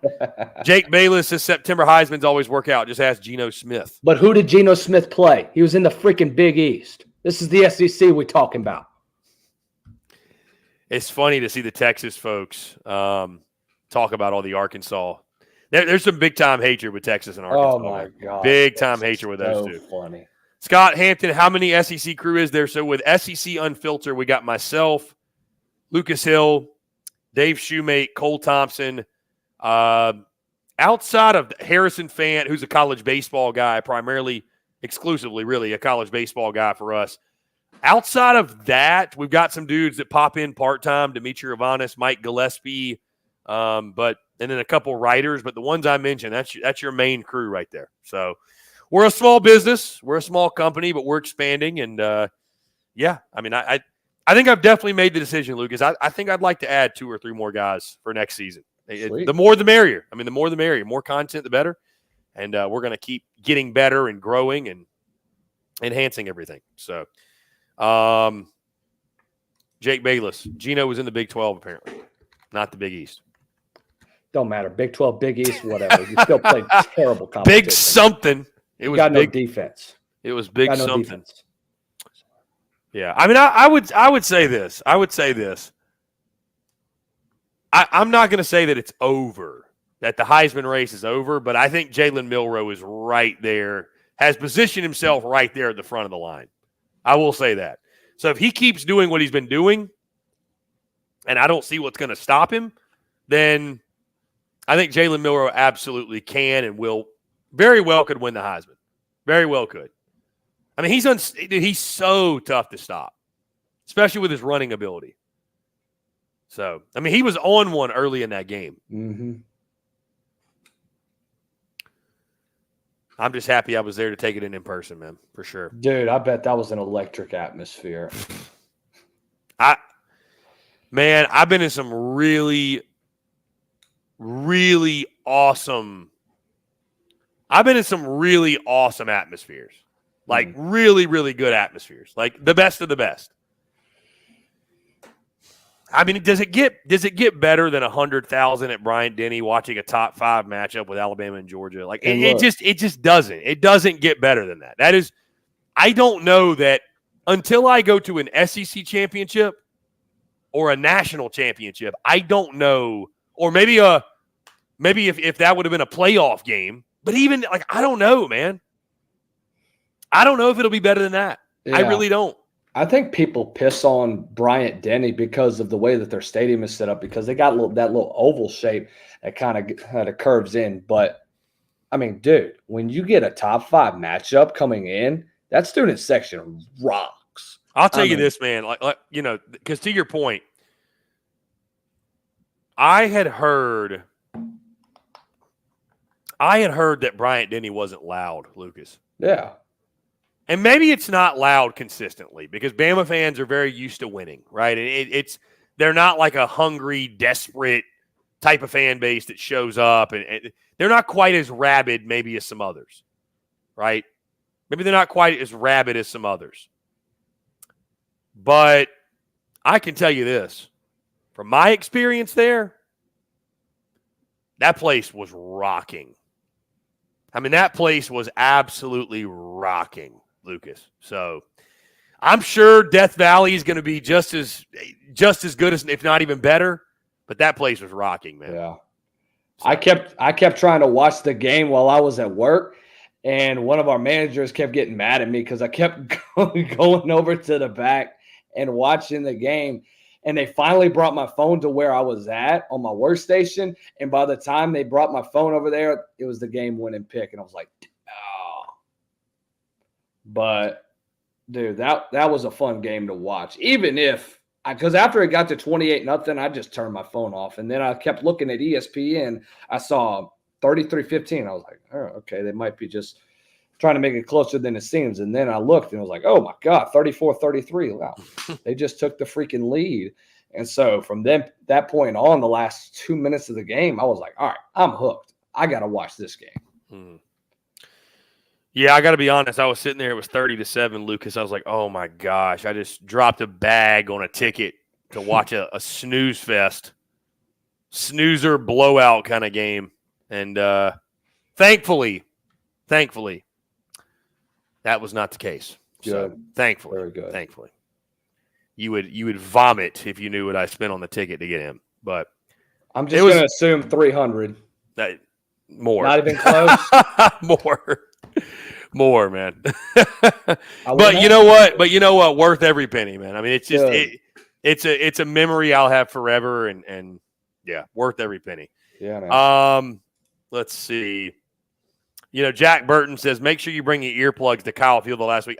Listen, I would love for that to be my Kyle Field experience this year.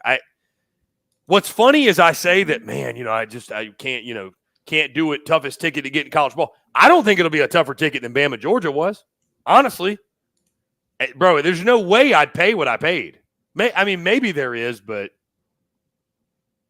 I don't know. That probably, in all seriousness, that's going to be the toughest ticket in college football this year. Truly. Oh, yeah. Just because they haven't played in forever and everything else. So it's crosstown rival. Well, I mean, how much better can it get? Yeah. Dude, how are LSU folks feeling right now? I've noticed, Lucas, it's interesting. I've noticed I don't feel like many LSU folks are all that worried about losing Harold Perkins. No, I wouldn't. Why is that? You feel like any team that lost at least supposedly the best player on their defense would be concerned? Well, look, I talked with quite a bit of guys from the past week about this loss. I talked to Matt Moscona last week about it, and yeah, it's a significant loss. I mean, come on. Who wouldn't want to mourn for a bit over losing one of the best defensive players that you've had? But if you look overall, I mean, you've got star talent everywhere. The defensive line has been unbelievable for LSU.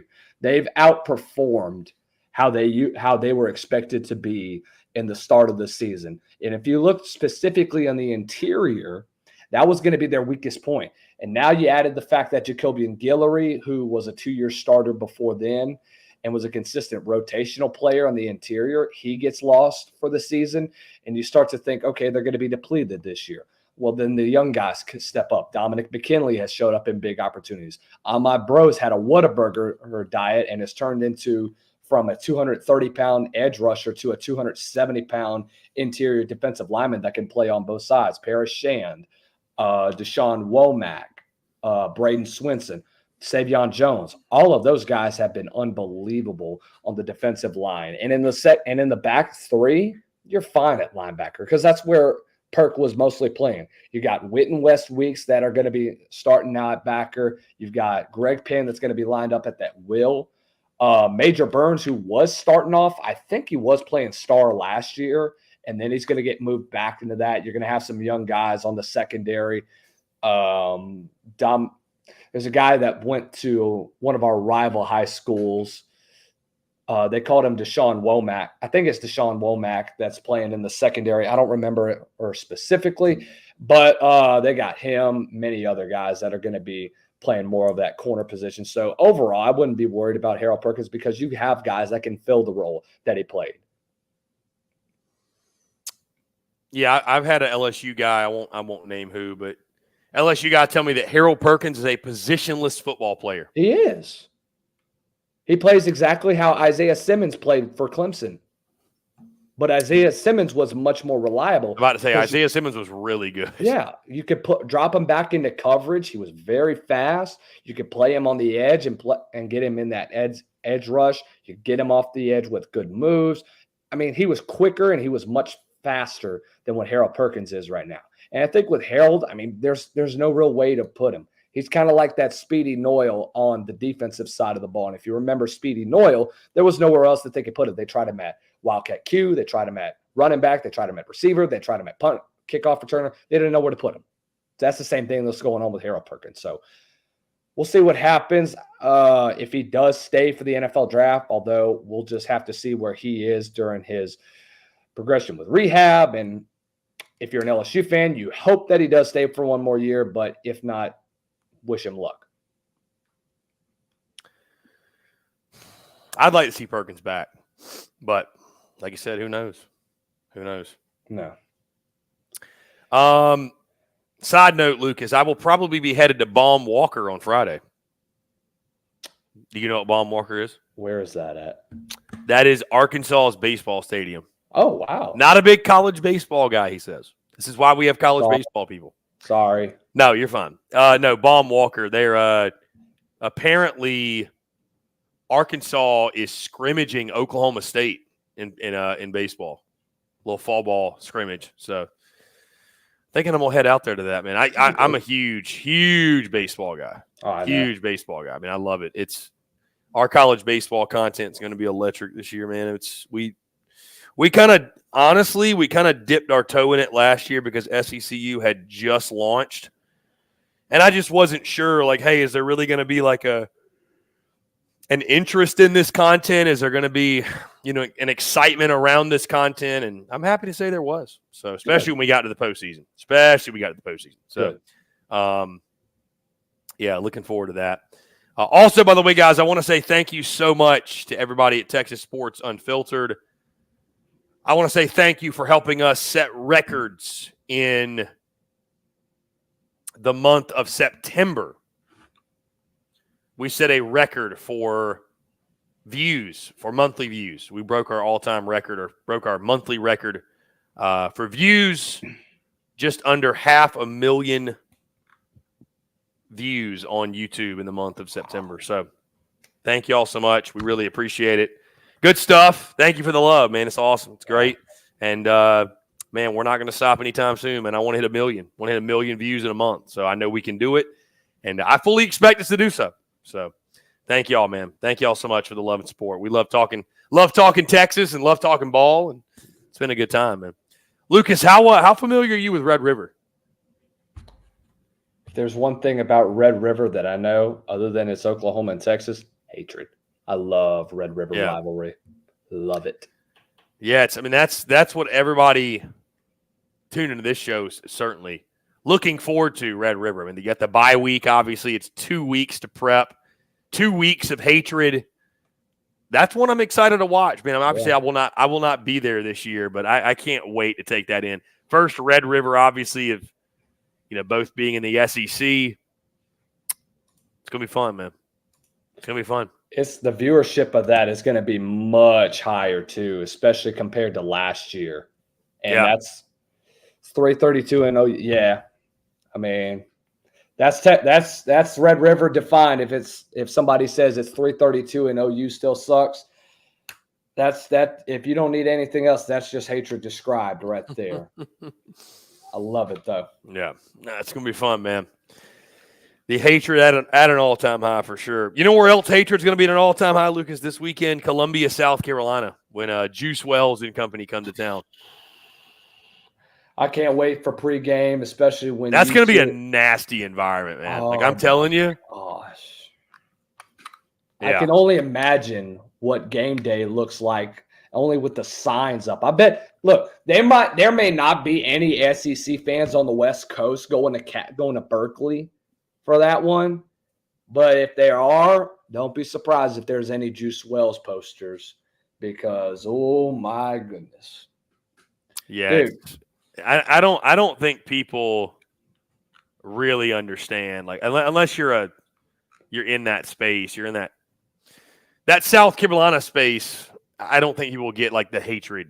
Like it is like really deep. It is really, really deep hatred. It's what happens when you have somebody that basically kind of quit on the program. That's what they'll tell you too. Yeah, took the money and ran. Yeah, sat out when he could have played. Yeah. You know what's funny to me? We talked about this following the Old Dominion game, and we thought that South Carolina would be one of the worst teams in the SEC. We're still a bottom feeder, but at least they're not the worst as of now. They could be looking at an undefeated season, which is awesome. Who's that? South Carolina. If it's not for that LSU letdown, they could be looking at an undefeated season going into this upcoming game with Ole Miss. So, an undefeated start to the season. Yeah. I mean that. It's so funny, man. I still see comments from people where they're like, I still see comments from people saying that South Carolina should be undefeated. I mean, that's that LSU loss still stings pretty bad for them. Yeah. So they're just holding on for their defense. But that front four is unbelievable. That's crazy. You basically have two draft picks on the edge. One of them is going to be a first rounder in 2 years. Yeah. Yeah, that duo of Stewart and Kennard is special. It's very special. Very, very special. Jake Bayless, are they rushing the field in Columbia if they win? I don't think so, honestly. I don't think so. I mean, it'd be like 2009 all over again. I mean, number one, they don't allow them to rush the field. I know they have before, but I don't. Nah, I don't think so. Honestly, I don't know. I don't think so. Yeah. Like, it'd be a big win, but rushing the field kind of win, I don't know. I could be wrong, but I don't think so. So, Scott Hampton says South Carolina +9. Yeah, I took 9.5. That might be the kiss of death, Lucas, but I took 9.5. So, bro, do you know that 2 weeks ago I went 5-1 in my gambling picks, and then this past weekend, I shit you not, I went 0-6. How do you even? Wow. How is that even possible? How do you lose every game? Wow. I could try. I could flip a coin and not lose every game. This is why we're not gambling experts. I mean, I'm sitting at 500 on the season right now. I saw. That knocked us down. It knocked us down. It sucks, man, because I was feeling really good about myself. I was like, man, I'm 14-8, like doing well. That bumped me right down to 14-14. What's good about people if they're following along? I mean, they're not losing, but they're not gaining any money as well. Yeah, as long as you don't have a really nasty losing record. So, yeah. You know, I'm glad you mentioned about the kiss of death because it's Billy Napier's kiss of death week. Following this game, mark my words. Come Monday, he's not even at that press conference. He's done. And one of my buddies, whenever we did a little interview together, they mentioned about if you take away the Steve Spurrier and the Urban Meyer era, this is kind of what you expect from Florida. They'll have a great season. They'll have a great stretch of they'll go to a New Year's Six game. They'll have 10 wins or so in a season. But apart from that, I mean, they're mediocre at best. Dude, this for Billy Napier is the fired by Monday game if they lose. And I picked UCF. Yeah. It just, you know what, man? If for no other reason, it feels like destiny at this point. It feels like destiny for Florida to lose and Napier to be fired. Yeah. But I will tell you this. What's so interesting, Florida can still build some momentum and put something together. I know that sounds crazy. But you look at their schedule. Sitting at 2-2. If they beat UCF, they're 3-2. They lose to Tennessee, they're 3-3. Then it becomes like that Kentucky game kind of becomes the one they have to get. Yeah. You know? But I don't know, man. I mean, I think Billy, excuse me. The decision's made, man. Because there's no way they're going to have a good season. No. I mean, even if they're 3-3 after Tennessee, even if they beat Kentucky and they're 4-3, they're losing to Georgia, they're losing to Texas. I mean, you close out LSU, Ole Miss, Florida State. Even if you win one of those, you went 5-7. Yeah. You'd have to come out and get a sneaky upset in between those just in order to keep yeah, I mean, I could argue Florida State they should beat. Yeah. Because FSU's trash. Oh, my gosh. You know, I think College Game Day probably thought that Clemson-Florida State game was going to be the game they were going to this weekend. Like, if you'd asked them before the season. But I mean, who could have seen this coming? Who couldn't? Everybody who could have seen this coming? Yeah. I saw it coming because I looked at Florida State. Look at how much talent they lost last year. Not only do you lose your starting quarterback, you have a guy in Duje Uyunglele that's average at best that was in the Jonathan Smith offense that took off, and he really didn't even put up that great of numbers. Shoot, in the freaking Les Miles era, I can give you some quarterbacks that put up better numbers than he did. And despite all the receivers and all the talent that he has around him, their offensive line has been getting bullied on a consistent basis. Florida State's front four, bullied. Both sides of the line of scrimmage are getting absolutely hammered. There's a reason why they're in this situation. And there's a reason why Mike Norvell, because of the 2 seasons that he had with Jordan Travis at the helm, still has a job. Next year, if they do the same thing that they're doing right now, he's out the door. He'll be following Billy Napier right out. And look, I talked with Brandon Olson about this. He could be joining Billy Napier in the booth. Same with what Urban Meyer's doing and what I think that didn't Steve Spurrier had a little broadcasting gig afterwards? I don't know. I don't know that Spurrier did. I don't recall that if he did. Spurrier coached in the UFL thing though, or whatever it was. I saw. Who did he coach? No. He coached in the Alliance. The Alliance, that's right. He coached, I think, for the Orlando Guardians or some team in San Antonio. Yeah, the Orlando Apollos. That's what it was. In 2019. That was a weird year. That was when Johnny Manziel was in the AAF too. Mm-hmm. Yep, none of those leagues ever work out, man. I went to a UFL game this past year, and it was a lot of fun getting to go. Yeah, there. Apparently UFL, like Birmingham, loves their team. Oh my gosh, Birmingham is insane about the Stallions. They love them. Yeah. I mean, if you take away everything else, look, I love Skip Holtz. I love what he brings. I love his attitude. I loved him since he was at Louisiana Tech. Him and Sonny Cumbie, both of them of what they did for the Bulldogs there in that area is unbelievable. And he's going to continue to do the same thing since he's in the UFL now. So, dude, I mean, Birmingham's got unbelievable fans. They've got probably the best fan base I've seen in a while. For a developmental football league that plays in the spring, dude, that's freaking insane what they put in the stands. Yeah, it is. Yeah, it is. I'm just looking at Spurrier's. Crazy, man. One of the best to ever do it. Jack Burton says he's 80, but he's funny if Florida hired Jimmy Johnson. Yeah, that'd be silly and very strange. Doesn't Jimmy has Florida ties, doesn't he? Other than Miami, I don't know. I think so.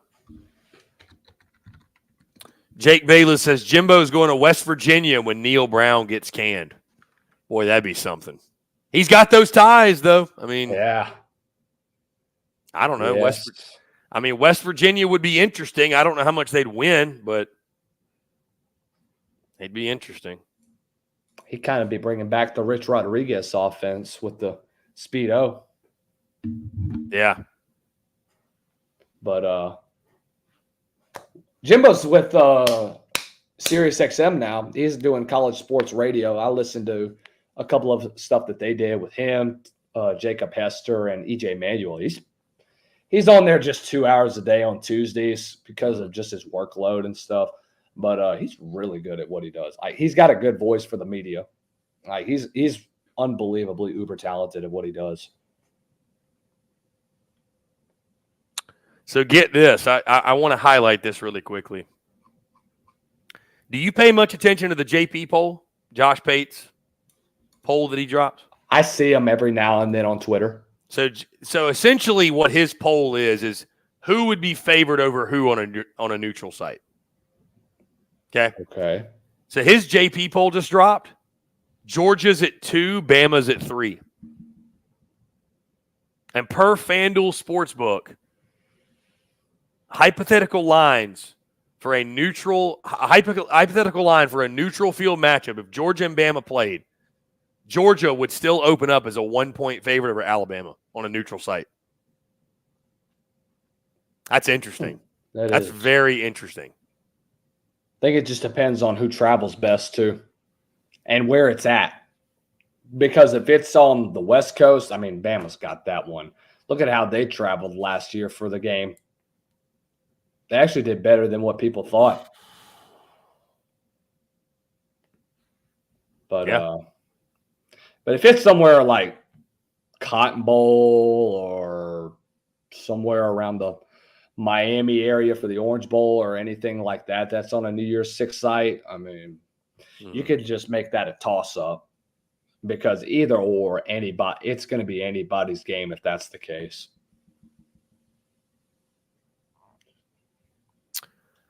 Yeah.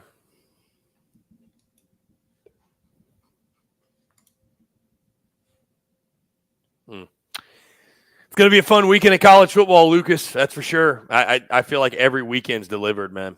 Every single one of them's delivered. And even ones with the week schedules, quote unquote week. Yeah. Quote unquote week schedule. Yeah. Even the ones with the schedule, with that type of schedule, it's unbelievable with who you have. The first batch is kind of like wild card weekend. I think the home team, whoever has the highest seed, so that's 6, 7, 8, and 9, and that's hosting. Is that correct? Yes. So they'll be having their home games, and then the very next week, I think they have another home game, huh? Or is that going to be? No, that's when you start. That's when you start getting into the neutral sites. Okay, sweet.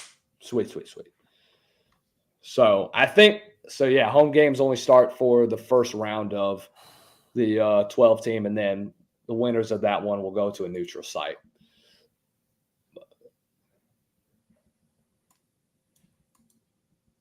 Do you think that when you get to the month of October, is that when the nitty-gritty really starts with college football? Does that usually get overlooked? This is when separation Saturdays are going to start happening. This is when separation Saturdays start happening, yeah.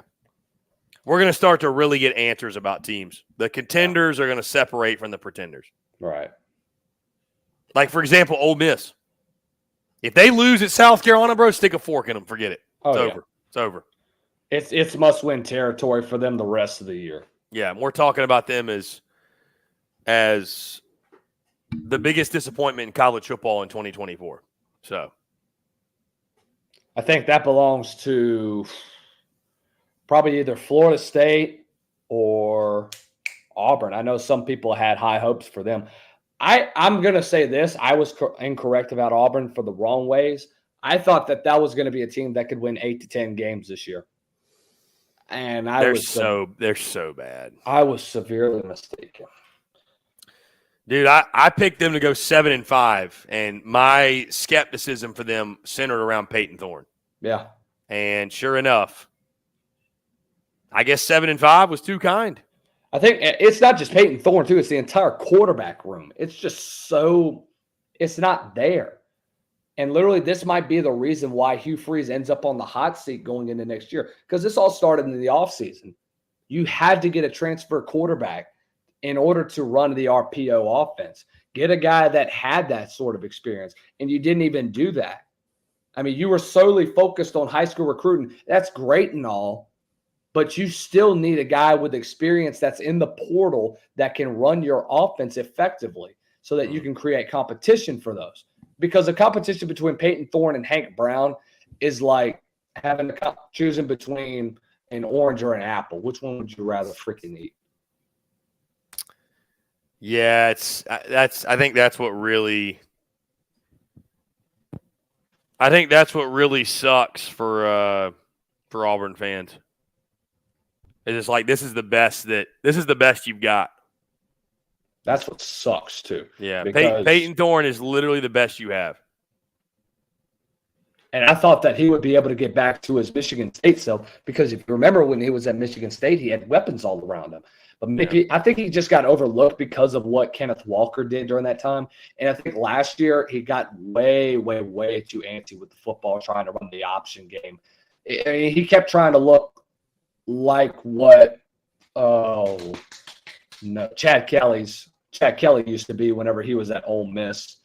And I think the RPO game is unbelievable. It's crazy how it was so popular in 13, 14, and 15 with Gus Malzahn running it. Hugh Freeze was running it with Nick Marshall, with Bo Wallace, and Chad Kelly. And they're trying to implement it now in 10 years later, and everybody's just strayed away from that. You've got a spy in the middle. You've got deep safeties that are playing cover two.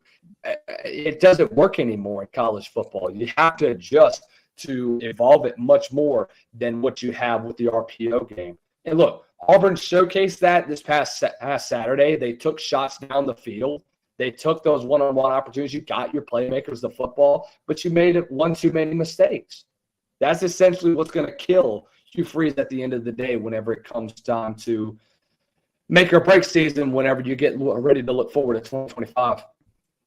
Yeah, his offense is historically, Lucas, they turn the ball over a lot. Yeah. For whatever reason. So I guess we shouldn't be totally surprised. So I mean, Gus Malzahn's offense is probably going to do the same. But that's probably the only reason why Florida has a slight chance to even win, because you've got a quarterback like KJ Jefferson that has struggled with turnovers in the past. But from what I've seen so far, he hasn't done bad. He hasn't done good. He's kind of somewhere in the middle, but he has to do just enough to beat a team like Florida, his old rival, somebody that he's used to playing in the SEC. And I think that what UCF has, I think they'll be able to utilize him quite a bit, especially in the option game. So if Florida's able to defend the option with what KJ Jefferson can bring with his legs, it's going to be a nightmarish for Florida, because it's not the first time they've played against somebody like that. Look at what happened in week 1 against Cam Ward. And so, I mean, come on. If UCF does not win this game, I'll eat a cheese pizza, because I'm not sticking something up my butt. I'll eat a cheese pizza. I love that. You're going to make me crave some pizza, man. Sheesh. I'm starting to get hungry for dinner. Shoot, I got to go to work. I got to eat chicken in about 8 minutes or so, but I love it, man. This is SEC Unfiltered, folks. Jack Burton says, "How bad is Clemson going to be at Georgia?" Jack, I'm not sure I understand this question. Are you saying that Clemson's going to win the ACC? Oh, Are so you kidding me? So he's thinking Clemson is going to play Georgia in the playoff, which that would be an electric. That'd be an electric rematch. Yeah. I don't know though, man. I don't think I'd want to see that. Just like, bro, we already witnessed it once. Like, I don't really need to see Georgia beat them again. Plus, I think people are holding out hope for Clemson because of historically what they've done in the past in the ACC and how they've fared against Miami. This is a brand new Miami team. Let me just tell you. I will say though, man, Clemson's heating up. I could absolutely see them in that game. This will be close. But I think that Miami's offense is just way too much. But I think that's what he's alluding to. I do. SMU. Let's take a timeout, Jack. Let's take a timeout on expansion teams winning the ACC or winning any other conference because, Rhett Lashley may not last much longer in SMU if he doesn't turn it around pretty soon. But we'll just have to see as the season goes on. So. Indeed, man. Yeah, it's going to be, I don't want to look too far ahead with playoff and everything, but. Dude, I think, how many points do you think Tennessee is going to put up on Arkansas this upcoming weekend? Dude, I'm just really hoping for a good game. Like, it's interesting. I hope everybody's teams do really well and everybody has fun. But I'll be honest with you, selfishly, when I go to these games, I'm pulling for a good game. Yeah. I don't want to see a blowout. I really don't. Now, I think Tennessee's going to put up points. I do. I'm thinking like high 30s, low 40s. Yeah. I can see that. I think my score prediction, Lucas, was 38-27. But listen, I'll tell you this. I could absolutely see Tennessee just running Arkansas out of their own building. I can absolutely see that. I mean, Taylor Green's going to have to play a game like he did against Oklahoma State, and Jaquindon Jackson's got to run for 200 yards in order for Arkansas to even come close to pulling off the upset. And even then, I think Tennessee's just got way too much firepower in their arsenal. Mm-hmm. So, look, this could be a single-digit game at the end of the day. But it's to your point. It's going to take Jaquindon Jackson's going to have a night for sure. But you know the thing about Arkansas, they can't finish. They can't finish a game. They can't finish drives. Yeah. That's been their mantra since 2022. They have yet to finish. Yeah. And until they do, I'm going to be skeptical about whether or not Arkansas pulls off an upset until then. I had hope for them after that until that Oklahoma State game. And then after that, I was just like, okay, it's over with. I actually had them pulling off the upset against Texas A&M for a slight minute, and they let me down. Yeah. Lucas, get this. It's early October, right? Early October, and in Fayetteville, Arkansas this weekend, it's going to be a high of 92 Friday, 89 Saturday, 89 Sunday. Dude, you know that fall doesn't start in the South until we get to the middle of November. It's going to be 90 until probably Halloween. It's crazy. I know down in Baton Rouge, man, it doesn't really cool off. Don't even get me started about what happened last year with El Nino. I mean, it was ridiculous how hot it was. Oh, yeah. Yeah, I mean, way too early weather projection for Baton Rouge for next weekend. 88, 87, 87, the highs on Friday, Saturday, Sunday. Which apparently I've heard, that's not bad for Baton Rouge. It's all right. I'll just leave it there. It's all right. Baton Rouge is hot as hell, I will say. It's always hot, brother, especially when you get into football season. Yeah. But is that Scott Hampton says, great show, gents. Looking forward to tomorrow. Scott, quick update. Tomorrow and Friday, just so you all know, we will not be in our normal 3 to 4 Central Time slot. will instead be 8 to 10 a.m. Central. BK and Bucky are hitting the road. They've got stuff going on. So SEC Unfiltered is filling in. So you're going to get a lot of Cole Thompson over the next 2 days. You're going to get some Dave Shoemate, our guy Harrison Fant, and you're going to get me for 1 hour tomorrow morning before I embark down to the Ozarks to I'll be in Arkansas. class. Yeah, I hate that I can't. I typically love to jump on Friday from wherever I'm at. I will not be able to do so this Friday because, again, going that early, I got to get up and head to Fayetteville, and there's just no way I can make it work. So I do apologize to the TSU folks. I will not be able to jump on from where I'm going to be located in Fayetteville, but jump on our Instagram Live. We'll go live around 6 Central or so, and I typically do that from like whatever outside of whatever stadium I'm at or wherever I'm at. It'll be a really good time. So highly encourage you. Say it again. Are you and Ty going karaoke in again? Dude, I have no clue.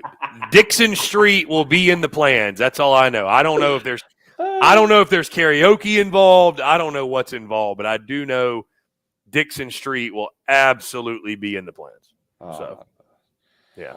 So I'm glad you mentioned the TSU's folks. Shout out BK for filling me in for the slight technical difficulties I had last week with Cole, because that was a blessing in disguise. What was the technical difficulties? CP, I was dealing with Wi-Fi issues again. Oh. So BK filled in for me for about 10, 15 minutes. Oh, yeah. I finally got my car, and I finally hooked up to my phone. I finally got Wi-Fi around, and me and Cole rocked out the rest of the show. So shout out to BK for filling in for me. I appreciate that. Appreciate all the folks at TSU. Appreciate you for letting a college kid ramble on about nonsense. But, hey, more stuff to put on my demo reel. For sure. Guys, as we close out the show, again, I want to say thank you yet again. Make sure you hit that like and subscribe for Texas Sports Unfiltered. Hammer it for SEC Unfiltered as well as we continue our journey and growth. And it's a beautiful thing, man, to watch us and Texas Sports Unfiltered go together. Really excited, guys. Again, I mentioned the SEC Unfiltered Tour a ton. Pumped to get down to Austin later this season. And, keep the content coming, man. It's going to be a good time. So, again, make sure you stay tuned to Texas Sports Unfiltered. And do not forget, we are kicking you off tomorrow morning, 8 to 10 a.m. Central. You can check us out. So, first things first. We will be leading you off in the show tomorrow morning. It's going to be a really, really good time. And Friday morning as well, as we fill in for BK and Bucky. So, Lucas, again, appreciate you taking the time, my friend. Always a pleasure. Always a great conversation. Guys, again, thank you all so much for tuning in. I'm Chris Phillips. He's Lucas Hill. Enjoy the rest of your Wednesday, and we will talk to you all tomorrow. I'm going to Canes.